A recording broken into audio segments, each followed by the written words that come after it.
Beneath the high walls of the apocalyptic world, the status of those awakened with extraordinary abilities far surpasses that of ordinary humanity. However, there are always despicable individuals who, bolstered by their powers, trample upon the dignity of the common folk. Such was the fate of Chong Li's girlfriend, who was taken away by a powerful man. An unforeseen incident led Chong Li to unexpectedly awaken his own extraordinary abilities.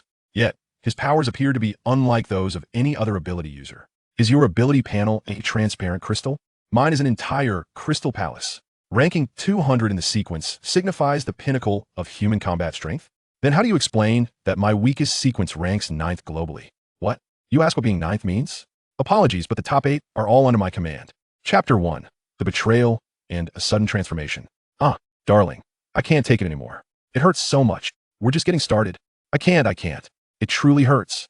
There's still 20 minutes left. Don't even think about leaving until it's over. Within the anomalous defensive wall, towering 6,000 meters skyward, a mansion is situated in the H05 district of Jiangnan province, before its expansive floor-to-ceiling windows. A stunning beauty, clad in yoga attire, her figure captivating and her face radiant, is sprawled on the carpet, drenched in perspiration. Her S-shaped form is elevated high. The light-colored yoga outfit is already soaked with fragrant sweat, revealing patches of darker hues. Continue. Lift higher. I went to great lengths to arrange this. A one-on-one yoga class with an ability user instructor online. The man, holding a tall wine glass, leans against the bar, his gaze teasing and fiercely aggressive as he observes the beauty on the carpet. Breathe. Inhale. Strive to maintain it. On the electronic screen before the beauty, an ability user coach relentlessly demonstrates various exceedingly challenging poses, disregarding the well-being of the student. I truly can't anymore, darling. After enduring for a considerable time, the beauty finally succumbs, collapsing onto the carpet with a thud. The upper part of her S-shaped figure quivers with each breath. Is this all you can manage? The man sets down his wine glass and saunters towards her. Dinner is ready. It's time to dig in. Just as the man approaches the beauty, his hands poised to grasp her trembling curves, her phone rings with an untimely interruption. Wait a moment. The beauty raises her hand to swat away the man's wandering hands, adjusts her breathing, and answers the call. Hello. What's up, Chong Li? The woman speaks in a high-pitched voice, all the while reclining in the embrace of the man beside her. Where are you? The voice on the other end, Chong Li, is clearly suppressing his emotions. I'm doing yoga with my girlfriend. What's up, darling? The beauty remains indifferent to Chong Li's emotional state, sweetly calling him darling, while her delicate fingers have already wandered to the man behind her. What do you want to eat? Tell me, and I'll bring it back for you. As she speaks, her sultry gaze remains firmly fixed on the man's face behind her, deliberately emphasizing the word eat, as if alluding to something more suggestive. Sighing, Chong Li listens to the increasingly urgent breaths emanating from the receiver, exhaling deeply before finding a flimsy excuse to end the call. He then slumps onto the couch in despair. I'm sorry, Chong Li. I should have told you sooner. She threatened me not to say anything, but I simply couldn't bear to watch any longer. Standing beside the sofa is another woman, possessing a commendable figure and appearance, who gazes at Chong Li with a guilty expression. Thank you. Chong Li nods helplessly. Under the dim lighting of the rented room, his head seems to emit a faint green glow. Well, I'll take my leave now. Please don't mention that I said anything. You mustn't say a word. The woman beside Chong Li left him a 100 milliliters bottle of functional beverage, a token of consolation, before turning away and departing the rental apartment. Chong Li glanced at the expensive drink resting on the coffee table and let out a self-deprecating chuckle. Although Chong Li had anticipated that this so-called girlfriend would betray him, upon hearing the truth with his own ears, he still felt a tightness in his chest. Chong Li picked up the drink before him, hesitated for a moment, but ultimately chose not to discard it. Instead, he twisted off the cap and took a sip. In this post-apocalyptic world, water and electricity are exorbitantly priced, let alone such a sugary beverage. Though it was merely 100 milliliters, it was rumored to cost as much as 50 beeswax. The drink tasted sweet and tangy, not particularly exquisite, and Chong Li felt it hardly warranted such a price. After placing the beverage back on the coffee table, he began to pack away the belongings of his girlfriend from the rental unit. The woman who had just cuckolded Chong Li was named Yang Siyu.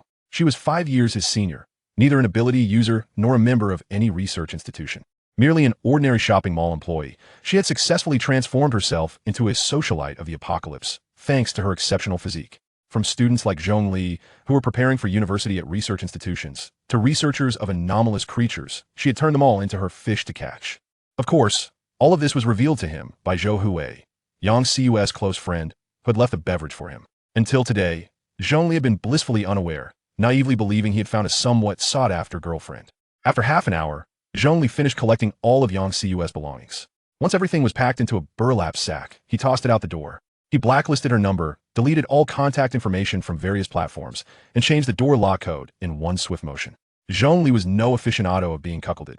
Having learned the truth, he saw no need to linger in the emotional quagmire. He wouldn't even grant her the opportunity for a meaningless explanation. Lying on the bed, feeling somewhat dejected, it wasn't long before he heard Yang Siu knocking at the door, calling out, "Baby, baby." Chong Li found the noise bothersome, promptly donned his headphones, and resolutely ignored her. As he listened to the familiar audio novel through his headphones, a wave of drowsiness washed over him. There was no need to waste his energy on a woman like her. Tomorrow he had an exam, so he needed to get some sleep. What Yang Siu did at the door and when she left were entirely unknown to Chong Li. He was awakened by his alarm the next day. After washing up and heading out, he noticed that the burlap sack at the door had been taken away by Yang Siu, but a note had been left behind, reading, "Beast, scumbag, you abandoned a weak woman. Just you wait." Chong Li shook his head in exasperation, crumpled the note into a ball, and casually tossed it into the trash bin on his way downstairs. How had he never realized she was such a woman?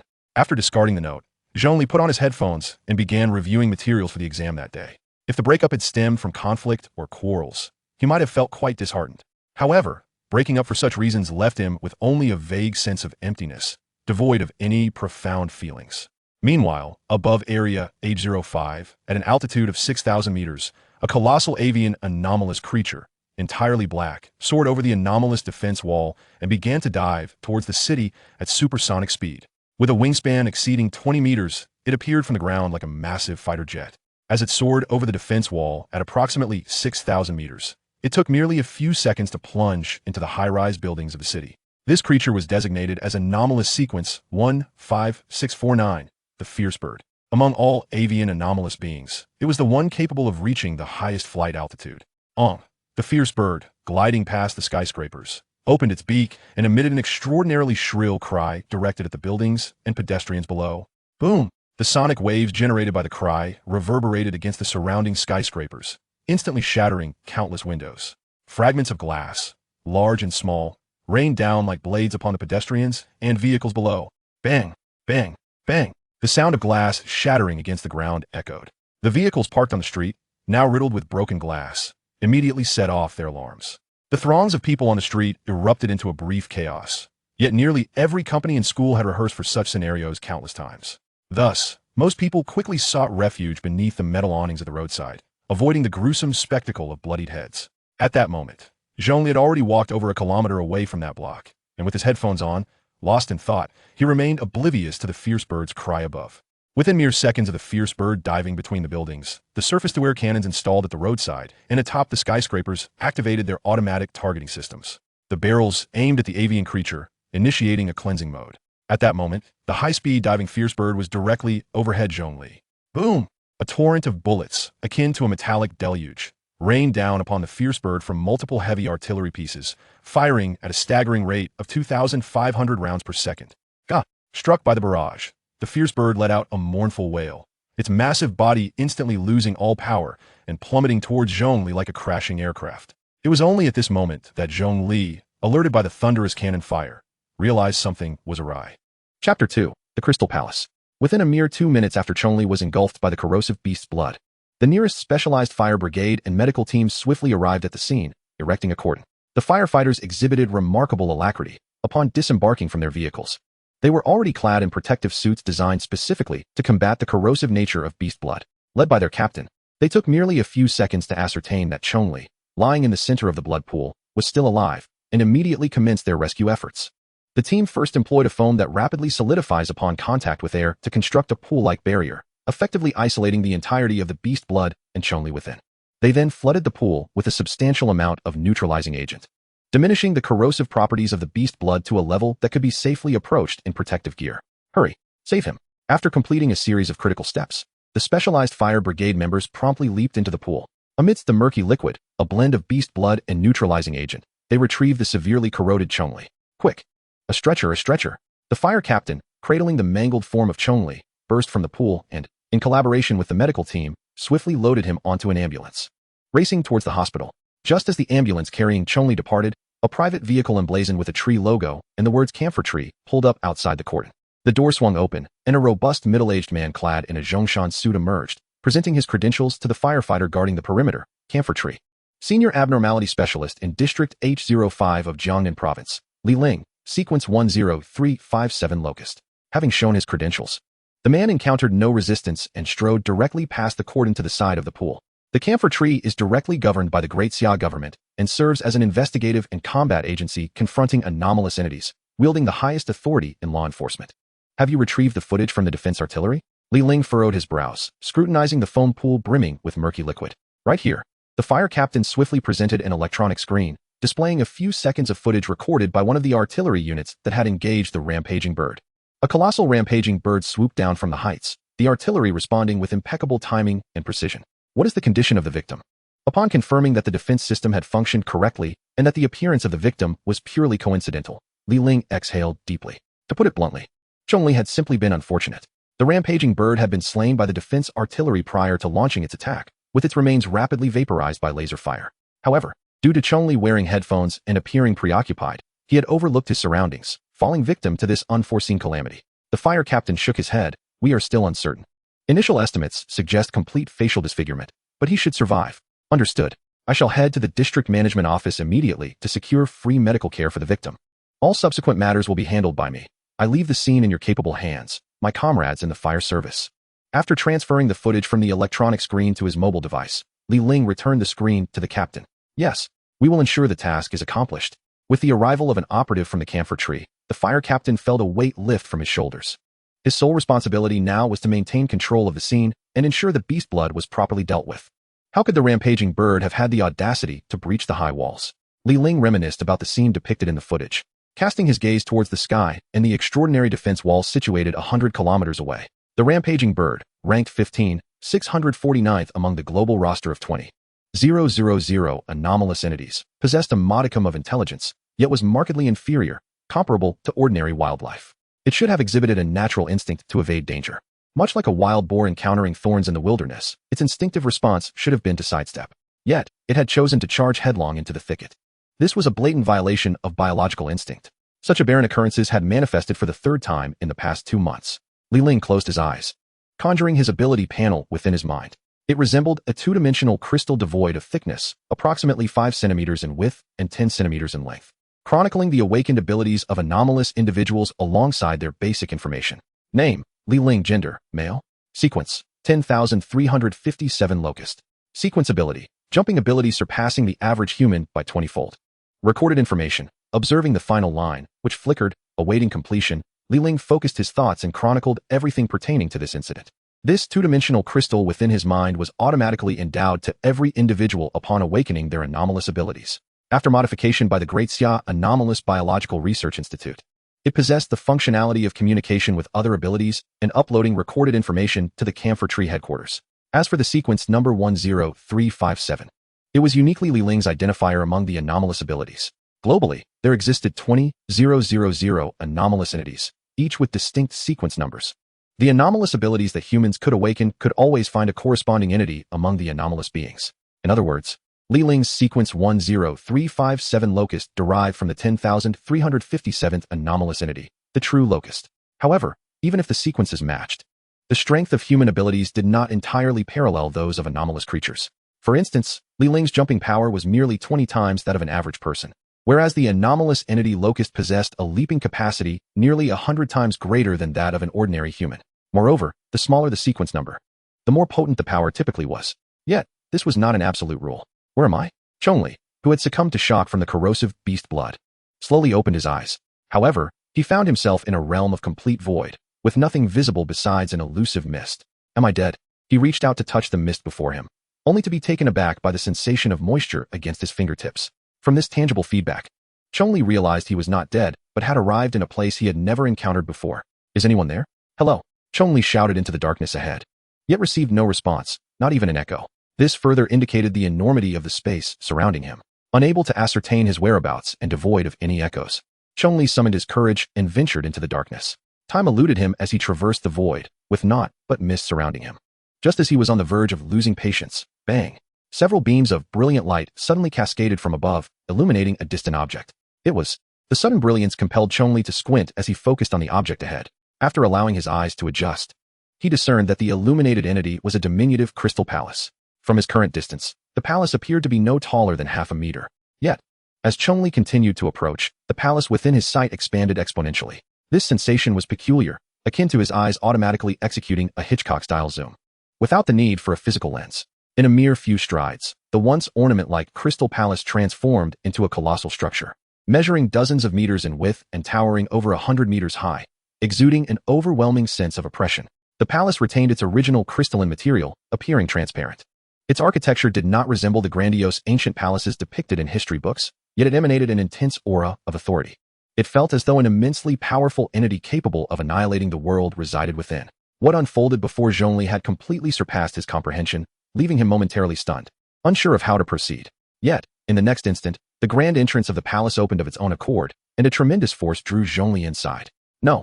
To be precise, Chong Li was not merely pulled in. It was more akin to a spatial transition, displacing the space he occupied directly into the interior of the palace. And this process occurred in an instant, devoid of any measurable duration. Before Chong Li could even grasp what had transpired, he found himself within the palace. Outside, the realm was shrouded in dark nothingness, while the interior of the palace radiated with resplendent gold and brilliance.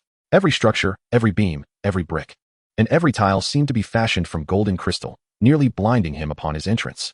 After allowing his eyes more time to adjust, Chong Li finally discerned the surroundings. The entire interior resembled a vast hall, measuring hundreds of meters in length, width, and height, far grander than it appeared from the outside. To either side of Chong Li's position, enormous golden crystal columns stood every 10 meters, supporting the ceiling and extending to the farthest reaches of the palace. Aside from these pillars, the hall bore no decoration or furnishings. Lingering for a few moments imparted an eerie sense of emptiness. However, Chong Li had no time to ponder this emptiness, as his gaze was captivated by several enormous mirrors at the end of the palace. After a few minutes of walking, he finally arrived before these colossal mirrors, each towering over 100 meters, arranged in a staggered formation with considerable gaps between them. Rather than mere mirrors, they appeared more akin to frosted glass. Chong Li could vaguely discern that each pane concealed some immense object within. Ding!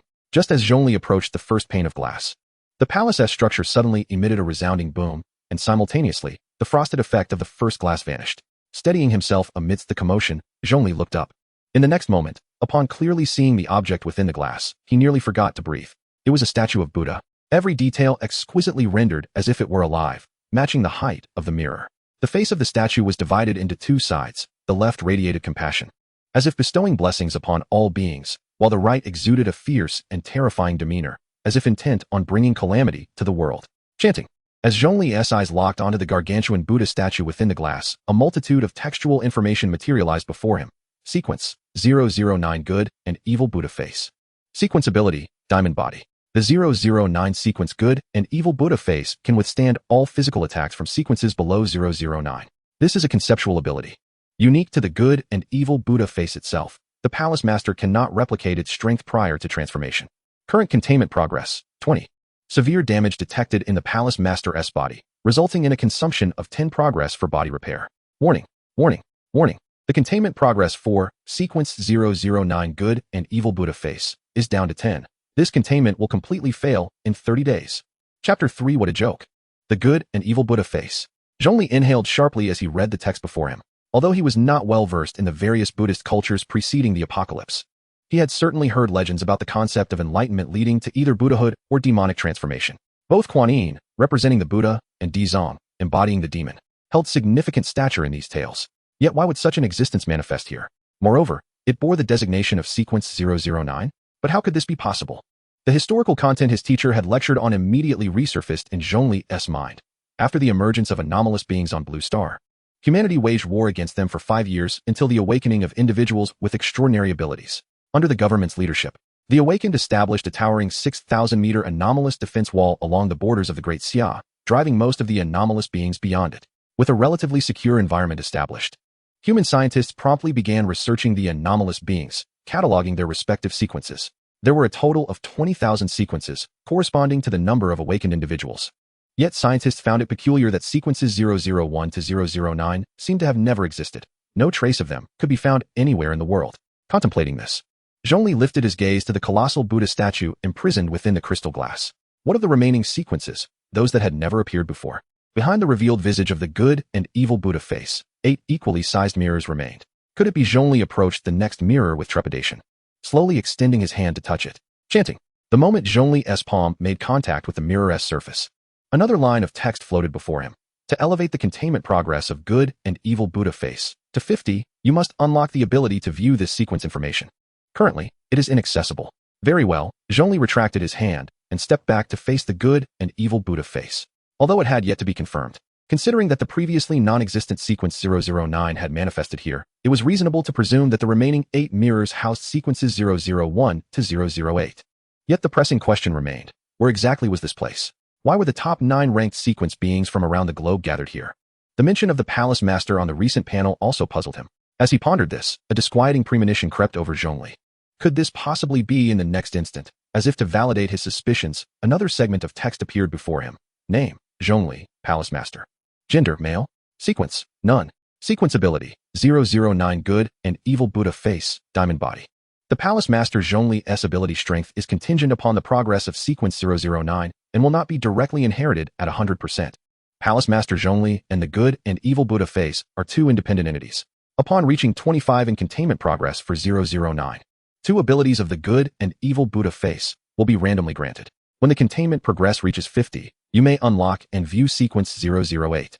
Upon attaining 100 in containment progress, the Palace Master may transform into the 009 good and evil Buddha face entity, at which point the conceptual level ability of the good and evil Buddha face will be acquired. Progress enhancement explanation. Act with a mindset of coexistence between good and evil. Successfully doing so will yield a maximum of 5 progress. Furthermore, every 3 days, the containment progress will automatically decrease by 1. If the containment progress reaches 0, it signifies the failure of 009's containment, and this sequence will tear apart the Palace Master's body, returning to reality. At that point, the Palace Master may choose to continue unlocking the next sequence. The final statement of the entire text left Chong Li somewhat speechless. The failure of containment would directly tear apart his body? How, then, could he possibly continue unlocking the subsequent sequences in such a state? While the conditions for reaching progress 50 to unlock the next sequence and reaching 100 to transform into 009, good and evil Buddha face, were comprehensible, one phrase piqued Chong Li's interest, the progress enhancement explanation. What did it mean to act with a mindset of coexistence between good and evil? Did it imply performing good deeds while simultaneously engaging in malevolent actions? Absurd. How could that be possible? Yet regardless of its plausibility, as Chong Li beheld the progress having plummeted to 10, he immediately understood. If he did not take action to elevate this progress bar, he would undoubtedly meet his demise in 30 days. This was beyond question. Do not speak of such a grand Buddha. Even if a mere mouse were to emerge from its own being, it would find survival a formidable challenge. Ding. As Chong Li processed all the information and contemplated his next course of action, the entire palace resonated with a thunderous sound, reminiscent of the moment he first entered. What is happening? Before Chong Li could fully grasp the situation, that peculiar Hitchcockian dolly zoom effect reappeared. However, it was contrary to his entrance. The entire palace swiftly diminished in his view. It was as if a black hole before him was devouring the entire structure. And even the void housing the palace was being drawn in. Yet, contrary to the visual perception, Chong Li's body sensed an overwhelming force propelling him out of the void containing the crystalline palace. The expulsion was so rapid it left him slightly dizzy. In the next moment, Chong Li opened his eyes in the hospital bed. Holy smokes! Regaining consciousness and control over his body, he abruptly sat up. Was that a dream? Instinctively, he glanced at his arms and body, only to be astonished to find himself entirely unscathed, with no wounds whatsoever. Yet, he vividly recalled the excruciating agony of being enveloped by beast blood. That was undoubtedly real. Could it be? The words he encountered in the palace materialized in Chong Li's mind. 10 progress has been expended to repair the body of the Lord. Holy smokes, is this for real? That palace, those 9 mirrors, that colossal sequence 009, Buddha of good and evil, were they all genuine? His injured body was healed by that so-called sequence ability, the Diamond Buddha. Chong Li could even sense that the immense palace now existed within his mind. Just as he prepared to close his eyes and re-enter the palace for confirmation, the door to the hospital room swung open. Whoosh! His actions and thoughts were interrupted as he looked up. The first to enter was a middle-aged man clad in a Zhongshan suit, whose robust legs resembled those of a highly agile athlete. Following him were 2 faces Chong Li wished to avoid, Yang Xiu, who had betrayed him, and her friend, Zhou Hui. Chong Li, right? Greetings. The man, who had entered first, approached Chong Li's bedside with politeness and shook his hand. I am Li Ling, a senior ability user affiliated with the Camphor Tree in Jiangnan Province's H05 district, sequence 10357, ability, Jumping Locust. I am also the principal person in charge of this unfortunate incident. First, on behalf of Camphor Tree, I extend my condolences for the attack by the aberrant creature. As he spoke, Li Ling produced a bank card from his pocket and handed it to Chong Li, likely containing compensation funds. You have been unconscious for 2 days. During this time, we attempted to reach your family, but found no relevant information. The system indicates you are an orphan, correct? Following the condolences, Li Ling promptly began the routine procedure of explaining the current situation to Chong Li. Chong Li nodded in acknowledgement, the gaze from Yang Xiu beside him making him feel utterly uncomfortable. All right, we found your friends in your recent phone records, these 2 ladies, and informed them of your predicament. Li Ling was oblivious to the events between Chong Li and these 2 acquaintances, nor did he wish to delve into them. He simply aimed to complete his tasks swiftly and move on. Thank you. Chong Li nodded again, casting a sidelong glance at Yang Xiu's expression. At that moment, she appeared pale, her eyes filled with concern and bewilderment over how to respond to him. Who would have thought that this woman, whose face was etched with worry, was the same one who had betrayed him and then called him a scoundrel? No need for thanks. Additionally, there's one more thing. Li Ling once again retrieved an object from his pocket and handed it to Chong Li. It was a card resembling a business card, inscribed with Chong Li's information: name, Chong Li, gender, male, occupation, preparatory student at the Aberrant Creature Research Institute, ability status, awakened, estimated sequence, 19976 salamander, possessing a degree of self-healing ability, but no combat capability. What is this? Chong Li gazed at the card in his hand, momentarily taken aback. Wasn't the entity that repaired my body sequence 009, Buddha of good and evil? Why has it become 19,976? Or is it merely an estimate? Oh, this is the review application card issued by the Camphor Tree Review Agency. After you remained unconscious for a day and a half, the burned areas on your body began to automatically heal. Following a report from your attending physician, the review agency dispatched personnel to estimate your sequence number. Aside from the repairs, there have been no other manifestations of ability characteristics. Thus, the reviewers assigned you this estimated sequence number. Though it ranks quite low, do not be discouraged. The awakening of your abilities signifies that you are now eligible to apply for membership in Camphor Tree. Whether or not to join is entirely your decision. Li Ling offered Chong Li an encouraging glance, then inscribed a series of numbers on the back of the card. This is my phone number. Feel free to contact me anytime if you wish to join Camphor Tree. For now, I must take my leave. Having written down his number, Li Ling nodded to Chong Li and the 2 women beside him, then turned to exit the hospital room. The encouraging gaze Li Ling cast at Chong Li, reminiscent of a mentor encouraging a fledgling, filled Chong Li with a sense of profound indignation. Sequence 19,976? What a joke. The weakest I have is 009. Chapter 4, I must say, quite impressive. However, before Chong Li could articulate his pent-up frustration, he was abruptly interrupted by Yang Xiu, who rushed to his side. Darling, how are you? Does it still hurt? As she spoke, she boldly threw back the covers over Chong Li and extended her delicate fingers towards his arm. Thank you for your concern. It doesn't hurt. Chong Li instinctively shifted away, a sense of physiological aversion propelling him to evade Yang Xiu's touch. He could not comprehend why the woman who had previously subjected him to such outrageous acts was now lavishing him with affection. Yet, undeterred by Chong Li's retreat, Yang Xiu inched closer, intentionally narrowing the space between them. Then, in a manner that left Chong Li no room for escape, she leapt onto his abdomen. Wah, you have no idea how worried I was when I received the notification call. What would I do without you? Wah. Yang Xiu's action was cunningly designed, executed with a calculated intent. The warmth of her breath traversed Chong Li's hospital gown, unmistakably reaching his lower regions. What exactly are you trying to achieve? Chong Li sighed in resignation, instinctively wishing to withdraw, but the remaining space on the hospital bed left him insufficient room to escape. I must admit, the physical sensation was rather pleasant, but regrettably, Chong Li found himself utterly disinterested in Yang Xiu at this moment. Wah, I'm just worried about you. Is that a fault? Yang Xiu appeared entirely oblivious to Chong Li's disdain, relentlessly persisting in her insidious little maneuvers. Chong Li was overwhelmed by her inexplicable attentiveness, igniting a surge of unnameable frustration within him. Just as he considered pushing her away, he caught Zhou Hui's awkward gaze from the side. Her expression was akin to witnessing the most awkward and farcical short play in existence, already tinged with a hint of embarrassment. After exchanging glances with Chong Li, Zhou Hui hesitated momentarily before giving a playful wink towards the business card in Chong Li's hand. It was then that Chong Li comprehended the underlying reason for Yang Xiu's current demeanor. As a socialite in the post-apocalyptic world, her aim was evidently to ascend to higher social echelons. Even when he was merely a student at a preparatory institution for scientific research, she had treated him as a prized catch. How much more so in the present circumstance? Surely, upon receiving the news of his awakening, she must have immediately severed ties with her infidel partner and hastily sought him out. Chong Li glanced down at the serial number on the business card, a scornful smile playing on his lips. 19976, nestled near the bottom of the total 2,000 sequences. Yet, even so, it was sufficient to ensnare Yang Xiu's attention. This was the intrinsic value of having awakened an extraordinary ability in a world fraught with peril. The anomalous sequence 19976 was not merely the 25th from the bottom, but rather among the top 20,000 of a population exceeding hundreds of millions. Contemplating this, Chong Li's expression towards Yang Xiu grew increasingly disdainful. Merely being ranked 19976 had driven this woman to such desperate lengths. One could only imagine the commotion if he were to reveal his true ranking of 009. Would the women pursuing him stretch from one end of blue star to the other? However, whether it was 009 or 19,976, neither was the sort of prize that a woman like Yang Xiu could covet. If one aspired to marry into a wealthy family, one must possess the requisite qualities, even if it were the most impoverished of aristocracies. Despite Yang Xiu's persistent advances, Chong Li remained unmoved. Were it not for Zhou Hui, who could no longer bear to watch and forcibly pulled her away, Chong Li might have suspected that she was about to shed her own trousers.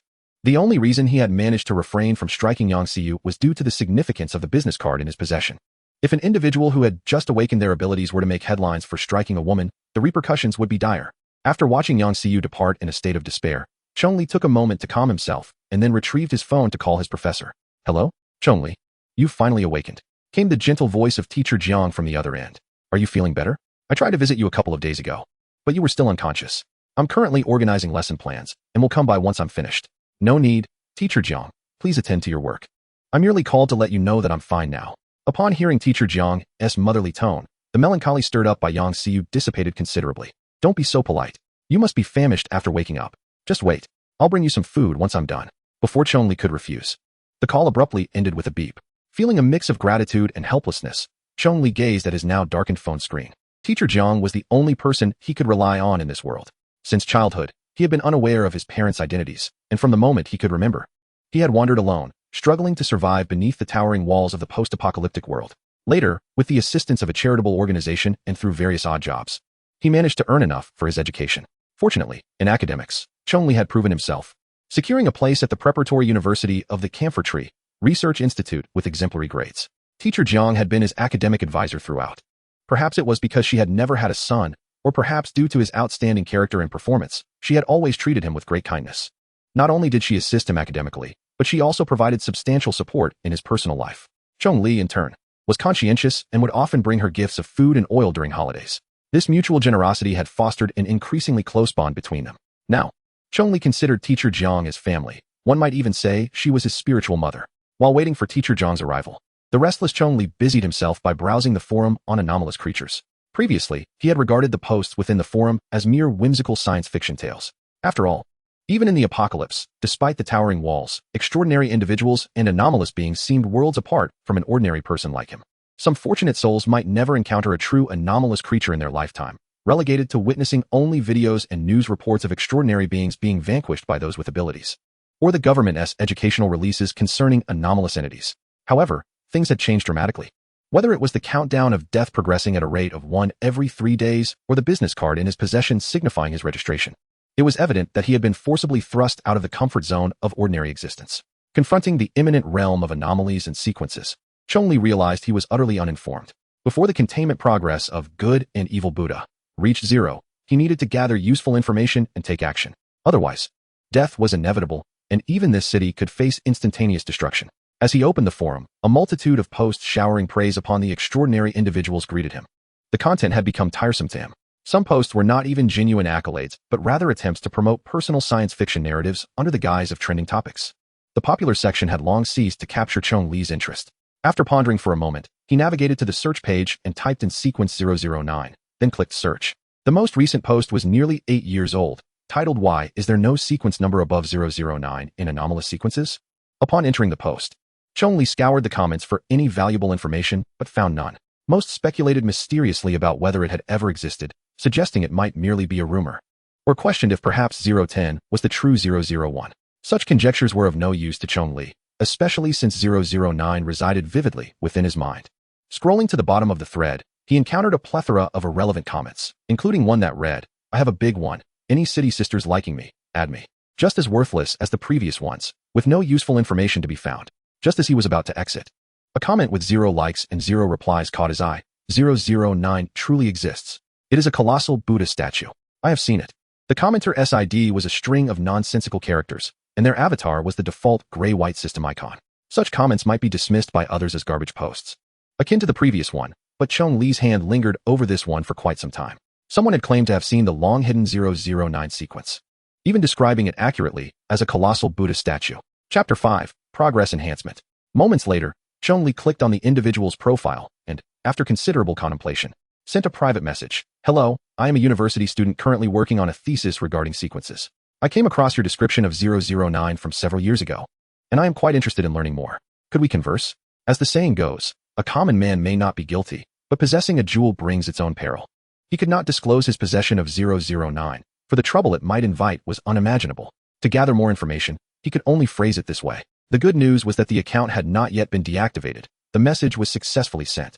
The bad news was that the last login for this account was 5 years ago, rendering it almost equivalent to being deactivated.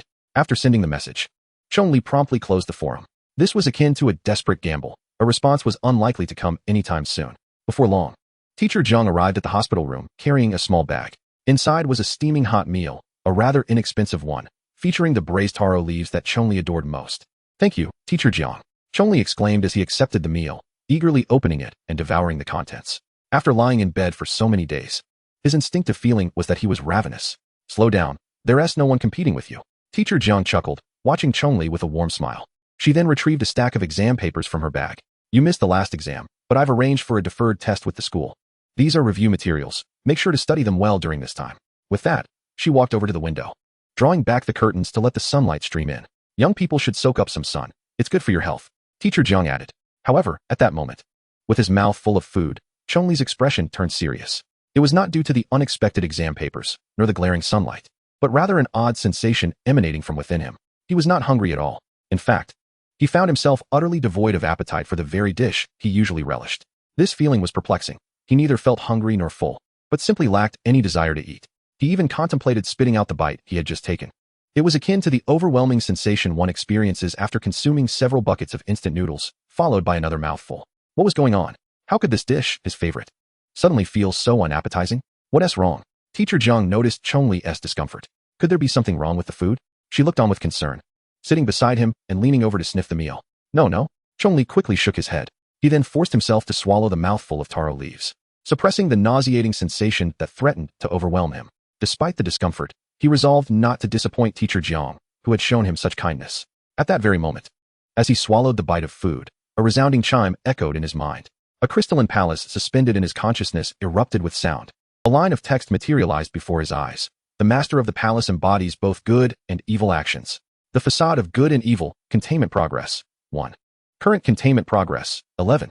Master S, Vajra body, sequence ability strength, 11. The moment the text appeared, Chong Li was left stunned with his chopsticks in hand. This was the embodiment of the coexistence of good and evil. The negativity of the food clashed with his goodwill towards Teacher Zhang. Was this even possible? He had pondered for so long about what this coexistence meant, yet it was so simple after all. As the text gradually faded, Chong Li eagerly scooped up the meal, shoveling it into his mouth. If one bite equated to an increase of 1, finishing the entire meal could potentially yield an increase of 20 or 30. Goodness, this child has suddenly started eating again. Slow down. Teacher Zhang exclaimed, startled by Chong Li's sudden fervor. She gently patted his back, concerned he might choke. However, to Chong Li's disappointment, even after he forced himself to finish the entire box of taro leaves, the line of text did not reappear. It seemed that enduring the unpleasant meal out of goodwill towards Teacher Zhang only counted as a singular instance of good and evil coexistence. After swallowing the last mouthful with great effort, Chong Li set aside the meal. Following a brief conversation with Teacher Zhang, he resolutely insisted on getting up to see her off. Despite her firm objections, once back in his room, Chong Li's expression turned grave. Thanks to the meal brought by Teacher Zhang, he had inadvertently increased the progress of the facade of good and evil by 1. However, according to the text he had seen in the Crystalline Palace, only about a month remained before the containment would completely fail. If he did not find a way to continue boosting the progress, he faced a dire fate. Yet, how many such serendipitous opportunities could there be? Relying on random events was tantamount to waiting for death. What actions could truly embody the coexistence of good and evil? Chong Li lay on the bed for a long time, still devoid of any clues. After brainstorming for what felt like an eternity, he abandoned his thoughts. Humans cannot conceive of things they have never witnessed. Rather than continuing in this futile manner, he might as well engage with something to broaden his perspective. With this in mind, Chong Li reopened the Anomalous Beings Forum. This forum featured not only discussions on anomalous entities and abilities, but also various other sections. The one Chong Li entered was titled Meme Texts and Images. It primarily contained humorous images and some absurd jokes that were amusingly irreverent. Whenever Chong Li felt mentally exhausted from studying, he would visit this section for a lighthearted respite. Upon entering, he was greeted by an array of memes mocking various entities and historical events, all steeped in dark humor. These jokes were nothing new to Chong Li. As a regular user of the forum, he could be considered a devoted fan of the irreverent meme series. As he perused the plethora of fresh and familiar jokes, his previously tumultuous thoughts began to calm. After scrolling for about 10 minutes, a particularly outrageous idea struck him. One that was dark enough to be considered the epitome of irreverence. Some of these jokes exemplified the very essence of good and evil coexistence. If he were to actualize the behaviors depicted in these memes, would it? The moment this thought crossed his mind, Chong Li felt as though all his accumulated good deeds had been completely erased, to the point where he could never regain them, no matter how many times he chanted sutras. But what mattered more, good deeds or his very life?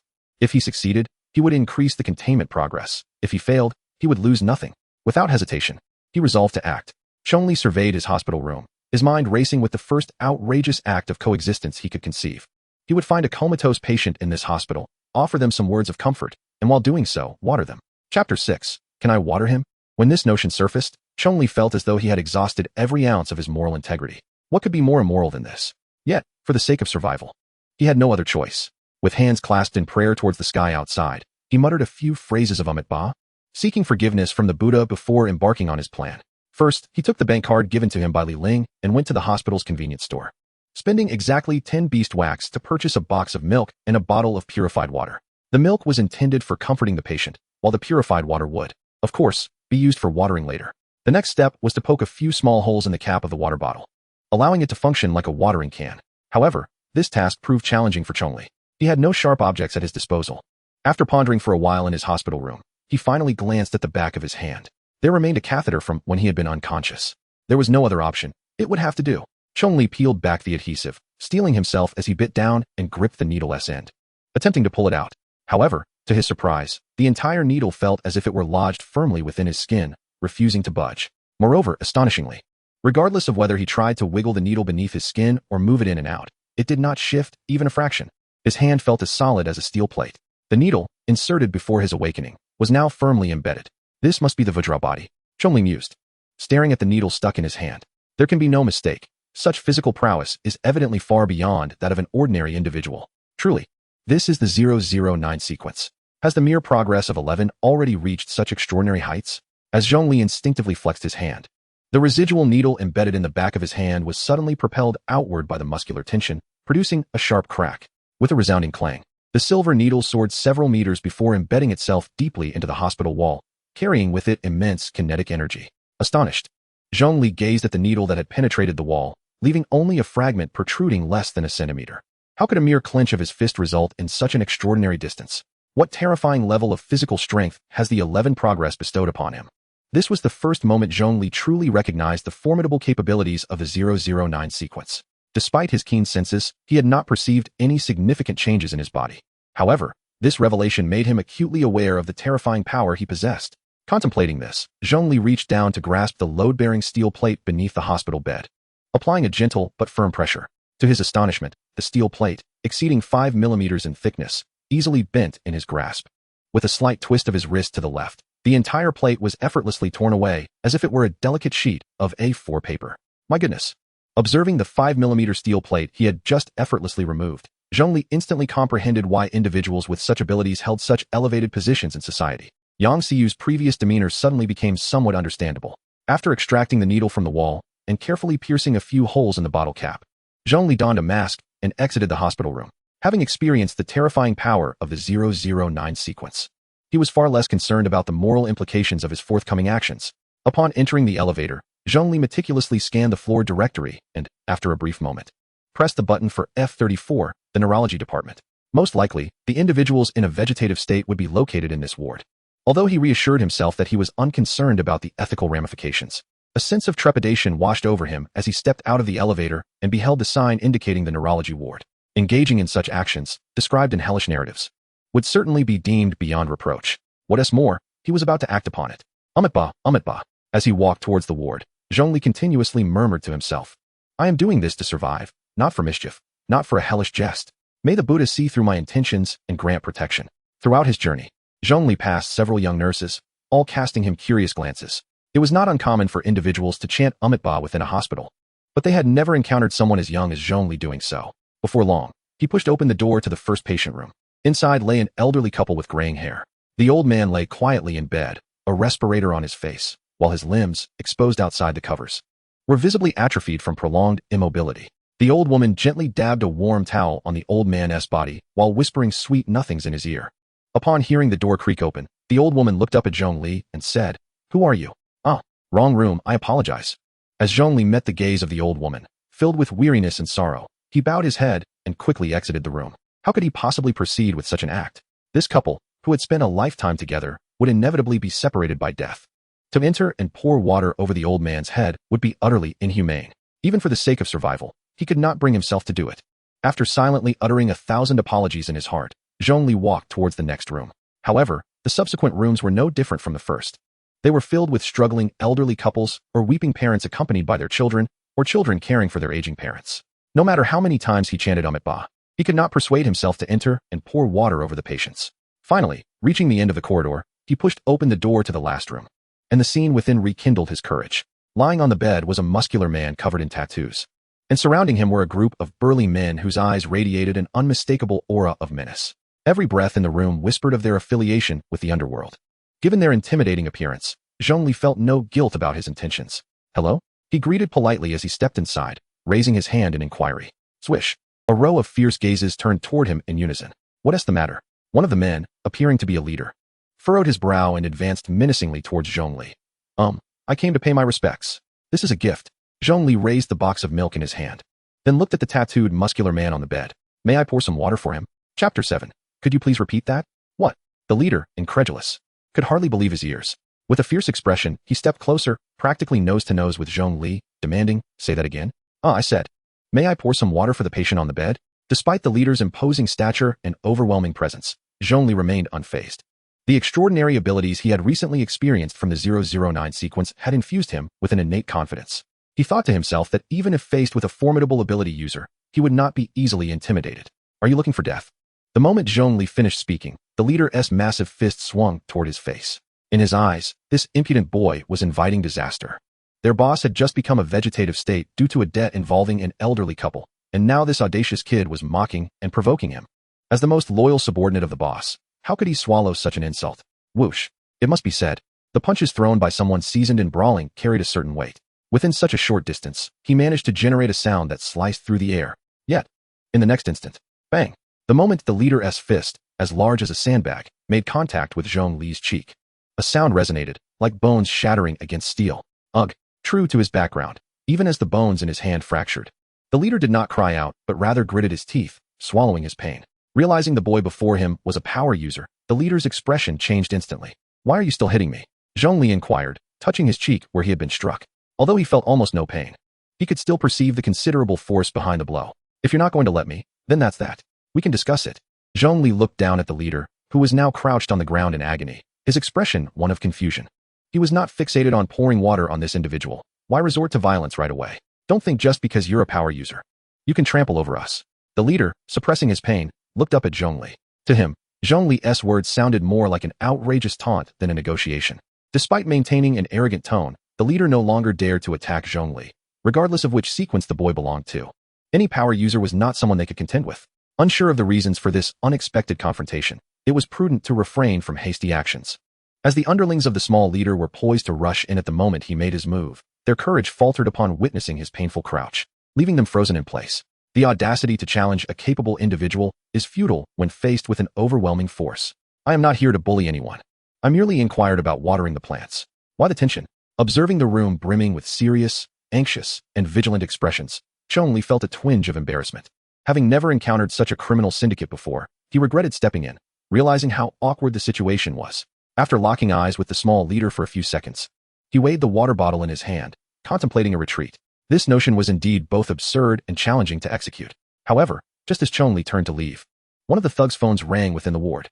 This was of no concern to him, and he had no intention of eavesdropping. Yet the conversation that ensued in the next few seconds extinguished any thought of departure. "Hello. What is so urgent that you had to call now?" "What? That old man refuses to pay? Then deal with his spouse. Make him pay, no matter what." This thug, acutely aware that calling in the presence of a capable individual was ill-timed, hurriedly concluded the call. Little did he know, Those few words had sealed the fates of everyone in the room. What the hell is wrong with you? The thug who had just hung up found himself on the receiving end of the small leader's furious glare, who had noticed that Chong Li had halted upon hearing the conversation. It was as if the thug realized the gravity of his words. Capable individuals exist to defend humanity against aberrant beings. While they bear no obligation to act as law enforcement, they are, nonetheless, enforcers of justice. To utter such words in the presence of a capable individual is akin to self-surrender. Chong Li slowly turned around, intrigued, and directed his gaze toward the cornered thug. What did you just say?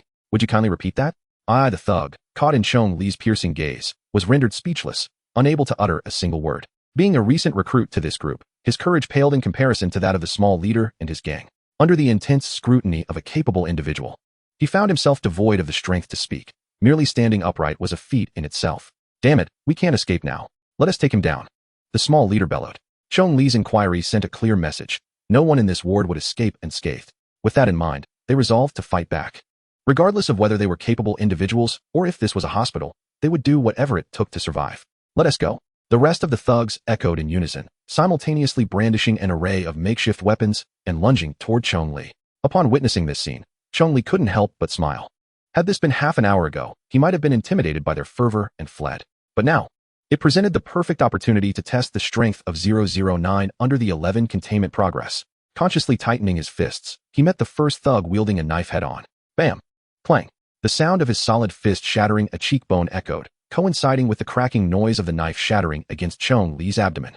In the next moment, the thug struck by Chong Li's blow was sent flying across the room. Chong Li had exerted considerable force, and the thug, akin to a ragged sandbag, crashed into several others rushing forward. Ugh! Ouch! Merely colliding with the body of the first thug left the others injured to varying degrees. With a single punch, Chong Li had incapacitated nearly half the thugs in the room. However, after delivering that punch, Chong Li realized an issue. Aside from his extraordinary physical strength, it seemed he had no other enhancements. If not for his tough abdomen, that knife would have eviscerated him. Damn it, let us finish him.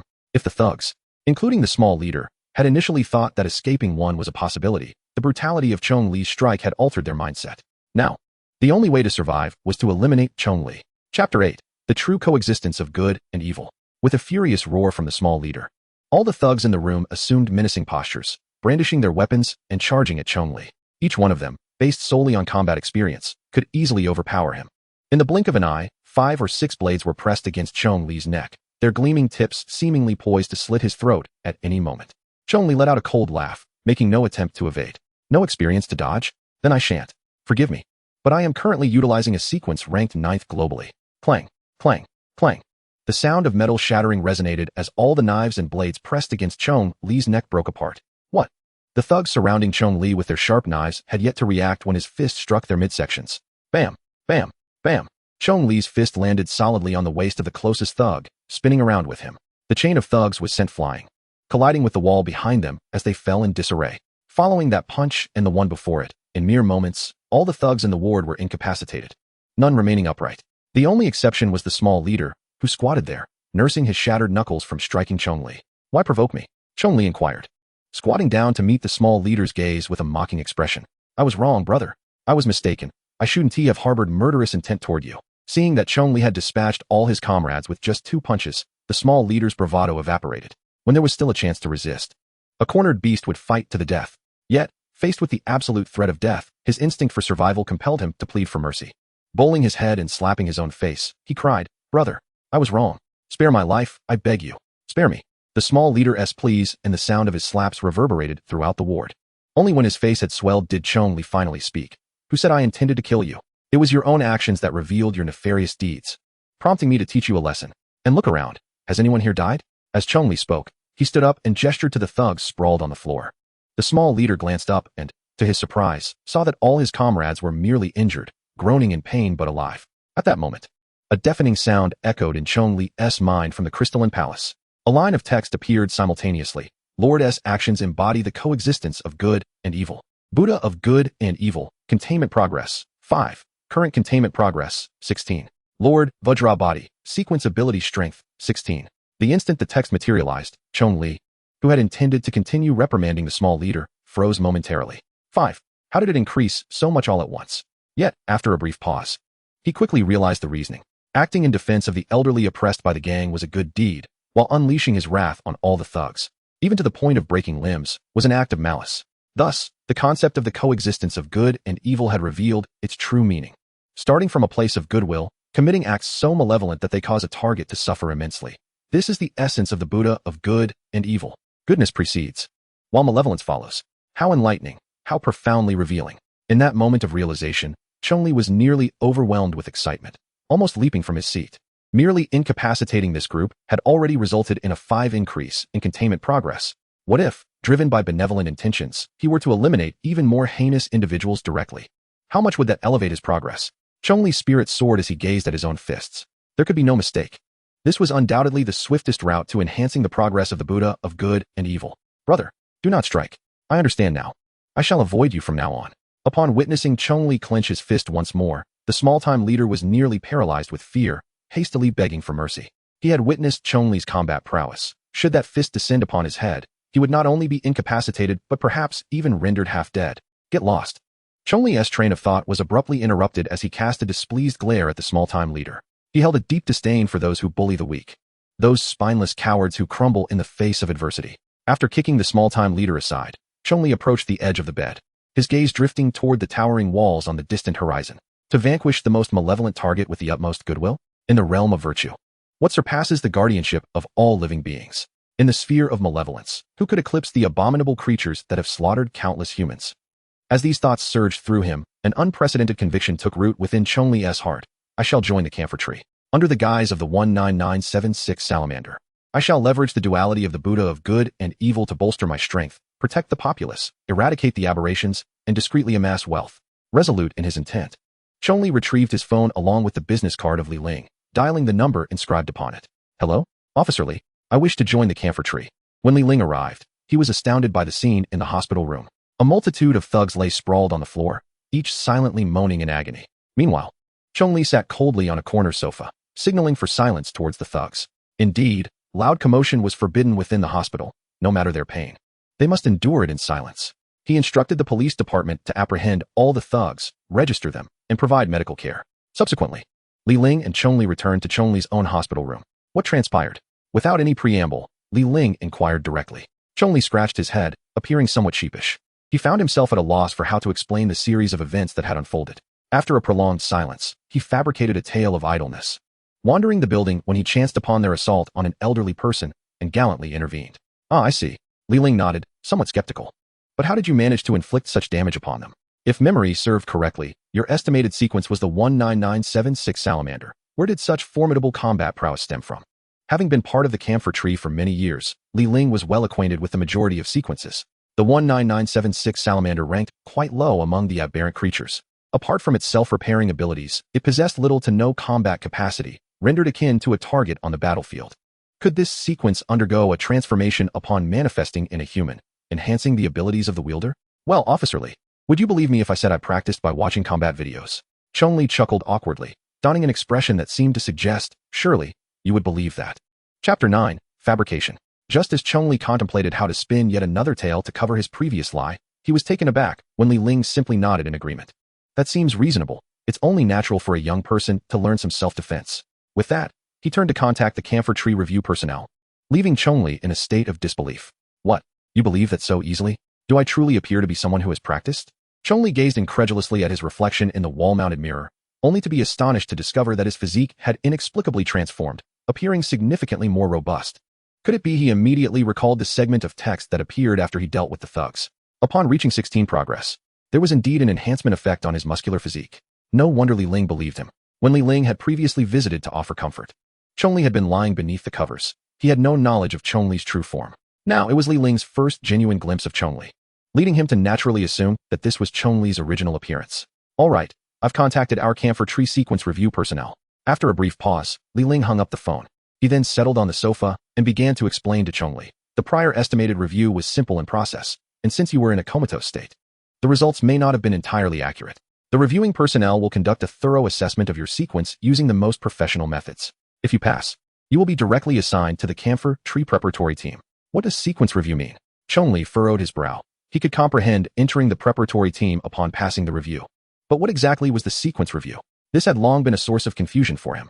Wasn't it the case that once a person awakened their anomalous abilities, they merely reported what they had? Was there some special instrument for detection? You don't know? Observing the puzzled expression on Chong Li's face, Li Ling's interest was piqued. You wish to join the camphor tree, but haven't taken the time to understand any of the preparatory requirements? Li Ling shook his head in exasperation. In his eyes, Chong Li appeared to be just another impulsive youth, eager to become a heroic savior with a mere hint of ability. He had seen many such naive souls over the years. Some entered the camphor tree brimming with confidence, only to sacrifice themselves thoughtlessly in battles against aberrant creatures. Others, through persistent training alongside their seniors, gradually became stalwarts within the preparatory team. It remained to be seen which path this young man would take. Very well, allow me to explain, lest you find yourself utterly unprepared when the reviewing personnel arrive, Li Ling said, patting the sofa cushion beside him, gesturing for Chong Li to take a seat. The so-called sequence review is designed to prevent individuals from misrepresenting their true sequence. For instance, if your actual sequence is the 19976 salamander, but for the sake of pride, status, or other interests, you falsely report it as the 976 sequence. In that case, your registered combat capabilities, including the nature of your abilities, would deviate significantly from reality. Originally, you could only enter a patrol team, but due to your misrepresentation, you could be assigned to a hunting team, with consequences that are all too predictable. Li Ling continued, retrieving 2 lollipops from his pocket, consuming one himself before offering the other to Chong Li. Noticing Chong Li shake his head in refusal, he withdrew his hand and continued, to impress upon you the seriousness of misrepresentation. Let me also share the characteristics of the various teams within the camphor tree. Those with lower sequences or weaker combat capabilities will, upon passing review, be assigned to the preparatory team. The preparatory team of the camphor tree is distinct from conventional preparatory teams that transition to full status. Once you enter the preparatory team, you shall remain there for life, unless your sequence changes, which is an exceedingly rare occurrence. Throughout the entire history of the camphor tree, there has only been one instance of such a change. Chong Li nodded, aware that the camphor tree was divided into preparatory teams and hunting teams. The preparatory team was tasked with patrolling within the high walls, eliminating the aberrant creatures that had hidden and coexisted with humans beneath the walls after failing to be expelled in years past. Li Ling, sitting before him, was indeed a member of the preparatory team. Their duty was to maintain social order. The hunting squad, in stark contrast to the preparatory squad, possesses a singular duty, to venture beyond the towering walls as a cohesive unit, seeking to hunt down formidable anomalous creatures and return with their remains. Given that the bodies of these aberrant beings harbor potent energy, the government transforms them into energy sources, utilizing their subcutaneous fat to create a universal currency known as beast wax in this post-apocalyptic world.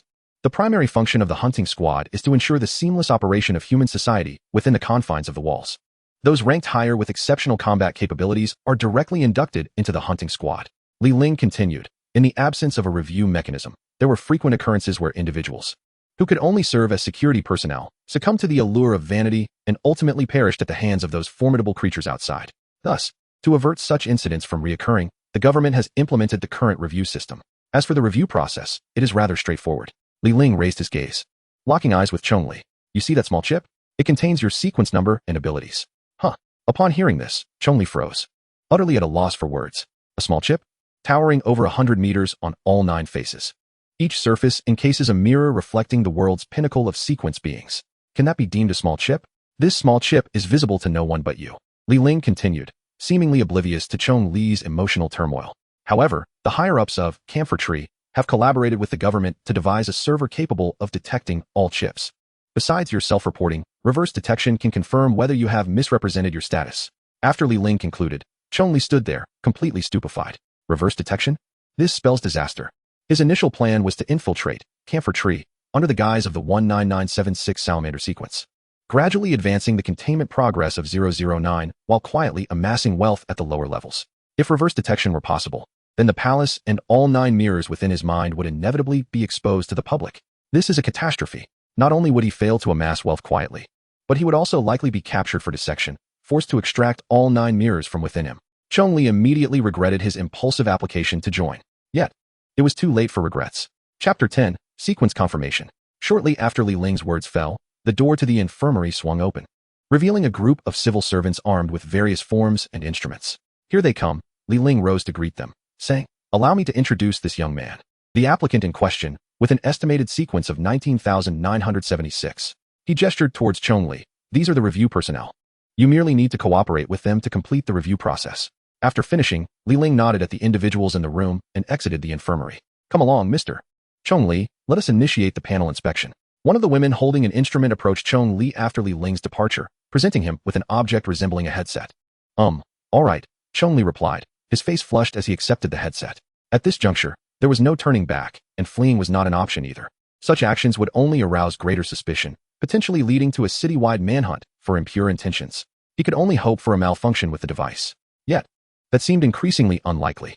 As Chong Li donned the headset, he began to mentally devise a strategy for escaping once the crystalline palace and all the mirrors were laid bare. Once the headset was secured, the woman operating the device activated it. Instantly, a visible current, akin to electricity, shot from the headset into Chong Li's mind. Heading straight for the crystalline palace. With his eyes closed, Chong Li could vividly perceive the trajectory of the current, but he was utterly powerless to intervene, forced to watch as it encircled the entire palace before penetrating through the palace doors. Crackling sounds echoed as the light entered the palace. What happened? A man, seemingly in charge, quickly approached, seizing the detection instrument from the woman. I don't know, it seems like the device has malfunctioned. The woman furrowed her brow. She too was baffled by the situation. This was her first encounter with such an anomaly. Everything displayed on the panel appeared normal, yet it emitted unmistakably faulty sounds. Impossible, the man asserted grimly, dismissing the woman's conjecture. This is the ability of sequence 1069, Hive. Unless the user is deceased, such malfunctions cannot occur. As he spoke, he rapidly adjusted various knobs and panels on the device, striving to control the frequency and restore normal operations. Yet, all efforts were in vain. The sound of electrical short-circuiting persisted without any sign of improvement. Meanwhile, Chong Li, seated at the side, opened his eyes. Anxiety etched across his face as he scrutinized the unfolding events. He knew not why the device had malfunctioned, and since the moment the light ensnared the palace, he could no longer touch or interact with it, leaving him utterly ignorant of what transpired within. Inside the crystalline palace, the light, seemingly endowed with sentience, surged directly toward the mirror housing 009, Buddha of good and evil, as if intending to envelop it for inspection. However, just as it approached, 009 within the mirror abruptly opened its eyes and gazed at the light. The Buddha's gaze narrowed, radiating compassion, while the demon eye glared fiercely, exuding boundless wrath. 1069. You possess audacity indeed. How dare you attempt to draw me into the hive? The mouth on the demonic side opened, revealing a maw filled with fangs. Amitba.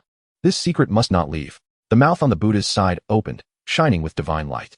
The voices of Buddha and demon resonated simultaneously, and the light was instantaneously suppressed, akin to a floundering loach, pinned down by an invisible force. After merely speaking, the Buddha's face slowly closed its eyes, imparting a message to the light. All beings endure hardships. Take this message I give to you and depart.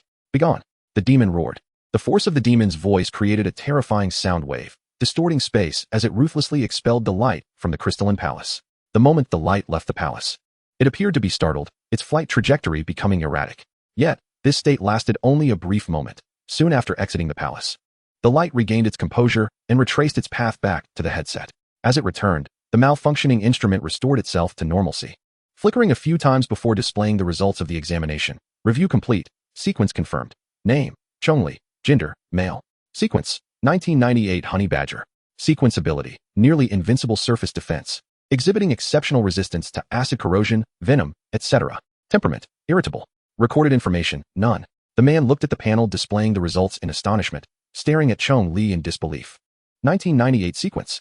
Before coming here, they had already anticipated Chong Li's estimated sequence to be 19,976 salamander, and were prepared for potential inaccuracies in the estimation. However, they never expected the results to diverge so drastically from the estimate. From a bottom-tier self-healing sequence to a combat sequence ranked within the top 2,000. What on earth has happened? Chong Li gazed at the man's astonished expression, his worry mounting as he inquired. Has it truly been completely exposed? What now? What shall I do? However, the man paid no heed to Chong Li's concerns, instead turning his back and excitedly ushering in Li Ling, who had been waiting outside the door. Look, this lad's sequence is astonishing. Li Ling, who was casually sucking on a lollipop while awaiting the results, initially dismissed the hype, thinking, how outrageous could it possibly be? The predicted value is 19,976, but it should be somewhat akin to my own 10,357. Yet, when he beheld the numbers on the display, his expression instantly mirrored that of those around him. Even the lollipop fell from his mouth. In the next moment, he eagerly grasped the instrument before him, double-checking that he had not misread, and then leaped to stand before Chong Li, exclaiming, You rascal! Ha ha ha! It seems we've struck gold in Jiangnan Province's H05 district. In stark contrast to Li Ling's exuberance, Chong Li was on the brink of panic. Oh no, he said we've struck gold. He won't truly take me away to the lab for dissection, will he? I wondered why my recovery was so swift and my fighting spirit so fierce. Just passing by that ward, I knocked everyone inside down. Ha ha. Li Ling wrapped an arm around Chong Li's shoulders, beaming. Turns out this is the famed honey badger of sequence 1998. You've got quite the thing going. Chapter 11. A sticky situation. What honey badger? Chong Li was utterly bewildered, instinctively glancing at the instrument screen. In the next instant, his mouth fell agape in shock. 1998 honey badger? What on earth? Where did this honey badger come from? It's neither 009, the Buddha of good and evil, nor 19976, the salamander, but rather 1998 honey badger. What situation is this? After pondering for a moment, Chong Li began to grasp a certain possibility. The only one that made sense. This so-called sequence 1998 honey badger was the work of 009. After all, aside from it, nothing else could have effortlessly achieved this feat and deceived the specialized detection equipment. While Chong Li was still grappling with the implications, Li Ling released his hold on Chong Li's shoulder and waved at the nearby testing personnel. One man, carrying a camera, approached Chong Li. The testing has concluded, Li Ling announced. Now, all that's left is to record your application for membership. Simply answer his questions. Li Ling's demeanor towards Chong Li had shifted dramatically. Sequence 1998 indeed qualifies as a promising newcomer. Chong Li, still in a daze, nodded slowly and returned to the sofa. The ensuing process involved formal inquiries and official responses. Finally, when Chong Li declared, I affirm my voluntary application to join Camphor Tree, and I shall adhere to the organization's personnel arrangements, the entire review process came to a close. I will submit your application to the Jiangnan province headquarters right away. You should receive a response within 2 days, and then I'll come find you at home. Li Ling stated before departing with the review team, leaving Chong Li, now confirmed as the 1998 honey badger, with no reason to linger in the hospital any longer. After tidying up, he completed the discharge procedures and returned to his rented apartment. However, upon opening the door to his abode, he was met with a familiar figure, Yang Xiu. At that moment, she donned an apron, wielding a cloth, embodying the image of a diligent homemaker as she dusted the already clean coffee table. Welcome back, darling. Is there anything you wish to eat? I'll prepare it for you. Upon seeing Chong Li enter, Yang Xiu immediately approached with an overly eager demeanor, playfully grasping his arm and shaking it while pouting. How did you get in here? Chong Li was not swayed by her antics. Forcefully shaking off her hand and regarding her with displeasure, he distinctly recalled changing the password to the front door. The numbers associated with you are not difficult to guess. I remember them well. Why are you not welcoming me? Faced with Chong Li's firm stance, Yang Xiu feigned fragility, lowering her head. What is the matter with you? First, you silently threw out all my belongings. Then when I came to visit you in the hospital, you chased me away. Now you're acting all cold. What did I do wrong? After forcing out a few tears, Yang Xiu leaned against Chong Li's chest like a delicate bird. One could not deny that every one of her movements was meticulously crafted. Earlier, while in the hospital, she had cleverly teased Chong Li through the sheets with her breath. And now, she employed the same tactic, exhaling warmth against his chest. Nevertheless, Chong Li was no longer naive. Previously, he had thought this was her way of leaning on him for emotional support, but now he had come to a clear understanding. Her acceptance of his courtship had been solely because he was a preparatory student at a research institution with a promising future. However, upon encountering the man who led her in yoga, a formal employee of the research institution, she had promptly discarded Chong Li to nestle in that man's embrace. Now, having learned of Chong Li's awakening of extraordinary abilities and his invitation to join the Camphor Tree, she had hastily abandoned the mere research worker to return to Chong Li's side, feigning normalcy and hoping to leverage her physical charms to reclaim what she desired. You did nothing wrong, Chong Li replied, turning aside and pushing Yang Xiu away. A parasite seeking a more suitable host. What's wrong with that? Yet whether or not a parasite can remain depends on the host's mood. If the host is displeased and wishes to toss the parasite into the muck, that is entirely natural. After all, a parasite ought to anticipate such a possibility when choosing its host, should it not? Chong Li strode to the doorway, not once glancing back at the astonished Yang Xiu. Will you leave on your own, or shall I kindly escort you out?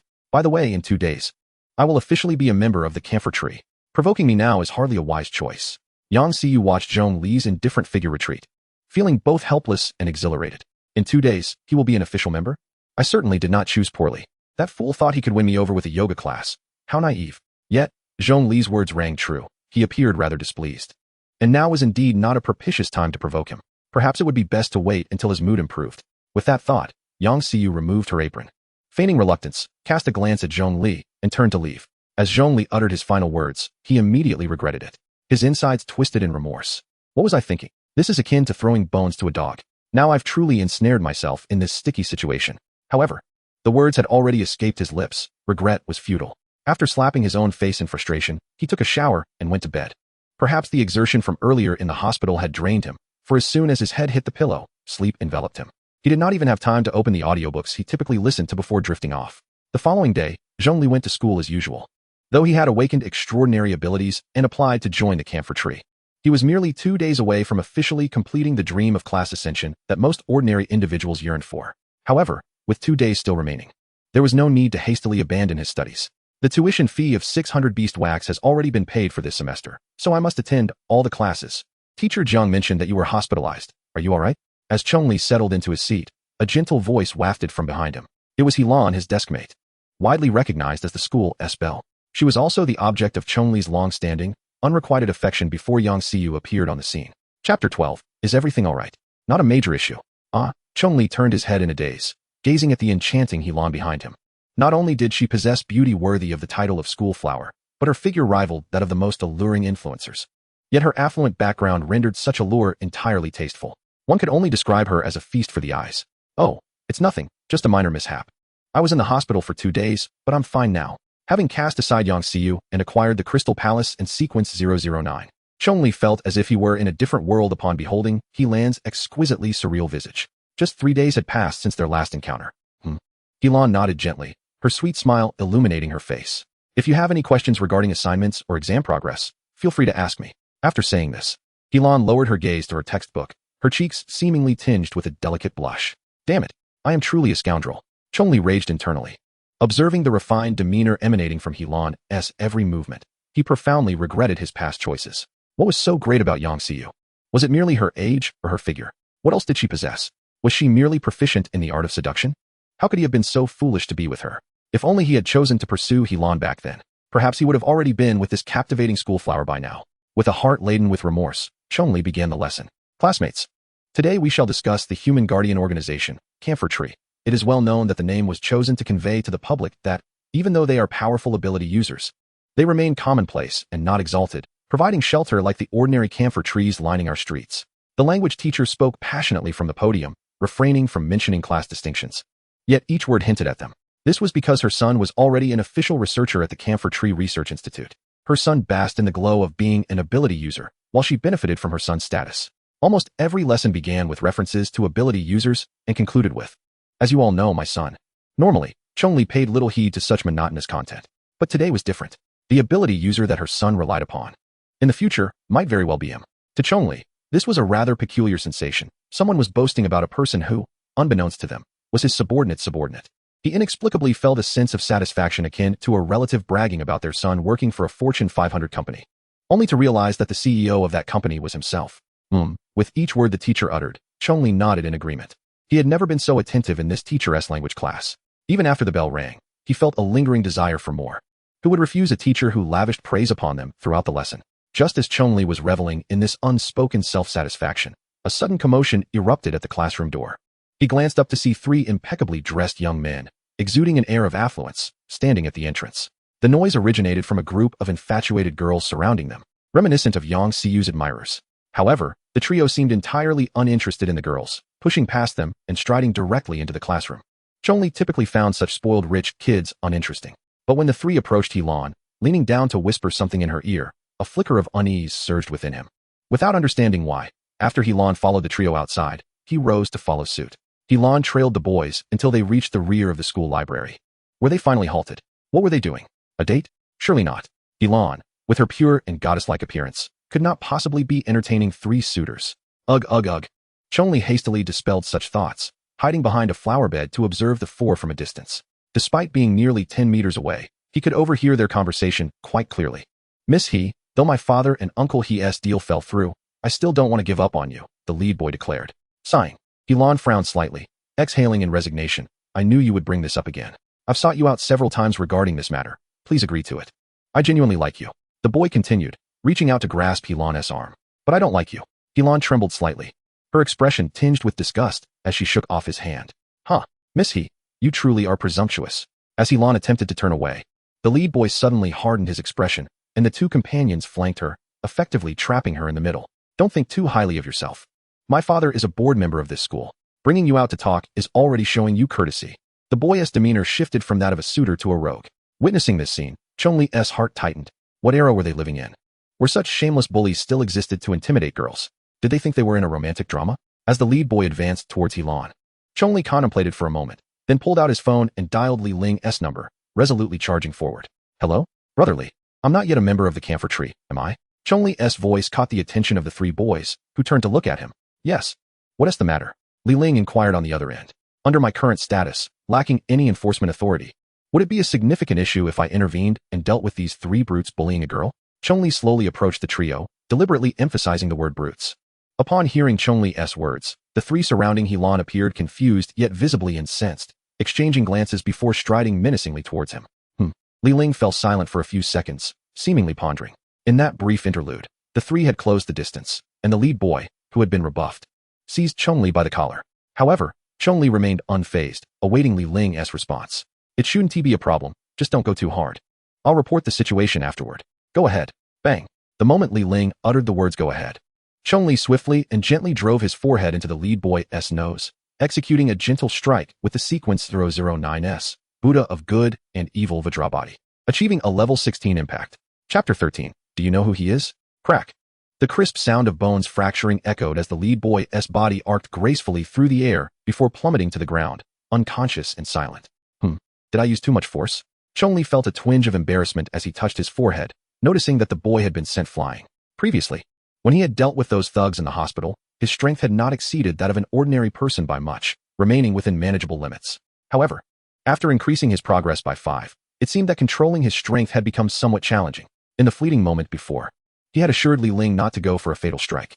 Surely, this fellow did not just succumb instantly, did he? Chen Yusen. The other two boys were rendered utterly dazed by this blow from Chong Li. They disregarded the need to confront him and hastily rushed to the side of the boy who had been sent sprawling by that strike. It was evident that Chen Yusen, who had been knocked senseless by the blow to his forehead, had completely lost consciousness. The two of them struggled together to hoist him off the ground. As they yanked him up, a torrent of blood gushed forth from his severely contorted nostrils, splattering the ground beneath them. Damn it. When did this school become a haven for superhumans? We must flee. One of the boys assisting Chen Yusen turned to glare fiercely at Chong Li before urging the other boy on. And together they made a hasty retreat with Chen Yusen in tow. During their escape, blood continued to flow from Chen Yusen's nose, but it appeared he was still alive. His dragged feet exhibited a faint, instinctive muscular response. Hello? Chong Li? Hello? After watching the three of them depart, an anxious voice crackled through the phone in his hand. Belonging to Li Ling, Chong Li quickly returned the phone to his ear. Hey, I'm here. What is the matter, brotherly? You've been silent for ages, and now you ask me what is wrong? You rascal, you didn't kill anyone, did you? Li Ling's tone was laced with urgency. After all, Chong Li had been identified as a genuine sequenced 1998 honey badger. Although such creatures no longer existed in this post-apocalyptic world, countless videos of wild animals from before the collapse remained online. Who doesn't know of the infamous reputation of the honey badger, the fearless warrior of the grasslands? The honey badger's motto is to settle scores on the spot. Oh, don't worry, there were no fatalities. Chong Li waved dismissively at the air. However, upon seeing the scattered pool of blood, he quickly added, no fatalities. But close enough. All right, as long as there are no fatalities. Tell me what happened later, and I'll report it. Hearing that there had been no loss of life, Li Ling let out a sigh of relief, albeit with a hint of irritation as he hung up. He had thought he had stumbled upon a treasure, only to discover that this treasure was a honey badger. Li Ling suddenly felt that he had not only gained nothing, but had also incurred some losses. He would likely have to deal with quite a bit of mess left by this kid in the future. You're all right, aren't you? Chong Li pocketed his phone and approached the now bewildered Helan. The esteemed heiress, accustomed to a life of luxury, had never witnessed such a ferocious scene, let alone a mere scuffle between ruffians. Had it not been for Chong Li's timely support, she would have collapsed to the ground in shock. I'm fine. After being guided to sit on the nearby stairs, she took a moment to collect herself before speaking. Oh, that's a relief. I thought you were frightened. Are you a superhuman? Helan timidly interrupted Chong Li before he could finish his thought. Oh, well, yes. I am a superhuman. Chong Li stammered, initially attempting to deny it. But then he reconsidered. There was no room for denial, and he nodded in affirmation. Indeed, I confess, I am a superhuman. I originally intended to mingle with you as an ordinary person, but alas, I cannot tolerate any wickedness in my sight. I simply had to intervene. As he spoke, Chong Li raised his hands behind his back, adopting a pose of an aloof sage. Since there was no escaping the truth, why not seize the opportunity to impress the campus belle? Thank you. Helan lowered her head, a blush creeping across her cheeks. But her expression was laden with concern. Don't worry. If anyone bullies you again, just let me know. I've got your back. Chong Li patted his chest confidently. Although the words sounded rather juvenile, he hoped they would somehow compensate for his earlier shortcomings with Helan. Thank you, but... Helan's face was filled with worry as she looked up at Chong Li. Do you know who it was that you just knocked out? Uncle Chen Yusen. He was knocked unconscious by a superhuman. The two boys who had assisted Chin Yusen had barely covered a few hundred meters when one of them pulled out his phone to call Chin Yusen's father. What? The voice on the other end was that of an enraged elder. What is going on? Who did this? Where are you? I'm coming to get Yusen right now. We're at school. We're at school. Uncle, please listen to me. The boy on the phone, along with the other, gently placed Chin Yusen on the ground and, embellishing the tale, recounted the events that had just transpired. Damn it. So superhumans think they're invincible, huh? Anyone who dares to harm my son, even if they are a superhuman, must face the consequences. Upon hearing the account, Chin Yusen's father was nearly driven to a stroke. His son, pursuing the girl of his dreams, had been toyed with by a passing rogue superhuman and then beaten senseless before being let go. It was an utter disgrace. In under 20 minutes, a vehicle that would have been deemed luxurious even before the apocalypse arrived at the school. After picking up Chin Yusen and the two boys, it swiftly turned and departed. As Chun Huang looked through the glass and saw his bloodied son lying in a private treatment room, he felt a surge of rage and fainted on the spot. As the president of the Huang Group, which was responsible for the production of beeswax throughout Jiangnan province, his only son Chin Yusen was his pride and joy. He had never even dared to lay a hand on him throughout his life, and now, witnessing his son in such a dreadful state, it was a miracle he hadn't succumbed to a brain hemorrhage right then and there. After several doctors took turns in a desperate attempt to save him, Chun Huang finally regained consciousness. Call Chin Baiyin, call Chin Baiyin. Chun Huang, just coming to, shouted angrily at the steward beside him. Sir, please calm down. The steward rushed forward to support him. Call Chin Baiyin. Let him see what kind of superhuman he has brought forth that has turned my precious nephew into this state. Chapter 14, Bounty on the Head. The phone on the desk rang. Chin Baiyin, engrossed in sorting through documents, picked up the receiver. The next moment, he was startled by the furious roar of his elder brother on the other end. Chin Baiyin, look at the mess you've caused. The ear-piercing shout instinctively made him hold the receiver a little farther from his ear. What is going on, brother? Why the sudden uproar? After listening to his brother's account, Chun Baiyin's brows furrowed deeply. A university student, a power wielder acting like a delinquent, had beaten his nephew into a state of unconsciousness? As the captain of the hunting squad in Jiangnan province, Chun Baiyin was well aware of his nephew's character. Upon hearing this description, he already had a fair understanding of the situation at hand. It was highly likely that this spoiled nephew had done something outrageous, prompting retaliation from the other party. Chin Baiyin, Yusen is our family's only heir. You cannot allow him to endure such unprovoked bullying. Chun Huang's voice on the other end sounded as though he was on the verge of tears. Alas, brother, it's not that I don't want to help, but I simply lack the authority to deal with a superhuman on my own. Chin Baiyin shook his head helplessly. This was not the first time this had happened. Whenever his elder brother Chin Huang or this nephew got into trouble, they would immediately call upon him, a member of the hunting squad, to clean up after them. In the past, it was manageable, merely disputes between companies or brawls among thugs. However, he never expected that this time they had provoked a superhuman. What delusions of grandeur did these two have regarding their influence within the organization? Due to government oversight of the camphor tree and the existence of the 1069 hive, it was utterly impossible for superhumans to engage in internal conflicts. Even in the apocalypse, this was still the Great Xia. This is not a lawless land. Having wealth does not grant you the liberty to act as you please. Chin Baiyin, do you have no conscience left? Do not forget who raised you, nurturing you with both care and toil. Upon hearing Chun Baiyin's words, Chun Huangjin's anger surged once more, his voice on the phone cracking under the strain. With a long, weary sigh, Chin Baiyin closed his eyes, his expression steeped in bitterness. It was always the same. Whenever he exhibited a reluctance to clean up after his elder brother, Chun Huangjin would immediately resort to such pressure tactics. Brother, it's not that I do not wish to assist Sin's son, but this time he has provoked a capable individual. The internal regulations of the camphor tree are extremely stringent. I cannot afford to act against a power user unless I am willing to abandon my own future. As soon as these words escaped his lips, Chin Baiyin realized he had been ensnared. The tone of his brother on the other end of the line suddenly became calm. I understand your predicament.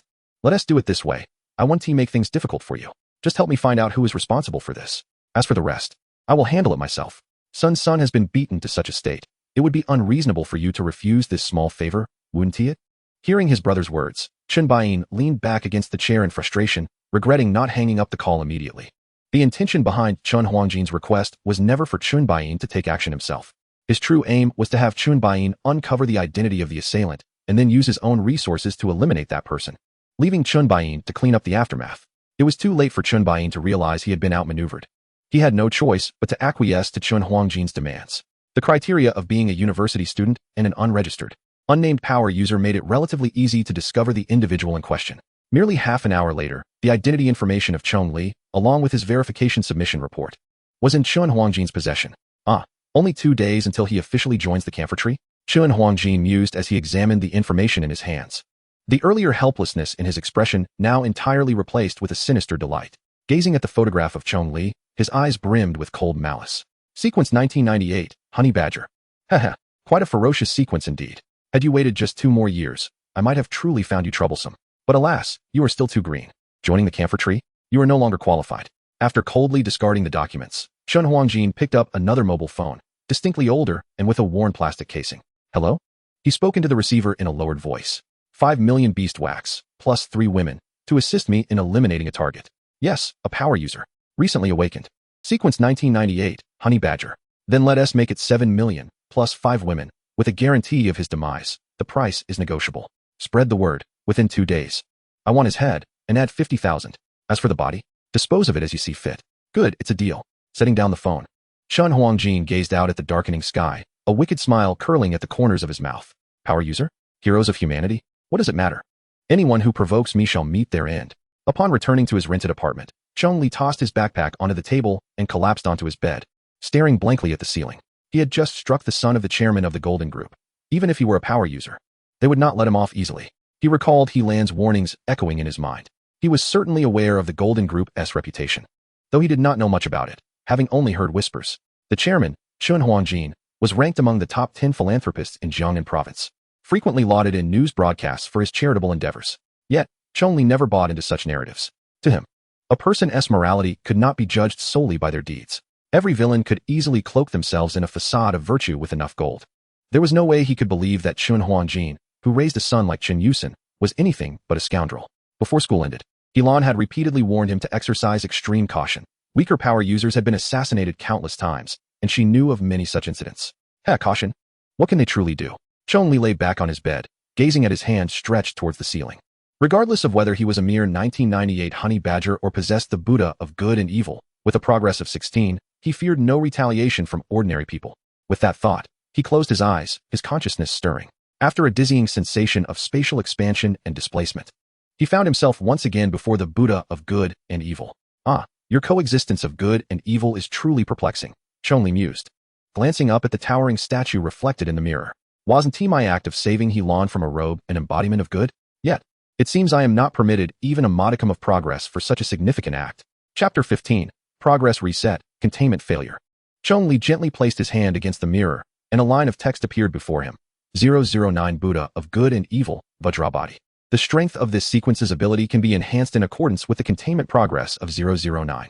When the containment progress of 009 reaches 25, 2 abilities of the Buddha of Good and Evil can be randomly obtained. When it reaches 50, the information of sequence 008 can be accessed, and upon reaching 100, the master can transform into 009, Buddha of Good and Evil. The last time he had seen this text, it had been too sudden for him to read carefully. Now, however, his attention was entirely captured by the second line. When the containment progress of 009 reaches 25, 2 abilities of the Buddha of Good and Evil can be randomly obtained. The 2 abilities of the Buddha of Good and Evil? Chong Li gazed curiously at the line of text. To his knowledge, there had been no such notion among anomalous beings or power users. An ability was simply what it was, and he had never heard of something like a specific ability associated with a sequence.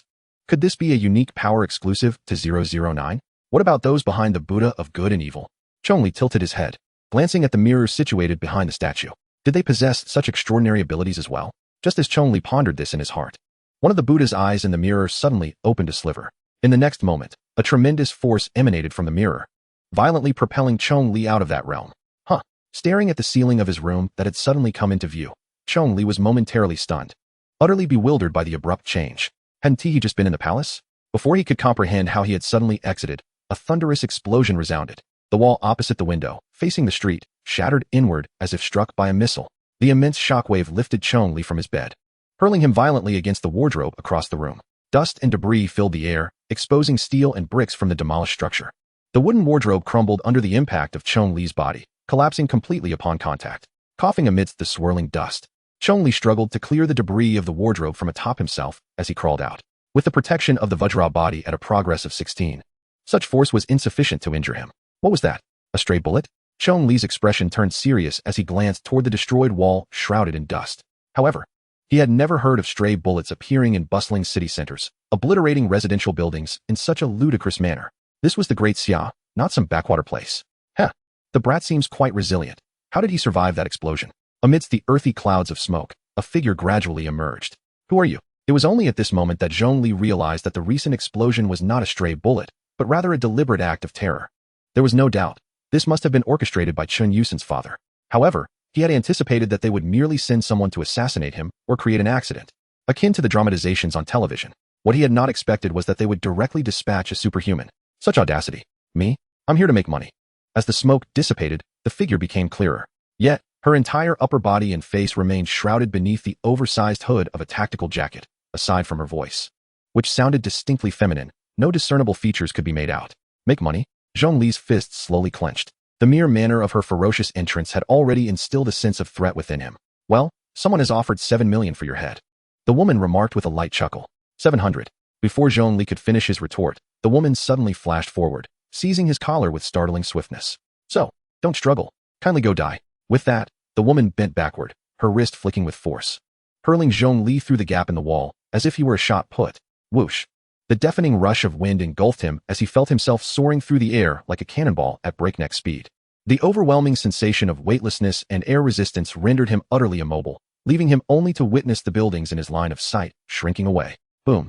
In the ever-receding glow of the city lights, the woman reappeared before him like a specter. Without any unnecessary movement, she contorted her body in a manner exceeding human limits, delivering a swift kick to Chong Li's abdomen. Clang. Her legs were slender, barely betraying any signs of training. Yet, this seemingly delicate limb struck Chong Li with the force of a massive truck colliding head-on. Cough. A torrent of blood erupted from Chong Li's mouth at the moment of impact. The tremendous upward force was abruptly countered by the kick, sending his body plummeting rapidly toward the ground. Before he could even reach the earth, the woman flashed once more, executing the same maneuver and angle to deliver another lethal kick to his abdomen. 2 consecutive kicks, spaced less than a second apart, both aimed with lethal intent. This woman had no intention of sparing Chong Li's life. Boom. The immense force from the 2 kicks propelled Chong Li toward the ground at nearly supersonic speed. The skin on his back ignited from the impact with the ground, incinerating his clothing in an instant. It was only after crashing into the earth and creating a 5-meter-deep crater that the kinetic energy within Chong Li finally dissipated. Damn it. Coughing, he realized that even with his formidable defenses, this blow had severely injured him. He could distinctly feel several ribs breaking within his body. But the woman's assault showed no signs of relenting. Not allowing Chong Li a moment to rise, her high-heeled shoe hovered above his head. Goodbye, little brother. I am sequence 2169, Hummingbird. You've just awakened. You probably don't even know how to wield your powers, right? If you harbor any grievances, come find your sister in your next life. Boom. With a single step down, her heel pierced through his scalp like a steel spike, driving his head into the mud at the bottom of the crater. In that instant, Chong Li felt the world spin chaotically. His senses were disoriented, his body misaligned, as if his skull had been utterly crushed. Ding! The Crystal Palace emitted a thunderous sound. Severe bodily damage detected on the sovereign. Consumed good and evil Buddha face. Containment progress 16, healing the sovereign's body. Warning, warning, warning. Sequence 009, good and evil Buddha face. Containment progress has reset to 0. Containment failed. Chapter 16, Hummingbird versus Evil Buddha. TCH, what a honey badger. I expected something more formidable from this sequence, but it's nothing more than a pathetic, inexperienced fool. Hummingbird gazed down disdainfully at Chong Li, whose head had been obliterated under her heel. With a swift motion, a sharp dagger sprang from her sleeve.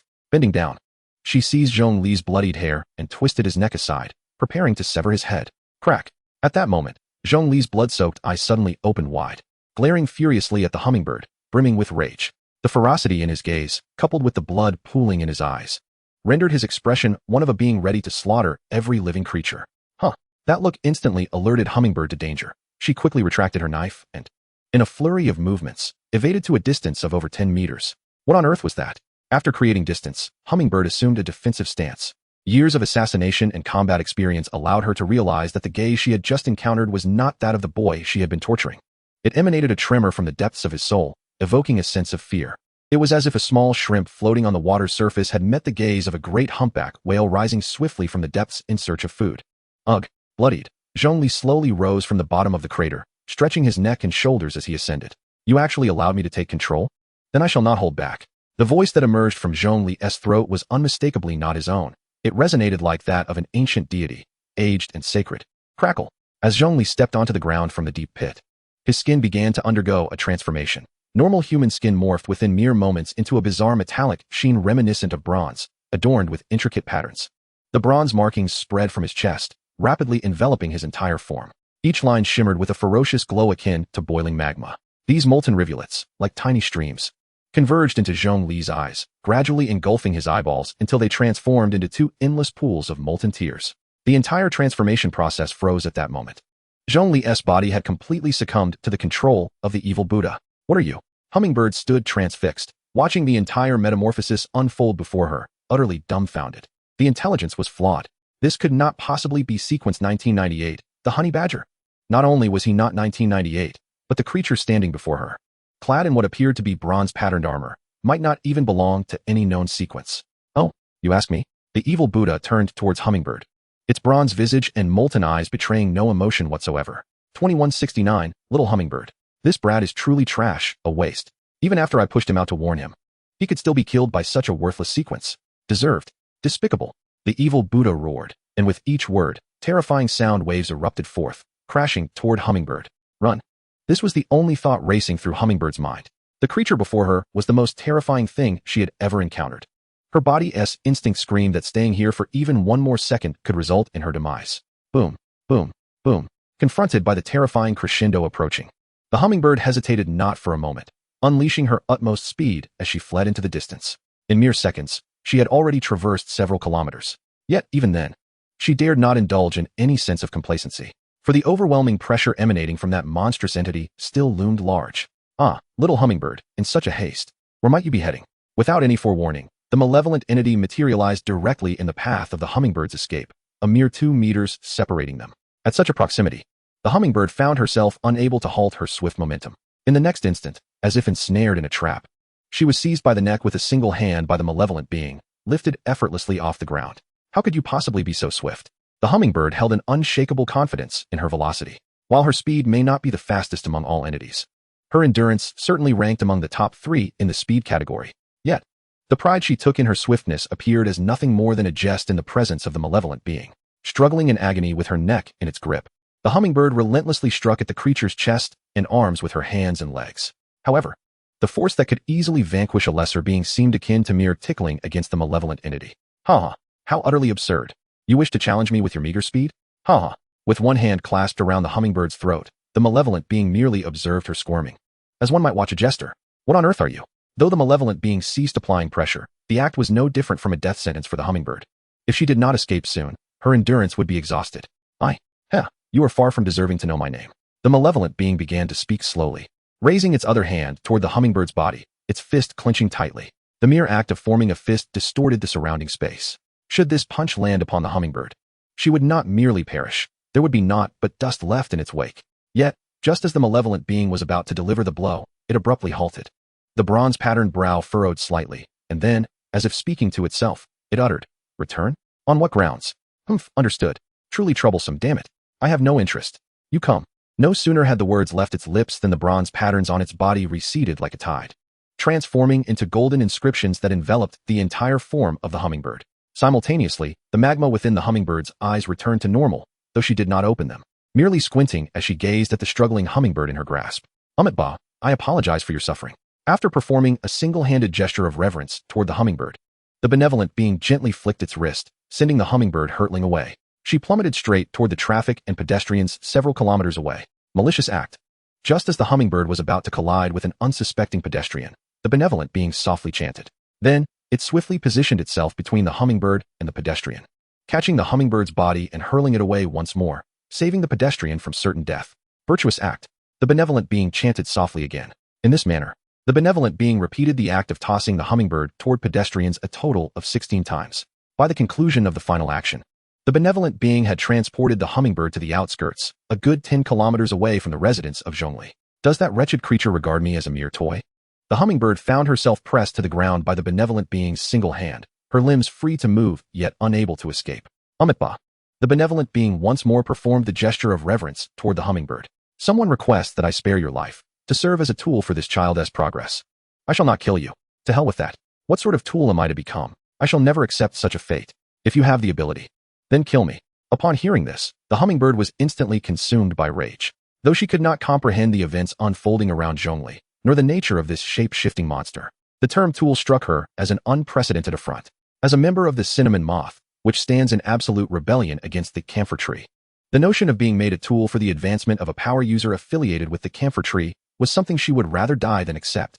Yet, unbeknownst to her, as the 2169th hummingbird, her desires held no sway before the 009 benevolent being. The benevolent being paid no heed to her provocations, maintaining a gentle gaze upon her. It then extended a hand, slowly placing its palm upon her forehead. Ba, I shall replace your memories. From this day forth, assist him well. The palm of the benevolent being began to emit a faint glow. Moments later, the hummingbird ceased her struggles, and the curses that had filled her mouth gradually faded away. She fell into a tranquil slumber. Ba, good. After completing this task, the golden inscriptions representing the benevolent being gradually dissipated, and Chong Li's body returned to its normal state. He then collapsed weakly atop the hummingbird. Within the crystalline palace of Chong Li's mind, the benevolent and malevolent beings had merged back into one, embodying the essence of good and evil Buddha faces, standing at the center of the vast palace. At its feet lay Chong Li's body, devoid of any signs of life. Opposite stood another entity. Did you not say that when the progress reaches 0, I would be released? The malevolent being glared at the other with fury. Why am I back again? On what grounds? And why must the benevolent one restore all the lost progress? The malevolent being's voice resonated loudly, causing the entire palace to vibrate with its wrath. Yet, the other entity offered no response to the malevolent being's outburst, instead lowering its gaze to Chong Li's still form. Its eyes calm, yet not devoid of empathy. After a moment, its voice echoed within the consciousness of good and evil Buddha faces. As the stars shift and the constellations turn, you are free. Joy and sorrow are but fleeting moments in the river of time. The changes you seek are merely the scales already determined within my palm. I shall only assist you this once. From now on, all calamities shall be predestined. With that, its voice withdrew from the mind of good and evil Buddha faces. It then knelt down, placing a hand upon Chong Li's chest. Those who defy the path shall remain imprisoned within their hearts. Yet, when the gates of heaven are finally unsealed, I shall await to take your hand. Return, Chong Li. Upon finishing its words, it waved its hand, and Chong Li's body instantly regained its vital signs, slowly floating out of the palace, beyond the void of space, and back into his corporeal form. Having completed all these actions, the entity gradually dissolved, vanishing within the palace. Damn it! On what basis? The malevolent being roared in frustration. Ba, 002's actions surely have their reasoning. Why must you be so enraged? The benevolent being remarked.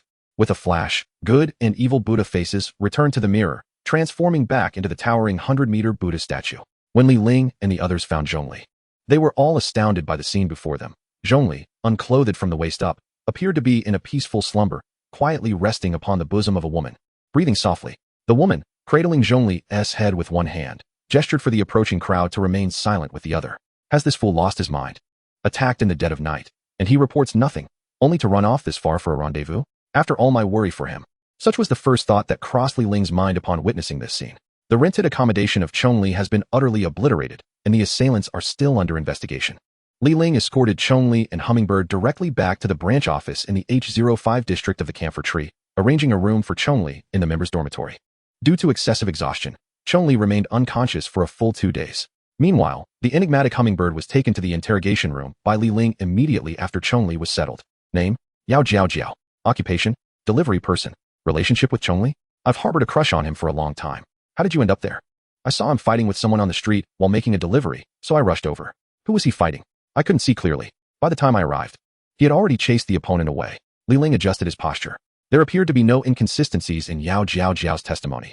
Her oversized tactical jacket corroborated her identity as a delivery worker. Do you have any impression of the person he was fighting? Li Ling continued his inquiry. No, I couldn't tell if it was a man or a woman. Li Ling frowned. It was indeed peculiar. How could Chong Li, a mere applicant awaiting approval to join the Camphor Tree, have such a formidable enemy capable of launching a terrorist attack in a bustling area? Could it be?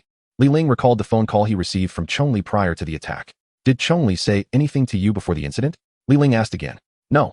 It's not like he has a crush on me. Why would he share what was happening with me? Yao Jiao Jiao coldly shook her head. Forget it. You can go take care of him. Thank you for your help these past 2 days. Observing Yao Jiao Jiao's distracted demeanor, clearly worried about Chong Li, Li Ling sighed and waved her off. Thank you, Yao Jiao Jiao said, standing up and bowing politely before turning to leave. Wait. In that fleeting moment as she turned, Li Ling keenly sensed something amiss. Are you also an awakened? Chapter 18, The Camphor Nest Moth. Yao Jiao Jiao did not respond, but her pause was as good as an admission. Why haven't you reported it? Li Ling's expression grew increasingly grave. Yao Jiao Jiao fidgeted with the hem of her jacket, remaining silent for a long time before finally answering. I awakened, but I don't wish to be a hero. I just want to earn a living and survive. Isn't that acceptable? Li Ling found himself momentarily speechless by her candid reply.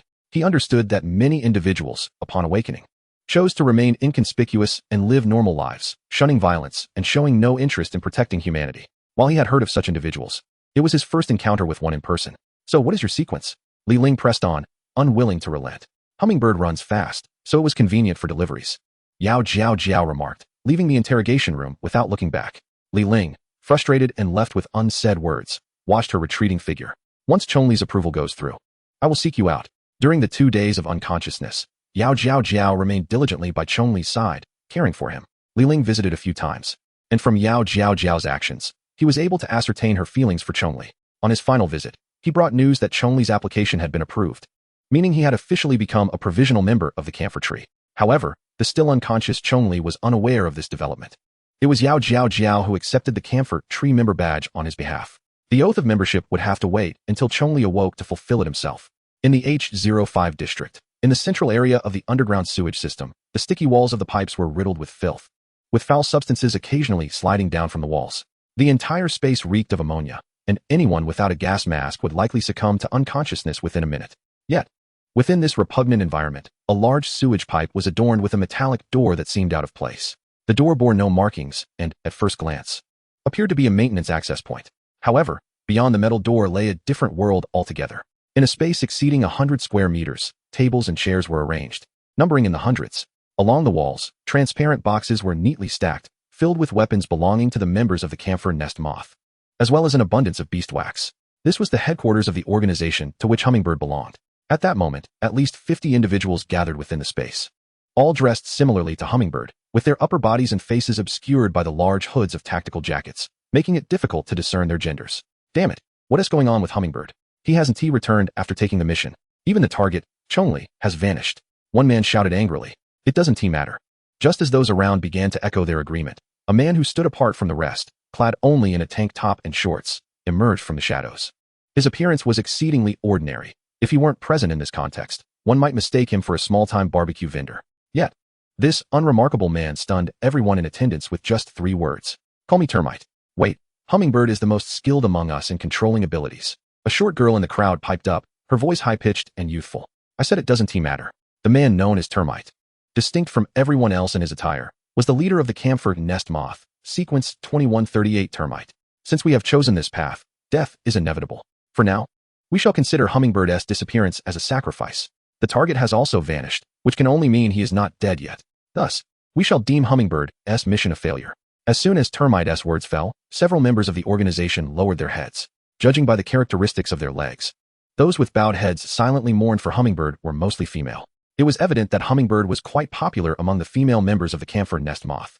After all, he was known for his defensive capabilities and fierce temperament, while the 1998 honey badger, who solely relied on offensive methods, was a formidable opponent against whom Hummingbird could easily fall. Termite's tone was devoid of emotion, showing no remorse for Hummingbird's sacrifice. Although the combat abilities of awakened individuals do not directly correlate with their sequence rankings, it was reasonable for Hummingbird to be defeated by the honey badger, who had a sequence ranking over 3,000 higher. Following this failure, it was clear that everyone understood the heightened difficulty of this mission. Otherwise, the bounty on Chong Li's head would not have been set so high. Now, does anyone else wish to take on this mission? Termite's gaze, cold and unyielding, swept across the crowd. Those with lower sequences than Hummingbird naturally bowed their heads, too afraid to meet Termite's stare. After all, if the most adept member had fallen in this task, those with lesser skill and sequence had no justification for stepping forward. Humph, a bunch of useless waste. After scanning the room and finding no takers, Termite's expression darkened. With such audacity, you dare not challenge even the year 1998. Yet you presume to wrestle with Camphor Tree in the future? I shall take it on. Before the words of the Termite could finish, a colossal figure emerged from the crowd. While others donned exceedingly loose jackets, on him, it appeared akin to a second skin. The pronounced contours of his muscular chest, the robust arms that showcased visible muscle definition, and the exaggerated trapezius that stretched the fabric of his attire all attested to this man's unequivocal dominance in strength. No one dared to accept. I shall. The man pushed aside his companions, emanating an overwhelming aura as he stood before the Termite. Is it not merely a honey badger? No matter how tough he may be, can he rival my fortitude? In an apparent attempt to assert his might, the man struck his chest with resounding thuds as he spoke. 3341. The polar bear Termite gazed up at the man towering over him by at least 2 heads. A hint of amusement gracing his features, The Polar Bear and the Honey Badger, a contest of toughness. How intriguing. Chapter 19, a forceful confession. Chong Li felt as though he had traversed through an interminably long dream, a realm of chaos reminiscent of the void where the Crystal Palace resided. However, unlike that space, this chaos held nothing, no palaces, no mist. He felt as if he had wandered for an eternity, engulfed in nothingness, akin to plummeting into a fissure of space. The sensation of aimlessness and the loss of his senses inundated him with profound confusion and dread. Uncertain of how long he had wandered in this chaos, he faintly perceived a soft glimmer of light. Thus, he began to sprint towards that distant radiance. After what felt like an eternity of frantic running, the light gradually expanded, and Chong Li seemed to discern a silhouette. Unable to ascertain gender or height, he could only perceive that as he gazed upon this figure, it too was observing him. Return, Chong Li. As the gentle light enveloped him, this phrase resonated within his heart. In the next moment, he found himself engulfed by blinding electronic illumination.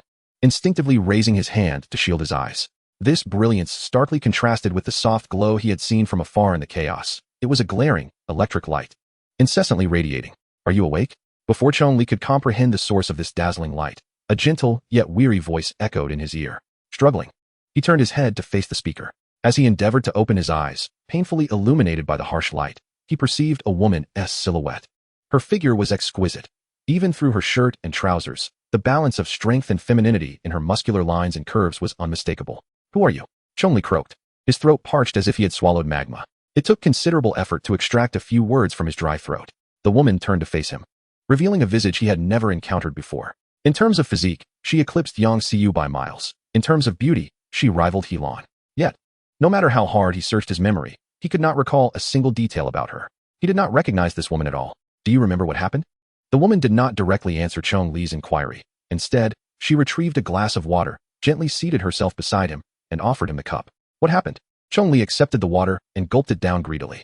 Once the sensation of molten rock in his throat subsided slightly, he began to recollect.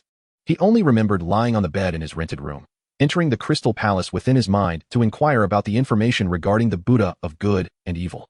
Following that, he lost consciousness and fell into that chaos. Upon awakening, he found himself here. Forget it. If I can't remember, there's no need to force it. The woman raised her hand and gently stroked Chong Li's head. When I found you, your head had sustained severe damage. It was entirely expected that you would experience amnesia. You found me. Chong Li looked up in confusion. Who exactly are you? My name is Yao Jiao Jiao, she replied, taking the empty cup from his hand and rising to refill it. It's perfectly normal that you've never seen me before and don't recognize me. But I have harbored feelings for you, secretly admiring you for quite some time. Handing the filled cup back to Chong Li, her cheeks flushed crimson, and her gaze began to evade his. What? Yao Jiao Jiao's words detonated within Chong Li's heart like a deep water bomb, leaving him utterly astounded. In that moment, he felt as though his worldview, values, and all his beliefs crumbled in an instant. What on earth? Just as he awakened from a coma, a stunning beauty he had never met boldly confessed her feelings. No, this must be a dream. Surely he was still asleep. Chong Li stared blankly at the water cup in his hands, lying back down on the bed, closing his eyes. He needed to awaken. He must awaken. If this dream continued, he feared losing control around this enchanting woman, succumbing to inappropriate thoughts. Her figure was simply too alluring. He couldn't hold back. As Chong Li closed his eyes, the atmosphere around him fell into a profound silence. Moments later, what are you doing? Yao Jiao Jiao's voice once again resonated in his ear, this time alarmingly close, as if she were whispering directly in his ear. Her breath lightly brushed against his earlobe, like a delicate hand slipping into the depths of his ear.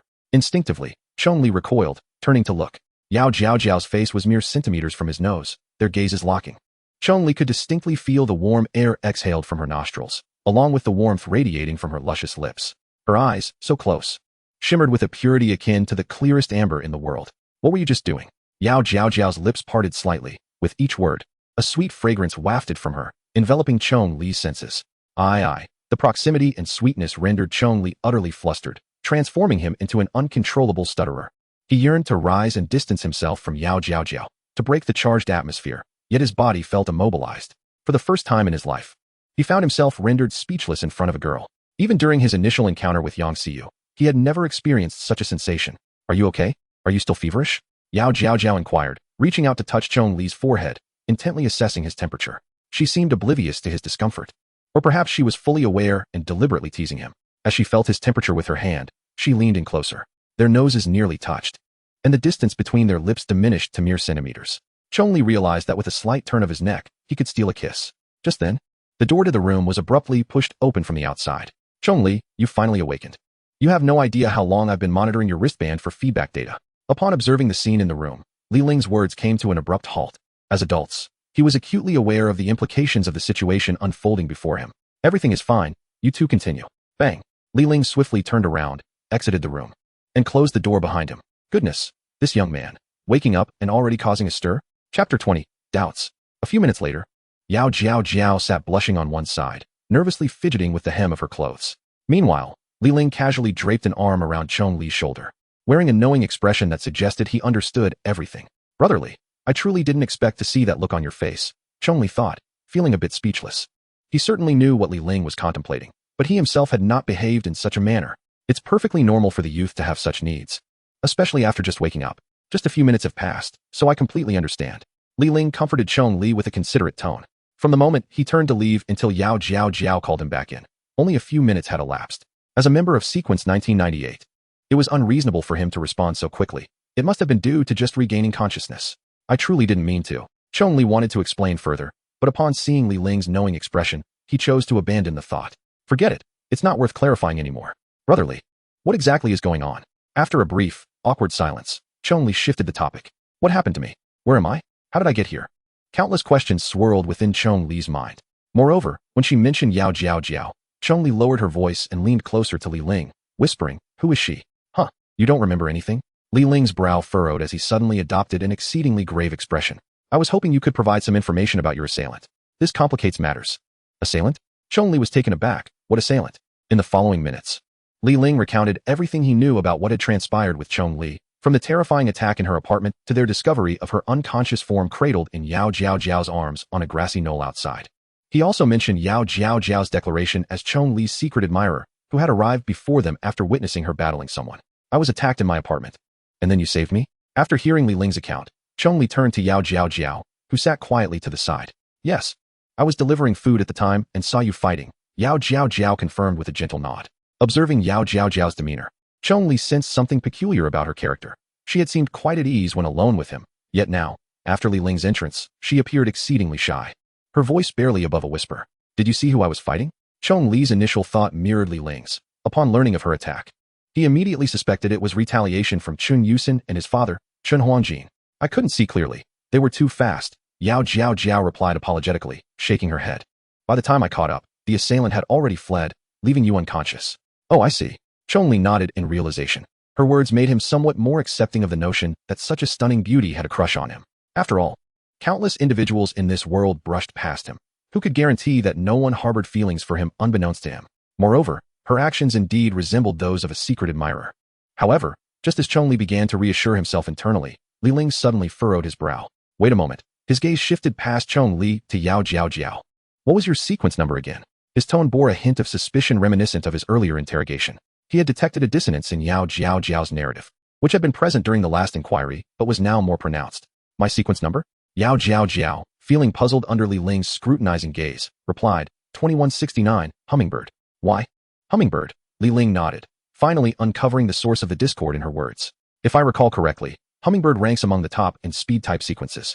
While I'm not entirely clear on whether you're being truthful about your sequence or your combat style, Chong Li's sequence is 1998, Honey Badger, which is not a speed-type sequence. This means that your combat and movement speed should be easily matched by him. How could you have failed to see anything clearly? As Li Ling spoke, his expression grew serious, akin to an interrogation, as he fixed his gaze intently on Yao Jiao Jiao. Yet her subsequent reactions and subtle facial expressions did not suggest deception. I don't know. They were just too fast, faster than I could pursue, she insisted. This doesn't add up, Li Ling thought, wanting to press further. But in the next moment, Chong Li suddenly leaned forward to intercede between Li Ling and Yao Jiao Jiao. Brotherly, she must be telling the truth. There's something I haven't mentioned to you, you know? Huh, what is it? Li Ling was taken aback by Chong Li's interruption, protective of Yao Jiao Jiao. Damn it. This guy has been ensnared by female charm and is ignoring the glaring logical inconsistencies. Actually, my little board mentions that the honey badger can unleash a terrifying burst of speed when provoked. Chong Li attempted to present a semblance of credibility. In truth, he was fabricating this on the spot, not merely to defend Yao Jiao Jiao, but because he had realized through their accounts that he had likely exhibited abilities far beyond his current capabilities during the attack. If that were indeed the case, it must have stemmed from the unknown powers of 009. Yao Jiao Jiao was unlikely to be lying. as the only one requiring deception in this scenario was Chong Li himself. Really? Is that a thing? Li Ling appeared somewhat skeptical as he shifted his gaze back from Yao Jiao to Chong Li. Yes, of course. I just thought it was trivial. So I hadn't paid it much mind. Chong Li met Li Ling's gaze, nodding earnestly. You would believe me, right? He accepted my earlier far-fetched claims in the hospital. Surely he would now. Chapter 21, Official Joining. After Chong Li finished speaking, Li Ling fell silent for a considerable time, wearing a look that questioned Chong Li's certainty. The three remained quiet for a while until Li Ling, unable to find a rebuttal to Chong Li's reasoning, eventually ceased his inquiries. For the time being, he accepted that everything Yao Jiao had witnessed was indeed true. After all, he simply couldn't fathom any reason for Chong Li to deceive him in such circumstances. Upon seeing that Li Ling no longer pressed for answers, Chong Li let out a long sigh of relief. If this continued, it would be difficult to keep his possession of 009 a secret. Brotherly, in an effort to dispel the slightly awkward atmosphere in the room, Chong Li took the initiative to change the topic. Has my application been approved? It's been 2 days, hasn't it?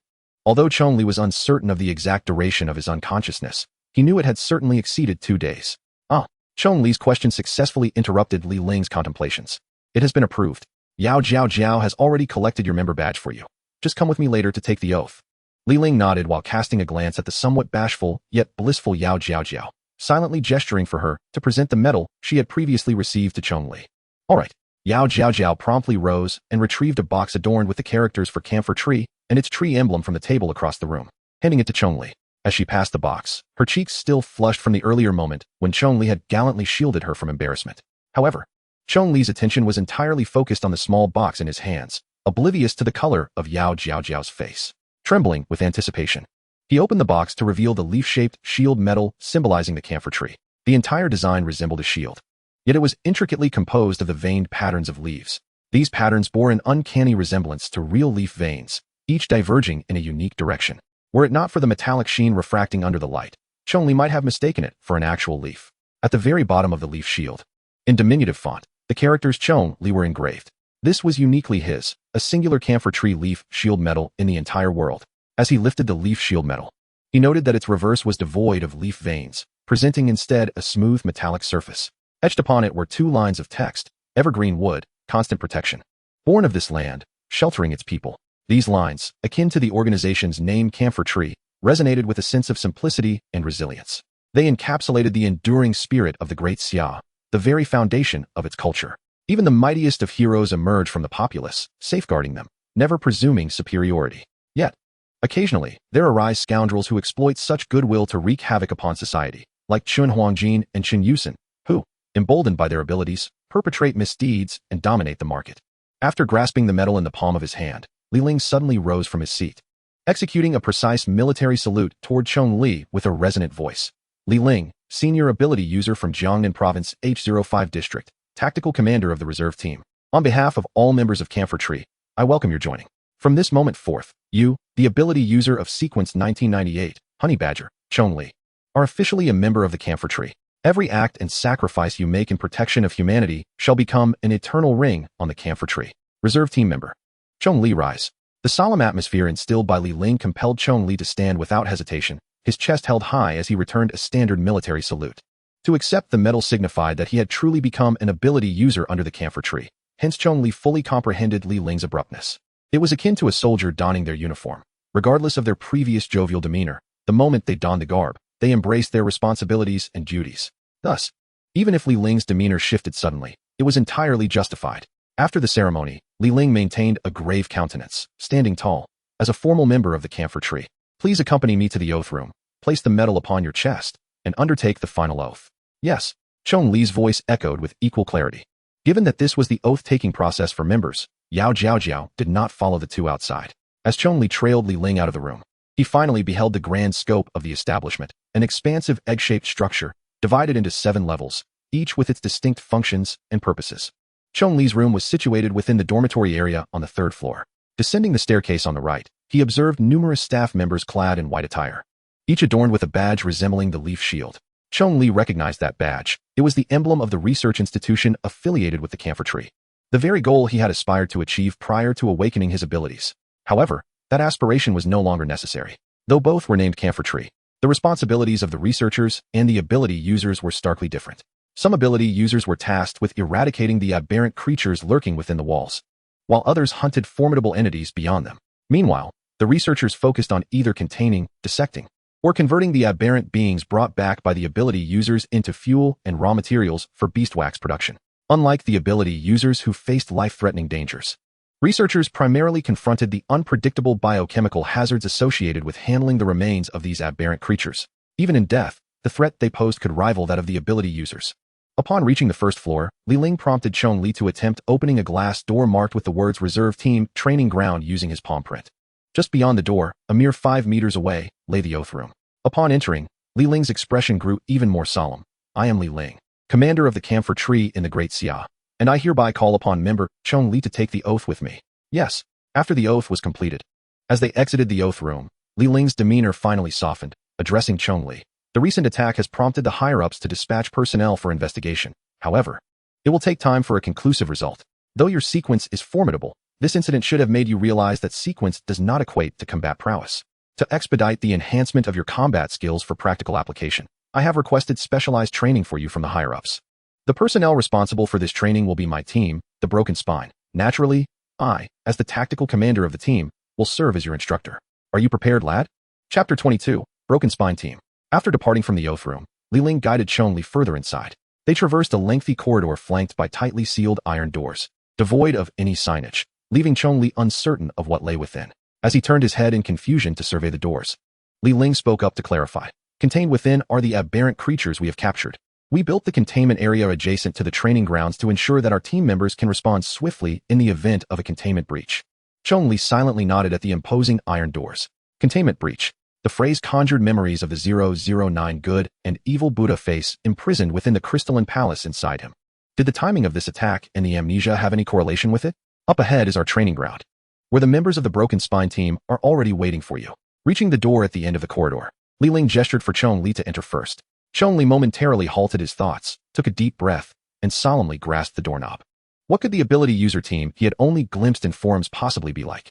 As he pushed the door open, he was greeted by a vast arena, roughly the size of 4 basketball courts. In the center, 6 individuals were gathered around a long table, engaged in lively banter. Old Stone, don't eat that. We were saving it to welcome the newcomer after they wake up. A woman in a green apron, appearing nearly 50, was angrily tugging on a burly man's ear, unleashing a verbal barrage upon him. The burly man, far from being upset, managed to snatch a piece of egg roll from the table before being dragged away. Ha ha ha, Sister Lu's cooking is simply exquisite. I can hardly resist. The burly man, sporting a full beard that obscured his age, was evidently younger than the apron-clad woman, as indicated by the fact that he referred to her as Sister Lu. Let me tell you, flattery is futile. No eating. The matronly figure addressed as Sister Lu was undeterred by the man's admonition, raising her soup spoon as if to strike. At that moment, 2 slender arms emerged from beneath the table, taking advantage of Sister Lu's attention being diverted by Shiryu to pilfer a piece of cake. Linimo, put that down. Sister Lu, seemingly possessing an uncanny awareness, yanked Shiryu's ear while casting an indignant glare at the little girl beneath the table who had stolen the cake. Ahaha, the girl, known as Linimo, realized she had been caught. After a sheepish giggle, she relinquished the cake. Apart from the raucous trio, the remaining 3 individuals appeared considerably more subdued. 1, a bespectacled girl, diligently wiped the table with a cloth, while the 2 boys faced away from Chong Li, arranging plates in the freshly cleaned areas. Upon witnessing the scene before him, Chong Li found himself momentarily stunned. This was rather different from the heroic image he had conjured in his mind. Haha, beside him, Li Ling scratched his head awkwardly. This is how we are. When there is no mission, we rarely maintain any semblance of decorum. I suppose this is quite nice. Chong Li nodded. Although it diverged from his expectations of heroism, he unexpectedly cherished the warmth of this familial atmosphere, having grown up largely alone. Just then, one of the boys arranging plates, seemingly sensing something, promptly set down his dish. In a flash, he leaped into the air, executing a flawless backflip over a distance of several meters before landing directly in front of Chong Li, extending his hand. Greetings. I am Shin Xiao, the lead combatant of the Broken Spine Squad, 26 years old, sequence 8996, Foxbat. Hello? I am Chong Li, the newcomer, 1998, Honey Badger. Despite his confusion, Chong Li instinctively shook hands in return. How did he know I had arrived when his back was turned to me? Shin Xiao immediately noticed the bewilderment on Chong Li's face and, somewhat displeased, turned to Li Ling. What's this, Captain? You didn't introduce the newcomer to us at all? I got busy and forgot, Li Ling replied, awkwardly shrugging. How unreliable. Never mind. I will introduce everyone, Shin Xiao declared, pulling Chong Li close as he began to introduce the members present. First, there's me. My Foxbat sequence allows me to utilize ultrasonic waves to cover a radius of 100 meters. The closer you are, with no obstructions, I can discern your appearance even if my back is turned. He gestured towards the burly man still being tugged by the green apron matron. That hefty fellow is Shiryu. True to his name, he is a pure tank and our frontline combatant. Sequence 9526, Wild Boar. The woman in the apron is Lu Li. He pointed to the visibly exasperated Sister Lu. We all call her Sister Lu. Like Shiryu, she is also a frontline combatant. Sequence 7787, Mantis. By the way, her cooking is absolutely divine. He then pointed to the girl beneath the table. That's Lin Mo, age 12, our side combatant. Sequence 9047, Funnel Web Spider. Don't let her small stature fool you. She is quite ferocious. A friendly warning. Do not mock her for having many arms, even as a newcomer. You will find yourself on the receiving end of a beating. Chong Li followed Shen Zhao's finger to discover that Lin Mo's recently pilfered cake had indeed been taken by her two arms from the same side of her body. The one cleaning the table is Wen Yuan. She seems to be your senior, having previously worked in a research institution before awakening her abilities and joining our squad. Shen Zhao continued with his introductions. She is responsible for medical duties. Sequence 7094, Honeypot Ant. However, like Lin Mo, she can be quite fierce in a fight. The one still arranging plates is Jiang Che, our sniper. Sequence 7765, Waterfish. Although he is called a sniper, he does not use a gun. You will learn how he snipes later. After finishing the introductions of the Broken Spine squad, Shen Zhao cleared his throat and, in an exceptionally sharp voice, called out to the bustling members. Everyone, a newcomer has arrived. The group was momentarily stunned by the force of his announcement, turning to regard Chong Li. They then set down their tasks and approached him. Oh, so this is Chong Li. Let me have a look, dear. The first to reach Chong Li was Sister Lu, her face alight with excitement as she regarded him like a long-lost child, circling around him several times before nodding in satisfaction. Not bad at all. You seem quite robust. Sister Lu, don't daze our newcomer. Before Chong Li could steady himself, the enormous Shiryu squeezed in front of him, still chewing on a freshly pilfered egg roll. Indeed quite sturdy. Young man, I can see your remarkable physique. Come train with me. I, Shirgu, am also a strength-based sequence. I can help unleash all your potential. Oh please, with his high sequence, training with you would be a waste. The diminutive Lin Mo shoved Shiryu aside, stepping in front of Chong Li. With her 8 arms akimbo, she glared defiantly at the towering Shiryu, her fierce demeanor surprisingly undeterred by his size. Hey, you little brat, if you're not training with me, are you suggesting he should train with you instead? Absolutely not with you. The group began bickering over who would train with Chong Li, their clamor resonating so loudly that it seemed to eclipse even Shen Zhao's earlier shout. Is this truly a professional team of ability users? Chong Li pondered. Ahem. Everyone, please be quiet. Amidst the uproar, Li Ling, who had remained silent for some time, finally spoke up. As expected of the captain. Although he held the lowest sequence in the squad, it was evident that everyone respected him. Upon his utterance, silence fell over the group. They all understood that Chong Li's sequence was exceedingly high. Once the noise subsided, Li Ling began to speak methodically. Logically speaking, his sequence of 1998 qualifies him for direct entry into the hunter squad outside the walls. However, considering he currently lacks sufficient combat experience, the higher-ups have decided, after careful consideration, to place him in our reserve squad for the time being. He continued, casting a serious gaze over everyone, with their captain adopting this demeanor. The playful atmosphere dissipated, and all grew serious. Chong Li will not remain in our squad indefinitely. Once his sequence abilities are sufficiently developed, he will leave us to join his own hunting squad. Our duty is to enhance his combat skills and experience while he is with us, nurturing a new talent for the nation. This has always been the responsibility of our reserve squad. After Li Ling concluded, everyone, save for Chong Li, nodded solemnly. From his words, Chong Li gleaned a piece of information he had never encountered before. The functions of the preparatory squad extend beyond merely eradicating anomalous creatures concealed within high walls. They are also tasked with nurturing new members for the hunting teams. No wonder it is referred to as the preparatory squad. However, brotherly, did you not previously state that once one joins the preparatory squad, they remain a member for life? Chong Li, harboring this query, turned to Li Ling. He distinctly recalled Li Ling making this assertion during their time at the hospital. Indeed, members of the preparatory squad remain so for life unless a sequence change occurs. Li Ling did not refute Chong Li's question, continuing. I never claimed that you have officially joined our squad. Since your oath, I have consistently stated that our squad serves as your special training instructors. Oh, so that is the case. A flicker of disappointment coursed through Chong Li's heart, as he had just felt a warm, familial camaraderie. Now, Li Ling's words had shattered that illusion. It turned out he was merely a temporary worker here, not a true member after all. Suddenly, with a resounding clap, Lu Li, clad in a green apron, strode forward and delivered a playful smack to Li Ling's nape. Huh, you insufferable brat, can't you keep your spirits up? Shut your mouth. If you utter another disheartening word, you won't be allowed a single bite of the feast today. With that, Lu Li turned and linked her arm with Chong Li's, leading him toward the long table at the center of the training ground, all the while exclaiming, "Listen here, young man. Don't heed his nonsense. Once you're here, you're family. What does it matter whether you formally join or not? Just take this place as your home. Even if you train hard and leave, you can always return. It's merely a matter of chopsticks. Honestly, precisely. Big brother, just consider this your home," chimed in Lin Mo, who had 8 arms, following closely behind.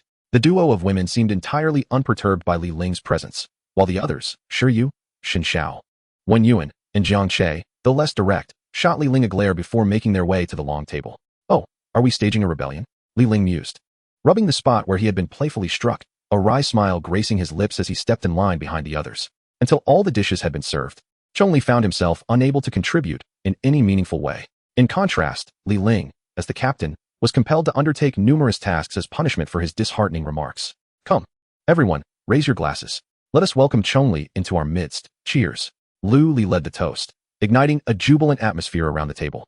And even Chong Li found himself smiling instinctively, just as everyone lifted their glasses overhead. However, Xin Xiao, possessing sonar abilities, suddenly sensed something and turned towards the entrance of the training ground.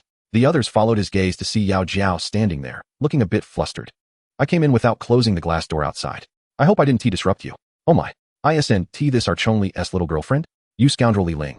How could you forget her outside?" Lu Li, ever the one to break the silence, quickly rose to welcome her. Chapter 24, Special Training commences. Under normal circumstances, Yao Jiao would not possess the qualifications or permissions to enter the camphor tree's premises. Yet, even Li Ling felt hesitant to expel her in such a jovial atmosphere. Thus, Lu Li led her to take a seat at the table. Initially, Yao Jiao felt a bit out of place, knowing only Chong Li and Li Ling. But she soon became swept up in the lively ambience, joining in the toasts. Time passed swiftly, and by the time the dishes had been nearly consumed, it was already evening. Chong Li was dragged away by Shi Yu and Xin Xiao to tour the outside base, while Lu Li and Lin Mo took charge of the cleanup. "Humph, you heartless lot. Every time you finish eating, you run off, leaving me with this mess to tidy up," Lu Li grumbled as she donned her apron, deftly organizing the aftermath. As the last to join the gathering, Yao Jiao was called aside by Li Ling before she left. "Yao Jiao, could you come with me for a moment?" "Me? Oh." Yao Jiao was unsure of the reason for Li Ling's sudden summons, but followed him nonetheless. "I know you do not wish to join the camphor tree, yet I must ask you for a favor," Li Ling said, glancing at Chong Li's retreating figure being pulled away by Shi Yu and the others. "I implore you to stay and assume the role of a temporary instructor in this special training targeted at Chong Li." Li Ling paused, his expression serious as he regarded Yao Jiao. This conclusion had been thoughtfully considered since he first spotted her at the table. Their squad had previously served as instructors for hunting team members, but those individuals had all been ranked beyond 3,000. With Chong Li's sequence starting with 1, even he, despite his extensive combat experience, felt somewhat apprehensive. Li Ling had already looked into Yao Jiao's hummingbird sequence, ranked 2169, which surpassed all members of their squad in combat prowess. If Yao Jiao could agree to assist, it would significantly enhance Chong Li's training outcome. "So, will you accept this request?" Li Ling's gaze was probing as he looked at Yao Jiao. "This is not a directive from the higher-ups. It is merely my personal request. If you decline, that is perfectly acceptable." "I agree." Yao Jiao's response was immediate, surprising Li Ling. "Although I have scarcely employed my sequence ability in battle, I am willing to assist Chong Li." Her cheeks flushed as she spoke resolutely. After her memories were altered by the good and evil Buddha, Yao Jiao not only developed feelings for Chong Li, but also lost all recollections from her time in Camphor Moth. In her current impression, she had only ever used her sequence ability for delivering takeout. "Excellent. Thank you." Li Ling expressed his satisfaction with this outcome. "I will promptly apply for your temporary status. If the higher-ups grant approval, you will be free to enter and exit the base during Chong Li's special training." "All right." At the entrance of the camphor tree, swearing room, the two reached a consensus and shook hands. Chong Li had indulged a bit too much and, having just regained consciousness from a previous bout with Yao Jiao, fell into a particularly deep sleep that night, unaware of when she returned to her room. In Chong Li's room, there was only one bed. After hesitating between lying beside Chong Li and sleeping on the floor, Yao Jiao ultimately decided to step outside. After considerable effort, she finally located Lu Li's room, knocked, and entered. The following morning, Chong Li was abruptly jolted from his slumber by a powerful force that lifted him from his bed. "Chong Li, rise and shine, it's time for training." Shi Yu's booming voice instantly roused Chong Li from his dreams. Before he could fully awaken from the aromatic dream of Sister Lu's braised pork, he found himself hoisted onto Shi Yu's shoulder and transported to the training ground. Li Ling, Lu Li, Xin Xiao, Lin Mo, Jiang Che, and Wen Yuan had already assembled at the venue. Their attire bore no resemblance to the casual outfits of the previous day. Most astonishing to Chong Li was Lu's sister, Lu Li. Yesterday, clad in an apron, She appeared to be nothing more than a housewife managing the household's daily affairs. However, now, adorned in a pristine white, form-fitting combat uniform, she exuded the commanding presence of a female warrior ready for battle. The others, too, had transformed in a similar manner, with the exception of Lin Mo, whose small stature and age rendered him incapable of emanating any aura of menace. Even more surprising to Chong Li was the fact that Yao Jiao, who was not a member of the Camphor Tree team, had donned the same pure white combat attire, her chest adorned with a badge resembling a leaf shield. "What are you doing here dressed like that?" Chong Li queried, his mind a whirlwind of questions as he gazed at Yao Jiao. Yet, she offered no reply, merely sticking out her tongue playfully at him. "Chong Li, your specialized training officially commences today," Li Ling announced, equally clad in white combat gear. "Huh?" Chong Li's head swarmed with even more questions. "What? We're starting training right after I wake up? I didn't even have time to brush my teeth." However, Li Ling paid no heed to his bewildered expression and continued.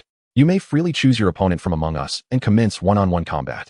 Given your formidable sequence, we will not hold back during the special training battles.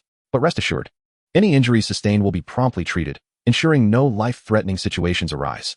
Upon finishing her declaration, all members of the Broken Spine team, including Yao Jiao, stepped forward in unison. "All right, choose your opponent. The decision is yours." Chong Li took a moment to process the reality that Li Ling was not jesting. They were all entirely serious.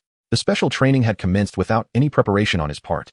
As he surveyed the assembled squad, Chong Li fell into deep contemplation. His true sequence was 009, Buddha of good and evil. And even though his containment progress was only at 16, it felt rather inappropriate to bully a girl. Therefore, "Shiryu, it's you. Let's go." After careful consideration, he beckoned to Shiryu, the largest and most resilient-looking member of the group. "Me? You chose me?"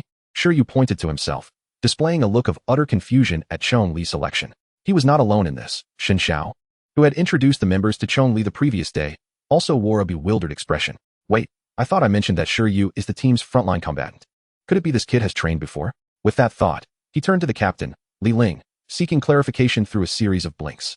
Li Ling's response was a reassuring wink. "Don't worry, he has trained. He told me himself." The other team members exchanged glances, astonished. Lu Li remarked, "Wow, is this kid really that fierce?" Lin Mo exclaimed, "Goodness, he's going up against Uncle Shiryu?" Jiang Che suggested, "Should we stand back? This could get messy." After selecting his sparring partner, Chong Li and Shiryu positioned themselves at the center of the training ground. After a brief warm-up, they assumed combat stances. The remaining members, taking up positions in a corner, held their breath, eagerly anticipating the clash between these two titans. Boom. Shiryu was the first to strike after the warm-up. He planted his left foot firmly, using the floor's reaction force to propel himself towards Chong Li with explosive speed. His massive frame, combined with his bushy beard, made him resemble a wild boar charging through the wilderness. Faced with the oncoming Shiryu, Chong Li felt a surge of panic. Reflecting on his life, he realized that apart from relying on his Buddha form to withstand thugs in the hospital, he had no experience in combat. With only the option of lowering his center of gravity and aiming a punch at Shiryu's swiftly approaching fist, he could think of no other defensive posture.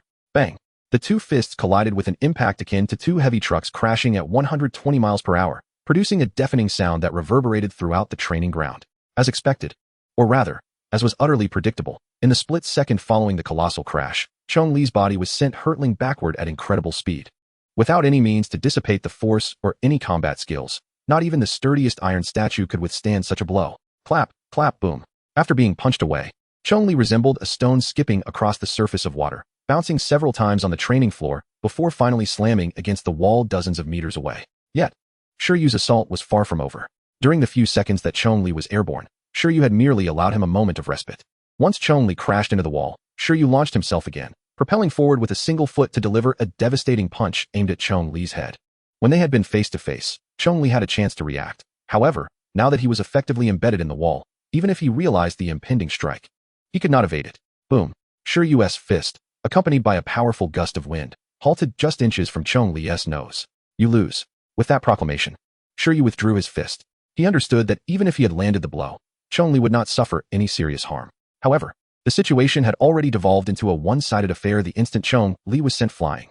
This honey badger, no matter how resilient, could only endure so much. A fish on the chopping block, even if it were made of iron, would eventually be sliced apart. It was merely a matter of time.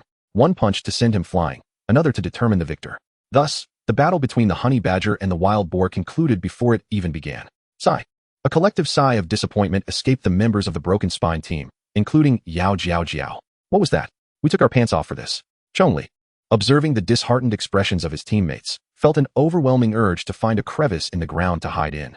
But I'm at 16 progress with the Buddha of good and evil. How could the disparity be so vast? I've lost face completely. Enough, Li Ling said, shaking his head in exasperation as he watched Chong Li peel himself off the wall. Let us not allow him to pick again, otherwise he might endure a one-sided beating indefinitely. And in you go?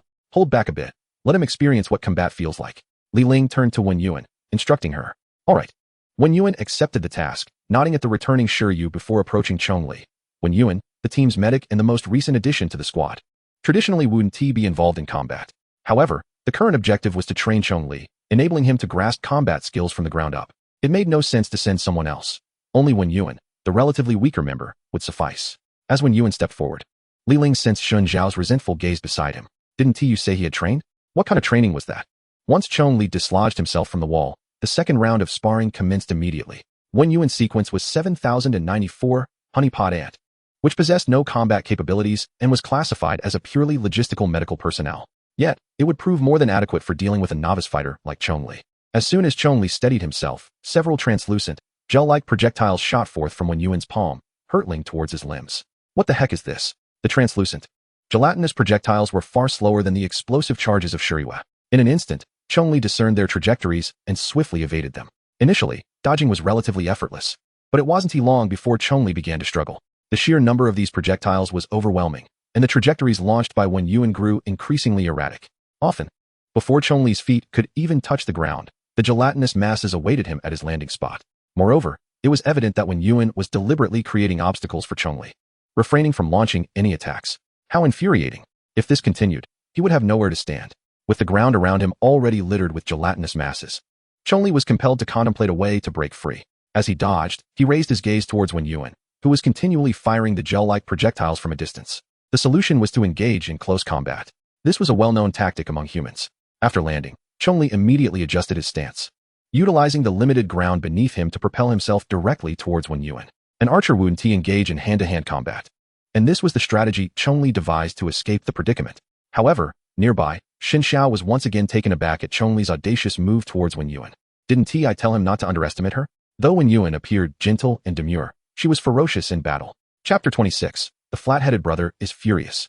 Using the floor's reaction force, Chong Li surged towards Wen Yuan, unable to adjust his body midair, and was forced to absorb the gelatinous projectiles with his body. It was at that moment he realized that these gelatinous masses seemed to possess no offensive capability whatsoever. Once they adhered to him, they merely felt sticky and cold, reminiscent of the disinfectant iodine a doctor applies to the skin before an operation or injection. However, Chong Li had no time to ponder further, as he found himself standing before Wen Yuan. Given that Li Ling had previously instructed him not to hold back, Chong Li unleashed his full strength upon her seemingly serene face, swinging his fist with utmost force. Although he lacked knowledge of advanced combat techniques, the sheer application of brute strength was not particularly challenging for him. Would his punch land? Chong Li held his breath and focused on his fist, which was now merely centimeters away from Wen Yuan's nose. What he failed to notice, however, was the collective expression of schadenfreude on the faces of the watching members of the Broken Spine squad. It was as if they were all eagerly anticipating the impending event. Smack! Just as Chong Li's fist was about to meet Wen Yuan's face, a gelatinous mass appeared, obstructing her visage. The soft material absorbed the impact of Chong Li's punch as if it were striking a mound of cotton, halting his advance completely and rendering him unable to withdraw his hand. This gelatinous barrier had materialized just before Chong Li's fist. Junior, you're about to lose again, Wen Yuan said, a gentle smile gracing her lips as she observed Chong Li, immobilized by the small gelatinous mass. What? The instant he saw that smile, Chong Li felt an overwhelming sense of danger. But it was too late. Following Wen Yuan's smile, all the previously launched gelatinous projectiles began to levitate from the ground. As if drawn by gravity, they all surged towards Chong Li. It was uncertain whether Wen Yuan was merely holding back or if the projectiles naturally moved at a slow pace. But before Chong Li was entirely encircled, he was afforded a moment to react. What on earth is this? Chong Li roared at the gelatinous mass restraining his fist. Guess, Wen Yuan replied with a serene smile. With a thud, Chong Li planted his feet firmly on the ground, exerting every ounce of strength he possessed to engage in a tug-of-war with the gelatinous mass. If he couldn't pull his fist free, then he would break free through sheer force. Soon, this tactic proved effective. Under Chong Li's might, the gelatinous mass began to deform, akin to a lump of Play-Doh being gradually stretched. After several seconds of resistance, it ultimately burst apart, releasing its hold on him. In an instant, Chong Li broke free and swiftly maneuvered out of the encircling gelatinous masses. Panting heavily, he realized that the continuous evasions had drained much of his stamina, leaving him drenched in sweat once he escaped the confines. However, he remained oblivious to the small gelatinous mass that was now adhering to the back of his clothing. Goodbye, Junior. Observing Chong Li's escape from her encirclement, Wen Yuan remained unhurried, even waving at him. As Chong Li, still breathless, contemplated his next move. He was perplexed by Wen Yuan's peculiar gesture. In the next moment, the gelatinous mass clinging to his back rapidly flowed towards his mouth and nose, instantaneously blocking all his airways. The sensation of suffocation struck him like lightning. The fact that the gelatinous mass had already begun to invade Chong Li's respiratory tract without any further control from Wen Yuan indicated that she had indeed allowed him a considerable margin of mercy. Honey Badger versus Honey Pot Ant. The Honey Badger loses. Chong Li's practice battle record, 0-2. Watching Chong Li flail about in a frantic attempt to dislodge the mass from his nose and mouth, Shen Xiao transformed into a ruthless announcer from a distance. Chong Li's next practice opponent was the sharpshooter Jiang Che. In less than 5 seconds from the start, as Chong Li attempted to employ close combat tactics once more, he was struck in the forehead by a high-speed water bullet launched from between Jiang Che's index and middle fingers. Had Jiang Che not reduced his force to 999, Chong Li's skull would have been shattered. Chong Li versus Jiang Che. 5 seconds concluded. Chong Li versus Lu Li. Lu Jie's arm blade, akin to that of a mantis, instantaneously sealed Chong Li's throat, ending the battle in half a second. Chong Li versus Lin Mo. Not only was he eliminated in an instant, but Lin Mo also toyed with him like prey, leaving him sprawled in a most undignified manner among 8 flailing arms. The battle lasted 2 minutes. Chong Li versus Shen Xiao. Shen Xiao didn't even need to leave the group. A single burst of ultrasound knocked Chong Li down, meaning the battle had ended before it truly began. Finally, Chong Li versus Li Ling. The encounter concluded with Chong Li being battered and bruised by Li Ling, who was bouncing rapidly between the walls. The battle ended after 5 minutes. First practice session. Honey Badger, sequence 1998, suffered a crushing defeat at 0-7. For the members of the Broken Spine squad, while the outcome was disheartening, it was to be expected. However, for Chong Li, this was an unacceptable reality. His true sequence was 009. Such a degree of humiliating defeat was no different from a public shaming. Let us take a break and then continue. Let us go again. Just as Li Ling was about to grant Chong Li a moment's respite, the battered Chong Li suddenly roared. He then lifted his head, his eyes bloodshot as he addressed everyone. Please, let us go again. The entire Broken Spine squad stared in astonishment at the bruised and battered Chong Li. Lu Li and Shuri Wei exchanged looks of admiration, while the others felt a twinge of emotion. Only Li Ling and Yao Jiao Jiao exchanged glances, with Li Ling exclaiming, "Oh dear, the flat-headed brother is furious." Yao Jiao Jiao replied, "It certainly seems that way." Though Chong Li was filled with rage, it didn't alter the fact that he still had to endure the punishment he deserved. Second round of practice. Third round of practice. 20th round of practice. From initially being relentlessly beaten, Chong Li gradually learned to rely on his reflexes and control over his body, successfully evading Wen Yuan's gelatinous masses and Shuri Wei's powerful strikes. After an entire day of practice, Chong Li finally understood the purpose of Wen Yuan's peculiar, chilly gelatinous projectiles. Just as Shen Xiao had introduced at the outset, Wen Yuan was the medical personnel of the squad. The gelatinous substance, a manifestation of her sequential abilities, allows her to control it in combat, enabling her to swiftly mend the wounds of her comrades and effectively staunch bleeding. In essence, what nearly caused Chong Li to suffocate to death was merely a cluster of medical proteins. Chapter 27. Sister teaches you how to apply force. The filling protein released by Wen Yuan quickly healed the wounds on Chong Li's body. All members of the Broken Spine team had vacated the training grounds, not due to a break in their schedule, but because they had exhausted themselves beating up Chong Li. As Shiryu departed, he remarked, "This kid can really take a beating. I'm worn out, yet he could still keep fighting." Once everyone had left, only Chong Li and Yao Jiao Jiao remained in the training area. "So how did it go? Did you learn anything today?" Yao Jiao Jiao leaned against the wall, sipping water while observing Chong Li. "Ouch, ouch, ouch." Chong Li winced, pressing on the swelling on his forehead. "It was all right. I've learned quite a bit. Especially Shiryu's combat techniques, which are incredibly practical for me." In the earlier rounds of sparring, Chong Li had found himself utterly defenseless against Shiryu, being dispatched in mere moments. However, as he carefully observed, he began to absorb Shiryu's methods of exertion. The key realization was that he could not rely solely on brute force derived from the reactive impact during an attack. The ground's reaction force could only facilitate a charge, while the true direction of force must be precisely determined within the fleeting moments of approaching the enemy. In addition to Shiryu, Chong Li gleaned various combat techniques from others as well. For instance, Lu Li taught him how to instantly target the enemy's most vulnerable points, while Lin Mo instructed him on how to leverage rapid attacks to compensate for size discrepancies. "Are you interested in giving it another go?" Yao Jiao Jiao asked, a satisfied nod accompanying her words. "Huh, I didn't quite catch that. Everyone's gone. It might not be appropriate to call them back," Chong Li replied. "Who said anything about calling them back?" Yao Jiao Jiao smiled playfully. I meant, do you want to try with me? With you. Chong Li was taken aback by her suggestion. He had never understood why Yao Jiao Jiao was present until now, and seeing her expression made him realize, wait, you're also part of the Broken Spine team. With a gentle shake of her head, Yao Jiao Jiao clarified, not quite.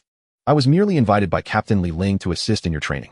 I've been watching your sparring all day, and it made me eager to ask if you wanted to try again. Are you ready? Ready. Before Chong Li could finish his sentence, Yao Jiao Jiao had already appeared behind him. She lightly tapped the back of his neck and declared, you lose. Without affording him even a moment to be shocked or to react, he was instantly taken down. It wasn't until her hand left his neck that he turned in astonishment to face Yao Jiao Jiao standing behind him. Her speed was astonishingly greater than Li Ling's.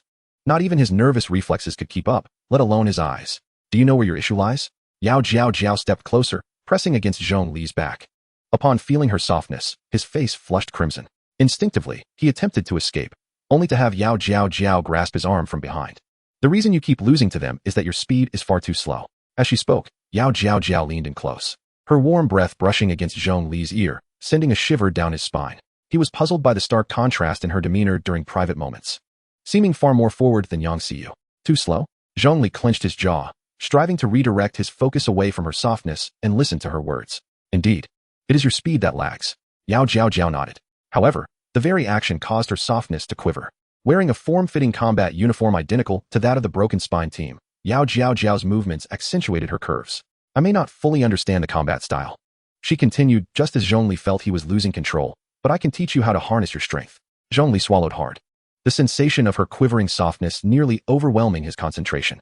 Yet, Yao Jiao Jiao maintained a serious expression, as if nothing had transpired moments before. Your speed is inadequate because you focus all your attention on the enemy before you, neglecting control over your own body.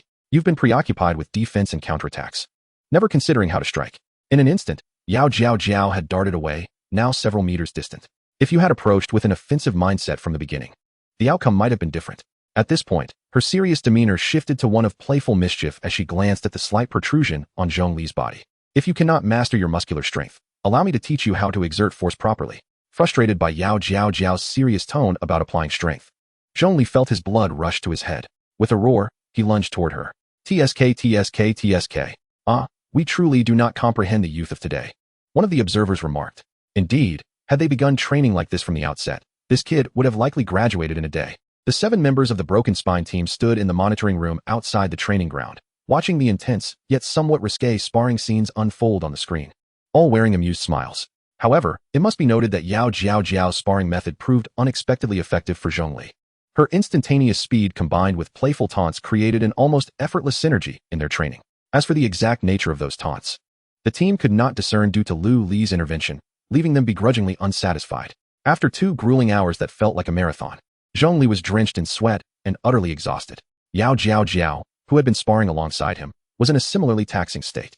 Large patches of sweat on her combat uniform, devoid of any dirt, transformed the fabric into a darker hue, accentuating every feature that would drive young men wild.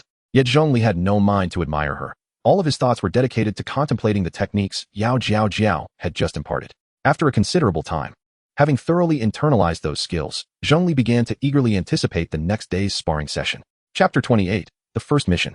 In the ensuing mornings, Chong Li was routinely roused from his slumber by Shiryu. By day, he practiced with his team members, and by night, he trained with Yao Jiao Jiao, resulting in remarkable progress. By the 6th day, he could spar with Lu Li, the mantis, for a full 2 minutes without succumbing to despair. As for the school, at Chong Li's request, Li Ling had secured him a leave of absence, citing an unusual creature attack that resulted in injuries requiring treatment at the Jiangnan Provincial Hospital. Wow, you've made quite the progress.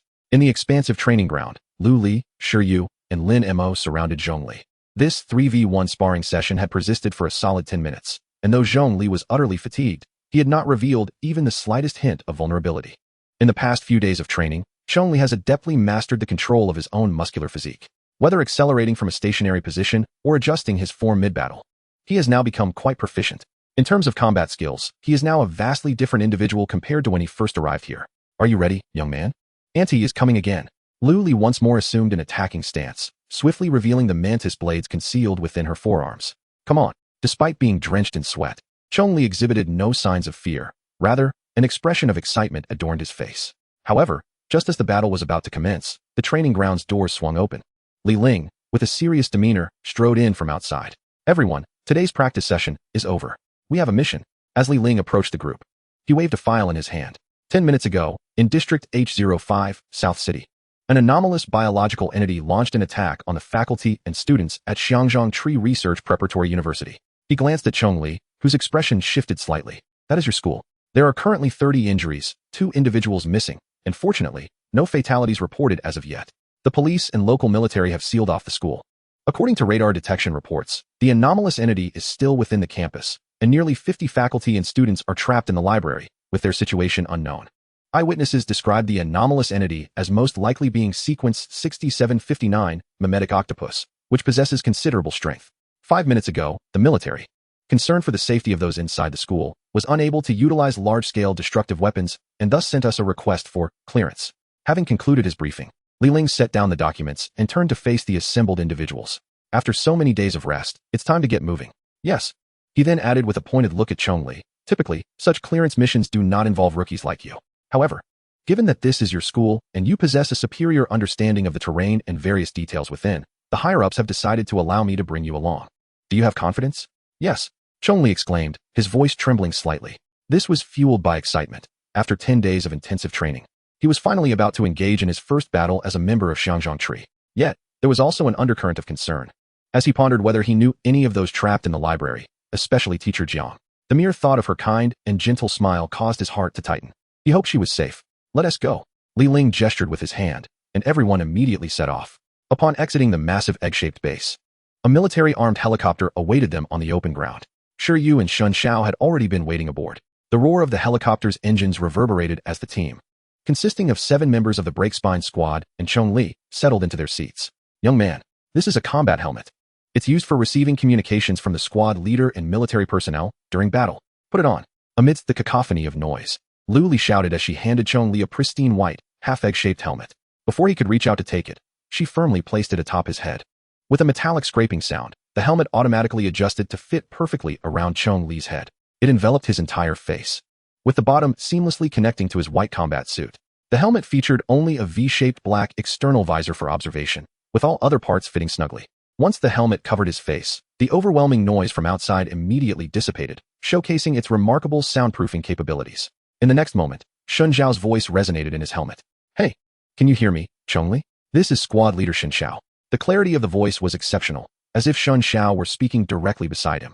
I can hear you. Chong Li nodded and looked around at his teammates, all of whom had donned their helmets. Each helmet bore the names of their respective sequences elegantly inscribed on the jawline for identification. Chong Li's helmet similarly displayed 1998 Honey Badger. We've arrived. Is everyone ready? Just as Chong Li was curious about any additional powerful functions the helmet might possess, Li Ling's voice broke through.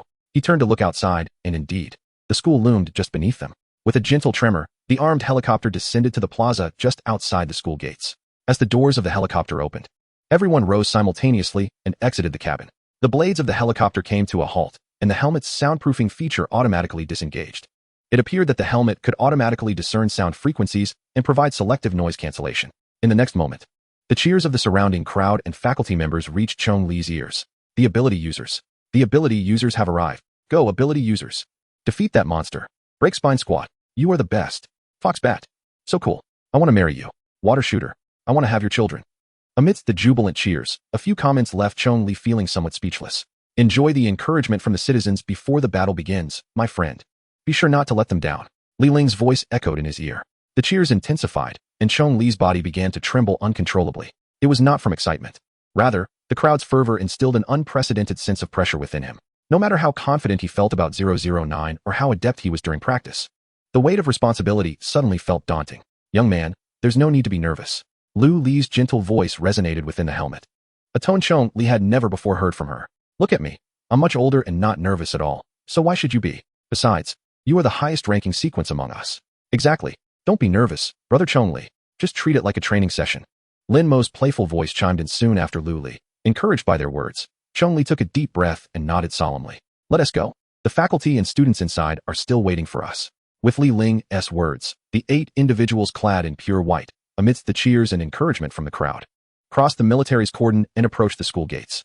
What should have been a bustling central avenue of the school at this hour was now eerily silent, devoid of any human presence. After walking a few dozen meters down the avenue, a flower bed splattered with blood came into view. The scent of blood was potent, indicating the presence of at least 4 individuals' blood. Xin Xiao, possessing sonar-level awareness, was also highly sensitive to the components of blood, even through the helmet. He could make accurate assessments. Can you determine if it's the 6759 mimetic octopus? Li Ling inquired. Not at the moment. There are no distinct characteristics of the assailant left behind, Shan Zhao's voice replied. Chong Li, you lead the way. Our objective is to swiftly locate and eliminate the anomalous entity and assist the military in rescuing the 50 trapped faculty and students.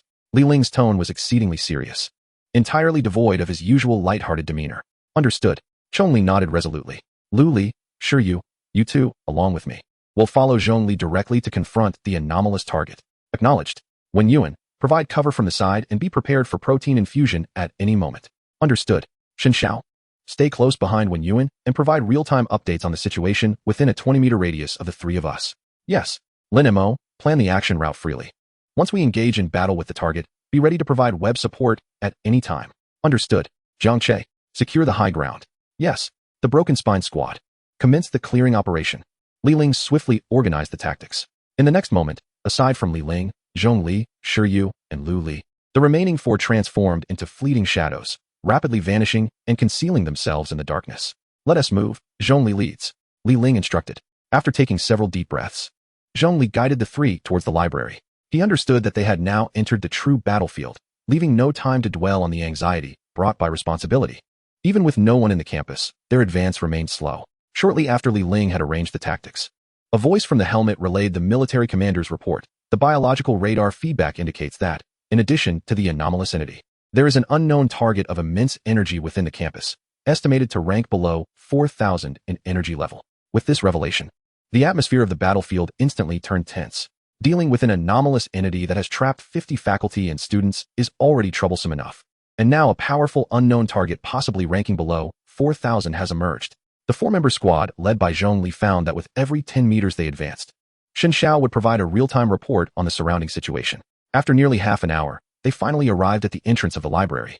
However, despite Shan Zhao's awareness coverage, no hidden targets were detected, which accounted for their sluggish pace.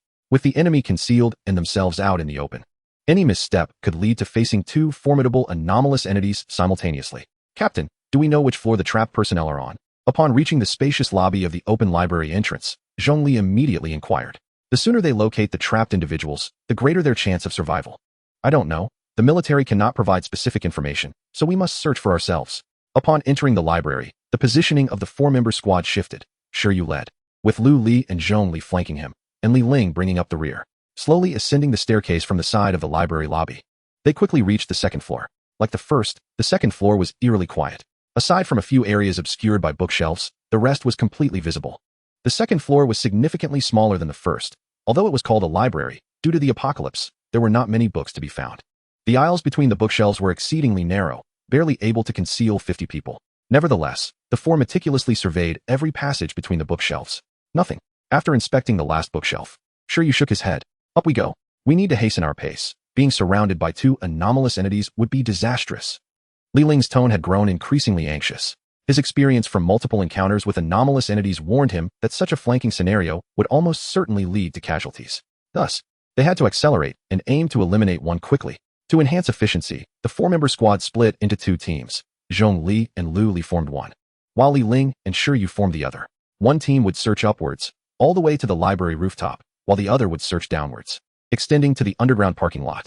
After confirming their objectives via helmet communication, the 2 teams separated to conduct their searches. Strangely, however, despite thoroughly scouring the library from top to bottom, they found no trace of the anomalous entities or the 50 trapped faculty and students. 10 minutes later, the 4 regrouped in the lobby of the library's 1st floor. What is going on? Could it be that the military's information is flawed? Shi Yu was the first to voice his concerns. Impossible. Our military would never make such a fundamental error. There must be something else at play, Li Ling countered, then lowered his head in contemplation. But in the next moment, a voice from their helmets interrupted. Captain, Lu Jie, Shitugu, Zhong Li. Why have you all been standing still at the library entrance for so long? Chapter 30. Fighting with eyes closed. What? Upon hearing Xin Zhao's words, the 4 were momentarily stunned, exchanging perplexed glances. What does that mean? What do you mean we've been standing still at the library entrance? Li Ling immediately sensed something was amiss and asked Xin Xiao through the helmet. After you 4 arrived at the library entrance, you've just been standing still. I thought you were discussing tactics, but I couldn't hear you speak. Before Xin Xiao could finish, Li Ling's furious shout echoed through their helmets. Linimo, pull us away. Chong Li hadn't even processed what they were discussing when he felt a powerful force pulling him backward at an astonishing speed. In the next instant, the scene of the library lobby before him began to undergo a sudden transformation. As he was being pulled back, the scene in front of him crumbled like sticky clay. The image of the first-floor lobby receded like a tide, akin to a stage backdrop being removed. The entrance to the library reappeared before the four, and they found themselves drawn by Lin Mo's web to a spot several meters away from the library entrance. Captain, what just happened? Chong Li looked bewildered at the altered scene, utterly confused about what had just transpired. Before Li Ling could respond, Xin Zhao's voice came through the helmet. It's confirmed. The anomalous entity trapping the faculty and students is the 6759 mimetic octopus. The only creature capable of producing this geometric mimetic interference, plunging you into a sensory illusion, is the mimetic octopus. Damn it, when did we get caught? I felt nothing at all. As soon as Xin Xiao finished speaking, Shiryu's furious curse reverberated through the helmet. It was evident he was infuriated by the mimetic octopus, eager to rush in and pummel it into octopus paste.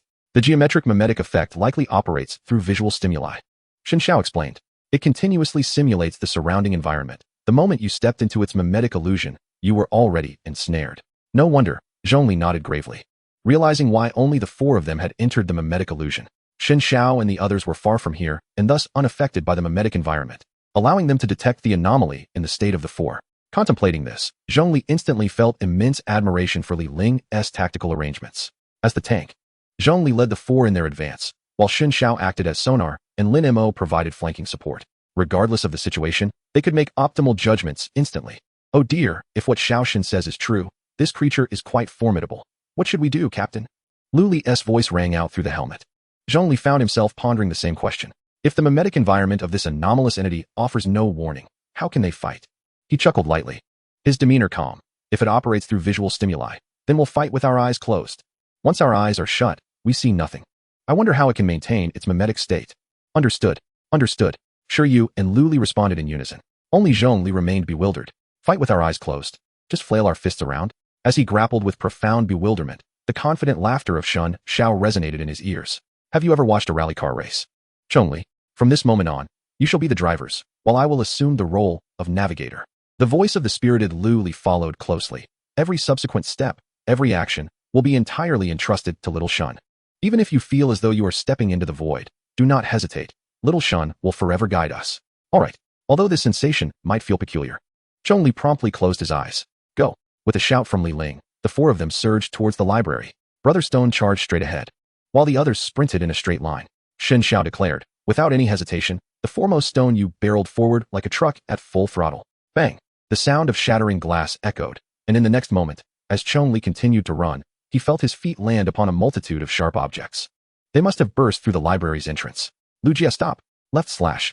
The captain jumps, stomp hard. With all his might, Chong Li threw a punch straight ahead. Xin Zhao's commands were rapid and precise, devoid of any superfluous words.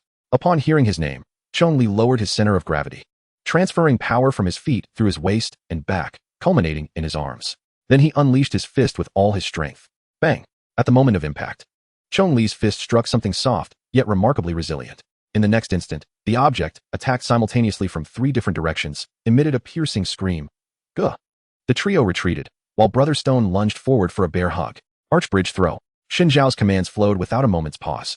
Gurgle. As Chong Li heard the command and took a step back, he immediately discerned the sound of something sticky being forcefully constricted. Then smack. The sound of viscous matter bursting echoed. Chong Li could vividly imagine Stone Yu hurling whatever he had backward onto the ground. Stone, tilt your head left. Lugia, turn and deliver a downward slash. Swish. Creak.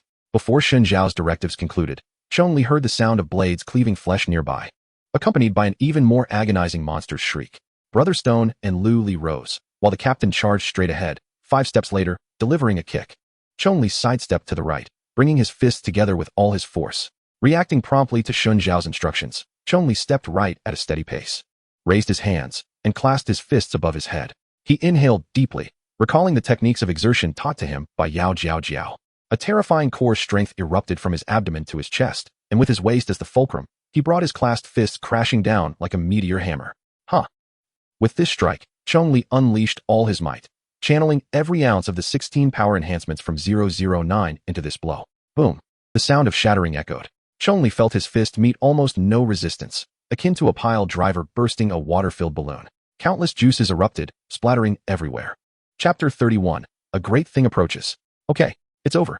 After Chong Li burst the balloon, Shun Zhao's voice reached his ears. It should be fine now. Open your eyes. Upon hearing this, the four of them finally opened their eyes. When confronted with the scene before them, Chong Li gasped in astonishment. Stone Yu held tightly onto a massive, gelatinous octopus, pinning it to the ground. His head turned to the side, and Lu Li's blade was less than 10 centimeters away from his head, pinning the octopus's head to the floor.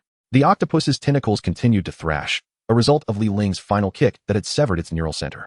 The octopus's large head was now completely shattered, and Chong Li's fists were deeply embedded in the remnants of the octopus on the ground. With their eyes closed, the four, in perfect synchronization under Shun Zhao's guidance, had vanquished a formidable, mimetic octopus in mere seconds through blind combat. Particularly the proximity between Stone Yu's head and Lu Li's blade caused Chong Li's calves to cramp. Had Shen Xiao misjudged the distance even slightly, the one pinned to the ground would not have been the octopus's head, but rather Stone Yu's. Well done. Shen Xiao deserves immense credit. Li Ling and Lu Li shouted in unison. Chong Li felt the thrill as well. Was this the exhilarating sensation of collaborative combat within a team of abilities? It was simply extraordinary. Just then, a familiar voice echoed from nearby. Ability users. Are you the camphor tree ability users? The familiarity of the voice compelled Chong Li to instinctively turn his head. Covered in blue octopus blood, Teacher Jiang crouched behind the library's reception desk, cradling a trembling girl who was quaking with fear. After the sounds of battle subsided, she finally stood up with the girl in tow. Jiang. Chong Li almost blurted out, but recalling that he was supposed to be in a hospital in another province, he quickly swallowed the word teacher. Ding. The moment Chong Li recognized Teacher Jiang's face, a resounding noise erupted from the crystalline palace in his mind, followed by a text appearing before his eyes. The Lord embodies both good and evil. Good and evil Buddha's face, containment progress, 5. Current containment progress, 21. The Lord's Vajra body, sequence ability strength, 21. Upon the sequence ability first surpassing 20, the Lord's physical strength will receive an exponential enhancement. Exponential enhancement? Chong Li was momentarily taken aback, only to feel a powerful force surge from the crystalline palace, flooding into every muscle of his body. It felt as though his body were being meticulously cleansed, and in an instant, all fatigue and soreness vanished, as if he had been reborn. This sensation was unprecedented. Neither when 009 first emerged nor during previous progress enhancements had he ever experienced such a refreshing feeling. Was this the true power of 009? As he relished the relaxation of his body, Chong Li grew increasingly eager for the upcoming progress enhancement, especially considering that upon reaching a progress level of 25, he would randomly obtain 2 abilities from good and evil Buddha's face. Just how powerful would he become at that point? Chong Li could not fathom. Hello. We are the Camphor Tree Reserve Team, Broken Spine. I am the captain of the Broken Spine team. While Chong Li was absorbed in the sensations of his body's transformation, Li Ling approached Teacher Jiang. Are you alright? Due to prolonged fear and sensory confusion caused by the mimetic environment, Teacher Jiang's voice trembled. What about the other students? Li Ling hastily stepped forward, extending a hand to support the oncoming fainting Teacher Jiang. They're fine. They're all in the warehouse at the back. Teacher Jiang's voice grew increasingly faint.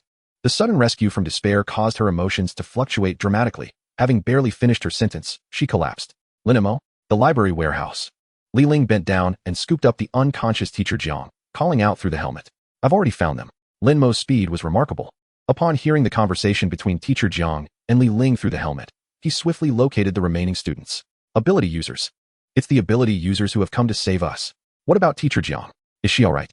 She went out to lure away that large octopus. She is not hurt, is she? The concerned voices of the children for Teacher Jiang echoed in Chong Li's ears through the helmet, allowing him to momentarily set aside his bodily sensations. Captain, is she alright? Chong Li hurriedly ran to Li Ling's side, gazing at the already unconscious Teacher Jiang. There were no apparent injuries on his body. He should be fine. Li Ling shook his head. Upon hearing this, Chong Li let out a sigh of relief. His premonition before arriving had come true, but fortunately, Teacher Jiang had not been harmed. He had merely succumbed to a severe mental shock and fainted. Linimo, take the children outside. Shen Xiao, contact the military for backup. Jiang Che, maintain vigilance at the high ground. After confirming the safety of the teachers and students, Li Ling immediately began to issue commands, for he was acutely aware that, besides the mimetic octopus, there was another target within the campus exhibiting an extremely high energy feedback that had yet to reveal itself. Yes, yes. Lin Mo and Shun Zhao's voices echoed in the helmet simultaneously. However, the next moment, Jiang Che, who had been on high alert, suddenly spoke up. Hold on, Captain. There's a large entity charging down the central avenue of the school, toward your direction. Bang. Before Jiang Che could finish his sentence, a deafening sound, comparable to that of a sniper rifle, reverberated from his end. It's moving too fast. I can't hit it with my water bullets. Bang! Another shot rang out, but it was evident that it missed again. I've spotted it. Xin Zhao's voice followed. It's already within my perception range. Linimo, halt your actions. Chong Li Luli. Sure you. Prepare for battle. Li Ling's response was remarkably swift as he quickly set teacher Jiang down behind a pillar that could serve as cover. Upon hearing Jiang Che's consecutive missed shots, he had already grasped the gravity of the situation. Although Jiang Che's marksmanship might not be infallible, he was undoubtedly among the finest in Jiangnan Province's reserve teams. The fact that he had missed twice was a clear indication of the approaching entity's formidable strength. Shi Yu and Lu Li swiftly adjusted their stances, their expressions filled with vigilance as they gazed towards the door of the hall, ready to commence the second battle. Less than 200 meters.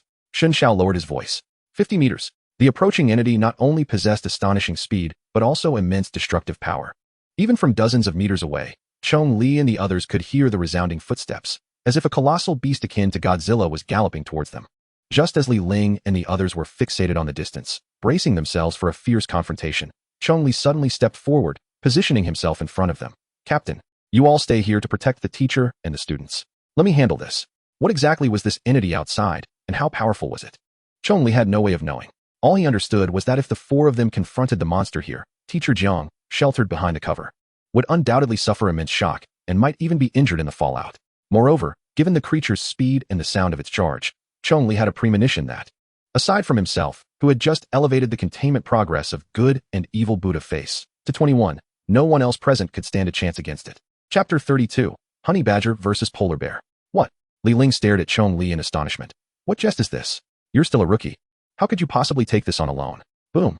Before Li Ling could finish his words, Chong Li had already dashed out. After elevating the containment progress of good and evil Buddha face to 21, Chong Li's strength had evidently surged multiple times. Now, in the training ground, even when clashing with the members of the Broken Spine team, his charges would only leave a mark on the ground. Yet this time, the immense recoil had actually blasted a deep pit into the earth. The dust that erupted enveloped the three stunned members of Li Ling, and when the haze cleared, Chong Li had vanished from their sight. Xin Zhao, report on Chong Li and that entity's movements. Li Ling commanded immediately. This was Chong Li's first mission with him. If anything were to happen and Camphor Tree lost the 1998 sequence, he would regret it for a lifetime. Captain. To Li Ling's surprise, the usually composed Xin Zhao was now stammering. What is going on? A bead of sweat, the size of a pea, rolled down his forehead inside the helmet. Chong Li is faster than that entity. I can't keep up. Xin Zhao's voice began to tremble. How can that be? Even Li Ling's voice quivered in disbelief. The entity's speed had made Jiang Che miss 2 shots. Chong Li was faster than it? Could it be that you misjudged it? Li Ling pressed again. Throughout the training ground and the earlier battle, Chong Li had never displayed such terrifying speed. Captain Xin Zhao sighed helplessly. He said nothing further, but that sigh conveyed everything. His perception could not be mistaken. Could it be Li Ling turned to look at teacher Jiang, concealed behind the cover? The only explanation was that Chong Li, fearing for his teacher's safety, had unleashed the Honey Badger's berserk mode, elevating his capabilities to an unimaginable level. Chong Li had, of course, heard every word exchanged between Li Ling and Xin Zhao, but he had no time to respond, as he had already arrived before the entity. It was a man, a figure of extraordinary size. Even Shi Yu, who possessed the wild boar sequence and was the chief tank of the team, appeared as diminutive as a child next to him. The two, possessing terrifying speed, collided within mere tenths of a second. Boom. The sound of fists meeting fists reverberated through the helmets of the Broken Spine team members. Yet even through the compressed audio, the noise was still deafening. Chong Li, facing the man directly, even momentarily lost his hearing at the moment of impact. It was only now that Chong Li truly discerned the man's appearance. His massive frame was shrouded in an even larger combat jacket, the brim of which was so exaggerated that it blocked out the light, rendering Chong Li unable to see his features. Who are you? Chong Li summoned all his strength to confront the man. He had a premonition that the attack incident that had occurred in his rental apartment, which had ultimately led to his amnesia, was likely connected to this very man before him. Haha, so you are the 1998 Honey Badger? I've heard you're quite tough. The man chuckled lightly, and from his tone, it was evident that he felt significantly more at ease in this confrontation than Chong Li. Listen well, I am called Polar Bear, sequence 3341, and I'm here to collect your head as a trophy. No sooner had the man finished speaking than he abruptly twisted his wrist, seizing Chong Li's arm, then tilted his head back to the maximum, preparing to deliver a fatal headbutt to Chong Li. Just as the man's forehead was about to crash down, Chong Li exerted force with his arms, leveraging the man's grip to propel himself into the air, then brought his legs together, kicking directly towards the man's neck. Crack. The throat is the most vulnerable part of any creature, and Polar Bear was no exception. Although Chong Li's kick did not deliver a lethal blow, it successfully inflicted pain. causing him to loosen his grip on Chong Li. Damn it.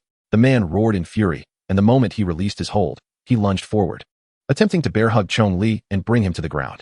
However, the current Chong Li was no longer the rookie who had just joined the camphor tree. The instant polar bear loosened his grip, Chong Li had already initiated his next attack. He planted his feet, easily leaping several meters into the air, spinning 360 degrees while channeling all the kinetic energy from the rotation into his calf, then aimed to smash down directly onto polar bear's crown. Clang! Chong Li's heel struck the center of polar bear's head with tremendous force, the impact reverberating through polar bear's body, causing him to kneel on the ground. The polar bear's strength and speed during a charge are remarkable, yet its reaction time in battle lagged significantly behind that of Chong Li. Caught off guard, it could only endure Chong Li's strike. However, true to its 33-41 sequence, a blow capable of shattering armored vehicle steel was met head-on with its skull. As the force of Chong Li's strike dissipated, the polar bear quickly rose to its feet, bracing itself against Chong Li, and began wildly swinging its arms, launching furious attacks at its own head. Seeing this, Chong Li dared not linger. He delivered a powerful kick to the bear's crown and swiftly leapt away, creating distance between them. Damn it! It seems your head is not so easily claimed. The polar bear turned, glaring fiercely at Chong Li, its teeth grinding in rage. Although Chong Li's earlier attack had not inflicted a fatal wound, it was evident that it had been more effective than the previous strike to its throat. The polar bear's eyes were now bloodshot. Heh, if this is all the strength you possess, then indeed, it won't be easy to take you down. Chong Li feigned nonchalance, making an internationally recognized gesture towards the polar bear before channeling his energy into his legs and sprinting away. Damn it! Provoked by this inexplicable taunt, the polar bear's fury escalated, and it charged forward without hesitation, hot on Chong Li's heels. Both moved with astonishing speed, and within seconds, they had burst through the campus. However, Chong Li did not head towards the crowded main entrance, but chose a more secluded side door typically used for food delivery trucks. With a resounding bang, he smashed through the iron gate and accelerated towards the southern suburbs. He had made this choice because, after those two strikes, he had distinctly sensed the polar bear's terrifying combat prowess. Should both unleash their full strength within the confines of the school, regardless of the outcome. The aftermath would necessitate the reconstruction of the campus. Honey Badger, if you have the ability, don't run. The polar bear closely pursued Chong Li, consumed by rage, completely oblivious to Chong Li's reasoning. Its singular aim was to capture and crush this cunning honey badger, who struck at its most vulnerable points. However, Chong Li had not fully considered that leading the polar bear out of the school, while sparing the campus from destruction, wreaked havoc on the vehicles along the way. Despite his efforts to steer the polar bear towards smaller roads, numerous parked cars were left in ruins by the rampaging beast. Apologies, I'm sorry. With each crash he heard behind him, Chong Li mentally repeated this phrase. Fortunately, the school was not far from the suburbs, and after sprinting 6 kilometers, he led the polar bear to an open area devoid of buildings for a kilometer in every direction. Chapter 33, Progress Breakthrough 25. As soon as he stepped into the barren land, Chong Li came to an abrupt halt, leaving a long skid mark on the soft ground. Heh, running away, are we? Why have you stopped? The polar bear, tailing closely behind, smirked disdainfully as Chong Li paused. To draw Chong Li out, the polar bear had exerted considerable effort to bring the mimetic octopus to the school. He had initially thought that the confines of the school were too small for a brute force fighter like himself, especially after being outmaneuvered by the more agile Chong Li. Just when he was pondering how to deal with Chong Li, the latter had unexpectedly led him to this expansive area. Was he not simply courting his doom? With such a mind, such intellect, how did he manage to take down the hummingbird? The polar bear harbored great skepticism regarding this. As those thoughts swirled in the polar bear's mind, Chong Li lowered his voice, communicating with the members of the Broken Spine squad through his helmet. Damn it, what are you underestimating over there? Do you look down on me? The polar bear faintly caught snippets of Chong Li's hushed conversation, igniting its fury once more. With a powerful kick to the ground, it lunged at Chong Li in a frenzied attack. Boom! A ferocious fist struck the soft earth, creating a deep crater and causing the surrounding ground to tremble for dozens of meters. Not pausing after the missed blow, the polar bear swiftly turned, spotting Chong Li's movement trajectory, and unleashed another punch. However, Chong Li evaded, opting to avoid confrontation entirely. Upon reaching this location, he adopted a strategy entirely different from the one he had employed on campus. He chose to evade rather than engage, maintaining distance from the polar bear. After narrowly dodging the polar bear's attacks repeatedly, the ground had become as if plowed countless times. Damn it, if you have the ability, stop dodging. What kind of battle is this, running around avoiding confrontation? The polar bear's fury had reached its peak, yet it was utterly helpless against the evasive Chong Li. If Chong Li were to flee, it could pursue. If he were to engage directly, it would not fear. But Chong Li was merely skirting around, neither provoking nor attacking. It felt as if he were waiting for something. Damn it, if you have the guts, come and fight me head on. The polar bear was becoming increasingly agitated. Yet Chong Li did not respond directly, instead calmly stating, "Big dumb bear, do you know why I led you here?" The polar bear's blood pressure surged at these words, the veins in its neck and forehead bulging.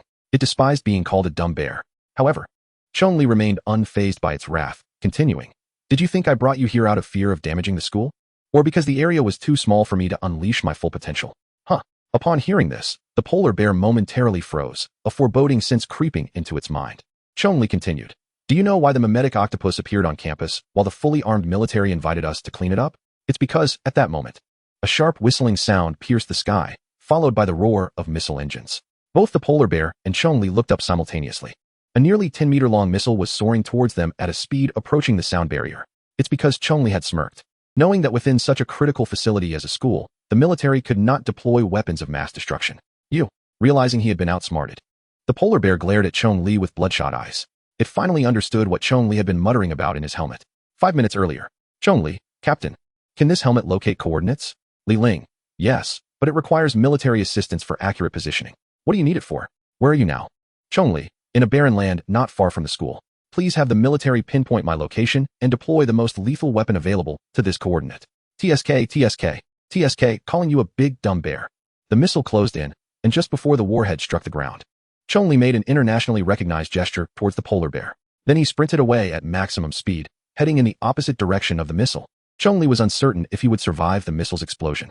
His only hope rested on his combat suit and the 21 progress of his indestructible form. Boom. The immense sound of the explosion was followed by a deathly silence. After being knocked to the ground by the shockwave, Chong Li remained deafened for nearly 2 minutes before he could once again hear the sounds of his surroundings. Damn, I must say, it truly lives up to its name as a missile. In the fleeting second before the explosion, Chong Li had managed to retreat a distance of 200 to 300 meters in the opposite direction of the blast center. Yet, he was still caught in a shockwave powerful enough to claim the lives of an ordinary person multiple times over. What fate befell the polar bear at the very epicenter of the explosion? After what felt like an eternity, the dust and smoke at the explosion site began to dissipate. To Chong Li's astonishment, the polar bear remained there. Though its body was charred, with parts having succumbed to carbonization, it was undeniably still alive. Its chest rising and falling in the rhythm of breath. Miraculously, it was still standing. However, it appeared to have lost consciousness. Is this even human? How could it endure such a fate?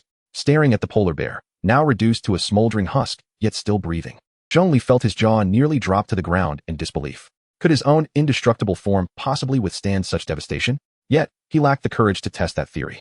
"Oh well, let me assist you on your final journey." Chong Li swiftly approached the explosion's epicenter, casting a sympathetic glance at the charred polar bear. "If only you hadn't lured that mimetic octopus to the school in your quest to kill me, perhaps your demise wouldn't have been so tragic. Consider this a blood sacrifice to bless the injured faculty and students." With that, Chong Li lifted his foot and lightly kicked the polar bear's head. The already brittle spine and neck muscles crumbled under the impact. Sequence 3341, polar bear, deceased. Ding. At the moment the polar bear's head hit the ground, a resounding echo reverberated through Chong Li's mind, emanating from the crystalline palace within.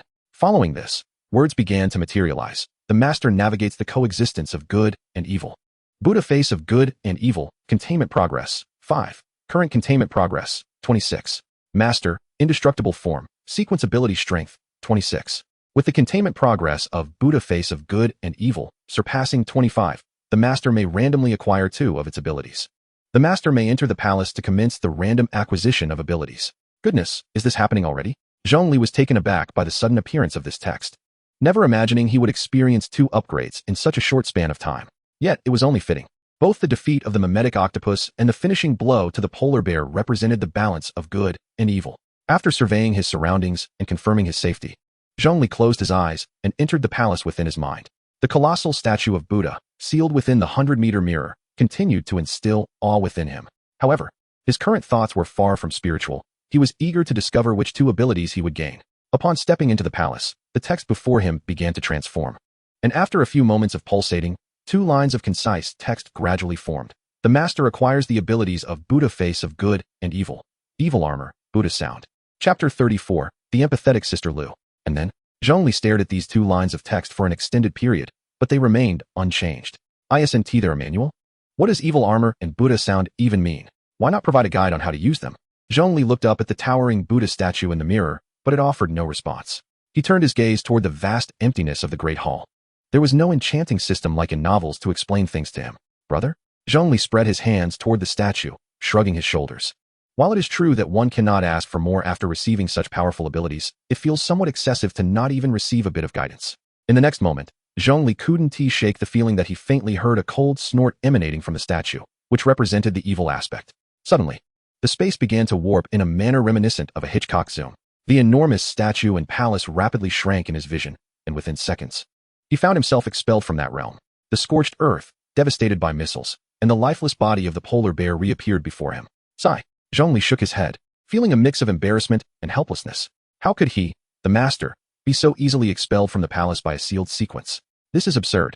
However, aside from internally grumbling, he dared not voice any complaints, for the strength of the entity was undeniable. As for himself, apart from being addressed as master by that text, which made him seem impressive, he truly had no grounds to boast. Fine, if there is no guidance, I'll figure it out on my own. Chong Li rolled his eyes at the empty air. A few minutes later, the members of the Broken Spine Squad arrived in a military armored vehicle. As soon as Li Ling stepped out, he launched into a tirade at Chong Li. Have you lost your mind? Who the hell gave you permission to engage in solo combat? If something had happened to you, how would I explain it to the higher-ups? And you even used missiles? If I cooperate, I worry about you getting blown to bits, but if I don't, I'm afraid you'll get beaten to death by that guy. While scolding, he approached Chong Li and landed a punch on his helmet. Had Chong Li not been wearing it, he would have likely found himself in a headlock right now, facing the captain's reprimand. Chong Li could only manage an awkward smile. Hey, come on, Captain, the kid was just thinking about his school and us.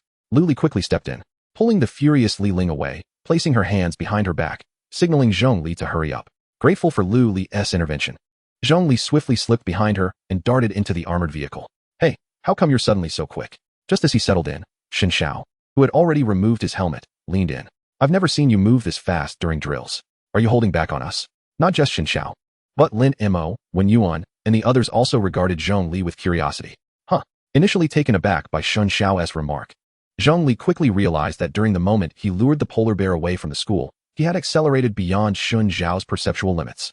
Yet, he felt unable to explain himself and could only respond with an awkward smile. I don't know. Maybe I just got too excited and unleashed a speed I didn't know I had. Well, it's understandable, given it's the 1998 sequence. It's not surprising to see someone tap into their potential in an emergency, interjected Shiryu. However, the primary issue isn't why Chong Li was able to burst forth with such speed, but rather, who that individual truly is. Shiryu raised his gaze, looking toward the distant figure of the polar bear's charred body, kneeling in the crater. If I remember correctly, when we received the security request and found Chong Li, he had just been attacked at home, right? With this statement, the previously curious crowd fell into silence. Indeed, it appeared that this individual had targeted Chong Li. But who were these people, and why did they persist in launching such brazen attacks against him? Perhaps it was an organization opposed to the camphor tree, seeking my demise? Chong Li had a general idea of who might have commissioned these assassins, but since the incident had occurred before he joined the camphor tree, he felt it inappropriate to speak of it here. As for the specifics of who was behind it all, that was a matter for the military and higher-ups to uncover. Regardless of who was pulling the strings, they would surely be brought to justice. Shiryu said with a serious expression, as a member of the reserve squad. He harbored a deep disdain for those who not only refused to join the camphor tree, but also reveled in causing chaos and harm. After Captain Li Ling and the experienced Lu Li completed their detailed report of the battle to the military personnel, everyone boarded the same armed helicopter that had brought them to the site and returned to base. Throughout the journey, Li Ling maintained a stern demeanor toward Chong Li. But thankfully, Lu Jia was there to occasionally break the tension by asking everyone what they wanted for dinner. The atmosphere in the cabin was barely kept from turning cold. To Chong Li's surprise, as soon as the helicopter touched down and he stepped out, Yao Jiajiao, who had been waiting at the base entrance, rushed towards him and enveloped him in a tight embrace. Are you all right? I just heard a tremendous explosion, and I was worried sick. I'm fine. He stammered, momentarily at a loss for words as he felt the softness pressing against his chest. Oh dear. Before he could utter a second word, the teammates who had descended the aircraft alongside him began to emit the familiar sounds of onlookers, filled with curiosity and amusement. Their reaction only intensified the crimson hue of Chong Li's cheeks, rendering them as flushed as a ripe liver. Yet, Yao Jiajiao seemed utterly unfazed. Not only did she not loosen her grip, but she also embraced him even tighter. The pressure of their bodies against each other transformed the softness into a shape that stirred a visceral excitement within him. Chong Li felt this change and dared not look down, fearing that doing so would provoke some unsightly physiological response under the public gaze. Get inside quickly. What is there to gawk at? It's not like you haven't seen it before. Just as Chong Li reached the peak of his embarrassment, Sister Lu intervened, shoving everyone towards the base as if herding ducks. Before departing, she left Chong Li with an encouraging expression, as if to say, you can do it. Go for it. Although Li Ling was quite displeased with Chong Li's unilateral decision to engage in combat, the absence of casualties and the successful elimination of the target under his strategy softened her reprimand. After a dinner spent cooling off, she merely issued a formal admonition against such recklessness in the future and allowed everyone to return to their quarters for rest. Perhaps out of concern for excessive scrutiny, Yao Jiajiao opted to stay in Sister Lu's room. This, in turn, provided Chong Li with a certain convenience following the day's operations. He was free from drills the next day and had ample time to study the newfound abilities of the evil armor, Buddha sound.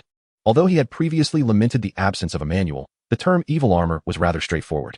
It likely referred to defensive capabilities akin to the diamond body, though he was uncertain how to activate it. However, the meaning of Buddha sound eluded him entirely. Could it be similar to Shun Zhao's ability to speak in an extraordinarily loud voice? With this thought, Chong Li took a deep breath, slowly opened his mouth, and shouted towards the wall opposite his room. Hey! 2 seconds later, feeling foolish as nothing occurred, he lay back on his bed. What was I thinking? Shouting like an idiot? Chapter 35. A madman who speaks the truth. What could Buddha sound possibly mean? Lying on his bed, Chong Li racked his brain but could not derive any meaning. Chanting Buddhist scriptures? He searched the internet for ancient Buddhist texts from before the apocalypse. But after a lengthy effort, he found nothing. Singing Buddhist songs? The pronunciations were entirely beyond him, rendering such an ability useless. As he pondered for an extended period without arriving at any answers, a memory from his time in the hospital surged into his mind. The individual who had posted on the Abnormal Creature forum, claiming to have encountered the 009 sequence and accurately identifying it as a statue of Buddha. Chong Li quickly opened the forum and clicked into his private messages. To his utter astonishment, the person had replied with numerous messages just a week prior. Are you also interested in 009? Haha, I knew it, I'm not insane. 009 exists in this world. Haha, I have seen it, I have seen it. To encounter the most powerful sequence creature, I once falsified my own sequence and followed the hunting team outside the walls. 009. It is a colossal Buddha. We encountered it, and then we all died. All of us. Only I returned. But no one believes me. No one believes me. You believe me, right? I await your reply. I await your reply. Reading through the frenzied messages, Chong Li's brows furrowed tightly. It was evident that the individual's mental state was far from stable, bordering on madness. Were it not for Chong Li's genuine possession of 009, he too would have assumed this person was simply a dreamer lost in their own fantasies. Uncertain if anything of value could be gleaned from such a deranged individual, he hesitated for a moment before sending a message. Could you tell me how the hunting team met their demise? Chong Li had a premonition that the evil armor, Buddha sound ability he had just acquired might be related to the power with which 009 annihilated that hunting team. After sending the message, he expected a delay of several days before receiving a reply, but to his surprise, mere seconds later, a red dot appeared. Huh? I've been waiting for you. I knew you would ask.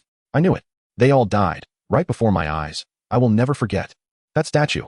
It is 009. It spoke but a single word.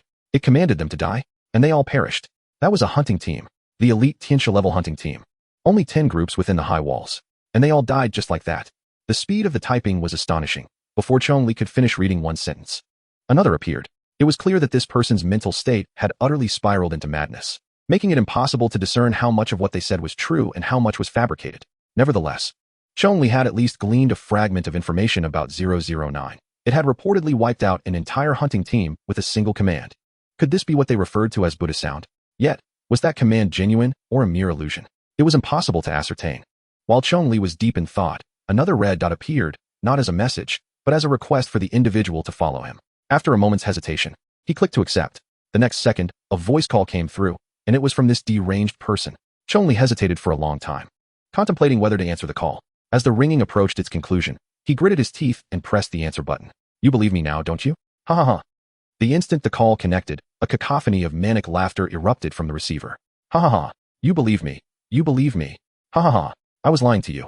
I was lying to you. What 009? What colossal Buddha? What hunting team annihilated in seconds? None of it exists. They told me, it is non-existent, non-existent. Ha ha ha. The piercing sound of his hysterical laughter filled the air, prompting Chong Li to instinctively hold the phone away from his ear. It seemed this person truly was mad. But I came back. The individual continued. I came back. I saw it with my own eyes. But why? Those who saw nothing at all. They say I'm lying. They say I'm insane. They saw nothing at all. I am the one who saw everything. Why deny me? Why? They say I didn't see anything, that I saw nothing, right? I saw nothing. It's all a fabrication. It was a figment of my imagination. Ha ha ha. You've been deceived by me. You've been deceived. Nurse, look. Someone has been fooled by me. A fool has been tricked by me. Ha ha. The maniacal laughter came to an abrupt halt. The last words that Chong Li heard were from a nurse. declaring that the half hour was over and demanding his phone. The call was promptly terminated. On his end, Chong Li was left reeling from the overwhelming barrage of information. To the casual observer, this individual appeared to be a lunatic, a thoroughly deranged soul confined within a psychiatric institution for an extended period. Yet, Chong Li was not mad. He possessed the acuity to discern the truth. This man had been coerced into madness. After witnessing the scene where the 009 eliminated the hunting squad with brutal efficiency, he returned to relay the events to everyone. However, within the realm of human understanding, the 009 sequence was deemed non-existent.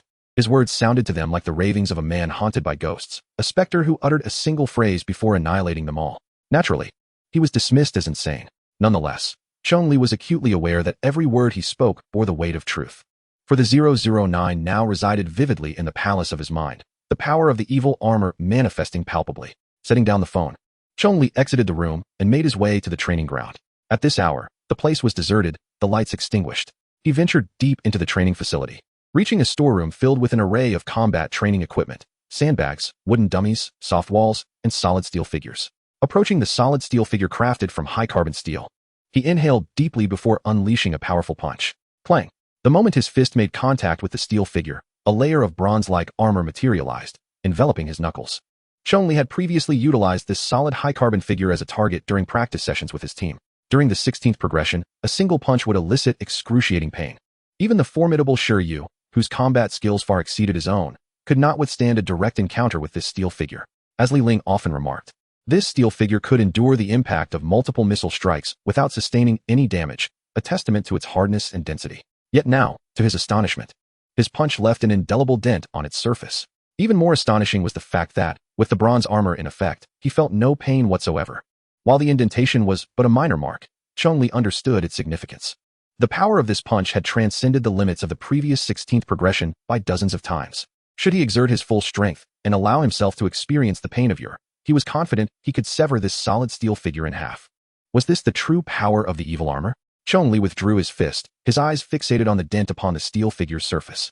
Next, he intended to test the capabilities of the Buddhist sound.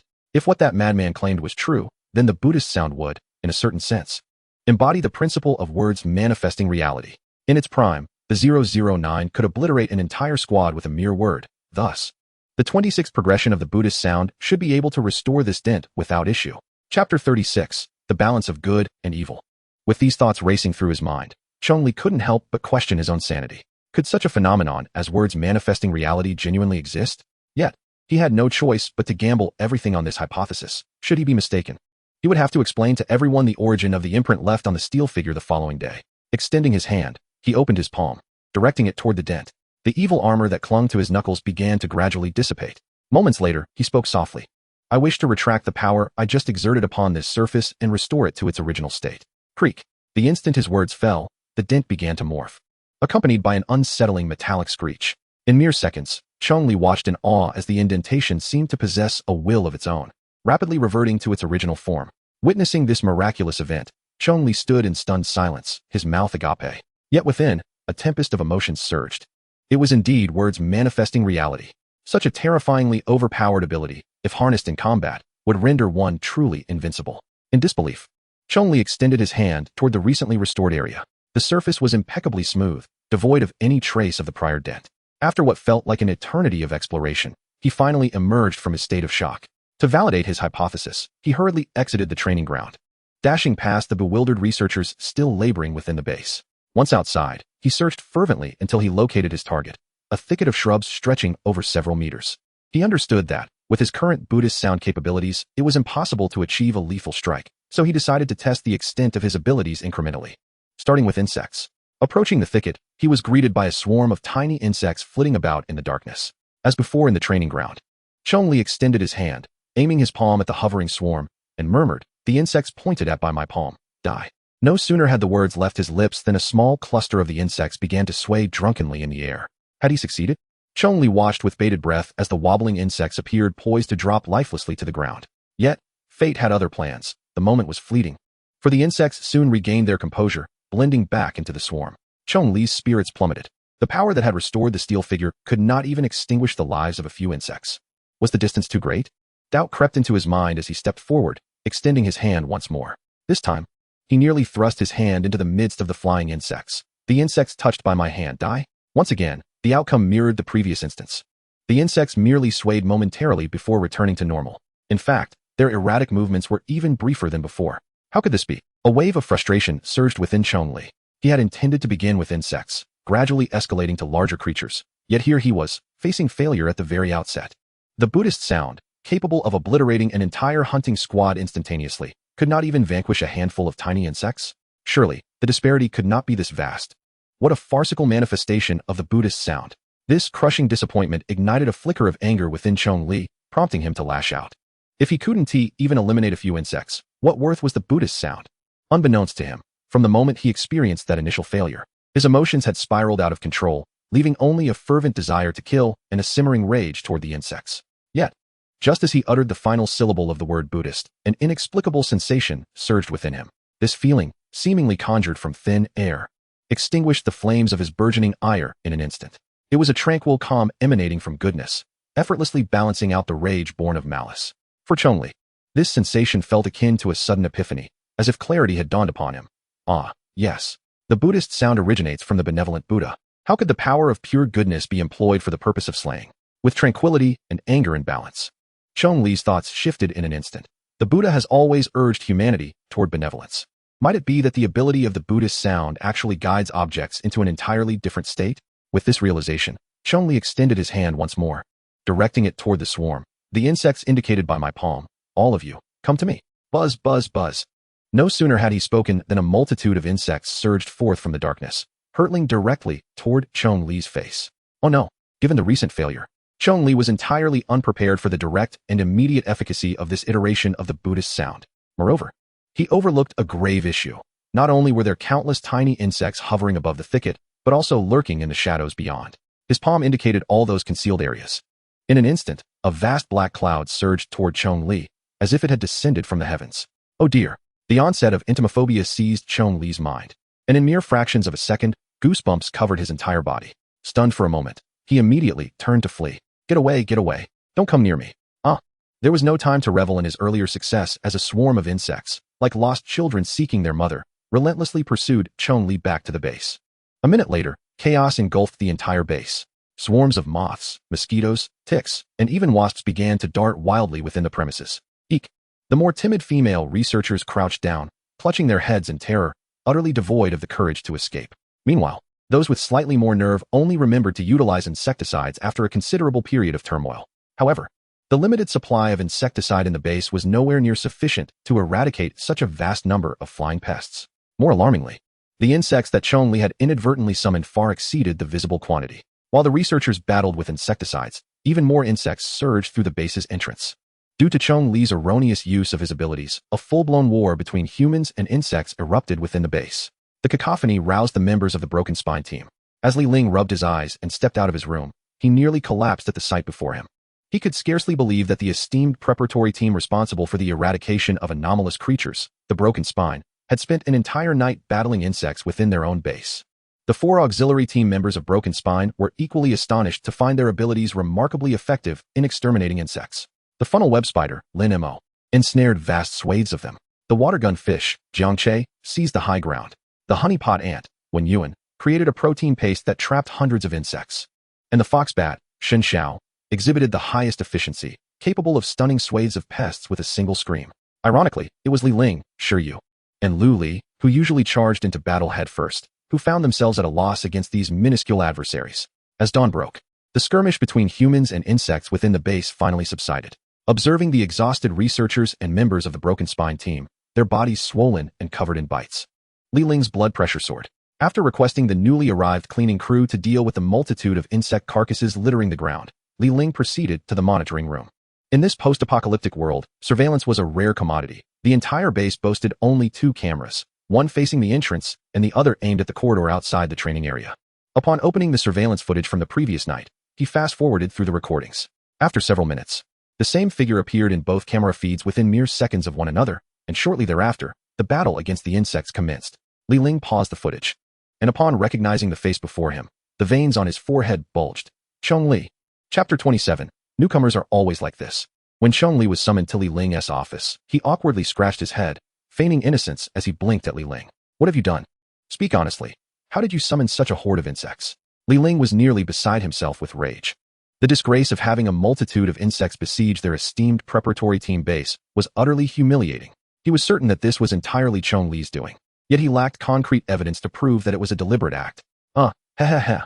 Chong Li gulped nervously, his mind racing for a plausible excuse.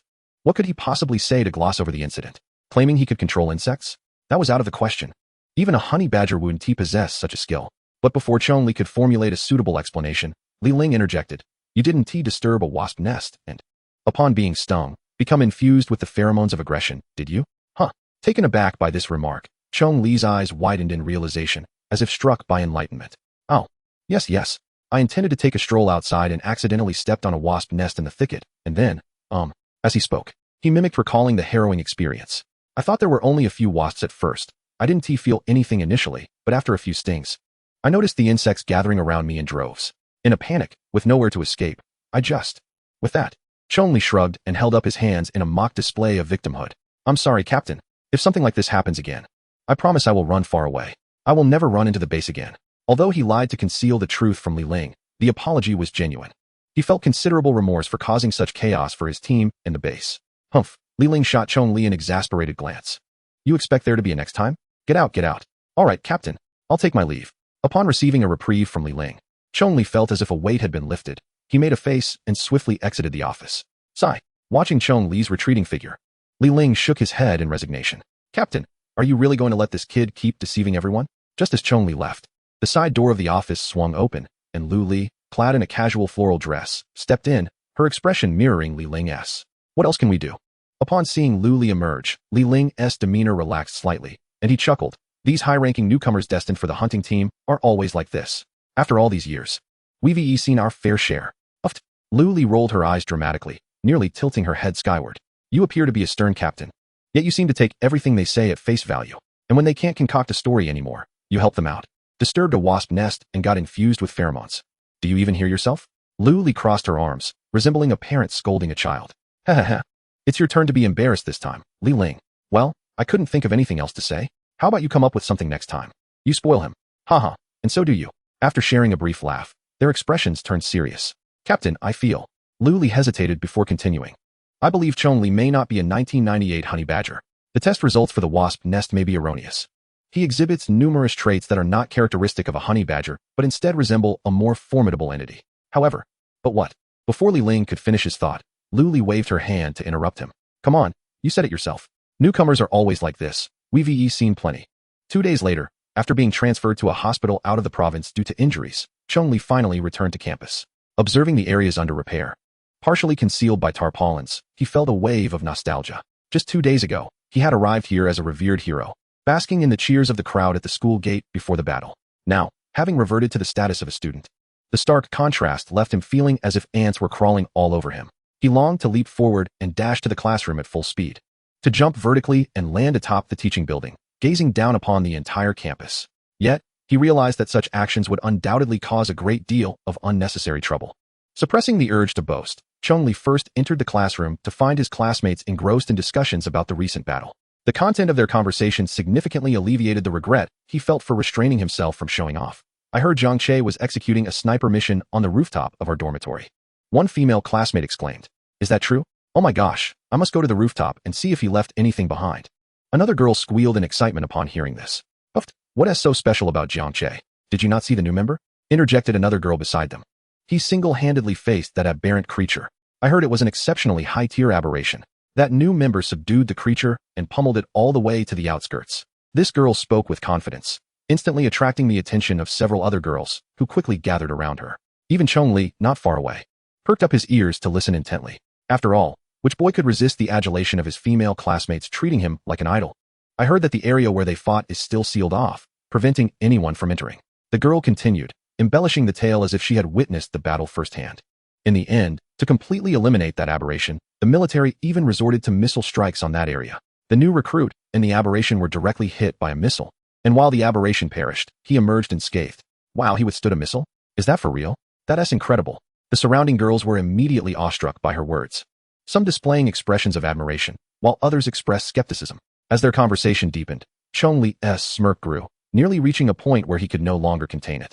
To suppress the impulse to laugh uncontrollably, he had to stifle it so much that even his nostrils quivered. Just then, a male classmate suddenly raised his hand from within the crowd. I have a photo of the new recruit from the Broken Spine Squad. Do you want to see it? Chapter 38. One must be careful with words. Hearing this, Chong Li felt a jolt of anxiety and instinctively stood up.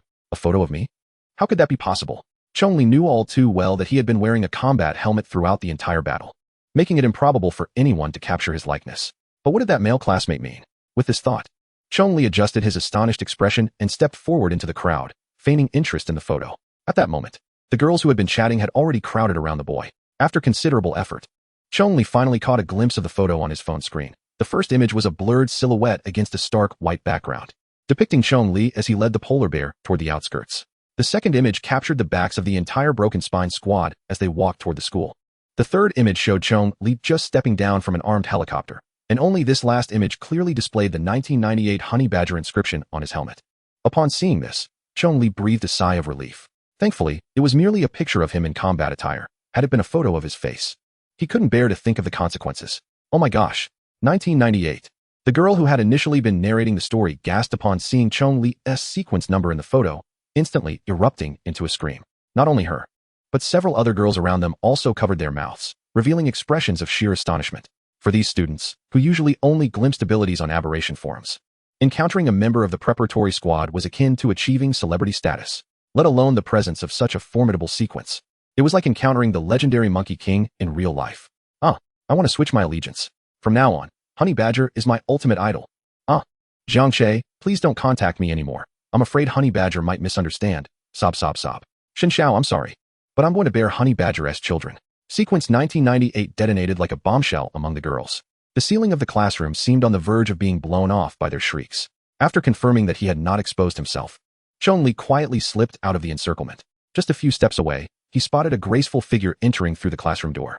Helan's demeanor was entirely different from those girls. She seemed utterly unconcerned about the battle that had transpired at school days earlier. With her head bowed and a troubled expression, she made her way to her seat and sat down. What's wrong? Chong Li approached her, concern evident in his voice. Is that beast bullying you again? Upon hearing Chong Li's voice, Helan trembled, as if she hadn't expected to hear him at that moment. Looking up with a face full of shock, she gazed at Chong Li standing before her. You're okay? You're okay. That is wonderful. You're okay. Before she could finish her sentence, tears began streaming down her cheeks uncontrollably. Then, almost instinctively, she leaped up and embraced Chong Li tightly, burying her face in his shoulder as she began to sob. Woo, I thought you would be gravely injured from the attack and never return. Woo. Helan's sudden embrace left Chong Li momentarily dumbfounded, failing to comprehend what was happening. After a moment of mental turmoil, he recalled that during his prolonged absence from school, Li Ling had fabricated a reason for his leave, claiming he had been injured in an aberration attack. I'm fine. The medical expertise at that hospital is excellent. I'm recovering well. Chong Li replied, hesitating as he cautiously embraced Helan, gently patting her back. Woo. I knew they would seek revenge on you. I just didn't expect it to be this severe. Woo. It's all my fault. Helan continued to sob into Chong Li's shoulder, her voice strained with emotion. It dawned on Chong Li that her sudden outburst was rooted in guilt.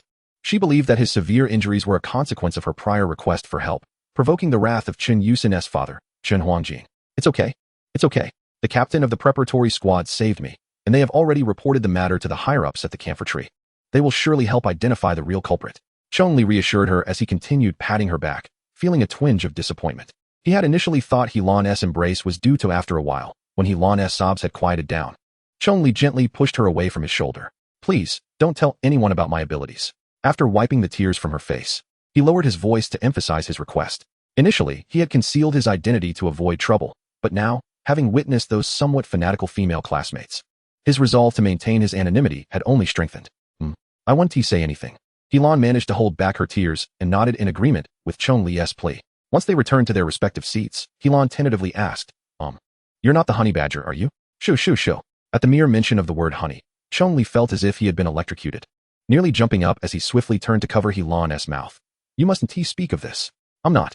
I'm utterly useless, incredibly weak, and definitely not the 1998 Honey Badger. As he spoke, he cast a wary glance at the group of girls still huddled together, fearful that they might overhear. Oh, Helan blinked innocently, nodding in understanding. Helan remained in a state of skepticism, for Heavy Li, being an ability user, had been hospitalized for an unusually prolonged period. Moreover, She had viewed the footage of the squad's appearance at the school gate and recalled that the newcomer's silhouette seemed somewhat familiar. Heavy Lee's current reaction effectively confirmed that he was indeed the honey badger. It turned out that after his discharge, he had joined the preparatory team to safeguard the school. No wonder she hadn't seen him for such an extended time.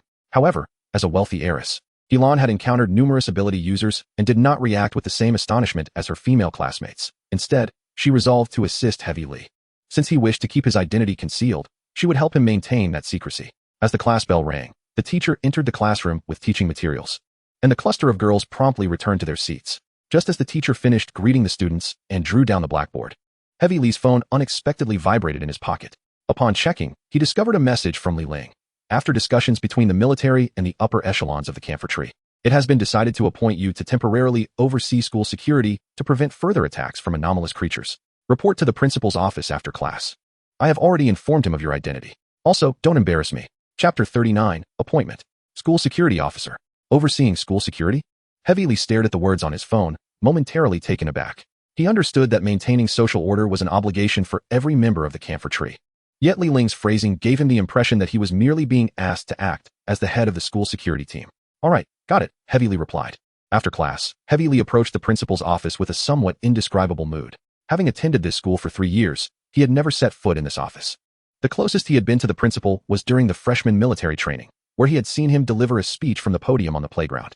Although this visit was for a promotion, the sight of the principal's office sign, adorned with red letters on a white background, evoked a peculiar sensation. He felt like a child who had committed a grave mistake. After taking several deep breaths to muster his courage, Heavy Lee finally pinned the leaf shield medal he always carried onto his chest and knocked on the office door. The door is open, come in, came the principal's voice from within. Heavy Lee pushed the door open. The bespectacled principal was engrossed in reviewing documents on his desk, his hair thinning slightly, and his expression grave, indicating that the recent incident involving anomalous creatures had kept him exceedingly busy. Do you have something to discuss, student? The principal glanced up briefly at Heavy Lee before quickly returning to his paperwork. The captain sent me to find you. Heavy Lee hesitated, unsure whether it was appropriate to speak at such a moment, observing the principal seemingly on the verge of being overwhelmed. Perhaps it would be better to wait and speak after he finished? The captain? What captain? The principal replied, somewhat distracted, glancing up at Heavy Lee again. However, the next moment, his gaze fixed on the leaf shield medal on Heavy Lee's chest, as if something was processing in his mind, before suddenly snapping back to reality. Oh dear, how could I forget? You're Heavy Lee from the preparatory team. Please, take a seat. Upon recalling the military security arrangements, the principal promptly set aside the documents and respectfully gestured for Heavy Lee to sit on the sofa. He busied himself preparing water and brewing tea. All the while speaking, I've been so preoccupied with the recent attack that I nearly overlooked the military and camphor tree arrangements. Your captain must have informed you, right? For the time being, all school security is entrusted to you until the military lifts the alert. Yes, he did mention it. Heavy Lee nodded awkwardly. Ordinarily, it would be quite impolite for a student to sit on the sofa and watch the principal brew tea for him.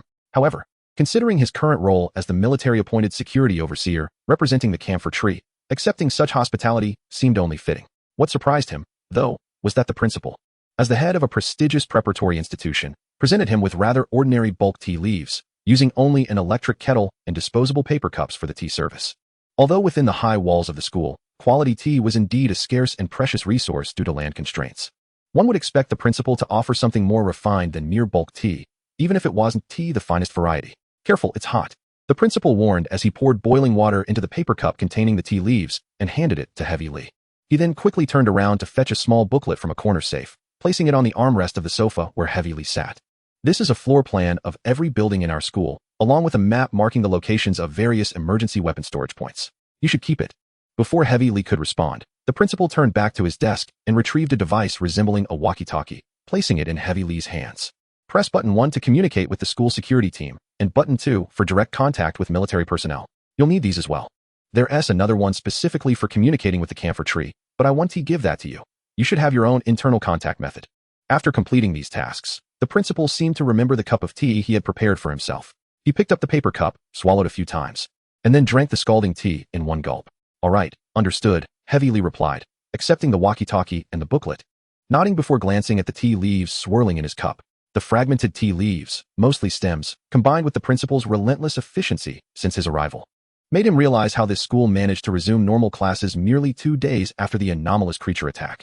Well then, thank you for your assistance, Heavy Lee, the principal said as he returned to his desk. I have documents to attend to, so I can't really offer you much more hospitality. You can either sit and enjoy the tea or do as you please, all right? With that, he resumed his battle with the paperwork, head bent low. Heavy Lee did not respond to the principal's final words. Instead, he finished the tea in his cup, took the items the principal had provided, and quietly exited the office. His earlier decision to lure the polar bear away from the school was purely out of a sense of justice. However, after witnessing the principal's character and demeanor, Heavy Lee felt increasingly convinced that his earlier choice had been the right one. Returning to the classroom, Heavy Lee mentally noted the content of the booklet the principal had provided, placing it along with the walkie-talkie into his backpack. During the subsequent class, he found himself unable to focus, his mind preoccupied with thoughts on how to effectively manage school security. Anomalous creatures? There was no cause for concern, as they were unlikely to return in the near future. As for those who had attacked him, having recently lost a significant player like the polar bear, they were unlikely to recklessly throw themselves into danger again. Even if another polar bear were to appear, with his current progress at 26, Heavy Lee felt no fear. Indeed, he now possessed the confidence to confront the polar bear once more, certain that he could defeat it without needing to lure it away from the campus. With this in mind, he leaned against the windowsill, somewhat absent-mindedly gazing outside. However, in doing so, he spotted two familiar faces in his line of sight, two individuals clad in designer attire, strutting arrogantly along the path between the classrooms. Casting haughty glances into each classroom, they passed by through the glass windows. They were none other than the two ruffians who had threatened Helan while trailing behind Chin Yusen. Their brazen and lewd demeanor evoked a surreal sense of déjà vu in Heavy Lee. He had previously caught a glimpse online, in a historical drama set before the apocalypse, of those debauched young masters who brazenly abducted maidens, strutting about the marketplace with such expressions and postures. A smirk curled at the corner of Chong Li's lips. Ah, here comes the action. Chapter 40, The Underhanded Tactics. The school bell rang, and in an instant, the entire campus buzzed with excitement. However, unlike others, Chong Li remained seated, leaning against the windowsill, his gaze fixated on two individuals outside. What are you looking at? Helan's voice chimed from behind him. Look over there. Chong Li pointed towards the two figures loitering at the entrance of the opposite classroom. Those two scoundrels are definitely up to no good. That's obvious. Helan leaned closer to get a better view. You're not just here watching them for an entire class, are you? As she spoke, Helan inadvertently brushed her hair against his neck, sending an electric shiver down Chong Li's spine, prompting him to instinctively turn and leap up. Hey, don't. Perhaps it was the lingering shadow cast by Yao Jiao that made him feel this way. He always sensed that the next moment after such a touch, someone would whisper in his ear. But upon turning around, he found Helan's bewildered expression. What's wrong? Don't what? As she spoke, she swept her hair back behind her head, looking at Chong Li with confusion. Oh, it's nothing. Chong Li stammered, his face flushed crimson.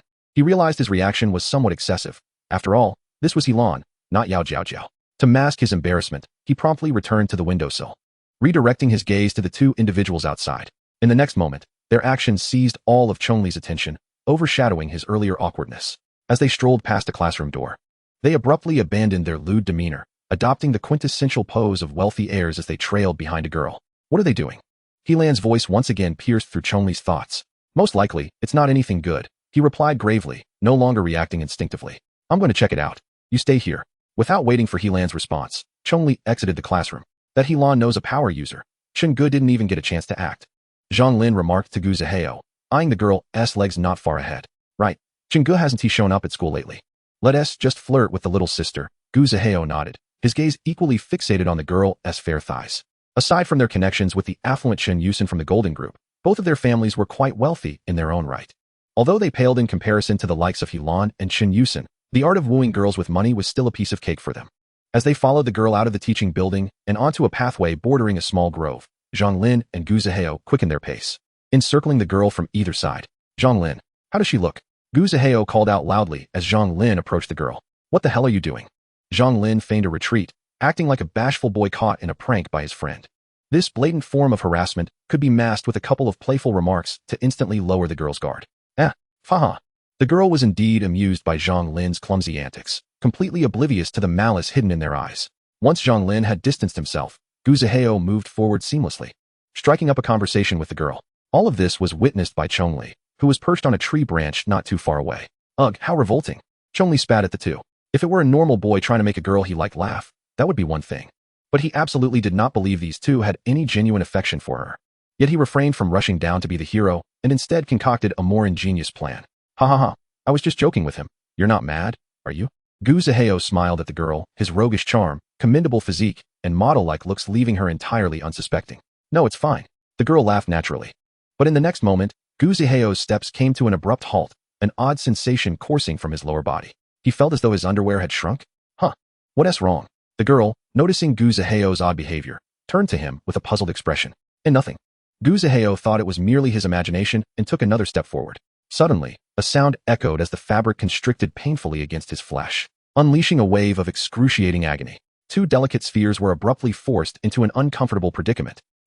Guzuheo emitted a horrified wail, his features contorted in agony. He clutched his groin and bent his legs inward, squatting down in an exaggeratedly feminine manner. It is well known that the male anatomy is the most vulnerable part of a man's body. No need for fierce attacks. A gentle squeeze can incapacitate even the mightiest of men, commonly referred to as the underhanded tactic. Hey, what is wrong with you? The girl, unaware of Guzuheo's plight, reached out concernedly, attempting to help him up. However, the sensitive state of his anatomy triggered a cascade of nerves throughout his body. As she exerted pressure, Guzuheo let out another ear-piercing cry, collapsing unconscious. The girl, startled by his sudden transformation, dared not inquire further and bolted away. Given the recent incidents of unusual creatures invading, who would dare approach someone behaving so erratically? Faha! Observing this spectacle from the tree, Chong Li was already doubled over with laughter. This was, after all, his masterstroke. The sound of Buddha could restore solid steel men, let alone alter the shape of a pair of underwear. He had initially intended for Guzuheo's pants to fall to the ground, but upon reflection, that would punish Guzuheo while inadvertently disturbing the girl as well. Thus, he altered his approach. Once Guzuheo had completely succumbed to his pain, Zhang Lin rushed back at the sound, only to have Chong Li manipulate Zhang Lin's shoelaces, causing him to fall spectacularly as well. Afterward, Chong Li finally descended from the branch and departed from the scene. The sound of Buddha was far superior to evil armor. That was Chong Li's immediate thought, at the very least. When punishing an ordinary person like Guzuheo, the sound of Buddha could easily grip them without revealing his identity. The principal had tasked him with maintaining order, but had not specified how to do so. The underhanded tactic was undoubtedly the most effective method to deal with such little rascals. As soon as Chong Li descended from the tree, a resounding noise erupted in his mind. Ding. The master acts with both good and evil coexisting. Buddha of good and evil, containment progress. 1. Current containment progress, 27. Master, Vajra body, sequence ability strength, 27. Chapter 41, 3001 White-tailed deer. Oh, so this counts too? Chong Li raised an eyebrow, glancing at the floating text before him, pleasantly surprised. He had never anticipated that such a selfless act employing underhanded tactics would also be considered good and evil coexisting. While the growth rate paled in comparison to when he had slain the polar bear, it was still a delightful surprise. After spitting once more at the unconscious Guzuheo, Chong Li turned and strode away. However, at that very moment, a handsome boy, positioned 30 meters away, was watching intently in Chong Li's direction. Despite the numerous ornamental trees and the cascading willow branches obstructing his view, the boy's gaze seemed entirely unaffected by these obstacles, unwaveringly tracking Chong Li's every move. Is this the honey badger that has slain both polar bears and hummingbirds? The boy muttered to himself.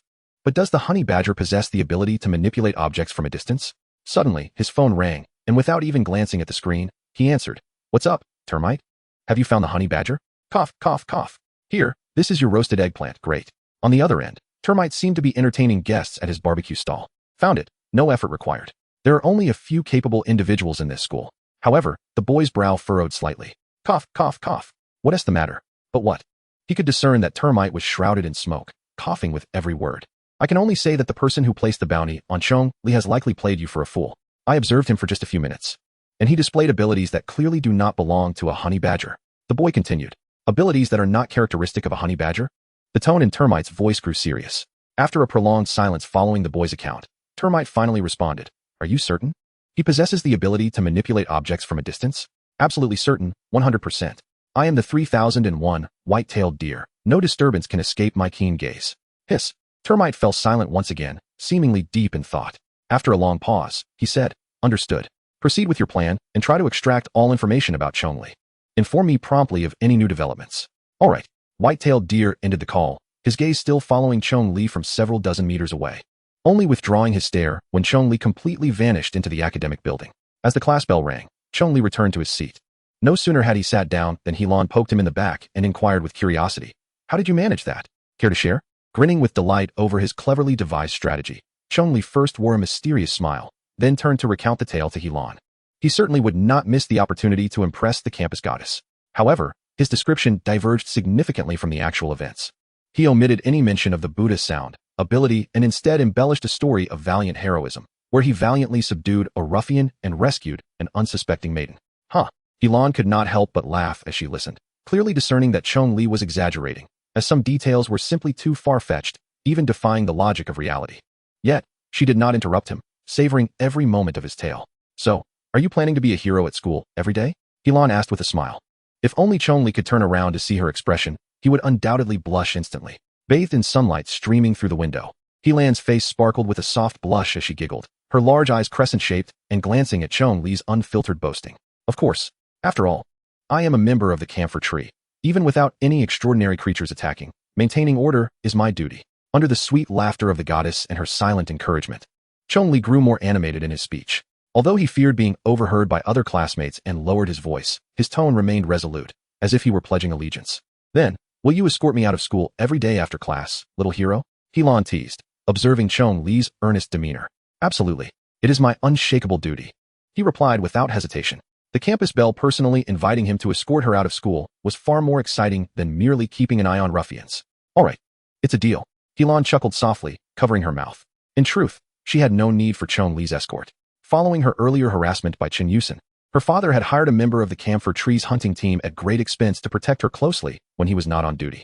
However, this was only applicable outside of school, as having a member of a hunting team on campus would be overly conspicuous. This was why Helan only requested Chong Li to escort her to the school gate. Once outside, the hunting team member would be waiting for her. As the class progressed, Chong Li remained fixated on the view outside, meticulously observing everything in his line of sight, wary of missing any hint of malevolence.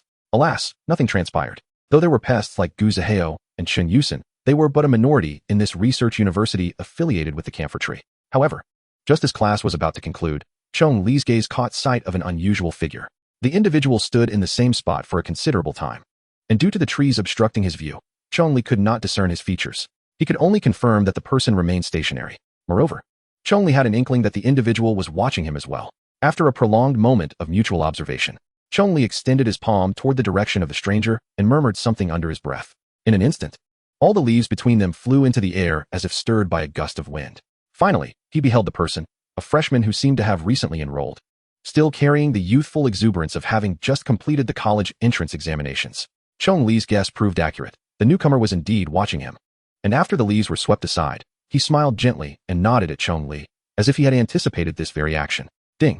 The moment the class bell rang, Chong Li sprang to his feet and dashed toward the location of the boy. His instincts told him that the individual was a capable person, akin to Yao Jiao Jiao, one who had not submitted an application for review by the camphor tree. Furthermore, the stranger had already noticed him before he could make a move.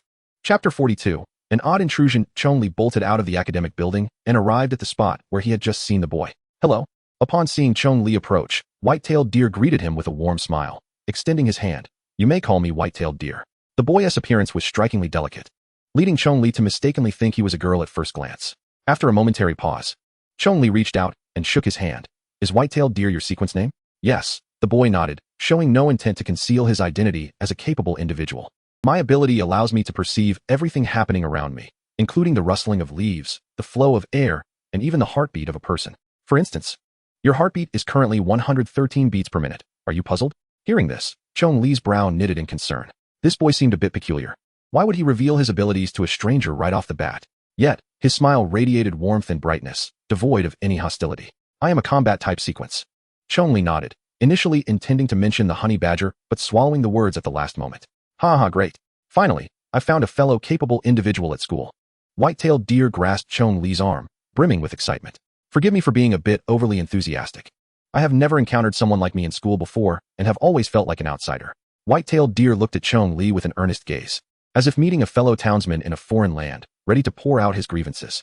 However, Chong Li gently extricated his arm from the boy's grasp and said, Wait.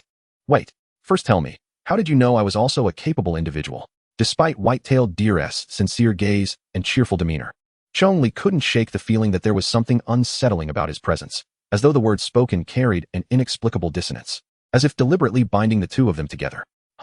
I was somewhat unsurprised to discover that the White-tailed Deer did not react with astonishment to Chong Li's withdrawal of his hand. After reflecting on it for a moment, I began to explain. Approximately 3 weeks ago, while passing by your building, I sensed an unusual aura emanating from within. At that moment, I suspected that a second ability user had emerged, aside from myself, though I could not confirm it. The following day, I intended to visit your building directly. Yet I could no longer perceive the aura that had captivated me the day before. For many days thereafter, I felt no trace of it, leading me to question whether I had merely experienced a hallucination. Just as I was on the verge of giving up, I happened to pass by there again today, and once more sensed that peculiar aura. The white-tailed deer's excitement swelled, his joy palpable. This time, the sensation was far more intense than before. I paused and gazed in the direction of the aura, only to find that you had already noticed me. I had initially assumed you were a sensing type, yet it turned out you were a combat type. The white-tailed deer continued to chatter excitedly, expressing his fervent desire to befriend Chong Li. However, Chong Li had ceased to listen. Instead, he scrutinized the exuberant white-tailed deer before him, feeling an increasingly profound sense of disconnection. He remained unfazed by the deer's exuberance, nor was he entirely lost in his own doubts. He persistently appraised the white-tailed deer. The abruptness of this person's appearance was striking.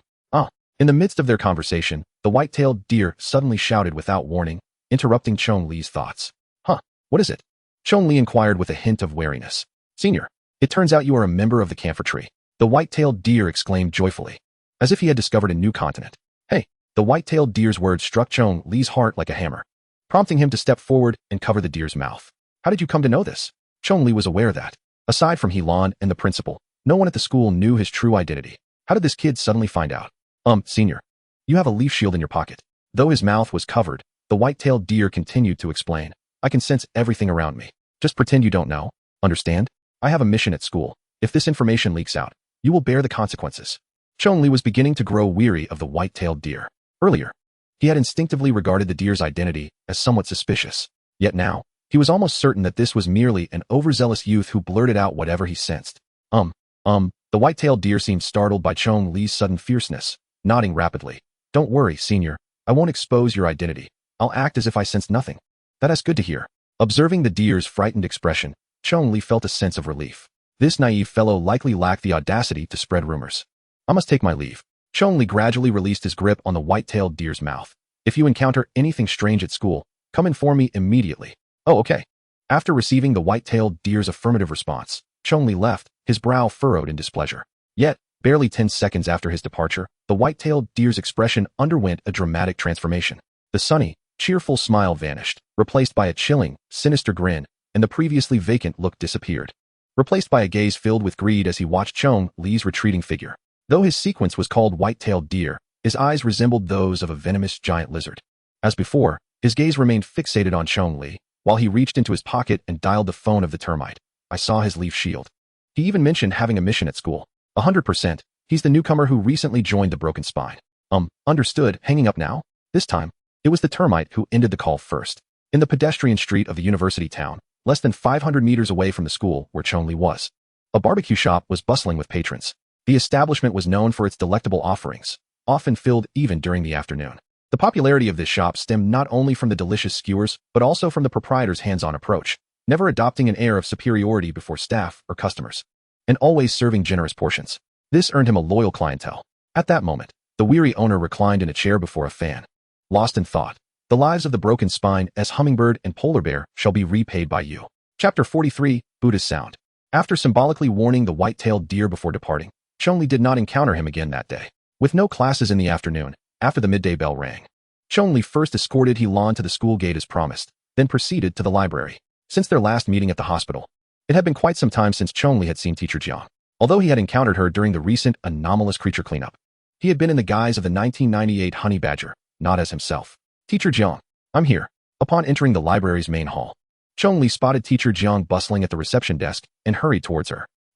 Chong Li, when did you return to school? Why didn't you inform me? Teacher Jiang exclaimed with a smile as she chided him playfully. Let me see how well you've recovered.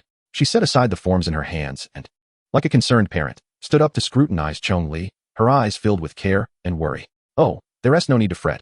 I'm really fine. But what about you, Teacher Jiang?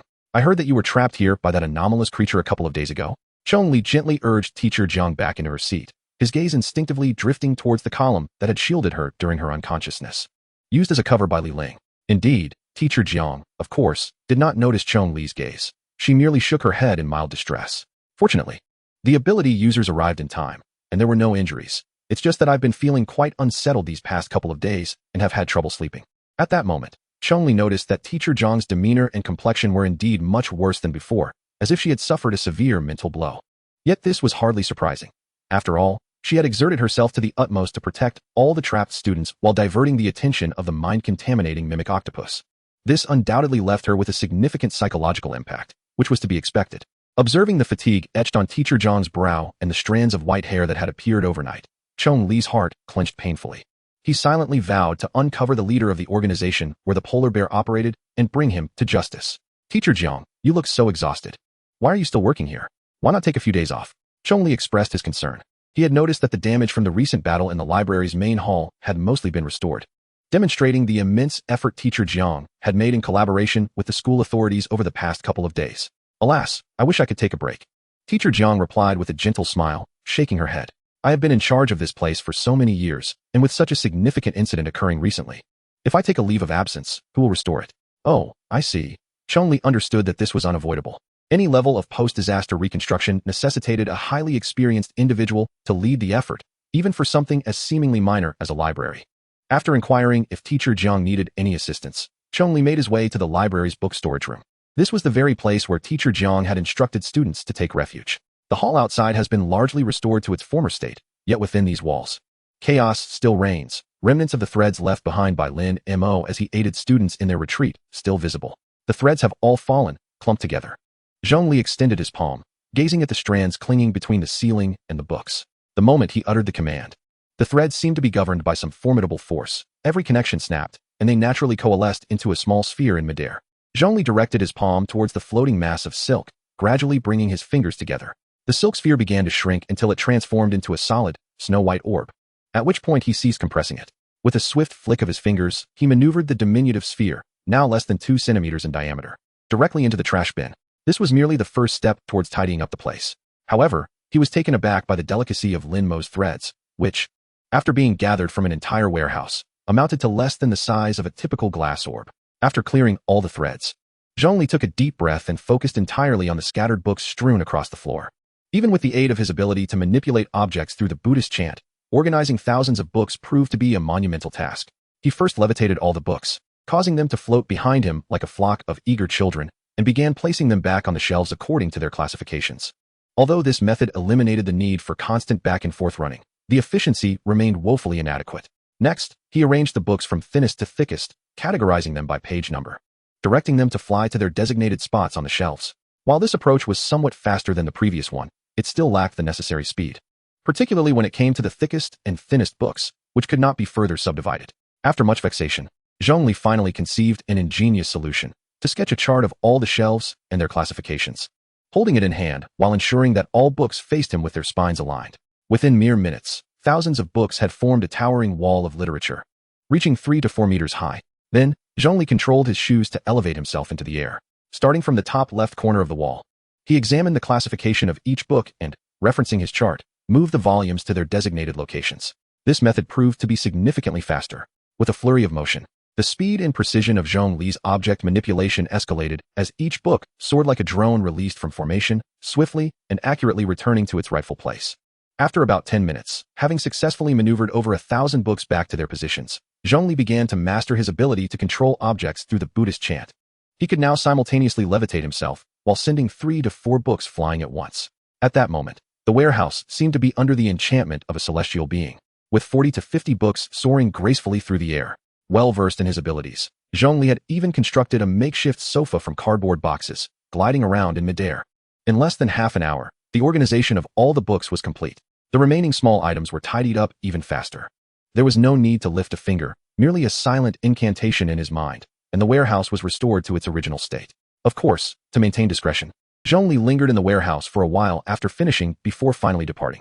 As he stepped out of the library, darkness had already fallen, and having developed a fondness for flight, he found himself too lazy to walk. Once he confirmed that the surroundings were relatively devoid of people, he controlled his shoes to glide just above the ground at a leisurely pace. Chapter 44, Want to spar with me? I'll give you a punch. Following the map provided by the principal, Chong Li spent half an hour meticulously patrolling the school before his departure. Throughout the entire process, he floated effortlessly, for if anyone were to catch sight of him, they would undoubtedly mistake him for a ghostly apparition. After ensuring that no anomalies lingered within the school's confines, Chong Li exited the campus. However, the moment he stepped beyond the school gates, he was confronted by a sight that rendered him utterly speechless. Yang Siyu. Baby, I've finally been waiting for you. As soon as she spotted Chong Li, Yang Siyu leapt forward, wrapping her arms tightly around him. Do you have any idea how worried I've been waiting for you at the school gate every day since your incident? Boo-hoo. As she spoke, she buried her head into Chong Li's chest. It was astonishing how she conjured tears in less than 2 seconds, her warm tears soaking through his shirt. Faced with this unexpected bear hug, Chong Li's eyes nearly rolled to the back of his head. What are you doing waiting for me? Are you that bored? Regardless of how melodramatic Yang Siyu's performance was, Chong Li felt no inclination to engage with her. To guard against her ulterior motives, he deliberately arched his back, distancing himself from her softness. What do you mean by that? Upon hearing Chong Li's words, Yang Siyu lifted her head, gazing at him with a hint of melancholy. Her voice rising deliberately. You were so heartless to dump me. Now you can't even spare a thought for my concern. What the heck are you talking about? Chong Li was completely taken aback by Yang Siyu's sudden outburst, hastily attempting to cover her mouth. However, due to their standing positions, his efforts were in vain, and her words escaped nonetheless. At this point, the flow of pedestrians at the school gate had diminished compared to the throngs of students that had just been released from classes, yet a considerable number remained. When Yang Siyu initially embraced Chong Li, it hadn't drawn much attention. For college students, engaging in romance was hardly a rarity. However, once she uttered those words, she immediately captured the attention of nearly everyone around. Many stopped in their tracks, casting curious glances at the couple locked in an embrace. Some girls even shot Chong Li disdainful looks, as if they were feasting on gossip. Such is the nature of people. As the saying goes, when there's gossip, one must indulge. What nonsense are you spouting? Chong Li's face flushed a deep crimson, aside from the time he disembarked from an armed helicopter. He had never experienced such scrutiny. Grabbing hold of Yang Siyu's arm, he pulled her away from the crowd. It wasn't until they reached the next intersection, far from the school gate, that he finally released her and turned to confront her. What exactly do you want? You so brazenly cheated on me, and now you're clinging to me like I'm a lost cause. Chong Li had no desire to sugarcoat his words for someone like Yang Siyu. He preferred to speak directly. To his surprise, Yang Siyu seemed momentarily taken aback by his words before her brow furrowed in anger. What do you mean I cheated on you? Do you have any proof for such wild accusations? Don't think just because you're now the darling of the campus that you can slander me. Let me tell you, if you don't provide a perfect explanation for tossing all my things out without a word, this matter isn't over between us. And what do you mean by me being shameless? I've gone to great lengths to find you and show concern for you, and yet, I get bitten back for it, and you call me shameless, huh? Let us say, for the sake of argument, that I did go to Lu Ming's house that night. Does that absolve you of any fault in this matter? Yang Siyu's words bombarded Chong Li like a rapid-fire barrage, leaving him utterly bewildered. I'm the one at fault? Chong Li stared wide-eyed at Yang Siyu. I'm the one who got cheated on, and somehow it's my fault. As she observed Li's silence, Yang Siyu realized that her PUA tactics had succeeded, prompting her to continue speaking. You are fully aware of my fondness for yoga, yet you failed to arrange a personal instructor for me. I had to seek Lu Ming's assistance instead. Where did things go awry? You cannot suggest that my intense breathing during yoga implies infidelity on my part. Such vile notions originate solely from your own mind. How dare you cast me aside based on your baseless assumptions? You owe me an apology. Yang Siyu's face flushed with anger, her eyes glistening with tears as she gazed at Chong Li, brimming with resentment. To an onlooker, she appeared to be a heartbroken, innocent girl abandoned by a callous man. Me? Chong Li stared incredulously into Yang Siyu's eyes, his fury boiling within him. In a mere 2 minutes, the narrative had been inverted. He, the wronged party, had been transformed into the abuser in Yang Siyu's tale. Yet, he found himself bereft of an outlet for his anger, as her arguments were so logically constructed that he could find no point of rebuttal. It was evident that she had come prepared for this confrontation. Dizzy with rage and unable to retort, Chong Li felt a profound sense of humiliation for the first time in his life. So, after casting aspersions upon me, you now choose silence? Are you attempting to subject me to emotional abuse? Yang Siyu sensed a shift in Chong Li's demeanor and, adopting a more conciliatory tone, softened her approach. Apologize to me.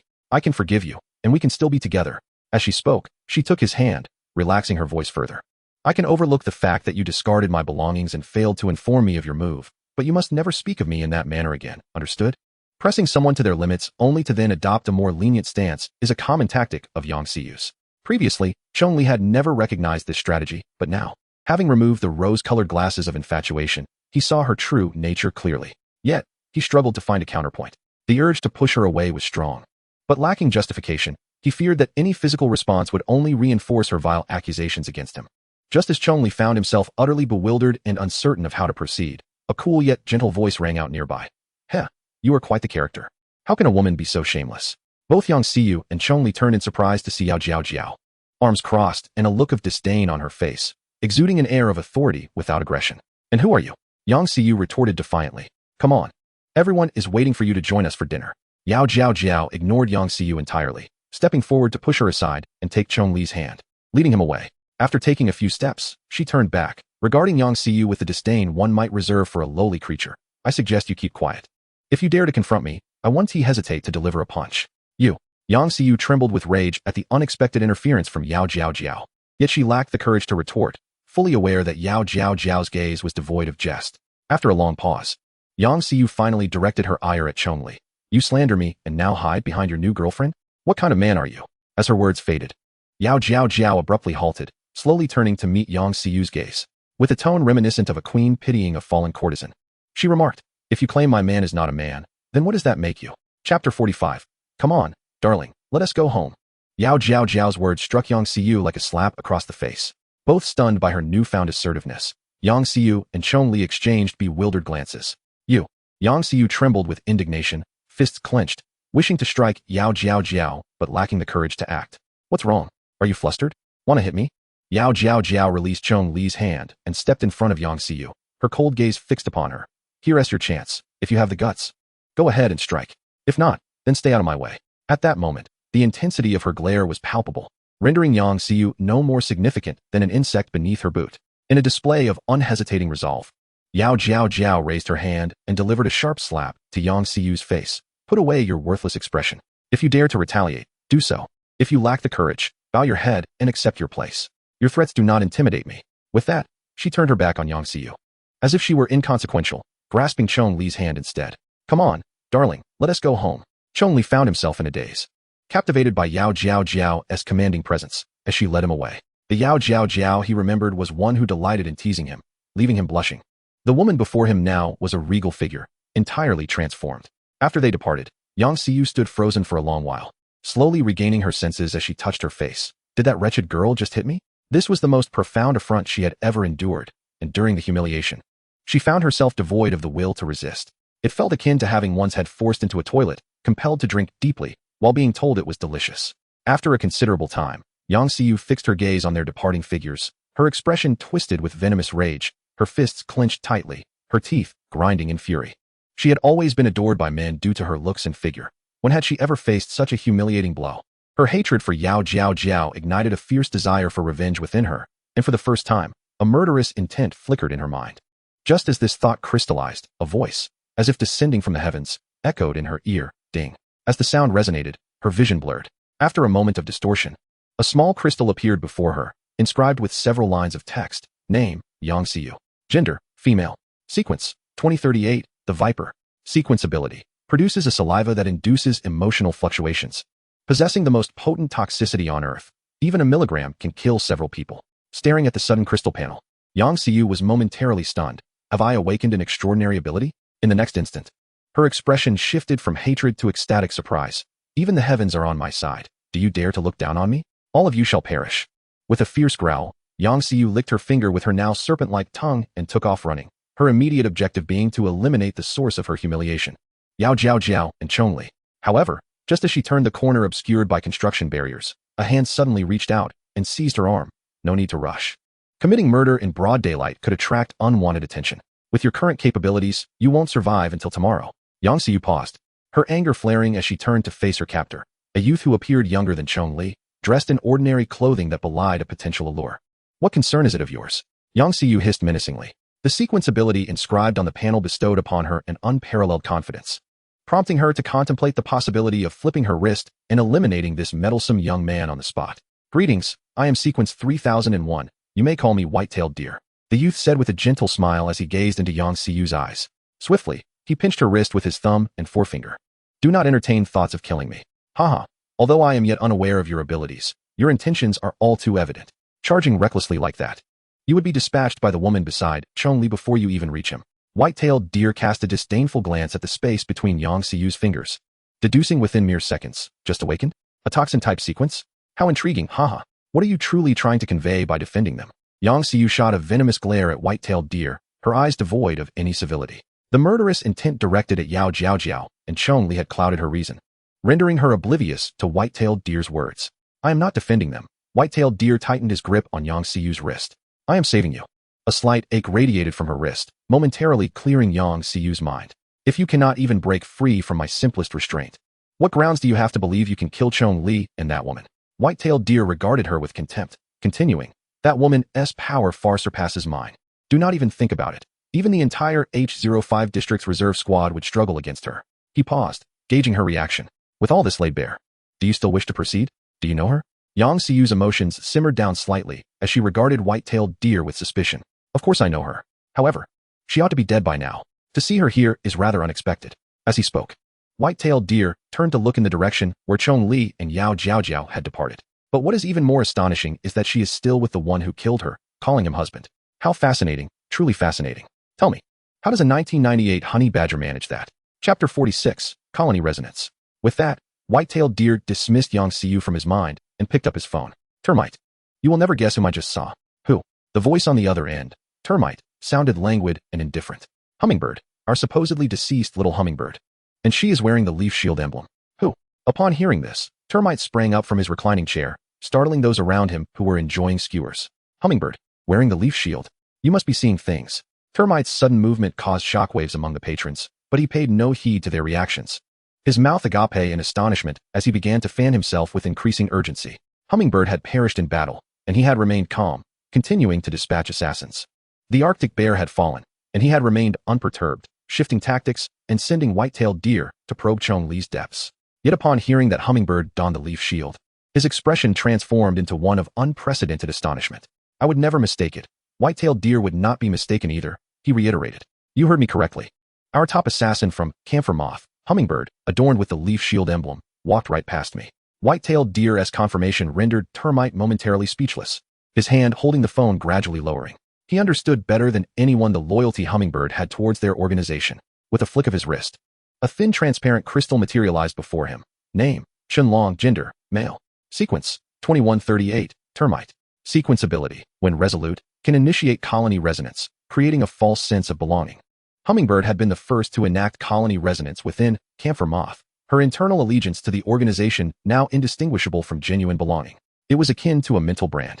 Yet this very Hummingbird not only survived the mission, but also betrayed them, donning the emblem representing the camphor tree. Was this not akin to witnessing one's child, whom they had painstakingly raised, suddenly plunge a knife into their back without warning? Find out what transpired. Termite returned the phone to his ear, his voice now tinged with hysteria. Just then, a customer suddenly spat out their mead, wrinkling their brow as they stood up. Boss, why is this skewer so unbearably salty? Indeed, why is it so salty? Following that customer, nearly a dozen others simultaneously discarded their food, casting disdainful glances at Termite. Silence. Eat. Termite shot back without even turning his head, uttering those 3 words as he opened his mouth, causing his tonsils to vibrate rapidly. In the next moment, an invisible sound wave emanated from his throat, enveloping all the patrons. A little saltiness is good. It's barbecue, after all. The saltier, the tastier. Yes, the saltier, the better, boss. I'll take 2 bottles of whey soy milk. As the sound wave swept through, all the customers at the barbecue stand returned to normal, once again praising the boss's culinary skills. Understood, white-tailed deer chuckled on the other end of the line. I will follow. Oh, and one more thing. I've made a new friend. I'll bring them back to meet you later. With that, white-tailed deer hung up the phone, his gaze curiously fixed on the now-vanished forms of Chong Li and Yao Jiaojiao. Who were you calling? Yang Siyu inquired. Where do you intend to take me? She had overheard everything white-tailed deer said on the phone, fully aware that the new friend he mentioned was none other than herself. Someone capable of assisting you in your murderous endeavors. White-tailed deer offered no further explanation, merely chuckling lightly before heading in the direction of Chong Li and the others. Wait a moment. After a brief hesitation, Yang Siyu followed suit. Thank you. Several minutes after parting ways with Yang Siyu, Chong Li finally managed to utter a strained thank you to Yao Jiaojiao. Her earlier commanding presence, akin to a queen descending from the heavens, lingered in his mind, making him hesitant to speak. He feared that Yao Jiaojiao's anger might resurface and turn upon him. However, to his surprise, upon hearing Chong Li's gratitude, the formerly domineering Yao Jiaojiao suddenly turned her head away, bashfully. I was just joking, don't take it seriously. Her tone had completely shed the earlier intimidating confidence she displayed towards Yang Siyu, now resembling a young girl who had just fallen in love. After confessing to her crush, she felt unworthy and retracted her declaration. What do you mean by joking? Observing Yao Jiaojiao's sudden shyness, Chong Li felt his own cheeks flush. Exactly. Calling you husband was just a jest.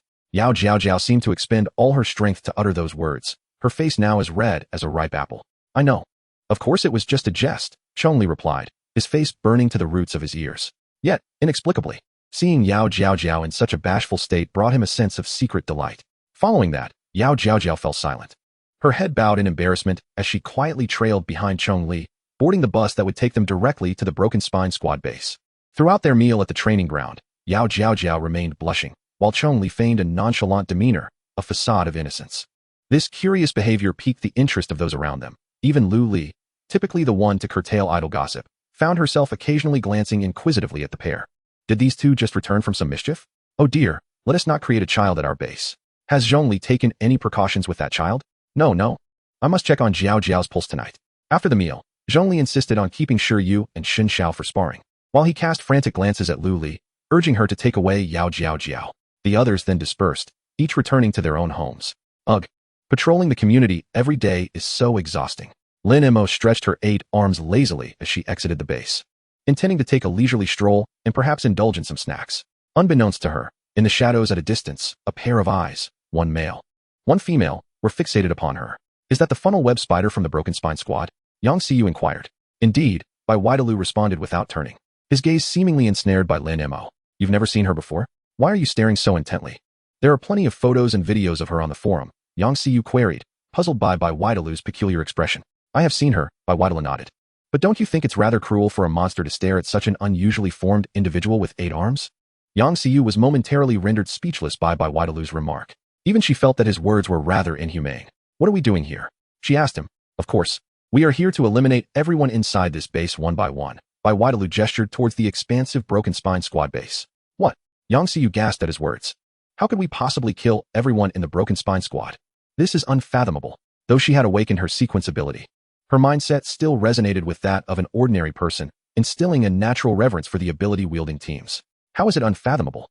Our ultimate goal as the camphor moth is to see all the camphor tree individuals perish.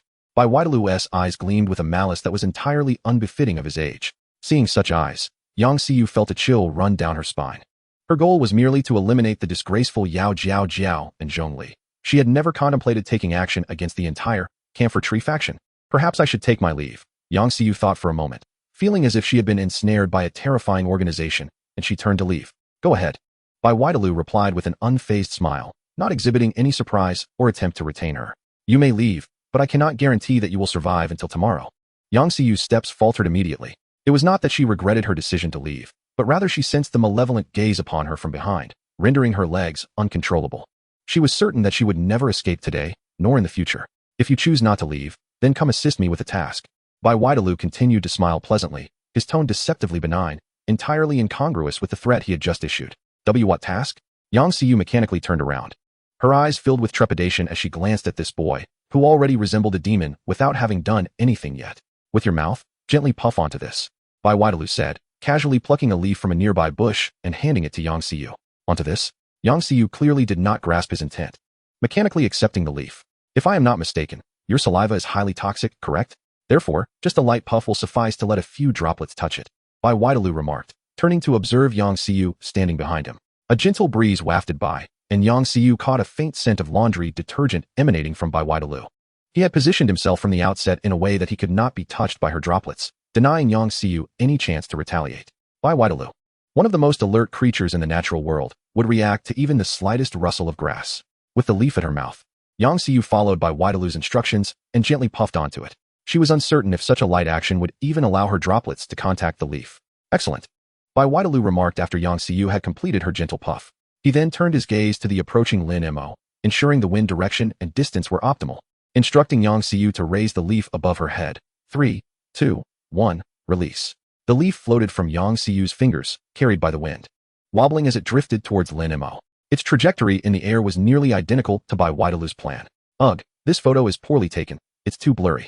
Lin Mo mused, still oblivious to the two hidden figures, as she scrolled through the forum showcasing her photos uploaded by students. Despite her unusual appearance among ability wielders, her petite and adorable figure had garnered unexpected popularity among students and young people. A tiny leaf silently landed atop her head, gradually sliding down her hair, making fleeting contact with her skin before being whisked away by the wind. Throughout the entire process, Lin Mo remained unaware of the leaf's presence. Casually brushing her hair aside, Lin Mo continued onward. However, within a mere 100 meters, an overwhelming wave of drowsiness washed over her. What is happening? Lin Mo shook her slightly dizzy head. And in the next moment, the entire world around her began to spin. Thud. Without the time to comprehend what transpired, she collapsed to the ground. The speed of the toxin S effect was astonishing. Merely the leaf that had brushed against Yang Xiu's saliva was enough to paralyze Lin Mo, rendering her incapacitated. Done. Let us go, Manhwaedit said, revealing a satisfied smile as he beckoned Yang Xiu forward. Oh, right.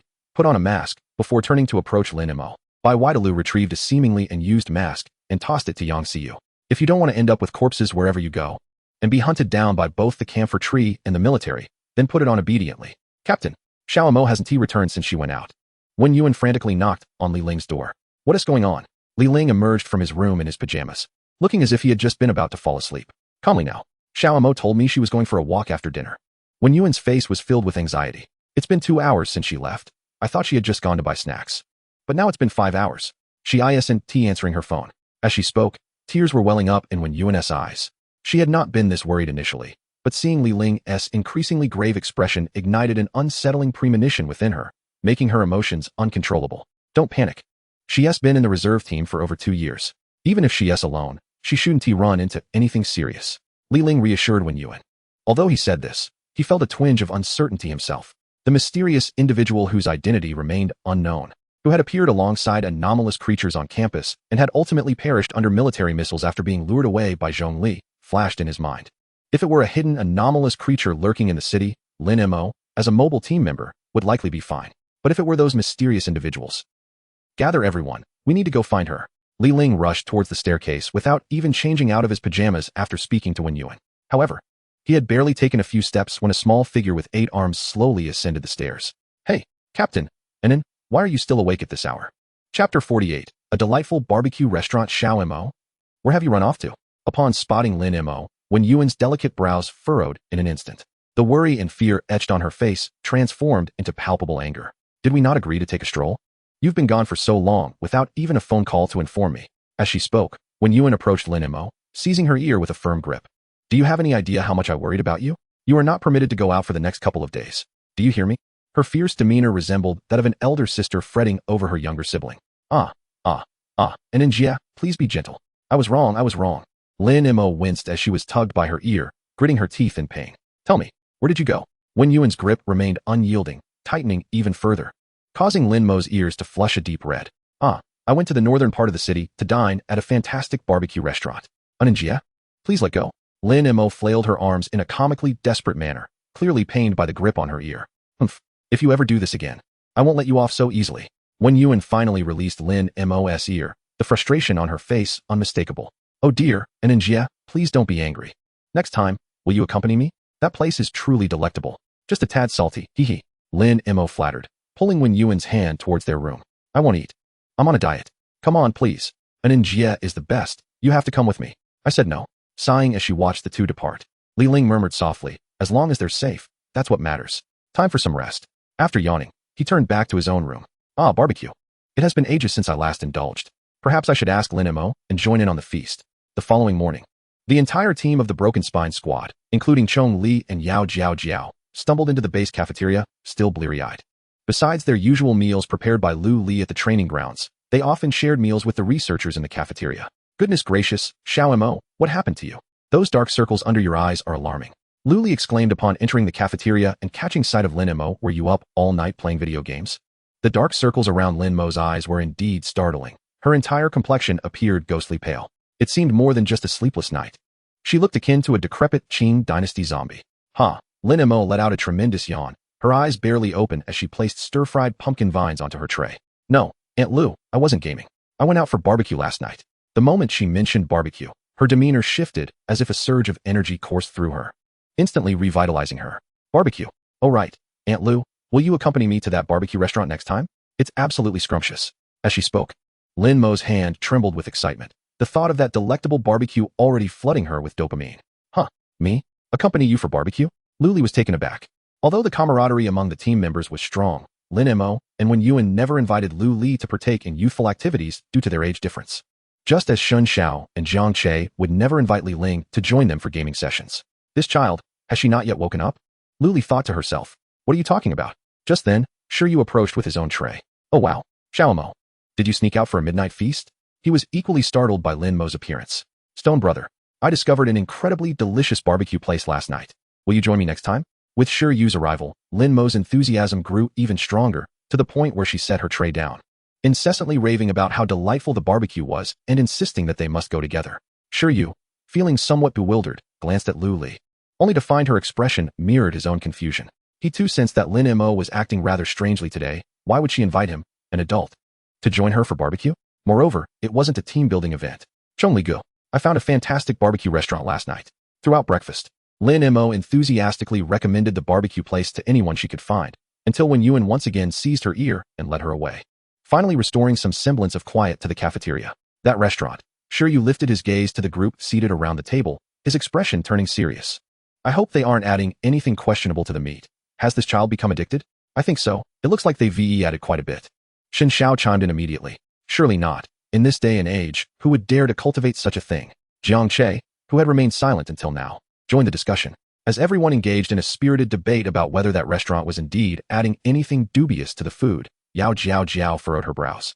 Before being hired by Li Ling as a temporary coach, she had worked as a delivery person, and she had traversed the northern street food market countless times.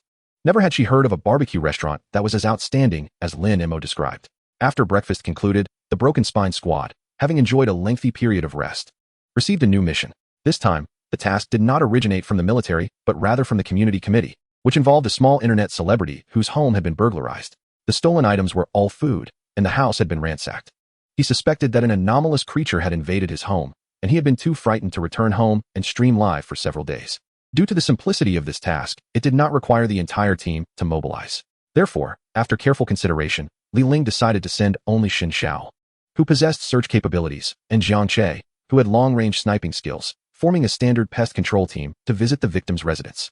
Regardless of whether any anomalous beings were present, they would assist the victim in cleaning up the mess left by the thief. The remaining members, aside from Chong Li and Yao Jiao, stayed back at the base on standby. Since Yao Jiao had been worried about Chong Li attending class alone after yesterday's incident with Yang Xiu, she insisted on accompanying him.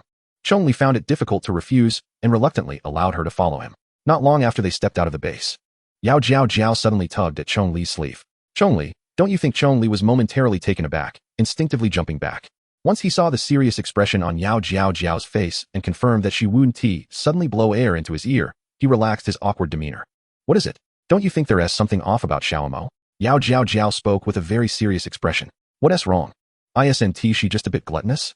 Chong Li pondered, not sensing any issue. However, seeing Yao Jiao's demeanor, he realized she was not joking. No, we are a team. We've been together long enough to become accustomed to each other's quirks, so it's normal not to notice anything unusual.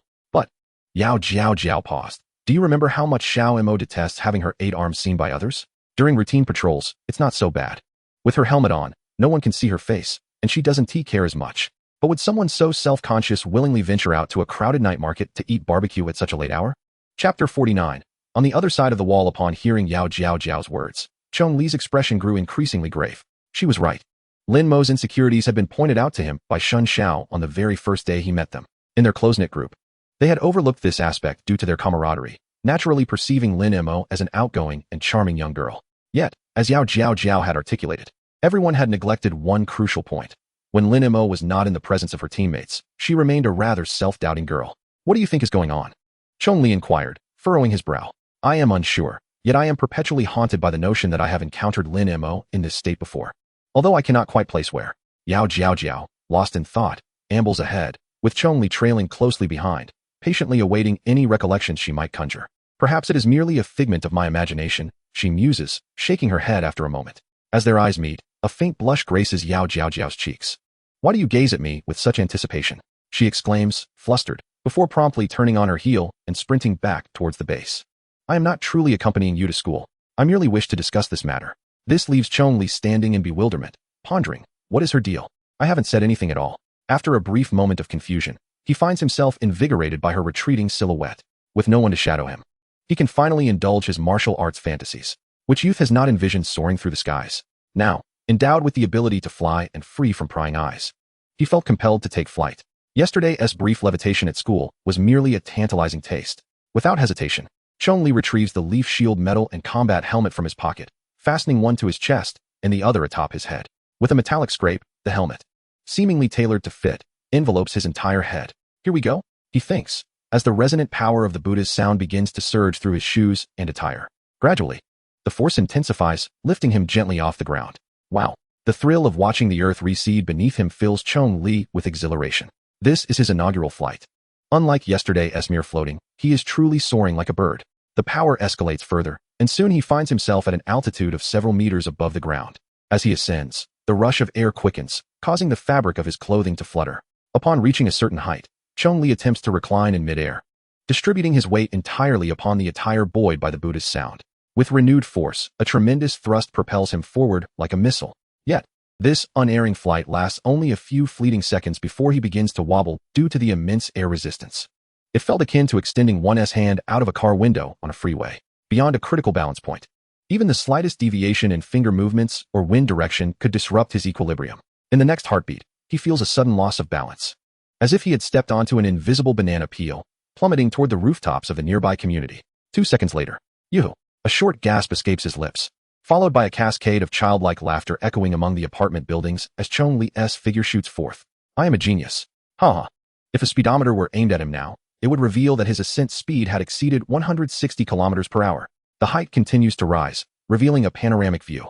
The familiar streets he had traversed countless times swiftly transform into a miniature, unfamiliar model. The slate-gray rooftops, the pristine white apartment terraces, the laundry flapping in the breeze, and the diminishing cars and crowds below all contribute to an exhilarating sense of control mixed with a slight vertigo from his inaugural flight, sending Chong Li's adrenaline soaring. Higher, higher, higher. The dual support of the Buddha's sound and adrenaline amplifies his excitement, compelling him to increase the lift from his shoes. The combat helmet shields him from the rapidly moving air and obscures his sense of altitude. Before he realizes it, he plunges headfirst into the clouds, amidst the white expanse. With fog accumulating on the V-shaped visor and icy crystals enveloping him, Chong Li continues to ascend. The sunlight piercing through the fluffy clouds flickers erratically due to their density. Moments later, Chong Li breaks through the mist, emerging above the clouds. The blinding sunlight overhead and the swirling sea of clouds beneath unveil a breathtaking realm he has never encountered before. Holy moly! In awe of the spectacle before him, Chong Li utters an exclamation befitting the unlettered. It is not a lack of knowledge that renders him speechless, but rather an overwhelming inability to contain himself.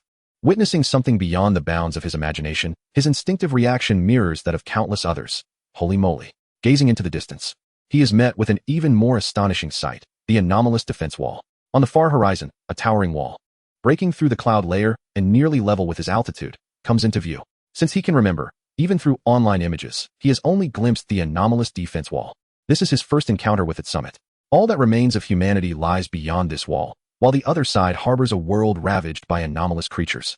Before the emergence of the Crystal Palace, Chong Li had often envisioned himself crossing to the other side of the wall to witness the remnants of the past world. Yet now, standing before the pinnacle of the wall, with the capacity to scale it, he finds himself devoid of the courage to do so. Spanning the entire horizon, the anomalous defense wall, constructed along the borders of Daxia, reveals a sanctity in Chong Li's heart that he has never before experienced. What unspeakable horrors did this colossal structure, far surpassing human comprehension, serve to isolate?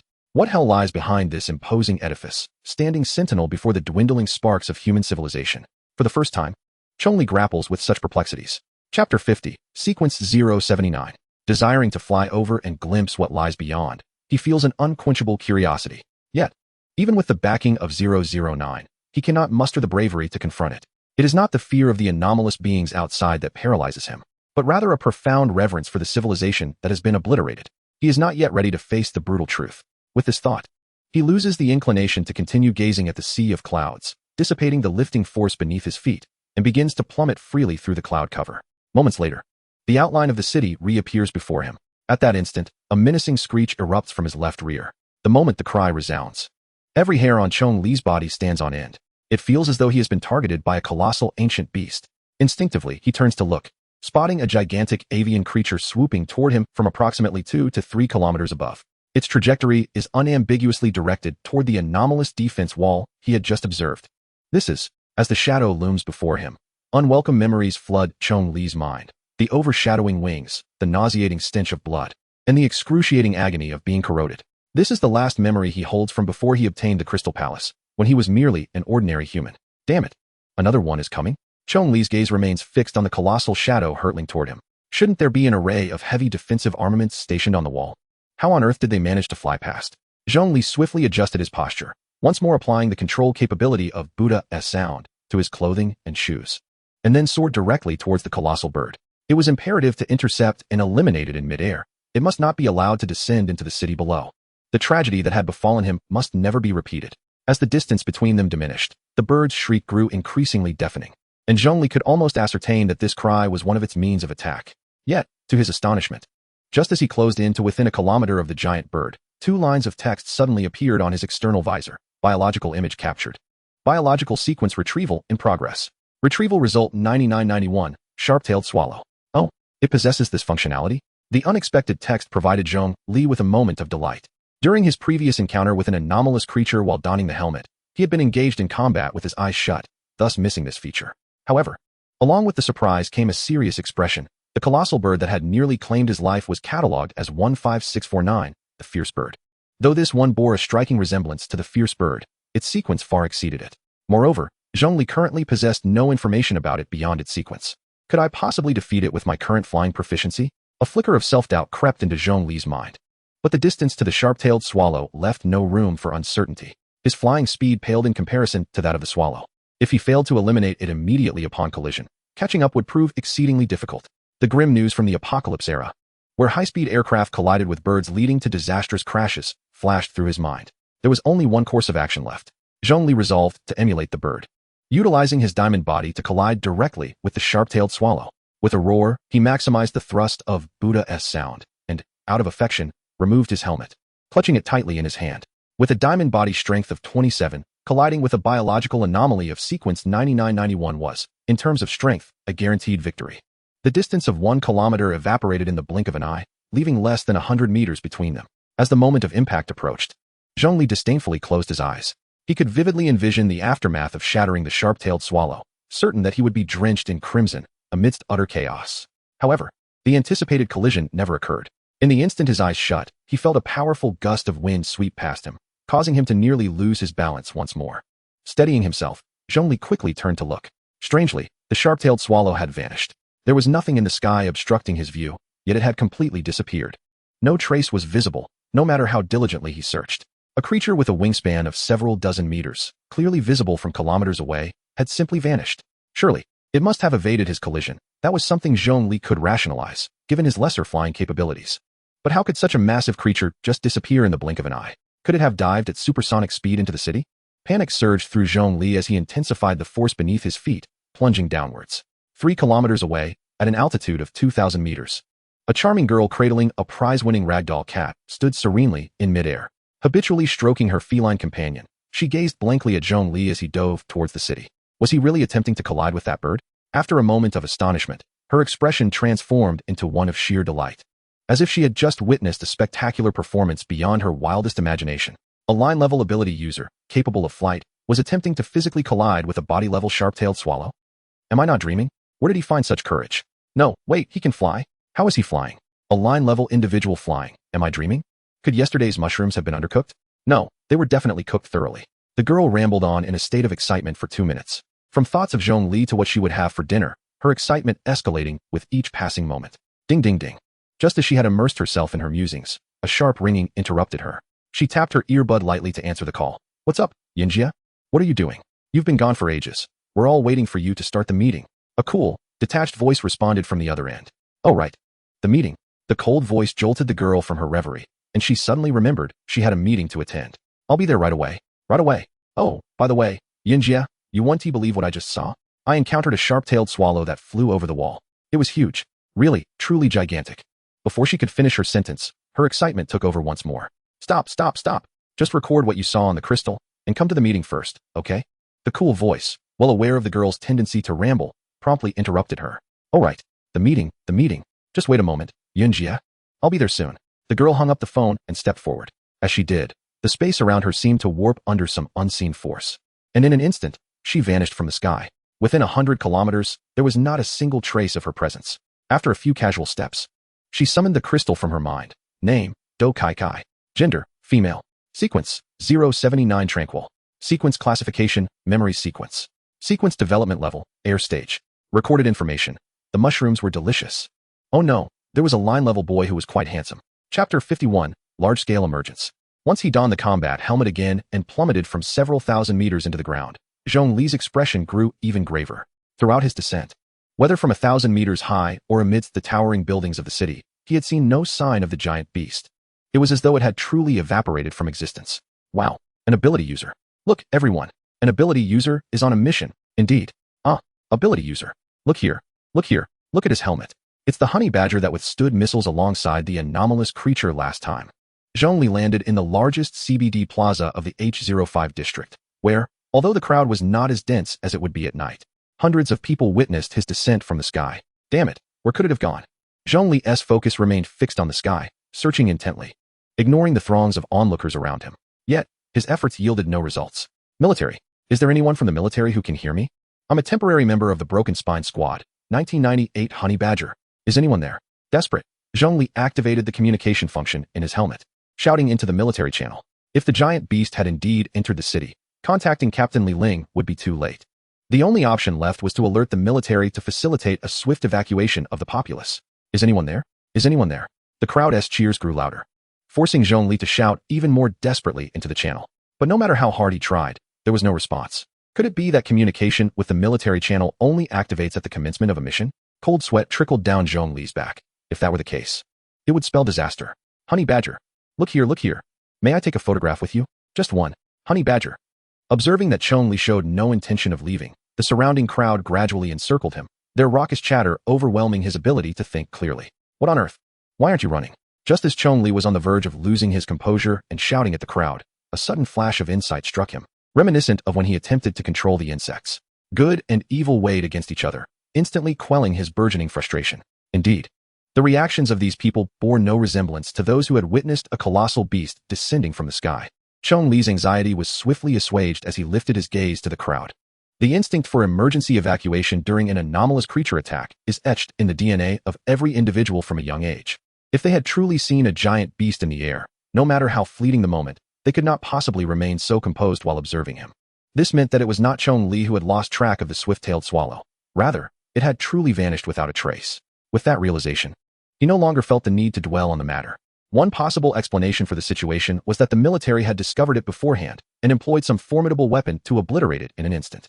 Alternatively, it could be that a team of elite human hunters had passed by and effortlessly dispatched it with a mere flick of their wrist.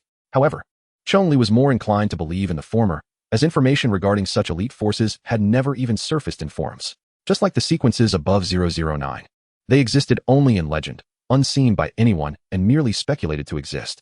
Once he set aside his anxiety, he was confronted with an even greater concern. The number of people around him continued to swell, and he was running late for class. Keeping his helmet on would only attract more people. Taking it off would be even worse. Wouldn't he stand a chance of escaping today? Just as Chong Li contemplated whether to abandon all pretenses and fly away, the voice of Li Ling resonated within his helmet. Chong Li, can you hear me? Chong Li. Her tone was tinged with urgency, as if something had transpired. I'm at the captain's side. What's wrong? Chong Li promptly replied. Fortunately, you've donned your helmet. Do your best to clear the area. Upon hearing Chong Li's response, Li Ling's voice noticeably relaxed a bit. Clear what? Her words left Chong Li momentarily bewildered. Could it be that the gigantic bird had indeed appeared in the city, but not in his vicinity? You've already put on your helmet and entered combat mode, and you're still asking me what to clear. Obviously, it's the small anomalous creatures appearing everywhere. Not just at Shun Xiao and Jiang Che's place. Traces of anomalous beings have been reported all over the city, including your school. Wait a moment. Are you saying you're not at school? Then why are you wearing your helmet? Li Ling suddenly realized something was amiss and shifted her questioning. I'm at school. Chong Li stammered in explanation. If he were to be entirely truthful, admitting he had flown to a high altitude for the sake of showing off, only to encounter a gigantic beast and subsequently lose track of it amidst the crowd, it would likely lead Li Ling to think he had lost his mind. I'm at school. I simply didn't realize it was an anomalous creature attack. I thought it was something else. Enough. Hurry and clear the area. Report back once it's over. Li Ling interjected, cutting off Chong Li's feeble explanation before abruptly terminating the communication. With a sigh of relief, Chong Li finally had a legitimate reason to leave the vicinity. After providing a few brief explanations to the surrounding crowd, he planted his feet firmly on the ground, invoking the Buddha sound beneath his shoes, and took off into the air with a classic superhero launch. Daily display of bravado 21. Upon reaching the rooftop of a tall building at school, he gazed down at the serene, idyllic campus, filled with the sounds of chirping birds and fragrant flowers. Feeling somewhat dazed, had he once again fallen into the simulated environment of a mimetic octopus? Where were the traces of anomalous creatures? He longed to call Li Ling back for clarification, but felt too embarrassed to admit he had just boasted about already clearing the area. Since the captain had said so, the situation could not possibly be so simple. It was highly likely that the military's feedback radar had detected some minuscule traces in remote areas.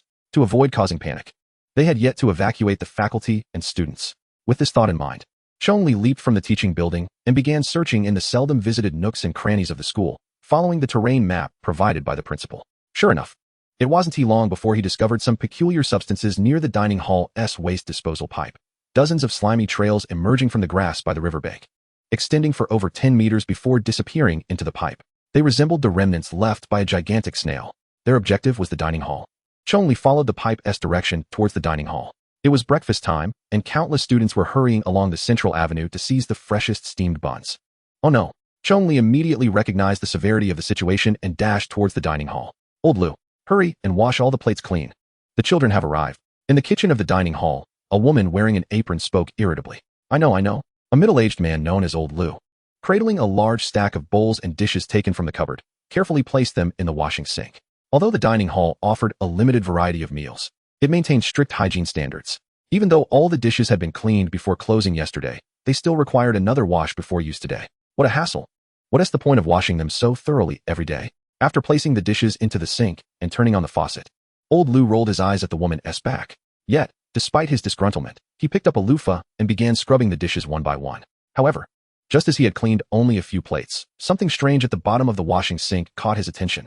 A curved object, about 4 to 5 centimeters wide, resembling a peeled apple skin, floated on the filter at the drain, swaying back and forth with the flow of water. Oomph, how dare you complain about me? Such a large piece of garbage stuck in the filter hasn't been cleaned out. Old Lu muttered a few complaints under his breath directed at the woman. Habitually, he reached down to pull out the object and dispose of it. But as his hand plunged into the water, just as he was about to touch the apple skin, it suddenly moved. Like a leech sprinkled with salt, it quickly curled up, purposefully attaching itself to Old Lu's hand that had ventured beneath the water's surface. Old Lu, thinking it was merely his hand disturbing the water and causing normal ripples, paid no mind, and instead grasped the apple skin. Yet, the next moment, the slick sensation emanating from his palm alerted him to something amiss. Decades of life experience subconsciously informed him that this was certainly not an apple skin, but some sort of creature crawling out of the sewer. However, it was too late for him to withdraw his hand. The long worm swiftly breached his skin, burrowing directly into the wound. The speed was so astonishing that he barely had time to react. By the time he pulled his hand back from the water, the entire 2-meter-long worm had already completely penetrated his body. The overwhelming panic sent him into a frenzied scream, attracting the attention of everyone in the kitchen. They all turned to look at him. What is going on? You're supposed to be washing a plate, not making a scene? The woman in the apron was the first to approach, grabbing his arm, intending to turn him around for a reprimand. Gugwakukuku. After being invaded by the insidious creatures, Old Lu began to convulse and foam at the mouth within mere seconds, emitting spine-chilling sounds. My goodness, what has happened to you, Old Lu? The elderly woman who turned him over was utterly horrified by his condition. Help! Someone! Old Lu is having a seizure. Quickly, she cried out in panic. In her understanding, such a display could only signify a sudden seizure. Observing the chaos, some colleagues from the kitchen rushed to pinch Old Lu's nose, while others called the emergency services and informed the cafeteria manager. The kitchen was thrown into disarray. Yet, unbeknownst to anyone, beneath the water basin, obscured by a multitude of dishes, several 2-meter-long worms were crawling upwards along the drain. Step aside. Make way. Upon noticing the trail of the crawling creatures disappearing into the pipe, Chong Li dashed towards the cafeteria. Thanks to his combat helmet, he did not need to shout. The students instinctively cleared his path. In less than a minute, Chong Li burst into the cafeteria. At that moment, the dining area was not yet crowded, as most students had yet to arrive. Thus, as he entered, he immediately heard the terrified screams from the kitchen, while those lined up at the serving counter peered in with curiosity. Oh no, am I too late? Chong Li thought as he shoved through the throng blocking the kitchen door. However, the scene inside was enough to make his hair stand on end. A dozen elderly men and women lay sprawled across the floor, all convulsing and foaming at the mouth. The sight was horrifically reminiscent of a poisoning incident. I just heard them shout something about seizures. Is it really happening? A student at the entrance relayed what he knew upon seeing Chong Li arrive. Chong Li merely shook his head, refusing to respond. A dozen people having seizures at the same time? Impossible. This must be connected to the strange creature tracks I saw by the river earlier. Everyone step back. Do not approach this area. Go outside and tell the other students not to come in. There are abnormal creatures here. Although no abnormal creatures were in sight yet, he needed to make a decisive judgment to prevent the situation from escalating further. Quickly, everyone out. Upon hearing Chong Li's command, the students jammed at the door hurriedly fled, glancing back at the elderly men and women on the floor, just as Chong Li contemplated moving them to safety, arriving. serpentine figure caught his eye beneath the basin. What is that? In the next moment, the external visor of his helmet displayed 2 lines of text. Biological image captured. Biological sequence retrieval in progress. Retrieval result: 12779, parasitic tapeworm. Indeed, it was an abnormal creature. Without hesitation, the instant the text appeared, Chong Li lunged forward and crushed the 2-meter-long giant tapeworm beneath his foot. With a horrendous shriek, the elongated worm emitted a chilling cry, and in its final moments, it twisted its head, attempting to burrow through Chong Li's skin. So they have all been parasitized? After thoroughly pulverizing the worm, Chong Li turned back to assess the situation. I hope it's merely a larger tapeworm, not one that poses a lethal threat. Just as he finished speaking, the sight before him made him swallow the rest of his words. The elderly men and women who had been convulsing on the floor had now all risen to their feet. They were expelling a viscous, red liquid from their mouths, their eyes vacant and their limbs hanging limply. Guh. The first to be parasitized, old Lu, suddenly let out a ghastly cry, his mouth agape and stained crimson, as he staggered towards Chong Li. Chapter 53, a different form of coexisting good and evil. Guh. Following old Lu, all the elderly men and women began to emit eerie cries in succession, lunging toward Chong Li. Zombies? This was the first thought that crossed Chong Li's mind, as he had seen plenty of depictions in films of beings that lost their consciousness after being parasitized and attacked indiscriminately. The speed of the elderly was not particularly fast. It was merely a tad quicker than a normal walk. Such speed posed no challenge to Chong Li. Buddha sound softly resonated, an invisible force enveloping the elderly, immobilizing them where they stood. Guh. Once restrained, the group could only roar in place, their fingers twitching as if they wished to tear Chong Li apart. After securing all those who had been parasitized, Chong Li meticulously searched the entire kitchen, ensuring no tapeworms were overlooked, before casting a troubled glance at the elderly. If they had indeed transformed into zombies like those depicted in films, they were as good as dead. However, if this was merely a sequenceability of the tapeworm, then there was still hope for them. The pressing question remained: how to save them? Guh. The elderly continued to wail, each cry accompanied by a torrent of foul-smelling red liquid spewing from their mouths. Within just a minute or two, the liquid pooled beneath their feet. If this liquid was indeed blood, even if they could be saved, they would have bled out long before medical help arrived. There was no time to waste. He had to act. Chong Li furrowed his brow and raised his hand towards the elderly, palm open, before they bled out completely. The only one who could save them was himself. All parasitic tapeworms within them, come out.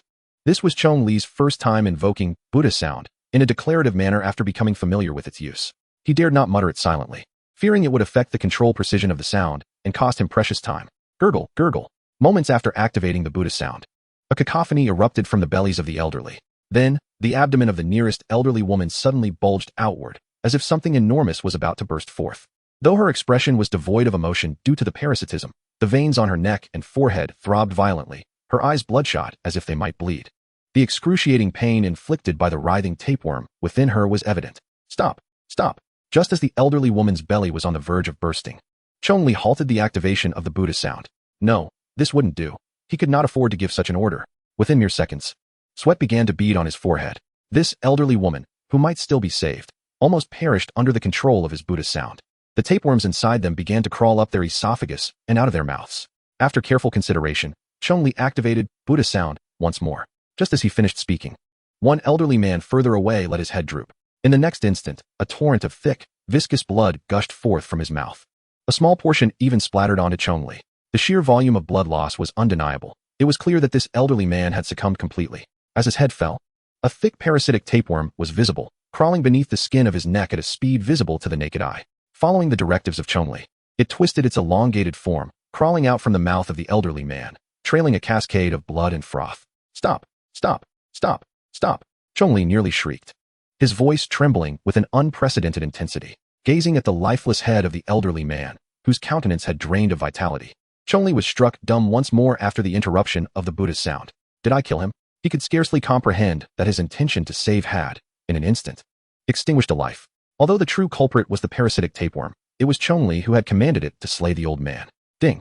At the moment when the signs of life faded from the elderly man, a thunderous sound emanated from the Crystal Palace. The Master operates in a realm where good and evil coexist. Good and evil Buddha face, containment progress, 3. Current containment progress, 30. The Master S, Vajra body, ability strength, 30. Aside from the demise of the polar bear, this was the most significant increase in the containment progress of the good and evil Buddha face. Yet, as Chong Li beheld the text before him, joy eluded him. Oh, what a splendid coexistence of good and evil, he mused with a tinge of despair. Indeed, To save one individual, yet inadvertently take another's life. How could that not epitomize the coexistence of good and evil? It was merely another facet of this duality that Chong Li had never before recognized. Alas, the cost was exorbitant. The life of an innocent exchanged for a mere cold numeral of 3. The cacophony from the Crystal Palace gradually subsided, and Chong Li lowered the hand that had invoked the Buddha sound. He dared not make any further moves apart from continuing to confine them. Without a clear understanding of the parasitic situation within their bodies, activating the Buddha sound again could very well result in another death. In that fleeting moment of contemplation, a spark of clarity surged once more. Yet, unlike before, this revelation bore the mark of malevolence. If a single individual could yield a progress of 3, what if they were all mistakenly killed? Chong Li instinctively lifted his gaze towards the elderly men and women before him. The acceleration of progress would far surpass any endeavor to protect humanity by slaying aberrant creatures. He trembled at the emergence of such thoughts within him. No, these are innocent lives. I cannot kill. I must not kill. But no one would witness it. Perhaps, once they were parasitized, they were beyond salvation. What if I grant them a swift release? It would also contribute to the progress, allowing for better protection of humanity. Yes, there is nothing wrong with that. Chong Li murmured to himself, his gaze gradually losing its focus. Is not refraining from killing a waste as well. He raised his hand, extending his palm towards the elderly individuals once more. Good and evil Buddha face. A thought can lead to enlightenment, another to malevolence. Chapter 54, The Hummingbird's Ability. All the parasites. Chong Li's eyes had begun to edge towards madness, devoid of any compassion as he regarded the elderly men and women. Instead, what filled his gaze was the insanity woven from the deepest recesses of his heart's darkness. Give it all to me. Greed, hatred, ignorance. At the moment Chong Li resolved himself. These emotions had already consumed his heart. Out. Chong Li. Just as he was about to unleash the final syllable of the Buddha sound, Yao Jiaojiao's anxious voice rang out from behind him. What has happened here? Her exclamation interrupted Chong Li's ability activation, but she remained oblivious, approaching him with a grave expression as she surveyed the elderly individuals. I was momentarily lost in thought, Chong Li replied, shaken from his reverie. They have all been parasitized by the 12779 tapeworm. I do not know how to save them. As he spoke, he discreetly nullified the effect of the Buddha sound on the elderly. Gurgle, gurgle. The instant the restraints were lifted, all individuals turned, and the already deceased elderly man collapsed to the ground. Yao Jiaojiao stared in astonishment at the scene before her. Due to their slow movements, it appeared to her that they had merely turned from a dazed state, facing another direction. She did not perceive that they had been bound. That worm was enormous. I attempted to pull it from the old man's mouth, but I was unsuccessful. Chong Li gestured towards the lifeless elderly man, half-truths mingling with lies. Once the haze lifted completely, an overwhelming sense of helplessness enveloped Chong Li. He possessed the formidable 009 sequence, capable of annihilating an entire hunting squad in an instant, yet now, faced with these minuscule invaders within human bodies, he felt utterly powerless. Understood. Let me handle this, Yao Jiaojiao declared, striding purposefully towards the elderly individuals. You? Chong Li stared in disbelief at her retreating figure, laden with questions. Wasn't he her ability speed? How could she possibly address this situation with mere swiftness? Without answering, Yao Jiaojiao approached an elderly man, her hand darting forth with remarkable speed to touch his body. In the next moment, the elderly man fell straight down, howling as he collapsed. As he hit the ground, a torrent of crimson blood erupted from his mouth, revealing a multitude of parasitic corpses reduced to a pulpy mass. Yao Jiaojiao's movements did not cease. Her slender figure weaved through the crowd of elderly individuals, touching each one in turn. Thud, thud. Within mere seconds, all the elderly men and women lay sprawled on the ground, each expelling a mixture of blood and the gruesome remnants of parasites. You killed them outright? Chong Li was taken aback. You've killed them all? He could hardly fathom that Yao Jiaojiao's promise to handle it meant their collective demise. Rest assured, I did not kill anyone. Upon subduing all, Yao Jiaojiao halted her movements. You seem unaware of my ability. Chong Li nodded. He had always believed Yao Jiaojiao's sequence ability revolved around speed, but her words now suggested otherwise. Have you seen a hummingbird? Yao Jiaojiao approached him, continuing. The hummingbird's flight speed isn't particularly fast. Its greatest advantage lies in its ability to hover. By rapidly flapping its wings, it achieves suspension. Thus, my ability is not merely speed, but rather high-frequency vibrations. As she spoke, Yao Jiaojiao extended her hand before him. Buzz. Upon closer inspection, Chong Li observed her fingers vibrating at an astonishing speed, albeit with minimal amplitude. The speed you observe in me is derived from the power generated by the vibrations of my muscular physique. Hence, I did not kill them, rather, I eradicated the parasites within their bodies through a specific frequency of vibration. Upon hearing this, Chong Li was struck with sudden realization. No wonder the seemingly frail and delicate Yao Jiaojiao could unleash a punch with strength rivaling that of Shi Yu during their training sessions. It was all thanks to the extraordinarily high-frequency vibrations. However, A hint of regret crossed Yao Jiaojiao's face as she gazed at the elderly couple lying on the ground. Even if I did not slay them, their fate was sealed. The speed at which the parasites consumed their bodies was alarmingly swift. By the time I initiated the vibrations, I sensed that their internal organs were nearly devoured. You must promptly inform Captain Li and the military personnel to manage this situation.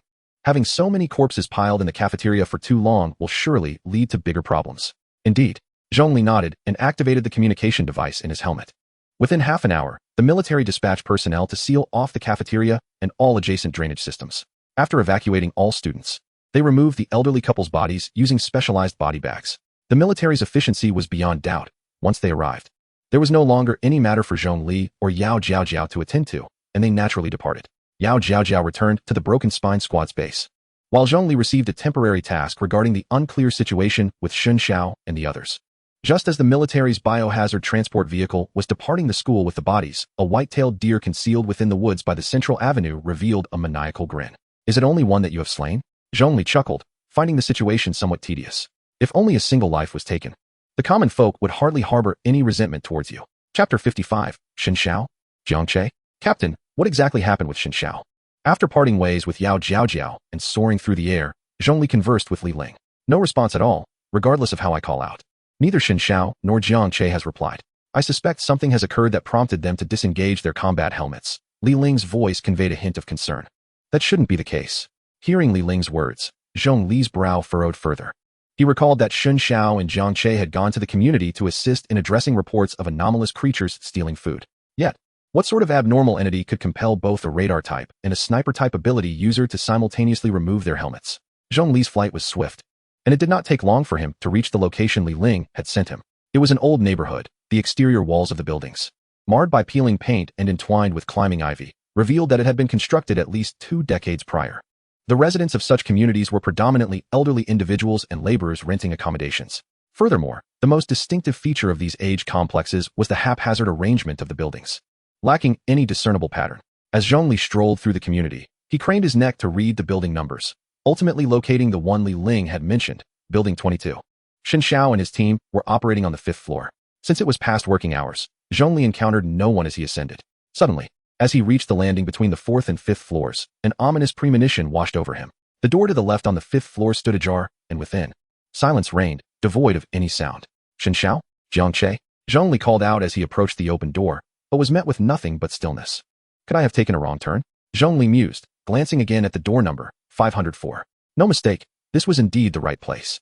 Upon surveying the arrangement of furniture, he noted various delivery boxes and takeout containers piled in a corner, while a large square table dominated the center of the living room, cluttered with gaming and streaming equipment. This was unmistakably the abode of a typical online influencer. Yet, where were Shun Xiao and Jiang Che? As Zhong Li stepped inside, he observed a dissonance in the decor.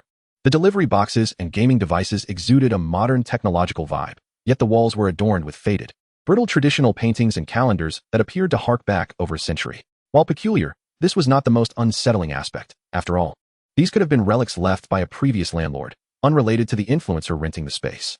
What struck him as truly bizarre were the doors and furniture throughout the rooms.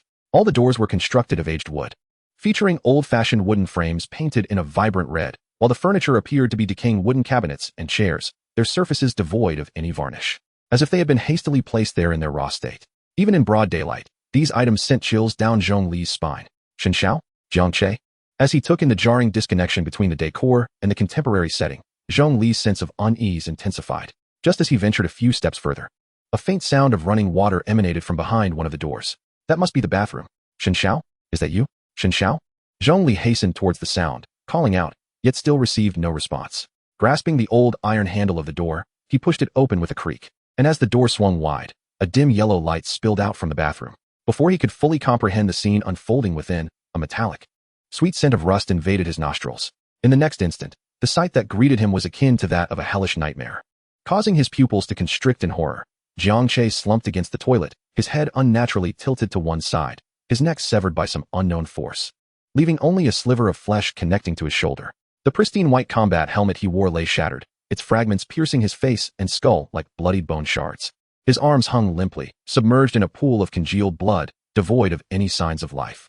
In an almost identical state, Shin Xiao sat on the floor opposite Jiang Che. His helmet lay similarly shattered, blood coating his body, but the sole distinction was that his neck remained intact. No, this cannot be. Chong Li felt as though the very blood in his veins had been drained, his fingers and toes numb with cold, his lips stiff, rendering him speechless. The overwhelming stench of blood saturated his nostrils, and a wave of nausea surged in his throat. He bit down hard on his teeth to suppress the urge to vomit. The scene of the polar bear being obliterated by missiles had been more brutal. Yet at that moment, he felt none of the horror he now experienced. This was solely due to the fact that the two individuals before him were comrades he had grown familiar with, having shared nearly a month of camaraderie. No, it can't be. This must be some new form of mimicry. Chong Li's mind descended into chaos, instinctively rejecting the reality that his eyes beheld. Absurdly, he pondered whether he had stepped into some kind of anomalous, geometrically warped environment. His gaze flitted between the familiar faces of Jiang Che and Xin Xiao, and he even shut his eyes, reopening them, attempting to discern any traces of illusion. Yet, regardless of how many times he blinked, the horrifying tableau before him remained unchanged. Just as despair threatened to engulf him entirely, a barely perceptible gasp emerged from Xin Xiao's throat. Ugh! The rise and fall of his chest, and the faint sound of his breath were so slight, yet Chong Li caught it. That fragile gasp struck him like a high-voltage jolt, dispelling the numbness throughout his body, reigniting the heartbeat that had nearly ceased from fear. Xin Xiao. In an instant, all rigidity and numbness dissipated, as the body instinctively lunged forward, kneeling in the pool of blood beside Xin Xiao. Trembling hands hovered in the air. He yearned to lift Xin Xiao's body upright, but hesitated, daunted by the horrifying wounds. Xin Xiao, can you hear me? Xin Xiao, hold on. Wen Yuan? Yes, Wen Yuan. She can surely save you. Xin Xiao, hang in there. Chong Li, in a frenzy, raised his hand to the helmet, preparing to activate the communication device. However, in the next moment, upon hearing Chong Li's voice, Xin Xiao desperately pried open his blood-soaked eyes. His gaze unfocused yet directed towards Chong Li. His lips quivered violently, as if attempting to articulate something, but only thick, viscous blood bubbled forth. Seeing Xin Xiao's movement, Chong Li swiftly removed the helmet and leaned down, pressing his ear closely to Xin Xiao's lips. With all his remaining strength, Xin Xiao managed to squeeze out 3 words amidst the blood froth. 473. Chapter 56, The 3-Digit Sequence. What? I can't hear you. Chong Li whispered urgently. Due to the excessive blood froth in Xin Xiao's mouth, even with his ear pressed to his lips, he could only discern that the utterance was likely numerical, but it remained indecipherable. Yet, Xin Xiao could no longer respond. When Chong Li glanced back at him, Xin Xiao's lips held the shape of his final moment, having lost all signs of life. Xin Xiao? Xin Xiao? Chong Li's voice erupted in a hoarse scream, fervently hoping Xin Xiao would again open his eyes upon hearing his voice. How could this happen? How could this happen? Chong Li was bewildered. Wasn't this merely a routine search mission? How had it spiraled into such chaos? At that moment, he could no longer afford to concern himself with Xin Xiao's ghastly wounds. After hastily laying him flat on the ground, he began to apply pressure to his chest. As he pressed, he shouted hoarsely towards the helmet. Captain! Wen Yuan, is anyone hearing this? Quick, someone! Xin Xiao and Jiang Che, they're both dead. Xin Xiao, hold on. Wen Liling, accompanied by military personnel, police, and other members of the Broken Spine Squad, arrived. Xin Xiao's body had already grown cold and stiff, rendering any attempts at resuscitation futile. Meanwhile, Chong Li remained in a daze, mechanically continuing compressions on Xin Xiao's lifeless form. How could this happen to brother Xin Xiao? Lin Mo and Wen Yuan covered their mouths, stifling their tears, unable to believe the scene before them. Lu Li, upon arrival, rushed forward, exclaiming, Little Shun, Little Jiang. Oh my god, who did this? How could someone be so cruel? Little Shun, no. Typically the most carefree and composed among them, Lu Li now wept uncontrollably, more so than anyone else. And it took both Li Ling and Shi Yu a considerable effort to pry her away from the bodies, suppressing the anguish in his heart. Li Ling coordinated with the military captain, sealing off the scene and completing a series of necessary procedures before pulling Chong Li aside. Tell me everything you witnessed. As he spoke, he activated the recording device. His voice trembled to the core, his eyes reddened, yet he refrained from shedding tears. As the captain, he could not afford to weep before achieving clarity. It was like this. Chong Li glanced at the recording device aimed at him, his own voice quaking as he began his account. Li Ling's intention was not to treat Chong Li as a suspect, but rather to record the testimony of the first eyewitness, preparing for the forthcoming investigation. 3 digits? After Chong Li concluded his narrative, Li Ling quickly interjected. Are you certain it was 3 digits? This was the sole clue left by Xin Xiao before his demise. Likely the biological sequence he had glimpsed outside the helmet's optics. Chong Li wearily nodded in affirmation. He understood what the numbers represented. Yet the significance of the unusual biological sequence remained utterly unclear to him.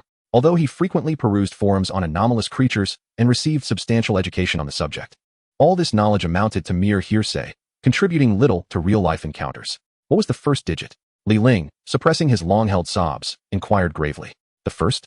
Chong Li pondered deeply, albeit uncertain. His voice was too soft. I think it was a 4? Upon hearing this number, Li Ling's eyelids visibly twitched, his countenance darkening profoundly. How could a 3-digit sequence possibly appear within the walls, especially one starting with 4? Li Ling's gaze shifted from Chong Li, muttering to himself. After a moment, he looked back at Chong Li. Did he pause after stating the last digit? Could it have been a 4-digit sequence? But he didn't have time to articulate the final digit? There shouldn't have been, Chong Li pondered, shaking his head. He meticulously recalled Shun Zhao's final tone. After enunciating the last digit, Shun Zhao had instinctively exhaled a sigh of resignation, expelling his remaining breath before succumbing. The information regarding the sequence digits was crucial.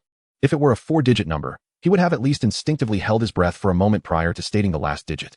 Even if he failed to voice it, such a subconscious pause would have been unmistakable. Yet, there had been none. I can confirm, there was none. Chong Li shook his head again, his conviction firmer than before. Receiving Chong Li's affirmative response rendered Li Ling silent, his lips paling at a visible rate, his hand holding the recording device trembling uncontrollably. After a lengthy pause, Li Ling suddenly raised his head. For the next few days, do not attend school. Wait at the base. I will report this. With that, he stood and strode towards the exit. Remember, do not go anywhere. Wait for me. He turned back to emphasize once more. Chong Li had never seen him so serious, so helpless. What was the significance of the 3-digit sequence? Perhaps due to his possession of 009 and the Crystal Palace, Chong Li instinctively dismissed the sequence's importance. But upon reflection, neither textbooks nor anomalous creature forums had offered much insight regarding sequences under 1000. He had previously assumed their rarity was merely due to infrequency, but now, observing Li Ling's reaction, it seemed there was far more at stake. Less than 10 minutes after Li Ling departed, a man adorned with a golden leaf shield medal, clad in an oil wax jacket and sporting a buzz cut, arrived at the scene. Greetings. Upon arrival, the man disregarded the members of the Broken Spine Squad, who were steeped in grief, and approached the military squad captain, offering a handshake. I am Pu Ning from the Camphor Tree, Earthly Branch Hunting Team. Currently engaged in security work in this city. I have been dispatched to take over the scene investigation regarding the death of a preparatory team member during a mission. After speaking, Pu Ning casually glanced at Lu Li, Shi Yu, and Chong Li within the room. His expression bore almost no emotion, as if such occurrences were commonplace and not worthy of sorrow. During this exchange, Chong Li locked eyes with him. Those were eyes hardened by countless battles. Having witnessed innumerable lives and deaths, the sheer aura of menace transmitted through that gaze made Chong Li involuntarily shudder. It was evident he was, apart from 009, the most formidable force Chong Li had ever encountered. Pu Ning also noted Chong Li's gaze, slightly furrowing his brow. Your sequence is rather peculiar, isn't it? Chapter 57, Matters of Great Importance. Pu Ning's words startled Chong Li. Peculiar? Could he discern the existence of 009? But how was that possible? Even the hive, used by the reviewers of the Camphor Tree, was unable to detect what he could discern with a mere glance. As Chong Li contemplated this, Pu Ning had already approached him. Are you the new recruit that Captain Li reported recently? What is your serial number? His voice, devoid of any inflection, matched his expression, emotionless. Coupled with his imposing demeanor and eyes brimming with lethal intent, the atmosphere was overwhelmingly oppressive. 1998, Honey Badger. Chong Li swallowed hard and responded. Honey Badger?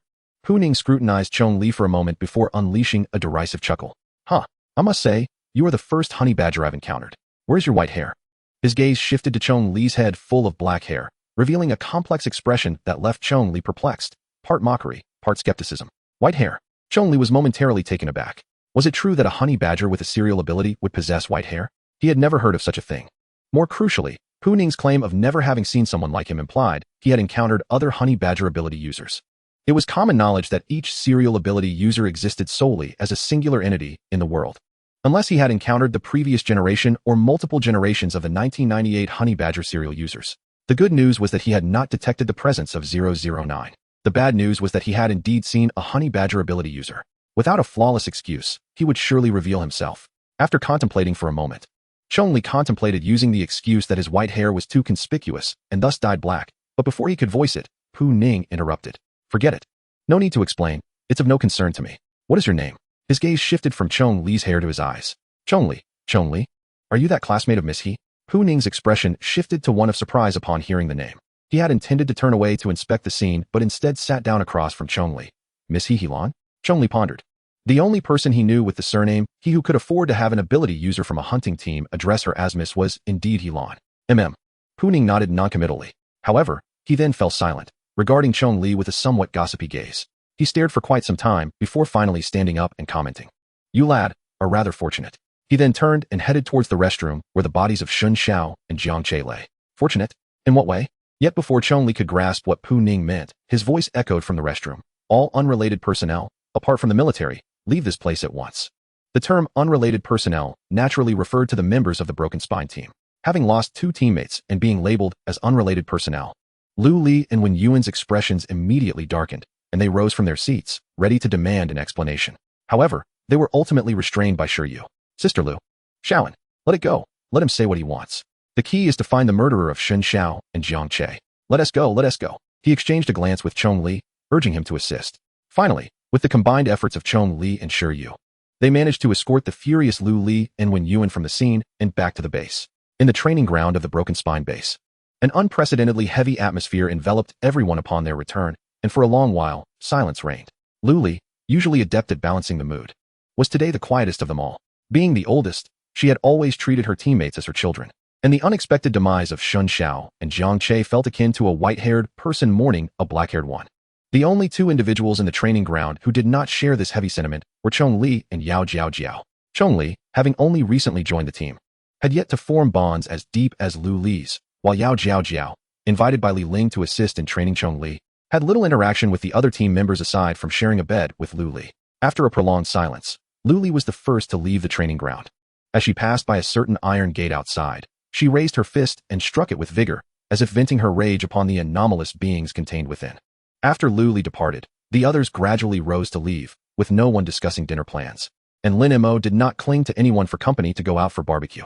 This oppressive atmosphere lingered in the base for several days, with no news of progress from the Camphor Tree officials or the military. Just as the members of the Broken Spine team, led by Lu Li, began to grow restless and sought answers, Li Ling returned. His demeanor was grave, weariness etched on his face, hair disheveled as if a bird's nest, and dark circles under his eyes attested to several days of inadequate sleep. Upon entering the base, neither Lu Li nor Shi Yu could elicit a response from him. He simply maintained a stern expression and walked directly towards Chong Li's room. Having been teammates for a considerable time, Lu Li and Shi Yu quickly sensed something amiss. Captain, what has happened? Is there an unexpected outcome in the investigation? Lu Li, who had been crying for days, had swollen eyelids resembling grapes. Li Ling hesitated for a moment before nodding. However, he merely nodded and continued toward Chong Li's room without further comment. Chong Li, come with me immediately. The sudden intrusion of Li Ling startled Chong Li, who had been resting on his bed. Li Ling had previously instructed him to stay put, and for the past 2 days, he had either been training with Shi Yu and Yao Jiao or lying in bed waiting for Li Ling. Where to? Upon seeing Li Ling at the door, Chong Li hastily rose. The Jiangnan provincial headquarters, the higher-ups are awaiting your arrival. At that moment, the gravity on Li Ling's face was even heavier than the day Shen Xiao and Jiang Che had passed away. Chong Li dared not inquire further and followed Li Ling out of the base and onto the helicopter designated for their transport. Chong Li, you must answer all my questions truthfully from now on. This is of utmost importance. As soon as they boarded the aircraft, Li Ling spoke with a grave tone, emphasizing the significance of the matter. Understood. Chong Li nodded solemnly, feeling an overwhelming sense of unease ever since Li Ling had appeared at his door. What is your true serial number? Speak honestly. Chapter 58, Serial Classification. Li Ling's inquiry plunged Chong Li into a chilling abyss, causing him to tremble uncontrollably. The mere fact that Li Ling could pose such a question indicated he was already aware that Chong Li was not the 1998 honey badger. The sensation of having his deepest secret exposed felt akin to having one's soul laid bare, an excruciating discomfort. Fortunately, this person was Li Ling, not someone who would wish him harm. Nevertheless, he still wished to inquire how Li Ling had discerned the truth. Captain, how did you know I am not a honey badger? Quite simple, Li Ling replied straightforwardly, avoiding any cryptic remarks. All reviewed ability users are documented, including the deceased previous honey badger. Do you understand? Chong Li, feeling deflated like a punctured ball, slowly lowered his head. It turned out that Li Ling had known all along that he was not a honey badger, merely pretending to be unaware. My true serial number after much hesitation. Chong Li ultimately decided to be forthright. Li Ling's expression suggested the gravity of the matter, and his query for the real serial number felt less like an interrogation and more like a plea of sorts. It is 009. Chong Li exhaled deeply, revealing his most significant secret. What? Li Ling nearly leaped from his seat upon hearing the news, exclaiming, "Stop with the nonsense. This is a matter of great significance, and I have no time for jokes. Honestly, just how much is it?" His expression had shifted from a pleading demeanor to one of irritation, clearly dissatisfied with Chong Li's response. What? I'm not joking. Chong Li was taken aback, as he had been forthright. Yet the reaction he received was far from what he expected. Li Ling harbored doubts about his claimed sequence number of 009, for in the annals of human observation, no sequence beyond 010 had ever been documented. Claiming to be 009 was akin to a devout follower in a church proclaiming himself to be the ancestor of Jesus. Only those gullible would believe such a claim. I asked you that to help you. Li Ling managed to compose himself slightly and pressed on. What is it, truly? Time is of the essence. If you don't come clean, I won't be able to assist you later. Concern and a hint of fear began to flicker in his eyes. It was evident that his inquiry regarding Chong Li's true sequence was motivated by a desire to safeguard him from those so-called higher-ups. Otherwise, he wouldn't be so frantic. Realizing the urgency, Chong Li decided to shed his veil of secrecy. He gestured toward the stack of paper documents beside Li Ling. I am indeed 009. With the sequence name, the face of good and evil. Moreover, it currently resides within my mind. As he spoke, a gentle resonance of Buddha's voice emanated from him, causing the papers to float as if defying gravity. This was one aspect of the ability of the face of good and evil. As the papers began to fold themselves, transforming into vivid paper cranes that flapped their wings and soared around Li Ling, he was left utterly speechless. The moment he witnessed the cranes exhibiting conscious flight under Chong Li's control, he was rendered so astonished that he could not utter a single word. I apologize, Captain, Chong Li said, acknowledging Li Ling's shock. The previous incident with the flying insects at the base was due to my lack of proficiency in this ability. I deceived you. Fearing Li Ling might still harbor doubts, Chong Li directly applied the Buddha's voice to him, releasing his seatbelt and allowing him to float in midair like the paper cranes. Captain, this is Buddha's voice. It enables me to manipulate objects according to my thoughts. The power you mistook for a honey badger is actually evil armor. These are the two abilities of the face of good and evil. After explaining everything, Chong Li gently returned Li Ling to his seat, unfolding the paper cranes and smoothing them back into their original stack. He then lowered his head, akin to a child caught in a mistake. Silence enveloped the cabin, stretching on for several minutes. Eventually, Li Ling emerged from his profound astonishment, stammering out a question. What is your sequence classification? Sequence classification? Chong Li was momentarily taken aback.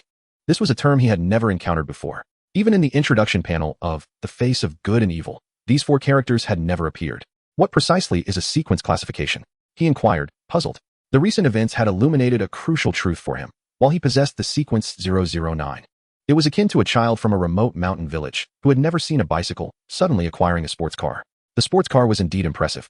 Yet the child remained entirely ignorant of all forms of transportation. This was the state of Chong Li now. Li Ling paused for a considerable time, finally clarifying his thoughts. It refers to the classification naming of sequences ranked within the top 1,000. The specific classification method is not something I fully comprehend. However, I do know that those ranked from 1,000 to 20,000 are all biological sequences, while those above 1,000 are not biological. According to the higher-ups, there exists an attraction among certain categories of sequences. They suspect that the entity responsible for the deaths of Shun Xiao and Jiang Che is a 3-digit sequence biological entity starting with a 4, drawn here by another classification. The implication in Li Ling's words was unmistakable. The unknown anomaly beginning with 4 might have been lured here by Chong Li's sequence classification, having somehow breached the high walls. However, Chong Li's complexion turned pale at the thought. If it were indeed his 009 that attracted that entity, he would be the direct cause of Shun Xiao and Jiang Che's demise. I believe you. The higher-ups have only a modicum of suspicion, which is why they called you in for verification, Li Ling interjected swiftly. Even if the attraction among sequences played a role, it does not stem from your subjective actions. There is no need for self-reproach. Moreover, the exact cause remains unverified. Li Ling turned to gaze out the window, his expression growing gravely serious. We are nearing our destination. Your true sequence must remain strictly confidential. You must insist that you are the 1998 honey badger. Regardless of their probing, stick to that narrative. Do you understand? Yes. Understood. Chong Li replied, equally solemn, nodding in agreement. He could sense the unspoken urgency behind Li Ling's words, but perhaps in a bid to protect him, Li Ling chose not to articulate it. The helicopter began its descent, arriving at their destination, the headquarters of Camphor Tree in Jiangnan Province. Chapter 59, Inconsistent Testimony? Before him stood a standard commercial skyscraper, and as Chong Li gazed upward, he realized he could hardly see the pinnacle. Let us proceed. They have been waiting for you for quite some time, Li Ling instructed, waving his hand as he presented their credentials to the security personnel before ushering Chong Li into the building. This place was in stark contrast to the base of the Broken Spine Squad, where scarcely a researcher was in sight. Occasionally, one might glimpse a hurried figure clutching materials, donned in a dignified crimson robe, distinctly different from the attire of researchers at the preparatory squad base. Stepping into the elevator with Li Ling, they ascended to a floor near the top within a minute. As Chong Li exited the elevator, he gazed through the windows at the city below, now resembling a Lego model. That large door over there. You may proceed on your own. Li Ling gestured toward a brown door at the end of the corridor. Remember what I just told you. No matter how they probe, you must steadfastly claim to be the 1998 honey badger. Do not showcase any abilities of 009. I will find someone to ensure your swift release. Li Ling reiterated, his tone reminiscent of a parent guiding a child through an exam. I understand, Captain, Chong Li replied, his nerves evident as he nodded. Go on. Chong Li turned and approached the brown door, gently pushing it open. Upon stepping inside, he was immediately enveloped by an atmosphere of profound heaviness, as if the air had thickened to an unbearable degree. The room was a vast conference chamber, dominated by an enormous table that nearly filled the entire space. Seated around it were 7 or 8 individuals, all elderly men with grizzled beards, clad in pristine white military uniforms adorned with numerous medals.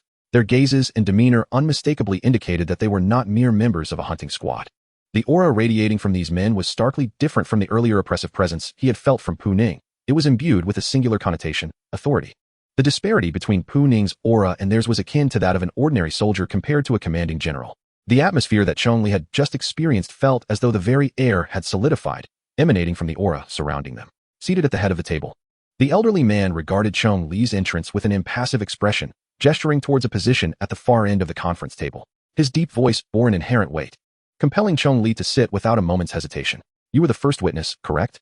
After Chong Li took his seat, the elder at the head of the table ceased speaking. The responsibility of questioning now fell to another elder seated to the left of the head. Yes, Chong Li affirmed with a nod.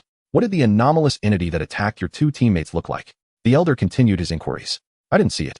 By the time I arrived, Jiang Che was already dead, and Xin Xiao was barely clinging to life. Do not provide answers beyond the questions, the elder stated, his expression remaining unyielding as he fixed his gaze upon Chong Li. Understood.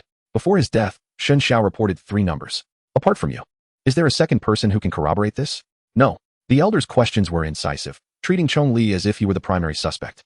He nodded and pressed on. From the moment you arrived at the scene until you discovered their bodies, how much time elapsed? 1 or 2 minutes, perhaps.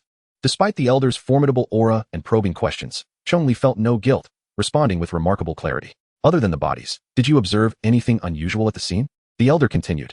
At the mention of unusual, Chong Li immediately recalled the peculiar furnishings and decorations within the room, unsure if they qualified as strange. He nonetheless recounted them in detail. New Year paintings? A cabinet? The elder responsible for the questioning suddenly furrowed his brow, tilting his head to converse quietly with the elder at the head of the table. After a nod from the elder in charge, he turned back to Chong Li. Are you certain you saw these items at the scene? Absolutely, Chong Li affirmed gravely, having indeed witnessed those anachronistic items. With no reason to fabricate. Click. As soon as Chong Li completed his response, the elder pressed a button on the table in front of him. The wall behind the head elder began to lower, revealing a large screen that displayed photographs taken from various angles of the room where Xin Xiao and Jiang Che had met their tragic fate. After pressing the button, the elder straightened in his seat and regarded Chong Li. With the preparation squad members murdered and both victims slain simultaneously, your testimony will serve as a crucial lead. However, your account now contradicts the images presented. Chong Li was already stunned upon viewing the photographs. The scenes depicted bore no resemblance to his recollections. There were no faded New Year paintings, no calendars, nor were there nearly decayed wooden cabinets, let alone the old-fashioned red-painted window doors. The photographs portrayed a house that appeared entirely normal, indistinguishable from an ordinary rental property. Before your arrival, I had already inquired with your captain, Li Ling, and the investigator, Pu Ning. Their testimonies differ from yours. To this point, only your 2 accounts have mentioned the peculiar decorations and furnishings within the house, the elder continued. The 2 testimonies he referenced consisted of Chong Li's recent statement and an earlier recording made by Li Ling at the scene. This implied that by the time Li Ling and Pu Ning arrived, the conditions within the room had undergone a physical or visual alteration, had they not? The previously silent elder at the head suddenly interjected. What you observed upon your arrival differs from what Li Ling and the others saw, clearly due to changes wrought by the anomalous entity's departure. Yet you claim not to have seen the entity itself, correct? Correct. Chong Li hesitated before nodding once more. In the midst of the collective grief over Xin Xiao and Jiang Che's sacrifice, he had entirely overlooked the significant changes that had transpired within the house. What is your serial number? The elder at the head continued his inquiries. Hearing this question, a jolt of alarm surged through Chong Li. After pinpointing the flaws in his responses, they had finally arrived at the segment that Li Ling had cautioned him about repeatedly. 1998, Honey Badger. Chong Li reminded himself to remain composed, utterly determined not to reveal any discrepancies. 1998, biological sequence. Yet, an unidentified anomalous entity with a serial number beginning with a 4 had been lured by something, only to choose to retreat upon sensing his arrival. Can I interpret it this way? The elder narrowed his eyes slightly, locking his gaze on Chong Li across the entire table. Chapter 60, Proving It to You. Chong Li understood that the elder's probing had commenced. However, he did not anticipate that this examination would be so direct. It was no mere test, but an outright affirmation. Should he misstep in even a single answer, The existence of 009 could easily be exposed. Before entering, I called out Shun Xiao and Jiang Che's names several times on the landing between the 4th and 5th floors. Chong Li reflected for a moment before responding. If the anomalous entity fled because of my arrival, I should have heard some sound of its retreat while I was at the landing. Chong Li understood that the possibility of deceiving these elders was nearly non-existent. Thus, he had to cloak any potential clues pointing to his actual serial number with the truth. Sounds of retreat? The elder chuckled lightly. On what basis do you deduce that the anomalous entity would make a sound upon its departure? You heard something, did you not? The elder was relentless, seizing upon every nuance in Chong Li's words. No, I merely made a judgment based on my previous experiences battling anomalous entities. I simply stated the fact that I did not hear anything. Chong Li's response was unwavering. As long as he spoke the truth, he was impervious to scrutiny. Moreover, during his journey to this place, Li Ling had already informed him that certain serial classifications possessed mutual attraction. Now, from the elder's account, he inferred that not only did biological sequences exhibit mutual attraction, but also tendencies of fear and repulsion. If what the elder stated about the anomalous entity retreating upon Chong Li's arrival was indeed factual, then it must have been the presence of 009 that had driven it away. Thus, it could not have been 009 that attracted it inside the high walls. Mutual attraction and repulsion could not occur between the same two entities. Perhaps it was merely that my honey badger aura was somewhat aggressive? Chong Li continued. After all, I had just dealt with an anomalous entity incident at school, and I was still in a rather heightened state. That anomalous entity might have feared complications, prompting it to flee swiftly. This constituted an almost flawless rationale. With the serial number of 1998, it was not unreasonable to pose a threat to entities in the 400s. The elder at the head emitted a sound of contemplation. He was not in agreement with Chong Li's assertions, but was instead deliberating alternative possibilities. After a brief pause, he resumed speaking. Is that so? May I inquire about your serial ability? With narrowed eyes that resembled a blade, his gaze pierced directly into Chong Li. At first glance, this question seemed to be a thoroughly ordinary inquiry, even tinged with a hint of concern from an elder to a junior. However, to Chong Li's ears, it was the most aggressively worded question he had encountered since entering the room. Unlike Pu Ning, who had begun his doubts from external appearances, this elder had posed such a deceptively simple question, yet he had seized upon the Achilles heel of Chong Li. If Chong Li were not the 1998 honey badger, he would be utterly incapable of answering this question. Thus, based on this premise, all of his testimonies could be refuted, and he might even be classified as the primary suspect. After all, there were no other eyewitnesses to the entire demise of Shun Xiao and Jiang Che. In that fleeting moment, Chong Li's mind began to whirl at breakneck speed. He had to deduce and articulate the true capabilities of the honey badger with precision and alacrity. Li Ling was the grasshopper, endowed with formidable leaping abilities and leg strength, his name derived from his kicking prowess. Lu Li's forearms could transform into blades during combat, indistinguishable from a mantis. Shen Xiao, the foxbat, possessed sonar-level detection abilities. Shi Yu, the wild boar, exhibited exceptional resilience and strength. Lin Mo, the funnel web spider, had 8 appendages. Yao Jiao Jiao, the hummingbird, was initially thought to be merely fast, but in school, she elucidated that her abilities mirrored those of a true hummingbird, characterized by rapid vibrational capabilities. Then there was the honey badger. My temperament, post-awakening, became exceedingly difficult to control. I wonder if this qualifies as one of my abilities? Chong Li made his first deduction. My surface defense and muscular strength can temporarily exceed that of an average human by over 30 times. This was his second judgment. He was, of course, unaware of the true extent to which the honey badger's defenses and strength surpassed that of humanity. He had inferred it based on the characteristics that could be enhanced through the advancement of good and evil Buddha's face. The enhancement brought forth by the sequence was likely to strengthen gradually, rather than being a fixed metric. The elder in the main seat nodded slightly, acknowledging Chong Li's account. However, he then leaned forward, placing his previously crossed arms upon the table, gazing at Chong Li with an expression that conveyed assured victory. And what else? It was evident that Chong Li's response had not satisfied him, indicating that the capabilities of the honey badger extended far beyond what had been articulated. Or perhaps Chong Li had yet to mention the more significant abilities associated with the 1998 sequence. Chong Li suppressed his rising panic, continuing to ponder while striving to maintain a neutral facade, revealing no possible weaknesses. Simultaneously, his mind raced with recollections of the biology textbooks that had covered the honey badger. He recalled a point, but could not confirm if it pertained to the honey badger's sequence abilities. Now, he could only hope against hope. Chong Li took a deep breath and spoke. Well, this is somewhat embarrassing. If you truly doubt me, I can demonstrate it directly. He endeavored to adopt the demeanor of a child who, feeling wronged, was ready to act out. He stood from his chair, preparing to raise his rear high. Enough. Sit down. Before Chong Li could proceed with his intended action, the elder nearest to him instinctively covered his nose and waved for him to sit. Thank you. Chong Li exerted himself inwardly, allowing his complexion to flush with feigned anger as he returned to his seat. His gamble had paid off. The honey badger, known as the Radel on the Plains, was often overlooked due to its moniker. However, what many failed to realize was that it belonged to the weasel family and, like the skunk, possessed scent glands. The aggression of this creature far surpassed that of mere thick skin. Had the elder not interrupted him in time, he had resolved that he would go so far as to ensure he emitted a foul odor, even if it meant soiling his trousers. Chong Li's actions left all the elders present feeling somewhat awkward.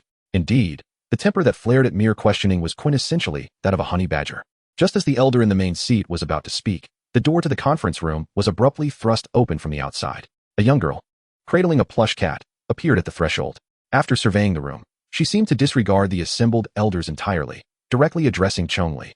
"You are Chong Li? I need to speak with you. Come with me." Chapter 61, Heavenly Stems and Earthly Branches. The sudden proclamation of the girl's name left Chong Li momentarily stunned. Who was she? How could she possibly know him? But after a brief moment, realization dawned upon him. She must be the reinforcements that Li Ling had fetched, the one who could facilitate his swift departure. "Quiet, we are still pursuing potential leads. It is inappropriate for you to take him away like this." The elder in the main seat's expression darkened as he turned to regard the girl. Though his tone bore a hint of discontent, Chong Li sensed that the girl's status was significantly superior to that of the elders present. "I assert that he is not involved in this incident. Is there an issue?"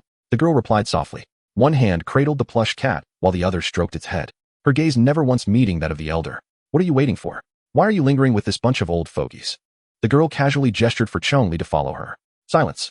The elder erupted in fury, slamming his palm on the table as he rose.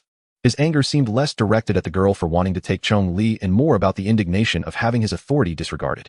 "Do not presume that just because you are a member of the Heavenly Stems hunting team, you can act with impunity here." The elder glared at the girl, fury evident in the veins protruding from his neck. "Ha ha ha, go ahead, hit me." The girl stuck out her tongue at the elder, moving to Chong Li's side and pulling him out of the conference room. "Enough. You have gone too far." As they exited the conference room, Chong Li could still hear the elders' enraged shouts behind them. Yet no one pursued them, indicating that aside from their fury, they had no recourse against the girl. What surprised Chong Li even more was that Li Ling was waiting at the entrance of the conference room. After the girl pulled Chong Li out, she promptly nudged him toward Li Ling, saying, "I've brought him out for you. I'm off now." With that, she turned to leave. "Wait," Li Ling quickly called after her. "Thank you, Miss Do Kai Kai," Li Ling said while bowing, simultaneously pushing Chong Li's bewildered head down, as if he were completely oblivious to the unfolding events. "Oh, there's no need for thanks. You should thank Sister Yun instead. If she hadn't sent me to help, I wouldn't even know who you are. Right, boss?" "Huh, we don't know them. Let us go home. What do you want for dinner tonight?" "Dried fish." "No way, we can't eat dried fish every day." The girl exchanged a mere couple of sentences with Li Ling before engaging in a monologue with her plush cat as she departed. Had she not just extricated him from the presence of those elders, Chong Li might have wondered if this girl had some mental affliction. "Captain, who is she?" Chong Li asked curiously. To be able to navigate so effortlessly out of the oppressive atmosphere of the towering camphor tree headquarters, this girl was undoubtedly no ordinary individual. "She is a member of the national-level hunting team, Heavenly Stems, and her name is Do Kai Kai, Sequence 079, Li Ling explained, standing upright only after the girl had completely walked away, revealing his profound respect for her. "A national-level team, Heavenly Stems." Upon hearing Li Ling's explanation, Chong Li's mouth fell agape. He was somewhat aware of the hierarchy within the camphor tree hunting teams. Above the various city reserve teams were the 10 Heavenly Stems and 12 Earthly Branches, comprising a total of 22 hunting teams. The team that had previously taken charge of the Shun Xiao and Jiang Che case was led by Pu Ning from the Earthly Branches dog team. Although the Earthly Branches dog team ranked at the bottom of the hunting teams, it did not prevent Pu Ning from possessing the authority to directly oversee a city's reserve team. Thus, the authority belonging to the so-called Quiet Bean Sprout from Tianganjia is indeed formidable. It is no wonder that she can disregard those elderly figures. The term Tianganjia signifies humanity's pinnacle of combat prowess, a realm in which few can rival. Even without substantial power, she can effortlessly stride through the headquarters of Jiangnan province, wielding her martial prowess with ease. As for the mention of Sister Yun, Chong Li inquired further. He distinctly heard her utter the name before departing, instructing Li Ling to express gratitude towards this individual known as Sister Yun. However, to his surprise, Li Ling did not respond to Chong Li's question, but instead retorted somewhat irately, "Don't pry unnecessarily. Just be grateful to be out. You must remember, I've exerted considerable influence to extricate you from this conference room, owing a significant favor to someone. We must leave promptly. Otherwise, if those inside change their minds, you may find it difficult to escape." Given Li Ling's insistence, Chong Li refrained from pressing further, following him out of the premises. Inside the descending elevator, Chong Li found himself repeatedly reflecting on the appearance of that bean sprout. It was not due to any personal feelings, but because it was his first encounter with a member of the Tiangan's hunting squad. It resembled an ordinary policeman meeting a renowned general, celebrated for reclaiming lost territories for the nation, a moment that would undoubtedly be etched in history. It would be disingenuous to claim he felt no excitement or admiration. As his thoughts wandered, Chong Li contemplated the potential of his own 009. If he could fully harness 009's capabilities, might he not also gain entry into the Tiangong squad? Could he aspire to become a figure of authority within the headquarters? The chime of the elevator announcing its arrival disrupted Chong Li's musings. He raised his gaze only to discover they had not arrived at the first floor, but rather the 58th. Upon the door's opening, the corridor before them resembled that of a luxurious hotel, resplendent and opulent. "What's this, Captain? Weren't we supposed to leave? Why have you brought me here?" Just by observing the corridor's lavish decor, Chong Li surmised it was a significant floor reserved for esteemed guests. Did this imply they were to meet someone? "Stay here, what else could we do? Do you think that airplane is my personal property? You can't just come and go as you please." Li Ling shot Chong Li a disapproving glance and proceeded forward with a key card. "If it weren't for my connections, we would have been forced to sleep under a bridge. Do you have any idea how exorbitant the accommodation costs are around headquarters?" As they approached the door to their room, Li Ling swiped the card, and the door swung open. The sight within left Chong Li utterly astounded. The lavish decor was blindingly extravagant, but what truly stunned him were the two alluring cat girls clad in maid outfits standing at the center of the room. "Welcome, esteemed guests, to the Tiangong Class A suite." Chapter 62, Yun Gui. Wow. Chong Li stood at the threshold, his gaze flitting between the maids and Captain Li Ling. After a prolonged moment of awe at the luxurious surroundings and the enchanting maids, he finally managed to give Li Ling a thumbs up, exclaiming, "I can't believe it. A Class A suite of Tiangong, with seductive maid cat girls, all at no charge. This is a regal experience, Captain. Che, you've clearly never seen such luxury." Li Ling shot Chong Li a sidelong glance, though a hint of pride crept into his smile. "With your incessant chatter, are you preparing for an exam? Just go inside. This is the extent of the favors I could pull. Don't be picky." As Li Ling spoke, he had already shed his outerwear and approached one of the maids. "Who would have thought? Captain, you have quite the flair for extravagance." Chong Li muttered under his breath before following suit and removing his coat. The two alluring maids were evidently there for their entertainment, one assigned to each of them. It was remarkable for a squad leader to enjoy such privilege at headquarters. Half an hour later. Ouch, ouch, ouch. Master, what was your previous occupation?" Chong Li, nearly in pieces from the maid cat girl's vigorous massage techniques, had been wailing for 20 minutes on the bed. However, these maids were evidently not your average massage therapists. No matter how much he cried out, their pressure remained unyielding, as if intent on breaking him completely. Amidst what felt like a torturous ordeal, Chong Li inadvertently caught sight of a name tag on the maid's chest. Emblazoned in gold, facial massage specialist. What on earth does that mean? Chong Li had never encountered such a term and even doubted its accuracy. Suspecting it might have been a typo, perhaps meant to say noodles, he truly felt as though he were being kneaded into a lump of dough. After approximately another hour, the massage concluded, and the two cat girls graciously thanked him before departing. "Wow, Captain, that was intense. I feel like I'm on the brink of death." Chong Li lay sprawled on the bed, his body feeling as if it were falling apart, his neck aching so much he could barely lift his head. "Indeed, I can't disagree." Li Ling, who had remained silent throughout, finally lifted his head after the maids had left. Chong Li assumed he must have experienced such services frequently, accustomed to the discomfort. Only upon seeing Li Ling's flushed face did he realize that he was not merely habituated, but rather on the verge of collapse. Once the massage concluded, the two indulged in all the complimentary amenities available in the room, enjoying everything from ultra-low temperature liquid nitrogen freezers to full-body fascia stretchers, bone alignment devices, and ultrasonic sleep aids. After emerging from the last machine, Chong Li remarked, "Not enjoyable. I feel like I'm dying." Not a single item provided any comfort. It was either freezing him nearly to death or treating him like a hapless victim, entirely unconcerned for his well-being. Were it not for Li Ling's insistence on taking advantage of these services, Chong Li would have fled after the second machine. "Captain, just how legitimate are your connections?" The utterly exhausted Chong Li lay on the bed, feeling as though he barely had the energy to breathe. Absolutely legitimate. Li Ling's condition was no better than Chong Li's. He appeared even more fatigued than his companion. The two lounged on the bed for a considerable time, gradually feeling the benefits of the machines and the two cat girls' ministrations. The soreness faded, replaced by a euphoric sensation that felt as if they were floating on clouds. Chong Li felt as though he were not lying on a bed, but rather on genuine clouds. His senses seemed to be lulled into a stupor. Even the warm light streaming from the ceiling began to appear blinding. "Captain, who exactly is that connection of yours, Sister Yin? Is she like Lu Jie, some elderly woman? An elderly woman? She's still quite young," Li Ling responded, sounding equally dazed as if intoxicated. In this floaty state, he began to divulge the details he had previously withheld regarding Sister Yun. Her name is Yun Gui, and like Beansprout, who had pulled Chong Li from the conference room, she belongs to the Tiangong Jia hunting squad and is one of humanity's top combatants. Even more formidable than Beansprout. The reason Li Ling knows Yun Gui is that he was once her captain. Indeed, like Chong Li, When Yun Gui first awakened her sequence, she was assigned under Li Ling's command as a temporary member of the reserve squad. Furthermore, similar to Chong Li, Yun Gui initially concealed her sequence until the training concluded, only revealing her true status before departing the reserve squad. As for Yun Gui's current position, aside from being part of Tianganjia, Li Ling was entirely unaware. Given the vast chasm of class disparity, even the former captain, Li Ling, has been rendered powerless to ascertain her information. However, Yun Shui is a person of profound loyalty. Upon hearing Li Ling state that Chong Li was deemed a suspect by the higher-ups, she took it upon herself to assume responsibility, instructing her teammate Do Kai Kai to bring Chong Li out directly. This implies that should Chong Li indeed be the perpetrator behind the deaths of Shun Xiao and Jiang Che, Yun Shui would bear the full weight of the consequences. After listening to Li Ling's account, Chong Li found himself somewhat drowsy, yet a question lingered in his mind. Captain, do you know what Mianjia means? Mianjia? Where did you come across that? Those two mighty golden-haired masters had it emblazoned on their chests. Oh, that is something you needn't concern yourself with for now. Come on. It will be relevant eventually. Initially reluctant to divulge, Li Ling feigned sleep, ignoring Chong Li's persistent inquiries. However, after much coaxing, she finally relented. Mianjia refers to the level of power. Our preparatory team consists entirely of Xinjia, a rank most will never attain in their lifetime. You, however, might have a chance in the future, but that is yet to come. You haven't even mastered walking. Why concern yourself with running? Li Ling languidly remarked. Just a bit of advanced study, Chong Li murmured, feeling drowsy. What about Do Kai Kai and Yun Shui? What ranks are they? The Tiangan team consists of at least P Quanjia. As for Do Kai Kai, she might be at Kongjia. As for Yun Shui, I estimate she is.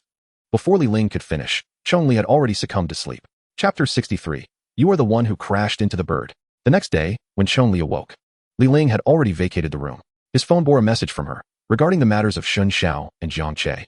There is much work to be done at headquarters. Feel free to stay in the room or return on your own. The choice is yours. Naturally, Chong Li would not return alone. Firstly, it would be discourteous to leave after Li Ling had rendered him such a significant favor. Secondly, he lacked the funds. H05 district was approximately 100 kilometers away, and even taking a bus would exceed his meager finances. However, remaining idle in the room was hardly entertaining. So after a brief nap, Chong Li resolved to venture out, recognizing that he may not have another opportunity to visit this place. With the room card in hand, he stepped into the corridor, once again taken aback by the resplendent decor. Finding himself with time to spare, he began to explore the floor. Due to its status as a guest floor, few people were around. Just as he was nearing the end of his exploration, the voice of a girl from one of the rooms captured his attention. Thank you, Baozi Brothers fan club light sign. Come on, Baozi Brother. Type Kai Kai crisp crisp crisp on the public screen. Volunteer to join our Kai Kai star mycelium and embrace the spirit of cat ears. Let's go. Haha. Yes. That's it. Kai Kai crisp crisp crisp. Yay. Chong Li wasn't eavesdropping intentionally. The voice was simply too loud and unmistakable. He hadn't even reached the door when he heard it. Kai Kai star mycelium? What on earth? He thought, his lips twitching in bemusement. Undoubtedly, this was the exuberant ranting of a rather eccentric streamer. But was there really a streamer here in the Jiangnan province headquarters? Furthermore, he felt a strange familiarity with the voice. Wait a moment, I need to use the restroom. After the bizarre fan club light sign ceremony, another voice emerged from within. Ah, it seems whether there are streamers here or not is of no concern to me. Chong Li mused, preparing to leave. Yet, before he could take a step, the door swung open. The one who emerged was none other than Do Kai Kai, the girl who had escorted him from the conference room the previous day. What are you doing? Loitering around and eavesdropping? She asked, her pet cat softly meowing in her arms. And no, I was just wandering, Chong Li stammered. Do Kai Kai had completely shed the assertive demeanor she had displayed in front of the elders the day before, clad in a monster-themed pajama set. With her hair in playful pigtails and adorably fluffy slippers, she appeared charmingly youthful. Chong Li had seen her twice without makeup, yet her natural beauty was striking, rivaling that of Helan or Yao Jiao Jiao even in her barefaced state. Her cheeks, flushed with excitement from the livestream, now fluttered as she curiously regarded Chong Li. Wandering? Didn't Yunjia arrange a room for you? Is it already time to check out? No way, what time is it? Do Kai Kai glanced at her wristwatch, shaking her head. It shouldn't be time for you to check out yet. And Yunjia wouldn't only book a room for a day. She would surely reserve it for several days. Then why are you wandering? The room is far more interesting than the corridor. Chong Li stood there, dumbfounded, as Do Kai Kai rambled on, unable to interject. Unsure whether to leave, he remained, listening to her animated description of the fun things in the room. Did you not find anything interesting? If you go down and turn right for 200 meters, there's an amazing fried rice place. Their fish-flavored shredded pork rice is the best. For a full 5 minutes, Chong Li said not a word, while Do Kai Kai enthusiastically guided him through the surrounding area. That Kai Kai Jia. Chong Li finally mustered the courage to speak, but was met with a playful slap to the head. Who are you calling sister? I'm only 17. Alright, Kai Kai Mei Mei, Chong Li hesitated, feeling a bit bashful after her enthusiastic introduction. At that moment, Do Kai Kai seemed to have an epiphany, pouting her luscious lips to one side, perking up on her toes, and bringing her face close to Chong Li's. Haven't I seen you somewhere before? Yes, Kai Kai Mei Mei, don't you remember? You were the one who brought me out of that office yesterday, Chong Li awkwardly explained, gazing at her porcelain-like face, feeling somewhat embarrassed. Do Kai Kai squinted, studying Chong Li's eyes, then shook her head. Not yesterday. Huh, not yesterday? Chong Li was baffled. That was their first meeting. When else could they have crossed paths? I remember now. Just as Chong Li was lost in confusion, Do Kai Kai suddenly exclaimed. You are the one who crashed into the bird. It's you. Her expression morphed into one of uncontainable excitement as she bounced around him on her short legs, circling him several times as she scrutinized him from head to toe. I felt a sense of familiarity yesterday. It was you, the one who crashed into the bird. Ha ha ha, crashed into a bird? Chong Li was bewildered. What are you talking about? After a moment of recollection, he recalled the incident when he attempted to collide with a swift-tailed swallow at a height of 1,000 meters. How did you know? He gasped, his eyes widening in astonishment. He had seen no one in his field of vision that day. How could she possibly know? Hee. I also know that you later went looking for that big bird and couldn't find it, right? Do Kai Kai's cheeks were flushed with pride. Guess where that big bird went? I guess. Chong Li blinked, gazing at Do Kai Kai, who appeared eager for praise. It was you, the senior. Who dealt with it? Before he could finish his thought, Do Kai Kai leaned in closer, seemingly having forgotten her own question. Then, she posed a new question to Chong Li. You are at the line level, right? Pray tell, how did you manage to soar so high? In Do Tsai's pristine and clear eyes sparkled a glimmer of curiosity. I promise I won't tell anyone. I'm all ears. Chapter 64, Quiet. Chong Li never anticipated that she would inquire about such a matter. From her words, it was evident that she had been present at that moment, and it was highly probable that the inexplicable disappearance of that bird was linked to her. Senior Kai Kai, may I first ask if you were the one who dealt with that bird? Chong Li inquired. How rude. Do Kai Kai pouted, gazing at Chong Li with a hint of annoyance. I asked you first, so you should answer first. Well then. Chong Li found himself retreating a step, pressured by Do Tsai's playful yet assertive demeanor. Memories of Li Ling's admonition echoed in his mind. No matter how they probe you, be sure to insist that you are a 1998 honey badger. But how could a honey badger possibly fly? After a moment's contemplation, Chong Li concocted a potential explanation and tentatively spoke. At that time, I was executing a cleansing mission and encountered that large bird atop a tall building, which then carried me into the sky. What you saw as me colliding with it was, in fact, me being flung into the air by it. The visual distortion might have made it appear to you as though I was the one crashing into it. Upon finishing, Chong Li cast an awkward glance at Do Kai Kai. Even he found this explanation somewhat far-fetched. After all, Do Kai Kai must have seen him before he made the motion of colliding with the bird, rendering his lie self-defeating. Oh, I see. No wonder I was puzzled as to how a line-level individual could fly. Do Kai Kai immediately donned an expression of sudden enlightenment. This revelation left Chong Li momentarily speechless. What a coincidence. Did she truly only witness the instant he collided with the bird? So, can you now answer my question? Was it you who handled that large bird? Chong Li hastily redirected the conversation. Regardless of the circumstances, he had successfully evaded his own predicament. He guess. Do Kai Kai did not answer, instead playfully sticking out her tongue before slamming the door shut. Chong Li stood bewildered at the door, feeling as though he had been tricked. Yet, thankfully, he had kept his thoughts to himself. After blinking awkwardly a couple of times, he turned to leave. However, in the very next moment, he froze. The resplendent corridor and Do Tsai's door had vanished.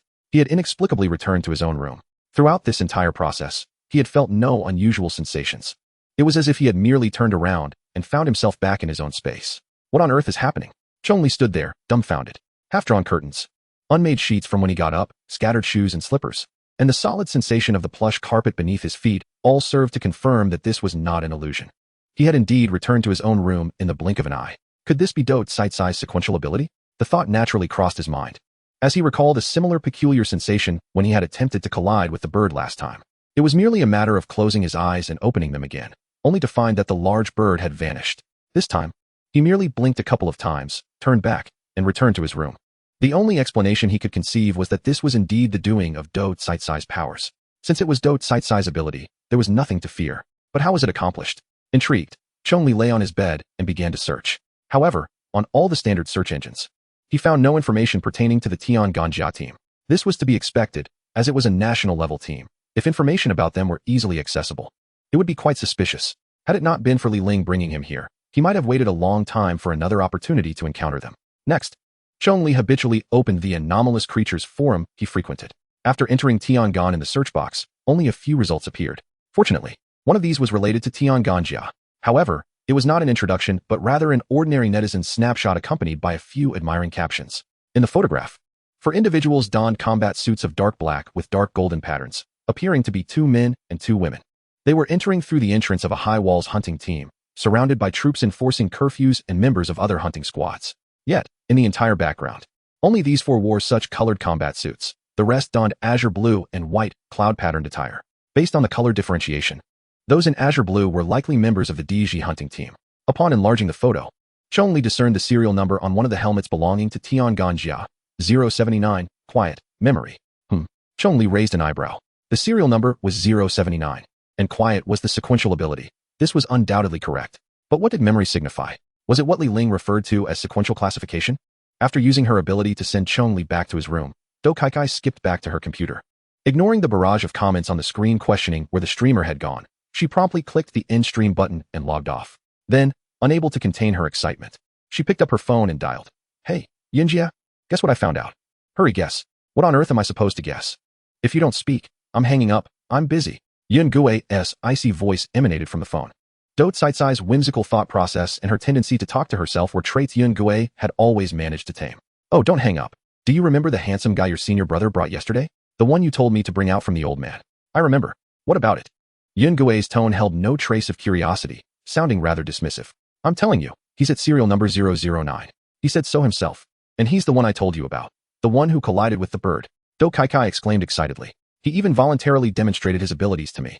He can manipulate objects and has conceptual level defenses. Upon hearing Do Tsaitsai's rapid-fire speech, Yun Gui fell into an unusual silence.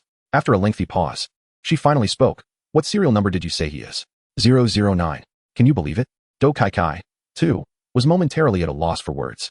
Another prolonged silence ensued, and Yun Gui spoke again. 009? How did you manage to use your quiet ability to freeze him while he demonstrated his power?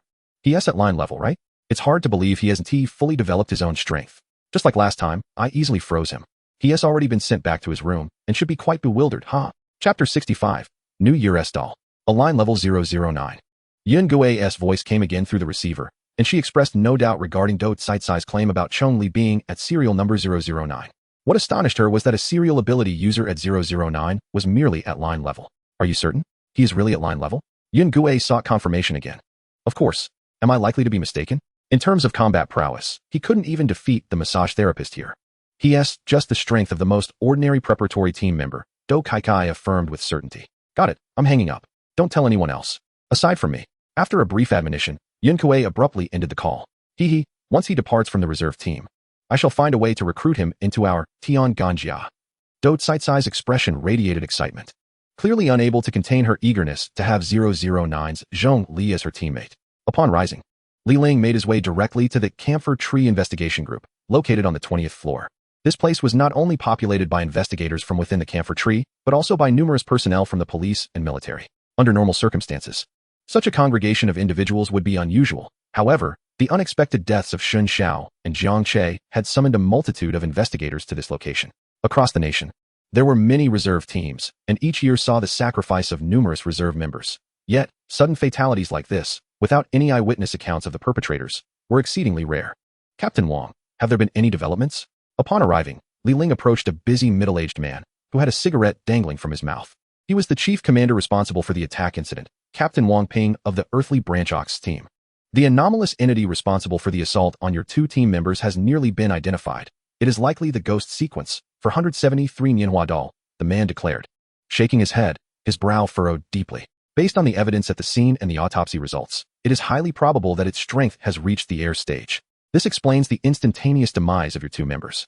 However, the sudden appearance of such a high-ranking sequence within the walls remains a mystery. We have also enlisted a Tiangan team to commence a search centered around your H05 district, but thus far, there have been no results. The Nianhuadal? Li Ling's expression darkened immediately. He had heard whispers of this anomalous entity in certain files. It was known as one of the more vicious beings within the ghost sequence, ranked 400 to 500. Li Ling was unaware of the specific abilities of the Nianhuadal, as that knowledge exceeded his clearance level. Moreover, a creature of such high rank should not have been able to infiltrate the walls unnoticed, especially in a secondary city like H05. Our technical team requested the detection data from the military regarding the walls, as well as the entry and exit data for the high wall, and found no traces of the Nianhua doll. Captain Wang continued. Thus, we can tentatively infer that it did not scale the wall on its own. And if it did not? Li Ling pondered, already forming his own conclusions. Indeed, Captain Wang nodded.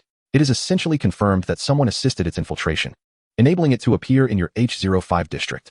Furthermore, from a behavioral psychology perspective, the fact that it attracted such a high-level anomalous entity yet did not engage in widespread slaughter of civilians suggests a targeted attack, specifically killing only your 2 team members. Captain Wang took several deep drags from his cigarette, the flame rapidly approaching the filter. We have reason to suspect that this is a terror attack directed at your Duanji team, or perhaps a provocation against the entire camphor tree. A terror attack? Li Ling's pupils constricted as he recalled the bombing of Chong Li's rented apartment, the invasion of the school by an anomalous creature, and the nameless man who had been lured away by Chong Li. The common thread binding these events was, without a doubt, Chong Li. Even if the Nianhua doll was not directly attracted by Chong Li, the ultimate aim of the organization that facilitated its entrance through the high wall must surely be Chong Li. Li Ling's deductions aligned with the thoughts of the higher-ups at Camphor Tree, as they would not have remained fixated on Chong Li otherwise. We have initiated an investigation into this terrorist organization. However, they evidently possess a high degree of professionalism and organization. After attacking your 2 members, they, along with the Nianhua doll, vanished without a trace. Captain Wang remarked, lighting another cigarette from the remnants of the first. Li Captain, I understand you have your own theories. But regardless, the threat posed by this terrorist organization is exceedingly high. Upon your return, all operations concerning the clearance and search for anomalous entities by your team must be temporarily halted. Any signs of activity should be reported, and the nearby Tiangon hunting team and military will handle it jointly. It was evident that this matter had placed immense pressure on Captain Wang. Merely articulating these few sentences had caused his cigarette to diminish significantly. This does not mean the cancellation of your team's functions. Rather, it is a measure to ensure your safety. After all, the adversary this time is not an ordinary sequence ability user, but the Ghost Sequence 473 Nianhua doll, the danger level of which is self-evident. Li Ling nodded solemnly in understanding. In such dire circumstances, for the sake of his teammates' lives and the safety of the citizens, he would not recklessly indulge in heroics. When power was insufficient and the enemy lurked in the shadows, remaining dormant was the wisest course of action. We are also following up on the 2 incidents you reported earlier. While there are grounds to suspect they were perpetrated by the same group, no connections have been found as of yet.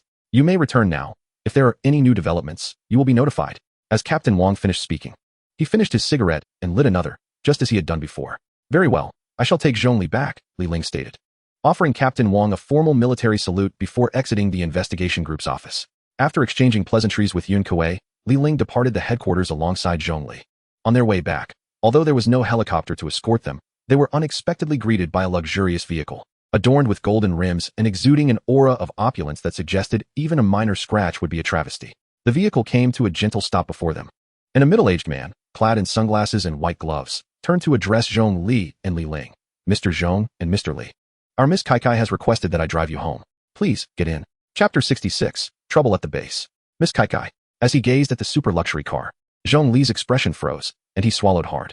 The image of a girl donned in fluffy slippers and adorable monster pajamas flashed through his mind. Wasn't she a streamer? How could a streamer in this era earn such wealth? In the next moment, Chong Li recalled hearing a line from a live broadcast at Dot Site-Size door. Thank you to the lovely fans for the fan group Light Signs. A streamer who could express such exuberance for a mere fan group Light Sign, coupled with such an extravagant vehicle and a personal driver, instantly labeled Do Kai in Chong Li's mind as a super-rich second-generation heiress. Please, get in, the middle-aged man reiterated, his tone exceedingly polite, showing no trace of disdain despite the stark contrast in attire between Chong Li and Li Ling and the lavish vehicle. From the outside, the car already appeared immensely expensive. Once inside, it was even more outrageous. Features such as a starry sky ceiling, zero-gravity space capsule seating, oversized touchscreens, and world-class sound systems were all standard. The most astonishing aspect was the holographic projection that enveloped the entire cabin, rendering the existence of windows and the car's undercarriage virtually invisible. In terms of both visual and tactile sensations, Chong Li felt as though he were floating in space. Captain, your connections seem exceedingly extravagant, Chong Li remarked. Huh, not at all. I would say I am practically a stranger to Do Kai. Li Ling shook his head, his expression revealing greater confusion than Chong Li's. You don't know Miss Kai? Then what is this? Chong Li exclaimed, his eyes wide in disbelief as he gazed at Li Ling. It is not your connections. Could it possibly be mine? The journey of over 100 kilometers was accomplished in less than 40 minutes. Whether it was due to the impressive shock absorption or some other factor, Chong Li felt as if the vehicle had not once halted for a red light throughout the entire trip. Gentlemen, we have arrived. Please disembark. The driver's voice resonated through the sound system, separating the rear seats from the driver's cabin. Without further ado, The two men swiftly opened the doors and exited the vehicle, eager to avoid incurring any additional charges for lingering even a moment longer. Upon stepping out, Chong Li gazed at the fractured spine squad base before him, overwhelmed by a sense of disorientation. His recent experiences at headquarters felt like a surreal dream. The interrogating elders, Do Kai Kai, and the elusive Yun Gui, who he had only heard of but never seen, seemed like denizens of an entirely different realm. Captain, something's gone awry. Lu Li, limping and hurrying out of the base, interrupted his reverie. Lin Mo, Lu Li's expression was fraught with guilt and self-reproach, her breath coming in ragged gasps as she struggled to articulate her thoughts. What happened? Speak slowly. Li Ling, noting Lu Li's distress, felt a shadow of dread wash over him. The urgency displayed by Lu Li, the nominal vice-captain, could only indicate a grave matter. Lin Mo insisted on dragging Yao Jiao Jiao out for barbecue this morning. Yao Jiao Jiao, unable to refuse, accompanied her. Initially, it seemed inconsequential, but upon their return, Yao Jiao Jiao was missing, leaving only a visibly distressed Lin Mo behind. When questioned, she remained tight-lipped, her expression dark, leading us to believe they had quarreled, so we refrained from probing further. However, not long after Lin Mo returned, the base alarm sounded. The alarm? At this revelation, Li Ling's countenance transformed entirely. As captain, he understood all too well the implications of an alarm sounding at the base. Indeed, Lin Mo has released all the contained entities within the base. When Yu and I arrived in response to the alarm, it was already too late. Lin Mo refused to explain her actions, and after injuring both Yu and me, she departed with all the contained entities. Lu Li continued her account, but Li Ling could no longer bear to listen. Instantly activating his jumping locust ability, he surged towards the base, with Chong Li hastening in his wake. As they crossed the threshold of the base, Chong Li inhaled sharply. The first floor was strewn with injured researchers. Some bore merely minor bruises, while others lay grievously wounded in pools of blood. The ornamental greenery and the seating arrangements had been utterly destroyed. The entire base resembled a site of plunder and massacre, a sight both horrifying and heart-wrenching. The glass door leading to the training area lay shattered into fragments. Li Ling stood trembling in the corridor, fists clenched tightly. All iron doors along the corridor stood wide open, with traces of aberrant creatures, some sticky, others destructive, spreading from within, extending throughout the first floor. It was evident that upon being released, they had unleashed their fury upon the personnel present, engaging in indiscriminate violence before gradually departing. Chong Li. Just as Chong Li was grappling with the chaos, when you called out urgently, kneeling and utilizing her honey ant abilities to administer a gelatinous substance to treat the injured. Xiao Mo left with those creatures not long ago. We can still catch up if we hurry. Her voice trembled with desperation. I refused to believe she would do such a thing. Hurry. Bring her back, I implore you. The loss of Shun Xiao and Jiang Che. The sudden disappearance of temporary member Yao Jiao Jiao and Lin Mo's unexpected betrayal, during which she had injured Lu Li and Yu, combined with the captain's departure to an unreachable location, constituted a series of calamities that were nothing short of catastrophic for the ever-gentle Wen Yu. The fact that she was still able to maintain her composure while continuing to treat the injured was a testament to her dwindling reserves of rationality. Please, bring Xiao Mo back. Wen Yu's plea pierced Chong Li's heart like a series of needles. With Yu and Lu Li injured, Captain Li Ling was duty-bound to secure the base against a secondary assault. The only one capable of venturing out to retrieve Lin Mo and Yao Jiao Jiao was Chong Li. Wait for me. With a grim expression, Chong Li turned and donned his combat helmet. No longer concerned about revealing his true sequence to his comrades, he sprang forward, soaring into the sky with remarkable speed. Regardless of the instigator behind these events, who had already caused the deaths of Shun Xiao and Jiang Che, and now targeted Lin Mo and Yao Jiao Jiao, this person must meet their demise. Chong Li had never before felt such fury. Chapter 67, A Heart of Vipers. Chong Li recalled that the delectable barbecue restaurant Lin Mo had mentioned was situated adjacent to his school. Without hesitation, he dashed toward that food street. Although he was familiar with the area, he had never visited due to financial constraints. Upon landing, he found the entire street devoid of any patrons, not due to the hour being too early for dining, but rather as if it had been cleared of all life. As he walked down the pedestrian street, he could even see steam rising from some hot pot establishments. The tables and chairs lining the street remained in disarray, as if the diners had fled in haste due to some unforeseen calamity. These peculiar sights led Chong Li to firmly believe that some extraordinary event had transpired here, resulting in Yao Jiao Jiao's disappearance and Lin Mo's betrayal. But which barbecue restaurant had Lin Mo taken Yao Jiao Jiao to? There were countless establishments, and merely knowing it was delicious was insufficient to identify the one they had visited. As he ventured deeper into the deserted pedestrian street, two familiar figures came into view. The young man possessed an exceptionally handsome appearance, his smile even reminiscent of a girl's, while the girl's face was one Chong Li could never forget. Yang Siyu, what are you doing here? The sudden appearance of Yang Siyu filled Chong Li with an unsettling premonition. The last time Yao Jiao Jiao had sought to extricate him from trouble, She had humiliated Yang Xiyu, and now here she was, at the very location of Yao Jiao's disappearance. To claim there was no connection between the two would be implausible. What was even more disconcerting was Yang Xiyu's peculiar mask, which almost entirely obscured her face, leaving only her eyes and forehead visible. Were it not for her familiar figure and demeanor, Chong Li might not have recognized her at all. Why shouldn't I be here? Yang Xiyu retorted coldly. Is it only permissible for your little wife to dine on barbecue while I am barred from doing so? Do you own this pedestrian street? At her words, Chong Li's heart sank. Indeed, she was the orchestrator behind this chaos. Moreover, Lin Mo and Yao Jiao might merely be bait. Her true intention being to draw him out. Stop wasting time. Kill him and bring that powerful sequence within him back to the termites. The white-tailed deer standing beside Yang Xiyu said with a mocking chuckle, regarding Chong Li as if he were already a corpse. What? Chong Li froze momentarily. How did he know about the sequence within him? But there was no time for contemplation. The masked Yang Xiyu was already charging toward him. Chong Li's heart raced anew. Due to Yang Xiyu's astonishing speed, her movements and postures were not reminiscent of an ordinary individual. It was evident that she had awakened an extraordinary ability. In less than 2 seconds, the heel of her high-heeled shoe ruthlessly descended upon Chong Li's crown. Her velocity far exceeded that of an average person, yet it still paled in comparison to Chong Li's progress, which had already reached 30. Evading Yang Xiyu's assault was remarkably simple, yet it did not diminish Chong Li's astonishment. You have awakened? Why? This inquiry encompassed both a reproach directed at Yang Xiyu for targeting Yao Jiao and Lin Mo post-awakening, and a question of why someone like her could also attain the opportunity to awaken. Is it surprising? Which law states that I, Yang Xiyu, cannot awaken? Yang Xiyu's form spun rapidly through the air as one leg landed.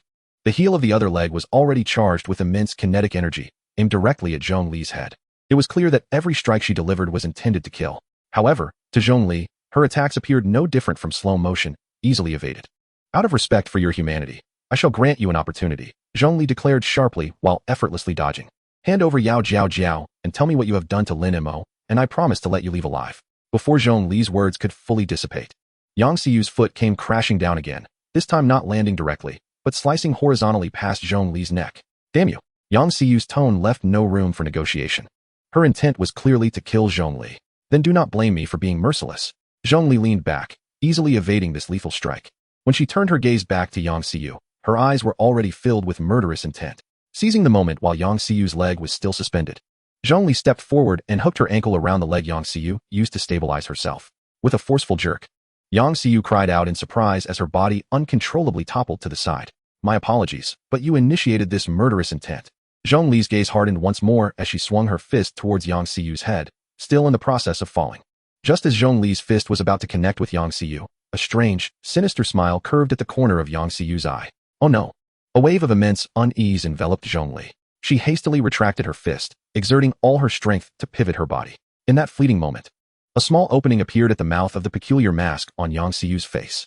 A sound akin to a spray bottle being gently pressed resonated. Something was being sprayed in Chong Li's direction.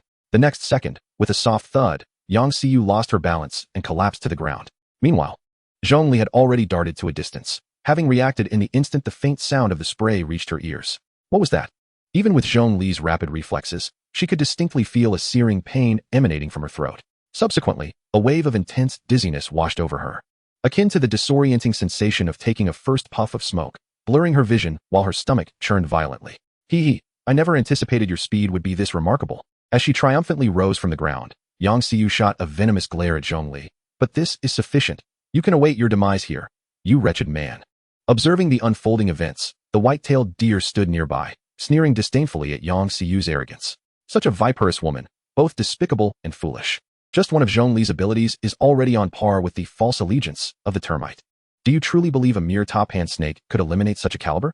He then turned his attention to a manhole cover at the entrance of a nearby barbecue restaurant. Chong Li is now poisoned and dizzy. I wonder if this time will suffice for you. Chapter 68, Termite. Beneath the manhole cover, within a labyrinth of intricate underground pipes, a heavy iron door, incongruous with its surroundings, stood ajar. Inside the headquarters of the camphor nest moth, only 2 individuals remained. The termite, eyes tightly shut and drenched in sweat, exerted his false allegiance ability. Meanwhile, the missing Yao Jiao knelt before him, her face contorted in agony. Damn it, what could possibly be restraining your thoughts? The termite's lips moved, struggling to articulate. False allegiance was his ability to control the thoughts of all camphor nest moth members. He possessed virtually no combat prowess of his own. The creation of camphor nest moth and orchestrating their various terror attacks relied solely on his false allegiance ability. The first member of Camphor Nest Moth, Yao Jiao Jiao, epitomized the full extent of his power. The obedience he had implanted in her mind was nearly akin to a mental brand. Yet now, such a potent imprint had completely faltered. It was not merely a matter of disobedience, but he could not even exert the most basic influence. After orchestrating Lin Mo to bring Yao Jiao Jiao here, the termite had almost immediately deduced that this was Chong Li's ability at work. Yet no matter how hard he tried, he could not reclaim Yao Jiao Jiao through false allegiance. If the termite's false allegiance was a mental brand, then the force currently controlling Yao Jiao Jiao's thoughts was akin to a strand of DNA, unyielding to any effort to alter it. His second deduction was that severely wounding Chong Li might destabilize that force, providing a sliver of time for his false allegiance to infiltrate. Clearly, based on Yao Jiao Jiao's current behavior, Yang Xiu and the white-tailed deer had successfully dealt a significant blow to Chong Li. Yao Jiao Jiao had been forced to kneel. However, this was where it ended. The termite remained utterly powerless against the force controlling her. With a thud, the termite, utterly exhausted, succumbed to the ground. Simultaneously, Yao Jiao Jiao collapsed, her strength depleted by the internal struggle within her mind. Yet, rather than displaying the countenance of a defeated foe, the termite erupted into maniacal laughter. Ha! How amusing, utterly fascinating. Ha ha! Chun Huangjin, you have indeed offered a delightful prize.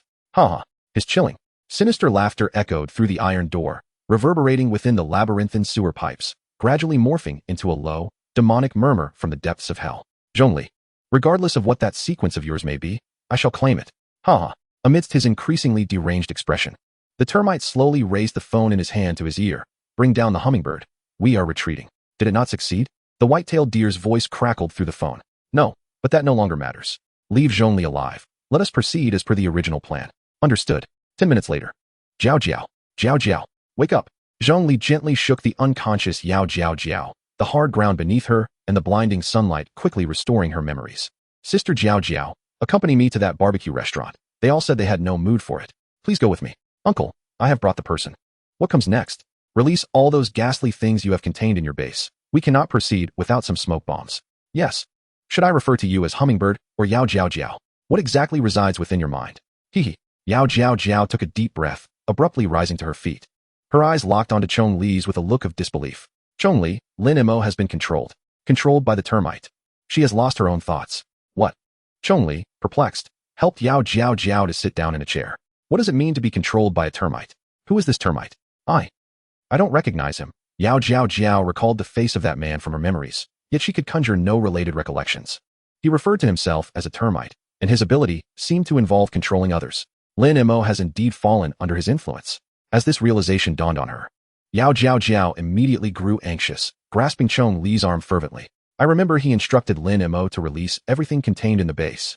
You must hurry and inform Captain Li. Be extremely cautious of Lin Mo. Sighing, Chong Li gently covered Yao Jiao Jiao's hand with his own, sinking into the chair opposite her, feeling utterly helpless. We returned late with the captain. She has already released everything. Sister Lu and Brother Shi were injured, and many from the research team as well. Jiao Jiao, what does this termite look like?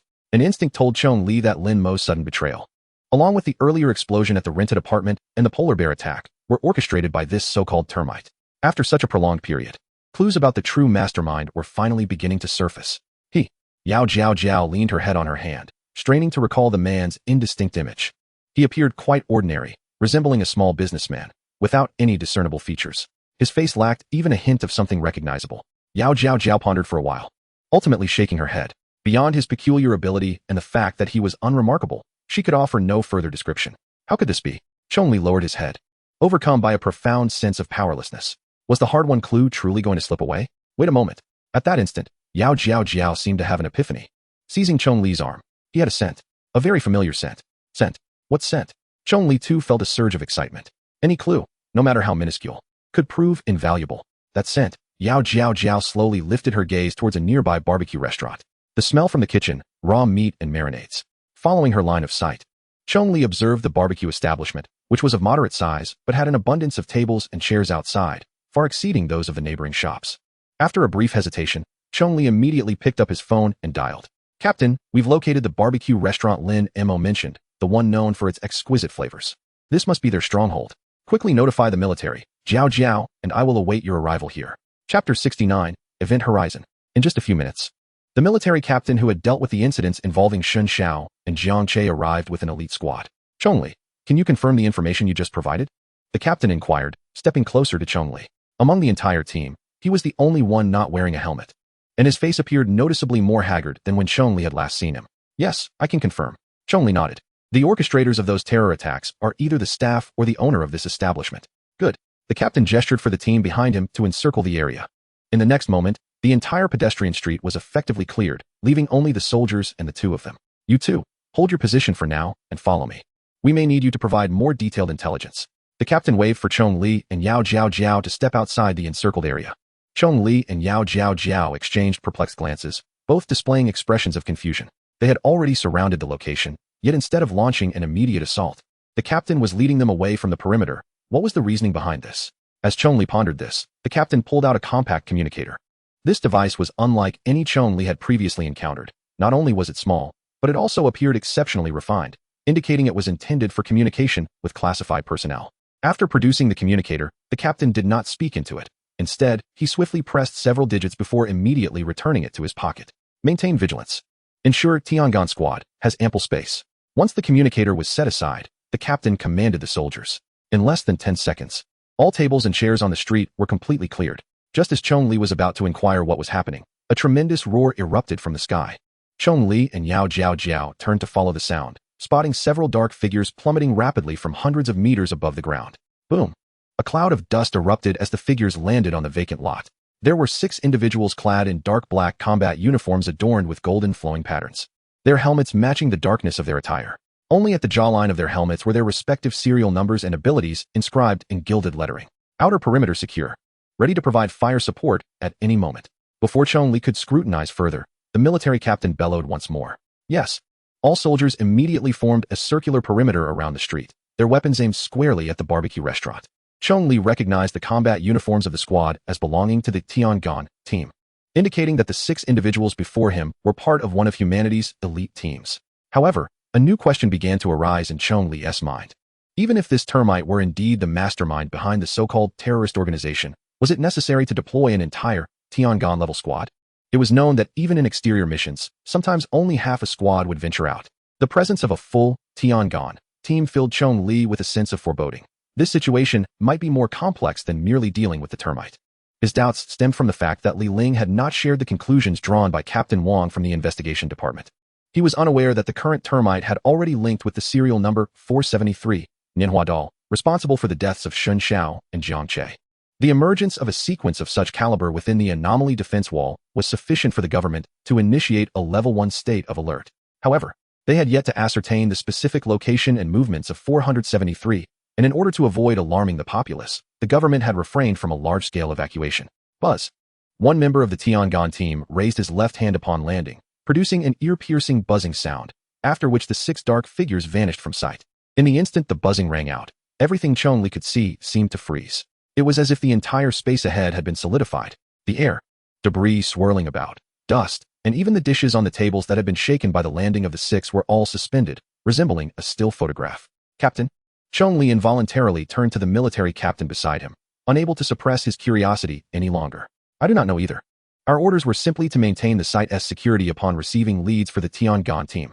As for which squad is arriving or what abilities they employ, that is beyond my purview. The captain shook his head before turning away to establish a security line outside the pedestrian street. Rustle, rustle, rustle. Just as the captain departed, Chong Li's combat helmet emitted a series of electronic sounds indicating a signal connection. In the next moment, a soft female voice appeared in Chong Li's ear. Is this Yao Jiao Jiao? Greetings, I am Zhang Qinyu, the captain of the Tiangong Event Horizon Squad. Upon hearing the voice that resonated in her ears, Chong Li felt an overwhelming shock. It was astonishing that this female voice could so effortlessly connect through the helmet, which was designated solely for internal squad communication and military contact. The crackling sound preceding her voice indicated that she had forcibly intervened using her abilities. We have located the underground nest. Please provide relevant intelligence, the woman stated in a remarkably official manner, devoid of arrogance or disdain. I merely reported the discovery. The actual find was not mine, Chong Li replied, removing the helmet from her head and handing it to Yao Jiao Jiao. Once Yao Jiao Jiao donned the helmet, Chong Li was oblivious to the ensuing conversation. Mere seconds later, Yao Jiao Jiao removed the helmet, her expression grave, and shook her head at Chong Li. What did you find? Chong Li inquired anxiously. Aside from the already emptied nest, we found nothing else, Yao Jiao Jiao sighed, returning the helmet to Chong Li. In the next moment, the previously stagnant space returned to normal, and the six-member team had vanished, leaving no trace of their departure. The subsequent clue collection and containment were now the military's responsibility. Chong Li and Yao Jiaojiao relayed all the intelligence they had gathered to the military captain, which included details about Yang Xiu, who possessed toxic saliva, and the white-tailed deer, known for its exceptional environmental awareness. Let us proceed, Chong Li stated after articulating all the leads. Lin Mo has yet to be located. But this journey has not been in vain. At the very least, we have gained some insights. Chapter 70, The Little Kitten. Existing evidence suggests that Lin Mo is not a willing traitor, but rather under the control of the termite, having lost her subjective consciousness. This development facilitates the search, considering she is accompanied by numerous anomalous entities that escaped from the containment facility. Logically, wherever there is turmoil in the city, she should be present. Indeed, Chong Li's deduction proved accurate. Shortly after departing the snack street, the voice of a military communicator echoed through the helmet. 1998 Honey Badger, please respond. Please respond. Honey Badger here. Go ahead, Chong Li promptly replied. H05 District, north of the city, social work community, we have encountered serial number 11474, the little kitten. Immediate support is required. The communicator abruptly terminated the transmission.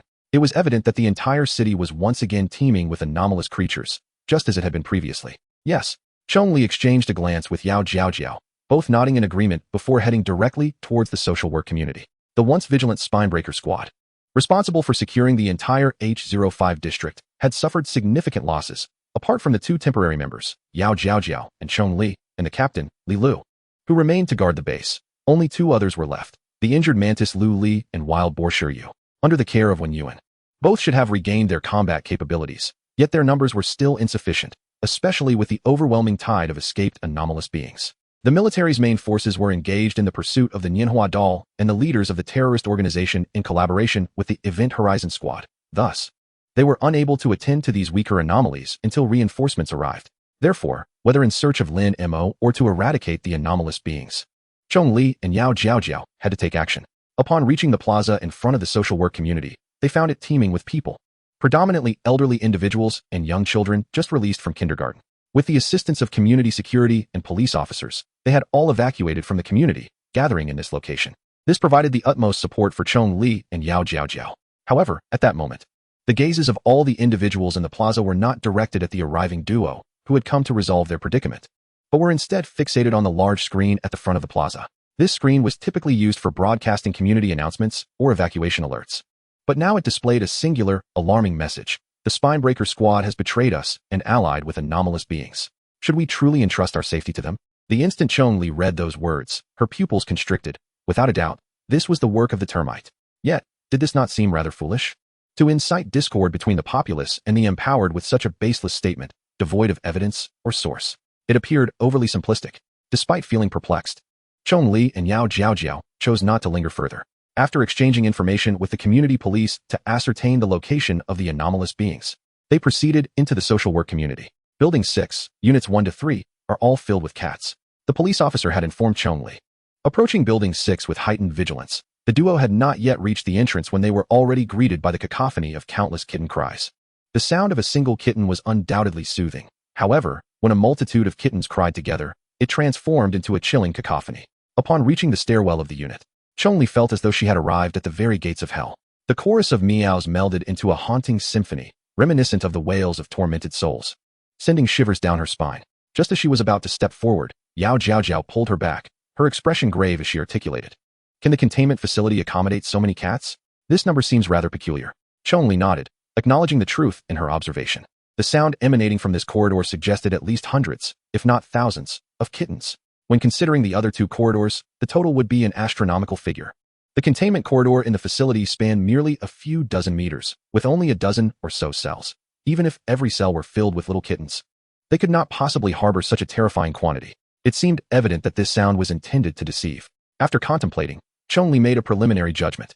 There was a significant likelihood that such a vast array of sounds originated from a single anomalous entity. This entity, utilizing its serial ability, emitted a sound resembling countless kittens, thus confounding and misleading everyone's perceptions, leading the aforementioned police officer to erroneously conclude that the entirety of Building 6 was filled with cats. Regardless, they had to proceed. One step at a time, Chong Li grasped Yao Jiaojiao's arm and slowly ventured into the corridor. Whether it was a single cat or a multitude, they had no choice but to enter. However, The confidence bolstering Chong Li's resolve to enter stemmed from the earlier revelation from military personnel regarding the serial number 11474 Little Kitten. The threat level was not particularly high, comparable at most to that of a mimic octopus. Thus Chong Li felt relatively unconcerned. As they ascended to the first floor, they distinctly heard the sound of claws scratching at the doors on either side of the staircase. Moreover, the frequencies emanating from each side were entirely different. One side would sound urgent while the other would slow down. When one side howled, the other would immediately quiet down.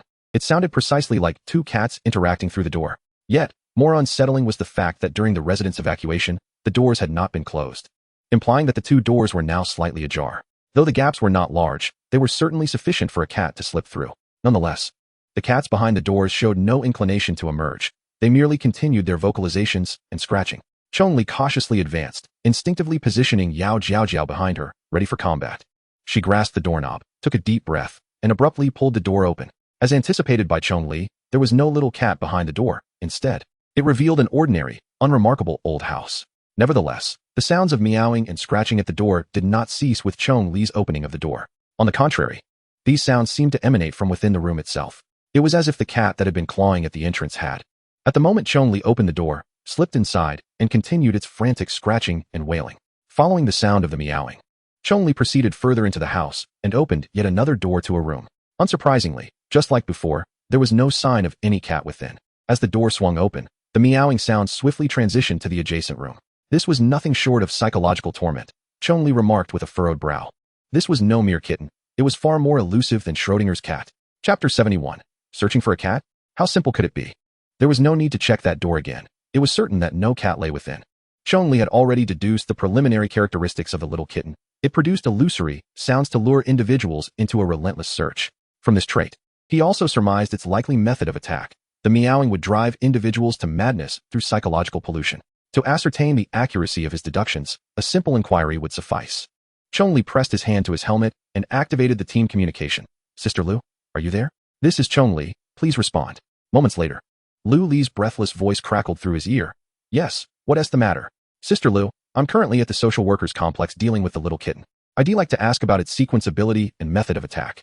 Indeed, since the little kitten had escaped from the containment cell of the Broken Spine team, it meant it had once been a defeated foe of theirs. Rather than making assumptions here, it would be far wiser to directly consult the veteran Lu Li from the Broken Spine team.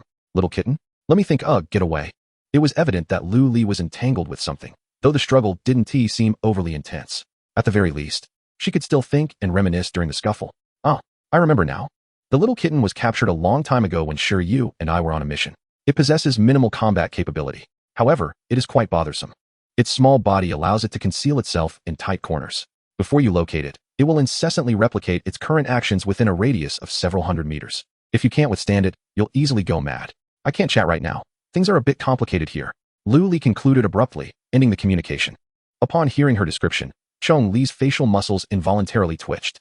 Hidden in some corner, eluding detection. How very much like a little kitten. Although he now understood its capabilities and traits, the task of finding a kitten that was hiding in a corner was anything but easy. Should he invoke Buddha's sound? That would indeed allow him to effortlessly command all doors to open, revealing whether or not a cat lay within. However, Yao Jiao was still present. Should he reveal his true sequence right in front of her? Chong Li found himself in a quandary. Based on their recent interactions, it was clear that Yao Jiao was a trustworthy teammate. Even if he divulged the truth to her, it was unlikely to pose any significant issues. Chong Li resolved to be forthright with her. Yet before he could articulate his thoughts, Yao Jiao had already stepped toward the door from which the meowing emanated. With a look of confusion on Chong Li's face, she reached out to touch it. Buzz. The moment her palm made contact with the door, a rapid vibration resonated. In the next instant, all the meowing within the house ceased. It was as if a bucket of water had been thrown onto a small flame, extinguishing it in an instant. What just happened? Chong Li was left utterly bewildered. What did you do? What do you mean it worked? With a sweet giggle, Yao Jiao tucked her hair behind her ear. Exuding confidence, it's obvious you've never owned a cat. When a cat hides under the sofa and keeps meowing, all you need to do is tap the sofa to scare it into silence. Is that so? Chong Li's expression was one of enlightenment. Yet he still felt somewhat lost. Indeed, he had never owned a cat. Prior to joining the Camphor Tree team, his meager part-time wages barely sufficed for rent and food, leaving no room for pet ownership. Of course, Yao Jiao proudly placed her hands on her hips. In that case, capturing the kitten should be a breeze. In the following 10 minutes, Chong Li witnessed firsthand the extent of Yao Jiao's mastery over her abilities. Wherever they went, She needed not enter through the doors. Simply placing her hand against the wall by the door was sufficient to instantly silence the meowing within. Moreover, with the feedback from the vibrations, she could discern whether any living creature was inside. Some rooms contained small pets like hamsters or birds, but these hardly impeded their progress. A mere glance was sufficient to ascertain their presence. In contrast, rooms devoid of any living creatures were promptly exited after silencing the meowing. Before long, the two had searched every nook and cranny of this unit, and while the cacophony of meows had ceased, the elusive little kitten remained undiscovered. They proceeded to the second and third units, employing the same methods as before. Yao Jiao Jiao utilized vibrations to silence all the meowing sounds, restoring tranquility to the entire building. Unfortunately, they still could not locate the little kitten. Just as Chong Li began to feel disheartened and questioned whether the kitten was even in this building, Yao Jiao Jiao suddenly slapped her forehead. Oh dear. How foolish of me. Why am I searching here? I've been so distracted by the noise. Chong Li, let us head to the rooftop. Huh. Before Chong Li could inquire further about her revelation, Yao Jiao Jiao had already grasped his hand and dashed back into the building. I forgot. Cats love high places. I've been so distracted by the sounds that I didn't even think of that. It must be on the rooftop. Don't let it escape. Their speed was remarkable as they raced up the stairs two at a time. Bang! With a forceful push, Yao Jiao Jiao flung open the rusted iron door leading to the rooftop, revealing an old terrace adorned with various clothing and sheets hanging to dry. Meow! A soft, plaintive meow emanated from a corner. Following the sound, the two beheld an exquisite little kitten, no longer than 20 centimeters, curled up snugly. Wow, is that it? Such a beautiful little kitten. True to her cat-loving nature, Yao Jiao Jiao was instantly captivated by the kitten's beauty and instinctively moved closer. However, just as she approached within 2 meters of the little creature, Chong Li distinctly sensed a strange malice emanating from it. It was deliberately putting on a cute act, luring humans with its final ploy before launching a lethal attack. Humph! Chong Li let out a cold snort. In his mind, Buddha-esque sound, activated, do not move. Just stay curled up and let her touch you. Chapter 72, A Crisis of Trust. As the little kitten prepared to pounce on Yao Jiao Jiao, the effects of Buddha-esque sound at 30 containment progress took hold of it. Almost instantly, it was rendered immobile. Hee, little one. You still think you can leap at me? Yao Jiao Jiao recognized the kitten's intentions, but remained oblivious to Chong Li's subsequent control. Stepping forward, Yao Jiao Jiao cradled the timid, curled up kitten in her arms, tenderly stroking its fur. Beside her, Chong Li was wholly engrossed in wielding his Buddha's voice to control the small creature, oblivious to the sweet expression adorning Yao Jiao Jiao's face. Although he had achieved the ability to directly manipulate such extraordinary beings with his voice, it was clear that he still struggled to do so with ease. The kitten, appearing docile in Yao Jiao Jiao's embrace, was in fact exerting every ounce of strength to break free from the grip of the Buddha's voice, a feeling only Chong Li could discern. Now that we have captured it, shall we return it to the base's holding cell? After a moment of affectionately patting the kitten's head, Yao Jiao Jiao turned to Chong Li. Yes, he replied, attempting to sound nonchalant. Internally, however, he felt a tinge of disappointment. They had merely secured the kitten without uncovering any leads related to Lin Mo. Sensing his unease, Yao Jiao Jiao approached and gently patted his shoulder. It's all right. The military and the Tiangong team haven't reported anything yet, which means she hasn't done anything too extreme. We still have time. Chong Li nodded in agreement. Before departing, the image of Wen Yuan's despairing expression lingered in his mind, haunting him. In a sense, this entire situation might be a consequence of his own actions. If they failed to retrieve Lin Mo this time, let us ensure everyone in the community gets home safely. At least we resolved their forced evacuation, Yao Jiao Jiao interjected, pulling him toward the stairwell. Before long, they emerged into the square outside the community. However, to their surprise, instead of cheers or welcomes, they were met with disdainful glares from the crowd, including the police officer who had previously provided the kitten's location. What is going on? Yao Jiao Jiao whispered, sensing an unsettling atmosphere. Chong Li instinctively recalled the ominous message they had seen on the square's screen before entering the community. He glanced up, only to find the large screen darkened, a mere shadow of its former self. Everyone can go home now. Yes, it's time to head back. As the crowd continued to regard them with peculiar expressions, the community's security personnel and the officer broke the silence, commencing the dispersal of the gathering. The residents acted swiftly, moving orderly back into the community, but curiously, they all circumvented Chong Li and Yao Jiao Jiao. It was unclear whether they were wary of the seemingly harmless kitten in Yao Jiao Jiao's grasp, or simply apprehensive of the two. What is going on? As the crowd thinned, Yao Jiao Jiao turned back, her dissatisfaction evident. Why do we get treated like we did something wrong after helping them with the anomalous creature? Chong Li shared her confusion, feeling an even greater sense of unease. They should be thanking you, he remarked, as their bewilderment deepened. Just then, the police officer approached them, his expression a mix of reluctance and discomfort, as if he were thanking a sworn enemy for saving his life. After speaking, he attempted to sidestep them, ready to leave. Yet, Chong Li was unwilling to let him go without clarity. The peculiar reaction warranted an explanation. "Excuse me, officer. Could I ask you a few questions?" he called out. Being a university student, addressing the officer as uncle felt entirely appropriate, especially given the man's apparent age of over 50. To convey his respect, Chong Li removed his combat helmet. What is it?" The officer appeared somewhat uneasy but turned back to face him. "I would like to know what is happening. Why does everyone seem frightened of us? Did we do something wrong?" Upon hearing this, the officer grew visibly uncomfortable, his gaze darting between Chong Li and the departing residents. It was evident he was torn over whether to divulge the truth. After a prolonged silence, the officer finally sighed, relinquishing his reservations. "Well, it's like this. Shortly after you and Yao Jiao entered the community, the message on the screen vanished, replaced by two videos. One depicted Lin Mo entering the Broken Spine Squad's base and releasing a horde of anomalous creatures. The other showed you, Chong Li, in the school cafeteria's kitchen, seemingly using a spell to kill an elderly man infested with tapeworms. Each video was accompanied by a voiceover. The one featuring Lin Mo stated, "Everyone knows this octopus monster, right? I've always thought she was abnormal. Clearly, she is not protecting us civilians. Look, she released so many anomalous creatures." Meanwhile, the voiceover for Chong Li's video proclaimed, "The honey badger that recently made headlines at school. Everyone knows him, right? Humph. If you're unfamiliar with the honey badger's temperament, just look it up online. As expected, look, he lost control and killed someone." Before the officer could finish, Chong Li felt as though he had plunged into an icy abyss, a profound sense of conspiracy engulfing him. The previously fragmented clues suddenly coalesced in his mind. The recent surge of relatively weaker, yet exceptionally troublesome anomalous creatures throughout the city was a calculated move to separate the Broken Spine Squad, aiming to eliminate Jiang Che, who possessed dynamic vision, and Xin Xiao, who had consciousness coverage. With the loss of these two perceptive members, anyone could approach the base undetected.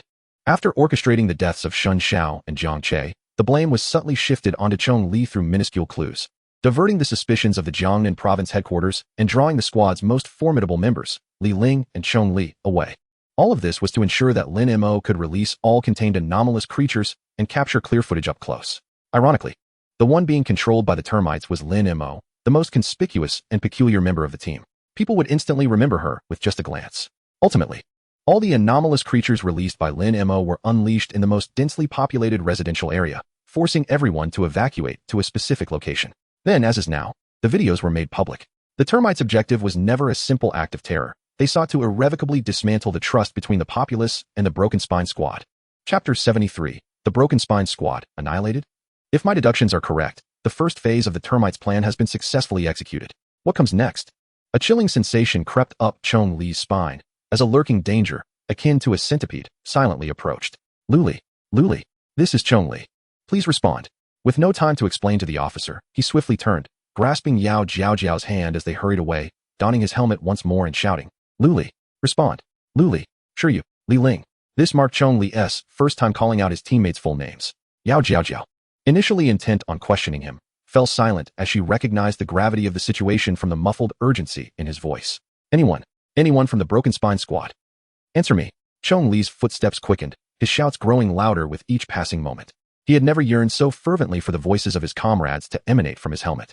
After a few anxious seconds of waiting, Lu Li's equally distressed voice resonated in Chong Li's ear. "What's the matter? Why the urgency? Is there a major crisis?" Following Lu Li, the voices of Li Ling and Shi Yu chimed in simultaneously. "What is happening? Why the rush?" Individuals possess an incredibly sensitive reaction to their full names. When someone suddenly calls out their name loudly, it signifies that something is amiss. "Everyone, return to the base immediately. Trust me, do not act alone. Return to the base at once." Although he heard his teammates' voices, the worry in Chong Li's heart remained unabated, maintaining his already hoarse roar. Why the sudden shouting? Lu Li's voice sounded perplexed and somewhat disgruntled. "We are all engaged in eliminating abnormal entities. What prompts this sudden call for us to return?" "You're all engaged in elimination?" Lu Li's words momentarily stunned Chong Li. It dawned on him that Li Ling's voice had also just been present in his ear. "Shouldn't he be guarding the base right now?" "Yes, we are all involved in the clearance, including the captain. After when Yuan treated the research team, she went out to assist, but she might be facing some issues, so she called the captain for help," Shi Yu said with a calm demeanor, indicating that the abnormal entities they were confronting were relatively straightforward. When Yuan called the captain out? Upon hearing this, Chong Li instinctively halted his steps. A profound sense of déjà vu and unease enveloped his heart. First, Lin Mo's betrayal, taking away Yao Jiao. Now, when Yuan had taken the captain away.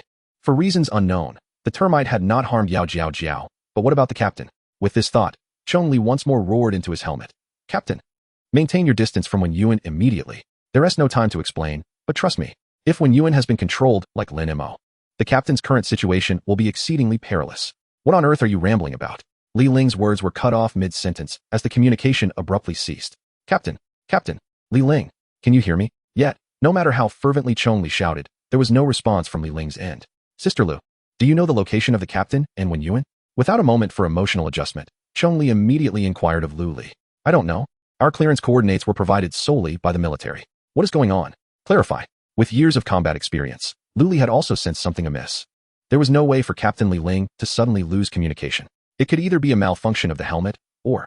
Both Chong Li and Lu Li simultaneously recalled the tragic fate of Shun Xiao and Jiang Che, who had also gone missing.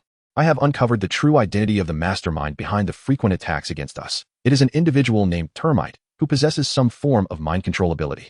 Chong Li surged forward once more, explaining as he ran. Listen, Lu Jia, sure to go. If any human beings that are not abnormal entities approach you, hey? Before Chong Li could finish his sentence, a voice of confusion interrupted him from Lu Li's end. Young lady, young man, are you alright? Don't worry.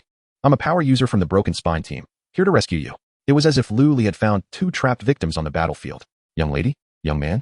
Chong Li immediately envisioned the two figures. He wanted to warn them, but it was already too late. Sizzle.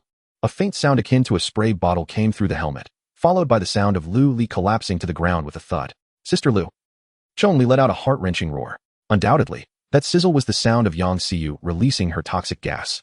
I know the locations of Chong Li and Lu Li. She just told me, and I have sent you my coordinates as well. Before Chong Li could ponder further, Shiryu's voice emerged, filled with despair and helplessness.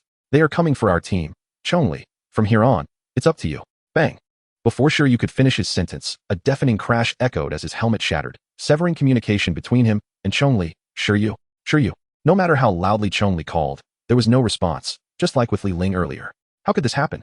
Chong Li felt as if he had lost all strength, halting his frenzied sprint. He deduced the termite's intentions with utmost speed, yet it was still too late. Even in the most brutal manner, he was forced to listen to his teammates disappear one by one through the helmet. Termite.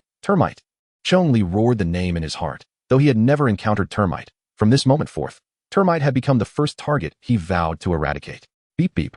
A soft sound from his phone drew his attention. Upon checking, it was the location information sent by Shiryu before he lost contact. After silently committing it to memory, Chong Li returned the phone to his pocket.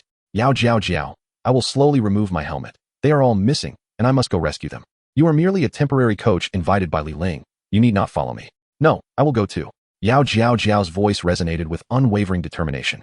Sister Lu and Captain Li have always treated me well. I cannot stand by and do nothing. With that, Yao Jiao Jiao handed the little kitten to Chong Li, the significance of which was unmistakable. Whoosh. After receiving the little kitten, Chong Li hurled it into the air, releasing the control of the Buddha's sound. Meow. Finally liberated, the little kitten instantly transformed into its true form. A gaunt, nearly 2-meter-long feline monster, covered in mouths, materialized above Chong Li's head. Apologies. I intended to contain you again, but time is of the essence. As Chong Li's thoughts shifted, a layer of bronze patterns began to emerge on the skin of his left hand. Evil armor. Bang. With a single punch, Chong Li's arm pierced through the body of the little kitten, a deluge of indistinct flesh and blood bursting forth from its back, instantly snuffing out its life signs. It had possessed no significant combat prowess. Before the 30 progress, evil armor, it was as fragile as paper. Whoosh. After dispatching the little kitten, Chong Li flung its corpse aside. Witnessing the evident transformation in Chong Li's arm, Yao Jiao Jiao was momentarily stunned. This was a power she had never seen him wield. I should have told you earlier. I am not a honey badger. I am 009, a sequence previously unobserved by humanity. Good and evil Buddha face, Chong Li stated calmly. Chapter 74, Cannot Act Alone. Upon hearing Chong Li's words, Yao Jiao Jiao was initially taken aback, but after a moment, she appeared to accept it. Displaying a look of relief. No wonder you seem so peculiar at times. The incantation-like ability the police officer mentioned earlier is also 009. I assent it? Yes. Chong Li nodded silently. He was uncertain what consequences would arise from revealing the truth about 009, yet he chose to trust Yao Jiao Jiao. After all, they were likely on the verge of a direct confrontation with Termite and his team. If he continued to conceal the truth from Yao Jiao Jiao and refrained from utilizing evil armor Buddha sound, it would hinder their ability to save everyone effectively. Let us go. Take me with you. Since you are so formidable, unleash your full strength and eliminate them. Yao Jiao Jiao playfully reached out and grasped Chong Li's arm, teasingly sticking out her tongue as she spoke. Chong Li nodded appreciatively. He then simultaneously channeled the power of the Buddha's voice, to the soles of their feet and their garments. Yao Jiao Jiao was once again taken aback. She felt as though her body was being hoisted by strings like a puppet, gradually ascending to a height of several meters. Although she could achieve a brief levitation with her vibration propulsion, it was entirely different from what Chong Li was currently exhibiting. Her momentary lift relied solely on reaction force and inertia, whereas Chong Li's ascent resembled genuine flight. Yet before she could ponder how this was accomplished, a sudden surge of upward force propelled them like cannonballs, hurtling through the air with a sound akin to a sonic boom. It was only then that Yao Jiao Jiao realized just how swift Chong Li truly was. Previously, in training, he had relied solely on his physical capabilities and had nearly matched her full-speed hummingbird ability. Now, however, with Chong Li fully unleashing his sequence power, the speed he demonstrated was utterly beyond her reach. Is this what 009 is? Yao Jiao Jiao had never heard of such a sequence, but she now understood the vast chasm separating her from Chong Li. Mere minutes had passed when Chong Li had already brought her to the location indicated by Shi Yu, where Lu Li was situated. He had sought Lu Li first because she was a combatant without the formidable physique of Shi Yu. In the event of a crisis, it was clear that Shi Yu could endure much longer on his own. They arrived at an abandoned warehouse on the outskirts. Judging by the exterior, Chong Li suspected this might be a relic from the pre-apocalyptic era, appearing to be several decades, if not centuries, old. The windows were entirely shattered, and the walls had crumbled away, exposing brittle bricks within. Is Sister Lu here? Yao Jiao Jiao, having steadied herself from the brief heart-pounding flight, inquired with a serious expression. Yes, the location from Brother Shi is right here. Chong Li's gaze remained fixed on the warehouse entrance, ever vigilant for any potential enemies that might emerge. Then I will take care of this. Yao Jiao Jiao asserted. You go rescue Brother Shi, it will save time. With that, she prepared to stride toward the warehouse door. But just then, Chong Li grasped her arm firmly. No, we absolutely cannot act alone right now. The termites' plan is likely to separate us, attacking one by one. First Lin Mo, then Wen Yuan, followed by the captain, Sister Lu, and the others. Even if we extend the rescue time, we must not split up and allow them to find an opportunity. Chong Li's tone was resolute, leaving no room for negotiation. All right. Yao Jiao Jiao contemplated and conceded that the situation did indeed seem dire, thus abandoning her idea of independent action to expedite the rescue. The two of them walked side by side toward the warehouse entrance. Clang. Chong Li pushed open the decaying iron door of the warehouse, which was nearly crumbling to pieces, and peered inside. The cement floor within was overrun with weeds, and a few saplings had sprouted through the cracked concrete seams. However, they had all been severed, indicating that a significant battle had occurred here previously. Sister Lu, are you here? Chong Li tentatively called out. Bang!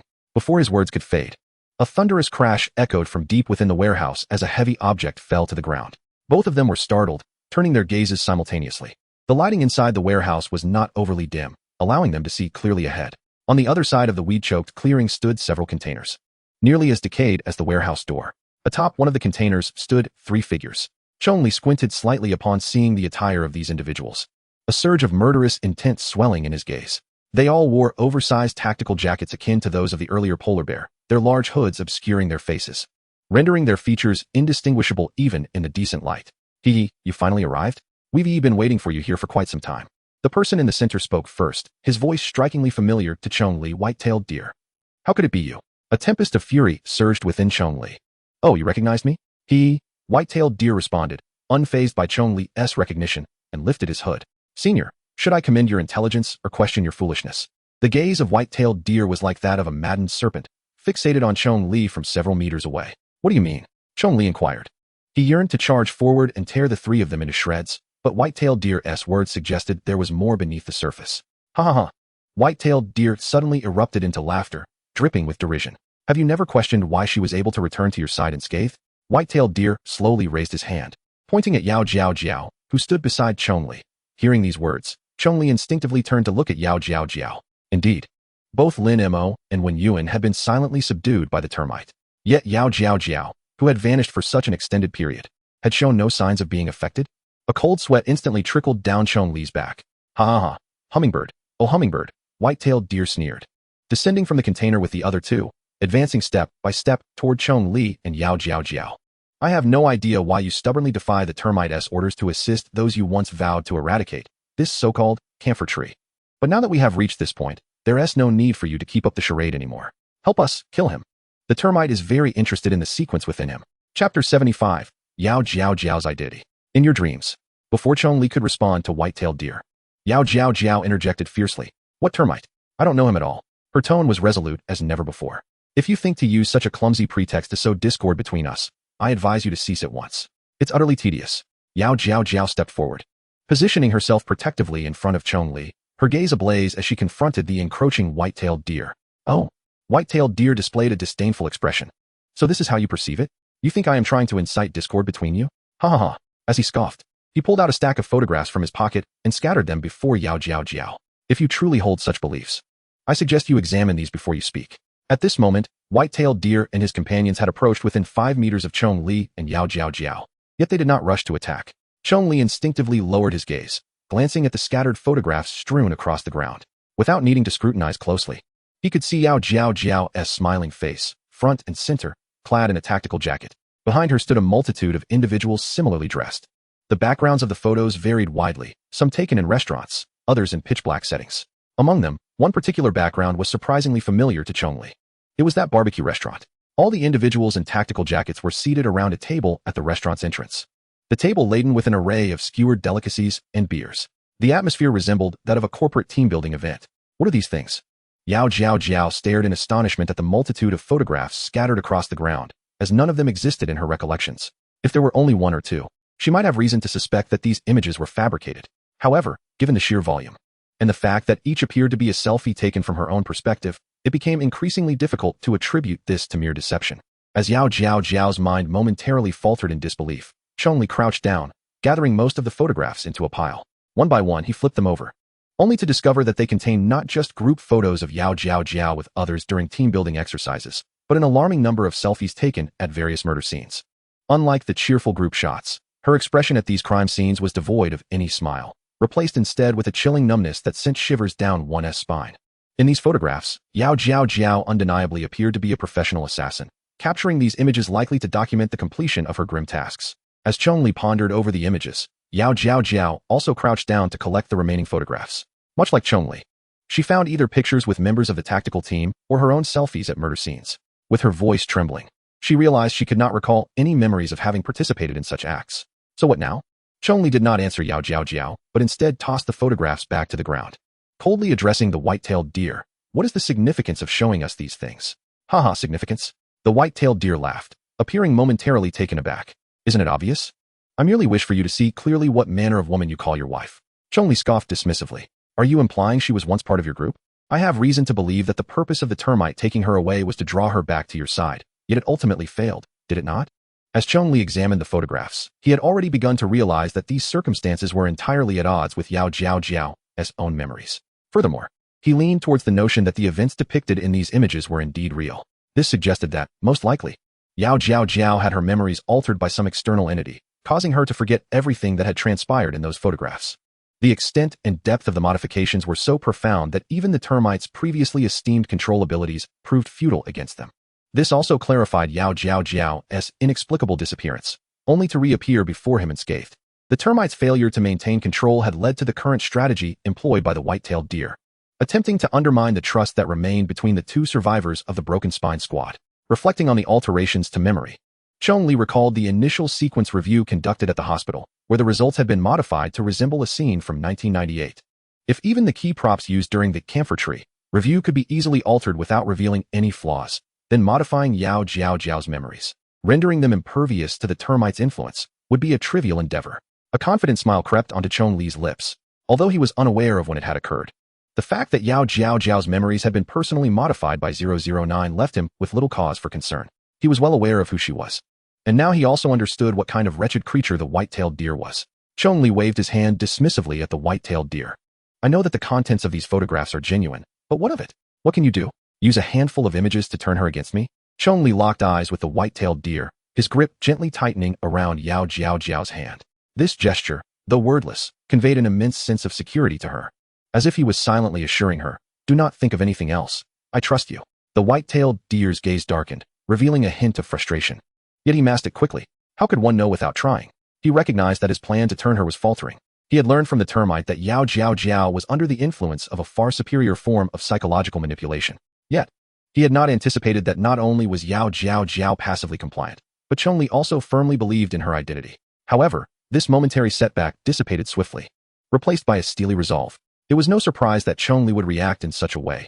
After all, it was his own ability, and it was only natural for him to possess confidence in it. Given this, The only option left was to painfully part with the hummingbird and deliver her back to the termite. As his words hung in the air, the two individuals flanking him readied themselves, fists clenched and necks twisted in preparation. What? Kill her? Chong Li feigned disbelief. You three think you can kill my beloved instructor right in front of me? A flicker of amusement sparked within Chong Li. This seemed like an opportune moment. If their aim was to eliminate him, then retaliating against them would not be difficult to justify. Yet, they had openly declared their intent to kill the hummingbird. To protect Yao Jiao Jiao, he would eliminate them, and the resulting progress would undoubtedly be significant. Chapter 76, 35 Progress. Do not dwell on the trivialities. It is time to act. Chong Li patted Yao Jiao Jiao's shoulder, rousing her from her daze. Finally awakening from her stupor during the exchange between Chong Li and the white-tailed deer, Yao Jiao Jiao looked up with gratitude in her eyes. She had never imagined that Chong Li would continue to believe in her so steadfastly after witnessing these photographs. Kill the woman, bring the man to the termite. The white-tailed deer chuckled lightly before turning to leave. Stop right there. Chong Li's voice boomed, activating Buddha sound, which enveloped the white-tailed deer's clothing. You think you can just walk away after your little charade? The white-tailed deer paused, realizing he was ensnared by an invisible force, rendering him completely immobile. Before Chong Li could utter a second word, the two individuals who had completed their warm-up surged into action. One lunged at Chong Li, while the other aimed directly for Yao Jiao Jiao. With a cold snort, Chong Li regarded the approaching assailant with disdain. Seeking death, bronze patterns emerged on his skin, and in an instant, he twisted his body, unleashing a powerful punch aimed at the attacker. With the strength of the evil armor coursing through him, he felt his physical prowess surge. Even if the force from his previous punch had not fully dissipated, it did not hinder him from launching a second strike. Boom. Utilizing the momentum from his prior punch, Chong Li spun around, delivering a second blow directly to the assailant's face. This punch, both swift and explosive, rendered the opponent unable to evade, especially as they had just shifted their position midair. Yet, just as Chong Li's fist was about to make contact, a sudden flurry of spikes erupted from the assailant's body, transforming him into a spiked ball in the blink of an eye. Before arriving here, Chong Li had already removed the combat helmet from his head, rendering him unable to discern the sequence of the individual before him based on the helmet's indicators. However, judging by the thick and elongated spiny patterns, black on top and white below, it was highly probable that he was not a hedgehog, but rather a more formidable creature, the porcupine. Porcupine? I beg your pardon, but I am the honey badger that can easily topple you. Faced with this formidable spiky ball, Chong Li's fists showed no sign of hesitation as they surged forward, aimed directly at those menacing quills. What a jest! The 009 evil armor, intimidated by a spiny pig? Crack! The moment his bronze-patterned fist made contact with the spikes, a cacophony of snapping quills echoed, followed immediately by the anguished wails of the man. White-tailed deer, save me. It was evident that these quills were connected to his central nervous system. Breaking them was akin to shattering bones. Yet before his cries could fully escape his lips, Chong Li had already pulverized the spikes facing him and seized the man by the shoulder. Save you? You can barely save yourself, Chong Li remarked coldly. Clearly, both he and the white-tailed deer, even the termite, had grossly underestimated Chong Li's prowess. The termite might have surmised that Chong Li's true sequence was not that of a honey badger, but he failed to comprehend the conditions for containment progress. Apologies. Your information is erroneous, Chong Li said, deliberately mimicking the voice of the white-tailed deer after grasping the man's shoulder. With all his might, he slammed the porcupine into the ground. Crack! A spine-chilling symphony of snapping quills, leg bones, and skulls resonated simultaneously. After delivering a fatal blow that ended the man's life, Chong Li gently released his grip, allowing the lifeless body to collapse onto the ground like a heap of mud. Ding! The Lord acts with both benevolence and malevolence. Buddha's face of good and evil, containment progress, 5. Current containment progress, 35. The Lord's diamond body, sequence ability strength, 35. The crystal palace emitted a resounding sound, and words materialized. Yet, at this moment, Chong Li did not pause in his actions due to elation. After effortlessly dispatching one foe, he immediately turned and rushed towards Yao Jiao Jiao, who was in a state of retreat. Perhaps still reeling from her previous dazed state, her movements appeared exceedingly sluggish, almost as if in slow motion. However, after merely 2 steps forward, Chong Li sensed something amiss. No matter how disoriented she had been, her speed could not have deteriorated to such an extent. Chong Li halted, gazing at the individual battling Yao Jiao Jiao. Indeed, it was his ability at play. Like Yao Jiao Jiao, each of his strikes unfolded as though in slow motion. From a distance, their slow-motion duel looked somewhat comical, reminiscent of a theatrical performance. But in the next instant, Yao Jiao Jiao's opponent abruptly accelerated, delivering a punch to her chest with a force that far surpassed her own speed. Pooh! Struck by the blow, Yao Jiao Jiao's body instantly broke free from that sluggish state, spitting out a mouthful of blood before being sent flying backwards. Yao Jiao Jiao. Witnessing her being launched away, Chong Li dashed towards her without a moment's hesitation. Yet, as he approached within 3 meters of the man, he felt his own movements slow down. Be it lifting his legs or speaking, everything seemed as if it had been slowed to 0. 1 times the normal speed. It felt as though he had plunged into an invisible quagmire, unable to hasten his pace, no matter how hard he tried. What in the world is this? Chong Li pondered. What kind of sequence can decelerate movements and then unleash power in an instant? In the next moment, an image of a notoriously slow creature flickered in Chong Li's mind. A sloth. This animal is notoriously known as one of the slowest in the biological realm. Yet it possesses the muscular strength to unleash tremendous force in a split second. However, regardless of whether his sequence was indeed that of a sloth, it mattered little to Chong Li. For the moment this individual came into view, he was already sentenced to death. Buddha's voice, activated, instantaneously immobilizing the man in place. Much like the white-tailed deer. You're slow? Then let us see you not move at all. Chapter 77. Faith Sequence. Abilities clashed, their effects negated. The deceleration effect imposed on Chong Li vanished in an instant, restoring his normal speed. Without a second thought for the immobilized man, he rushed to Yao Jiao's side, lifting her from the ground. Are you all right? Cough, cough. I'm fine. This punch can't do much to me, Yao Jiao replied, wiping the blood from the corner of her mouth and shaking her head. Good, as long as you're okay. Chong Li understood that the blow would inflict significant harm on her, yet seeing her scent flying had tugged at his heartstrings. After confirming Yao Jiao was unharmed, Chong Li raised his gaze to the sloth-like individual he had pinned in place, now utterly immobile. After ensuring Yao Jiao was seated properly, Chong Li rose and approached the immobilized man. If you have the ability, then release me. Let us fight fairly. Bang. Before the man could finish his words, Chong Li's hand had already punctured his chest. The act was seamless, piercing, withdrawing, and flicking away the remnants of flesh with fluid precision, as if he were casually squashing an ant underfoot. Ding. The sound of the crystal palace resonated once more. The Lord acts with both benevolence and malevolence. Buddha's face of good and evil, containment progress, 5. Current containment progress, 40. The Lord's diamond body, sequence ability strength, 40. This enhancement was anticipated by Chong Li, who exhibited no signs of excitement, just as before. After shaking off the remnants of blood and flesh from his arm, he continued forward, arriving at the now immobilized white-tailed deer. Now, would you care to repeat what you just said? Chong Li inquired, as he playfully smeared the bloodied remnants in his palm across the delicate face of the white-tailed deer. Such a person did not deserve a beautiful death. Heh. Do you think that threatening me in this manner will compel me to divulge the whereabouts of your comrades? The blood-smeared white-tailed deer gritted his teeth, no longer bearing the vicious demeanor from earlier, reduced to a state of disarray. He could not fathom why Chong Li's strength had surged so dramatically in such a short span. It was clear that previously, defeating the polar bear required the aid of military missiles, yet now, he had effortlessly pierced through the porcupine's defenses. It should be known that the porcupine boasted the highest level of defense within the camphor moth. Even in peak condition, the polar bear could not breach its spiky defenses without sustaining injury. Yet, Chong Li's arm had sliced through the porcupine's defenses like a hot knife through butter, eliminating it instantaneously. The white-tailed deer had considered that escaping today would not be easy, but he never anticipated meeting his end here. Threaten? No. Chong Li smiled and shook his head. Do you think I'm acting in a crime drama? What use is threatening you? Regardless, once I eliminate you, that termite will still come knocking at my door. After smearing the last remnants of blood and flesh across the white-tailed deer's face, Chong Li grasped his throat firmly. If you have anything to say, I'm all ears, for at the brink of death, a person's words become kind. However, if you prefer to remain obstinate until the end, I have no objections. 3. Releasing the effect of Buddha's voice on the white-tailed deer. Chong Li effortlessly tightened his grip around the man's neck, lifting him off the ground as he began to count down. 2, 1. As the countdown from Chong Li reached its conclusion and the strength in his hands surged unexpectedly, the mouth of the white-tailed deer suddenly moved. Observing its actions, Chong Li instinctively relaxed his grip slightly, allowing it to articulate its thoughts. I hope you can be as decisive in slaughtering your teammates as you are in killing me. With this perplexing utterance, before Chong Li could apply further pressure, the white-tailed deer resolutely bit off its own tongue, exhibiting a determination devoid of hesitation.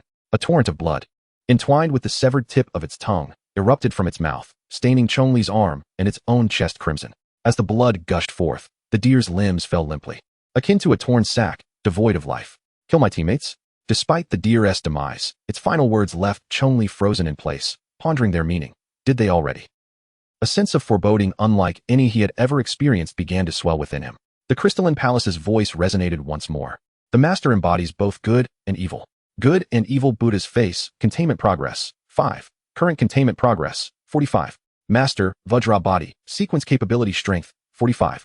Before Chong Li could delve deeper into thought, those familiar lines of text materialized before him. However, unlike before, These lines hovered momentarily before dissipating into particles, reconstituting into several phrases he had never seen before. Name, Chong Li. Gender, male. Sequence, 009 good and evil Buddha's face. Sequence classification, faith sequence. Sequence development level, pinnacle of linear stage. The master is set to undergo a transition from linear stage to faith stage, prior to unlocking the next sequence. The difficulty of enhancing the remaining 5 containment progress of good and evil Buddha's face will increase exponentially. Good luck, master. Chong Li stared blankly at these unfamiliar words, momentarily forgetting that he was still holding the corpse of the white-tailed deer.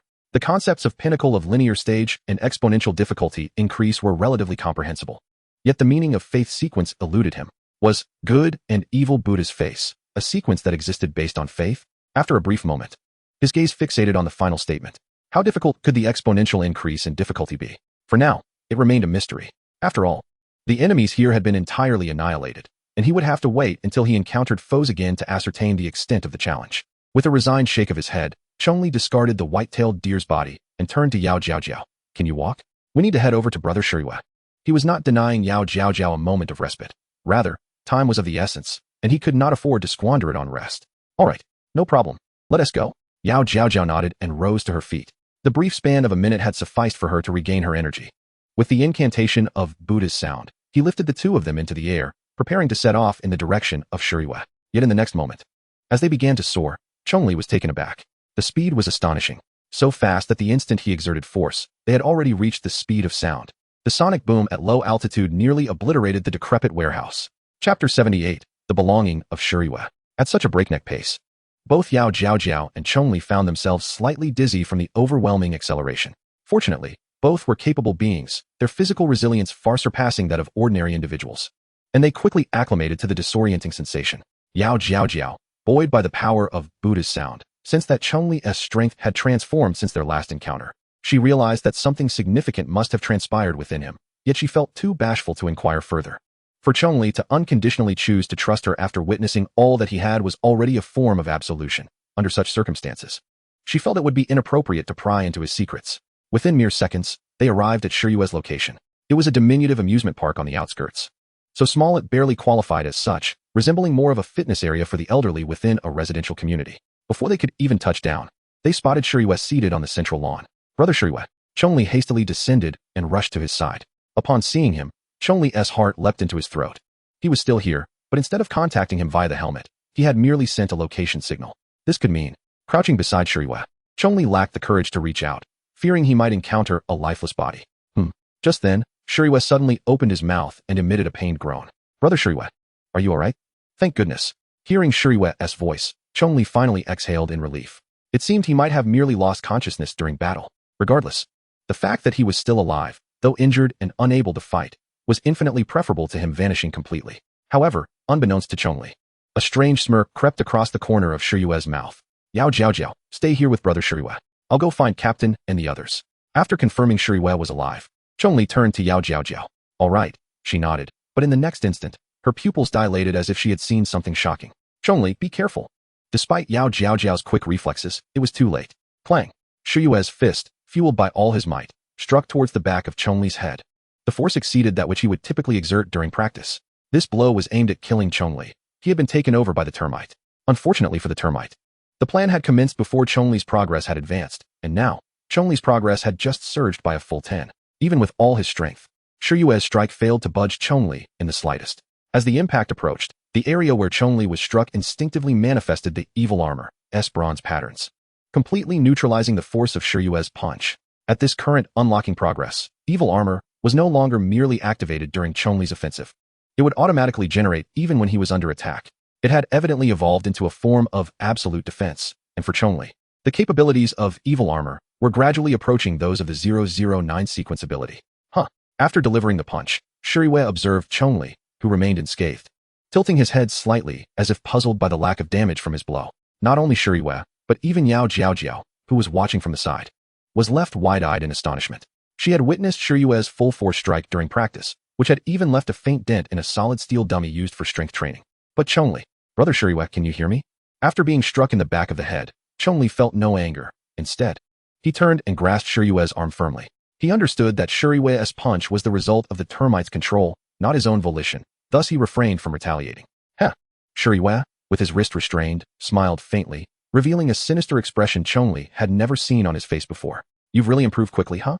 It's only been a few days since we sparred, and you can take my punch without a scratch? With these words, both Chong Li and Yao Jiaojiao were rendered speechless. Shiryu astonishingly retained his original memories. Yet, the murderous intent behind that punch he just threw was undeniably genuine. Is this what it means to be controlled by the termite? Chong Li observed the sinister expression on Shiryu's face, feeling a pang of bitterness. He recalled that morning when Lin Mo insisted on dragging everyone to the barbecue. Compared to then, Lin Mo was already under control, using the barbecue as a ruse to lure people towards the termites. The ultimate outcome was the abduction of Yao Jiaojiao. Now, Shiryu bore a striking resemblance to Lin Mo back then. His subconscious manipulated to perform certain actions, while his awareness remained relatively lucid. Bang! Shiryu offered no respite for Chong Li's ruminations, swinging his other arm and launching another punch at Chong Li's face. Once again, Chong Li did not evade, allowing Shiryu's fist to collide with his visage. The bronze patterns emerged, absorbing the force of Shiryu's strike for the second time without effect. Concurrently, Chong Li deliberately loosened his grip on Shiryu's wrist. You're surprisingly resilient. Die for me. As Shiryu's attacks proved ineffective, he not only refused to back down, but intensified his frenzy. His punches moved so swiftly that they left afterimages in the air. With each blow that landed, an additional layer of bronze skin formed on Chong Li's face, absorbing Shiryu's strikes. Clang, clang, clang, clang. After a relentless barrage akin to a rain of fists, Shiryu's pace gradually decelerated. It was evident his stamina had reached its limits. Panting heavily after halting his assault, Shiryu gasped, "You brat, what kind of monster are you? How is it possible that you show no reaction whatsoever?" His gaze was filled with unyielding malice, even hinting at the madness of a white-tailed deer. "What monster am I?" Chong Li shook his head in response. "I am Sequence 009. Return and inform the termite that I, Chong Li, am 009. A sequence never observed by humanity. Isn't that what he desires? Go, tell him verbatim. I shall await his arrival." With that, Chong Li turned on his heel, taking Yao Jiaojiao's hand and departing, leaving Shiryu momentarily stunned. Why? After walking just a few meters, did Yao Jiaojiao voice her confusion? Why did you choose to divulge the details about 009 to him? Chong Li smiled faintly. Earlier, the white-tailed deer mentioned two things. First, he covets the power within me. Second, he wishes to control the members of the Broken Spine team, inciting us to turn against one another. Rather than being led by the nose, it is better to proactively share what he desires to know, prompting him to seek me out. As the saying goes, to ensure one's demise, one must first drive them to madness. This approach not only provokes him to act, but also maximizes our chances of avoiding direct conflict with Shiryu and the others. Chapter 79. The war is about to begin. Shortly after Chong Li's departure, several individuals clad in oversized windbreakers approached Shiryu. One of them slowly removed his hat, revealing himself to be the termite. At this moment, his expression was venomous, appearing somewhat deranged. What is going on? You didn't kill that woman. Nor did you engage with Chong Li? The termite glowered at Shiryu, visibly displeased with his performance. Shiryu, as if admitting fault, lowered his head but refrained from answering the termite's query. After a moment's hesitation, he spoke to the termite. He instructed me to relay a message. He claims his sequence is 009, never before observed by humanity, and he said he would await your visit. 009. The termite froze at Shiryu's words, disbelief washing over him as he violently seized Shiryu by the collar, his excitement palpable. Say that again. He truly claims to be 009. Indeed. Without a doubt, that is what he asserted. Observing the suddenly fervent termite, Shiryu felt a flicker of fear. Ever since his abilities awakened, he had diligently followed Li Ling within the Broken Spine team, embodying the archetype of a dedicated employee. His mindset had shifted from initial pride to a current indifference. For him, being an ability user had long ceased to differ from a regular job. The sequence of someone else had little relevance to him. It was akin to a worker being unconcerned about how much their superior earned. He hadn't contemplated matters related to high sequences in quite some time. Even when Chong Li first joined the team and revealed his sequence 1998, it hadn't struck him as particularly significant. Yet now, witnessing the termite's expression, he was jolted into realization, suddenly comprehending the gravity of what he had just heard. 009. That was a sequence never before observed by humanity. For Shiryu, a mere worker, this transcended the realm of leadership. It represented a level 1 might never encounter in a lifetime. Smack. Upon receiving Shiryu's confirmation, the termite disregarded his fearful demeanor and shoved him to the ground. Ha ha ha ha. After toppling Shiryu, the termite erupted into manic laughter. The abrupt transformation startled his companions, causing them to tremble. 009. It's actually 009. Ha. The very same 009 that drove our boss into madness and confinement in a mental institution. Ha. Who could have imagined, after years of planning, that it would reveal itself? Ha. The maniacal yet tragic laughter echoed throughout the amusement park, sending shivers down spines. Had Chong Li been present, upon hearing the termite's voice, he would have instantly recognized its eerie similarity to that of the madman he encountered on the forum. Carrier pigeon. After the laughter subsided, the termite turned to one of his companions, his tone suddenly harsh. Go. One individual stepped forward, respectfully bowing his head toward the termite. Notify the pangolin to expedite the process of enlarging the breach in the defense wall to its maximum capacity. War is about to commence. 100 kilometers away from the amusement park, beneath the anomalous defense wall, in a corner obscured by a decaying wooden shack. A hole, small enough for only a slender individual to pass through, had been created in the wall, its hardness rivaling that of military-grade alloys. Though the opening was minor, it had been thoroughly breached, linking the worlds within and outside the wall. However, at present, only diminutive anomalous entities, like Sequence 473, New Year Doll, could squeeze through this aperture. Inside this hole, a gaunt man, resembling a rat with long, sharp nails on each finger, was laboriously digging at the wall, attempting to expand the passage. Pangolin, the termite has a message. A youthful voice suddenly resonated in the ear of the slender man, startling him in the darkness. Damn. You nearly scared me to death. What nonsense are you spouting? What else would I be doing if not working? This wall is unbelievably tough. What is it? Speak. The pangolin grumbled. As one tasked with the most labor-intensive work within Camphor Moth, he detested the carrier pigeon's incessant reminders every few days. Moreover, since the carrier pigeon communicated directly through thought, there was often no warning. Sometimes he would be jolted awake at night by the sudden summons. The termite instructs you to expand the opening as quickly as possible. War is about to begin. The carrier pigeon's tone was frigid, cold as a machine. He showed no concern for the content he was conveying, merely fulfilling his role as a true carrier pigeon, responsible only for delivering the message. Oh. Upon hearing this, the pangolin's brow arched, piquing his interest. Is war finally about to commence? Oh. The fatigue that had accumulated on his face from relentless labor vanished in an instant. It seemed he anticipated this so-called war even more fervently than the termites. All right. Understood. I assure you I will fulfill the task. The pangolin's tone was brimming with excitement. Once the communication ended, he eagerly crawled out of the burrow and slipped back into the decaying wooden shack that concealed the entrance. This was his home. After stuffing every edible item he could find into a bag slung over his back, the pangolin retreated once more into the burrow. Clearly, he had no intention of leaving this refuge until he completed the mission just assigned by the termites. Amusement park. After sending a message with the carrier pigeon, the termite's expression remained frenzied, his eyes bulging as he gazed in the direction where Chong Li had departed. Chong Li, how bold of you to divulge your true sequence directly to me.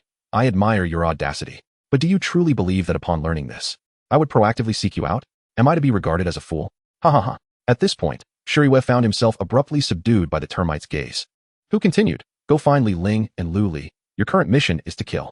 Kill indiscriminately, wreak havoc, slay anyone you encounter. The termite squatted down, his eyes gleaming with a mischievous glint as he added, The fate of your camphor tree's reputation rests squarely on your shoulders. Shuriwe silently nodded, rising to depart. I shall observe whether it is you who comes to find me, or I who must seek you out.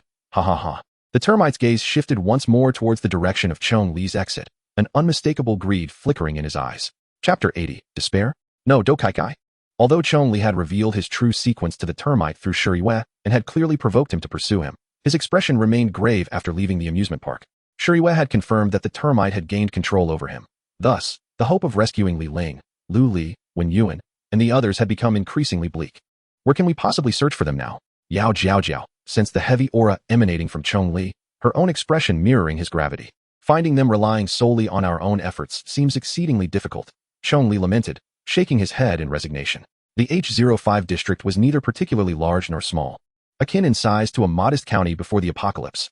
However, with just the two of them, Chong Li and Yao Jiao Jiao, and lacking any means of search, locating the missing individuals in a county would be akin to searching for a needle in a haystack. It seemed they would have to rely on the military search capabilities. After contemplating for a moment, Chong Li made a decision. Yet, just as he reached to don his helmet and prepare to contact the military through the communication channel, Yao Jiao Jiao seized his arm and solemnly shook her head. No, we cannot inform the military. Why? Chong Li inquired, puzzled. Given the current situation, if we do not promptly seek assistance from the military, Li Ling and the others will only find themselves in greater peril. Do you recall the last words of the white-tailed deer before its demise? Yao Jiao Jiao looked up at Chong Li. The white-tailed deer had uttered a haunting phrase before its tragic end, a reminder that had nearly slipped from Chong Li's mind amidst the chaos. I hope that when you turn your blade upon your comrades, you do so with the same decisiveness as you did against me. Chong Li, now realizing the gravity of the situation, removed his helmet and cast a bitter glance at Yao Jiao Jiao. so they are undoubtedly under control. Yao Jiaojiao's complexion mirrored his distress. Moreover, based on the video the termite previously displayed on that large screen, it is evident he intends to manipulate Captain Li and the others to the detriment of the citizens. If we notify the military now, they will likely locate and encircle Captain Li and his team without hesitation. After all, the military's foremost principle is to safeguard the lives and property of the populace. They will not permit the potential danger posed by Li Ling and the others to jeopardize civilian safety. Upon hearing Yao Jiaojiao's words, Chong Li's expression darkened further. He understood that she spoke the truth, although both the military and the camphor trees were enforcers of law and order. The military's primary directive would always be the protection of innocent lives. They would not ignore public safety simply because Li Ling and his team possessed abilities.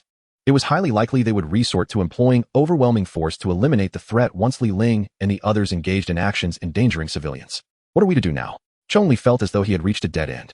Informing the military would be tantamount to pushing Li Ling and his companions into the fire. Refraining from doing so would leave him ignorant of their whereabouts, ultimately resulting in the same dire outcome. Chong Li's rhetorical question caused Yao Jiaojiao to lower her head in resignation.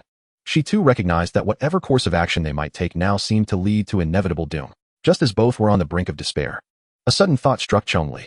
That thought was of Do Kai Kai, clad in adorable pajamas and fuzzy slippers. A wealthy individual who chose to live as a streamer to experience life.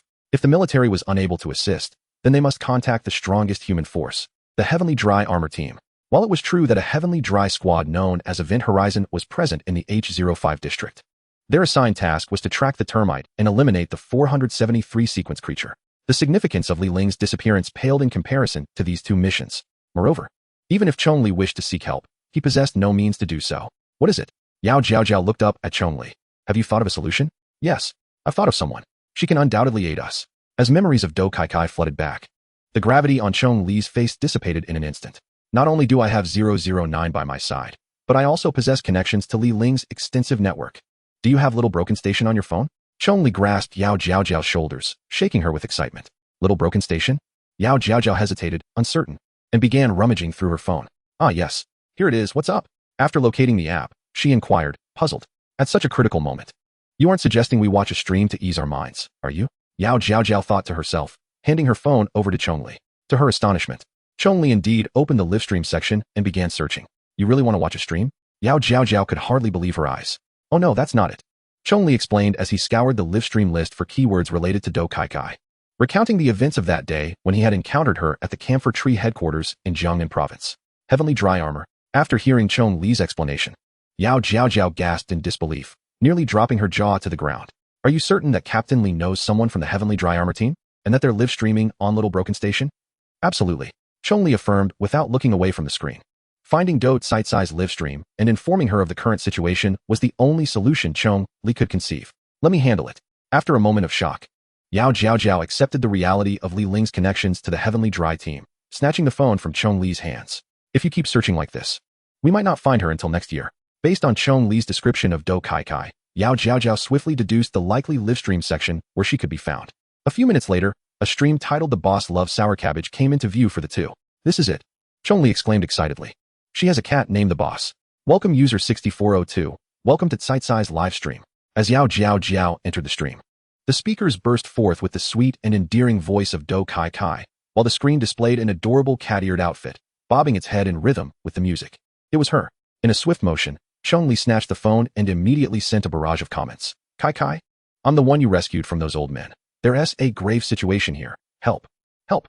Li Ling's comment was veiled in subtlety, ensuring that the viewers of the live stream would not discern anything amiss, yet it was crafted to alert Do Kai Kai to the urgency of the plea. Fortunately, the audience in Do Kai Kai's stream was limited, and mere moments later, she noticed Chong Li's message.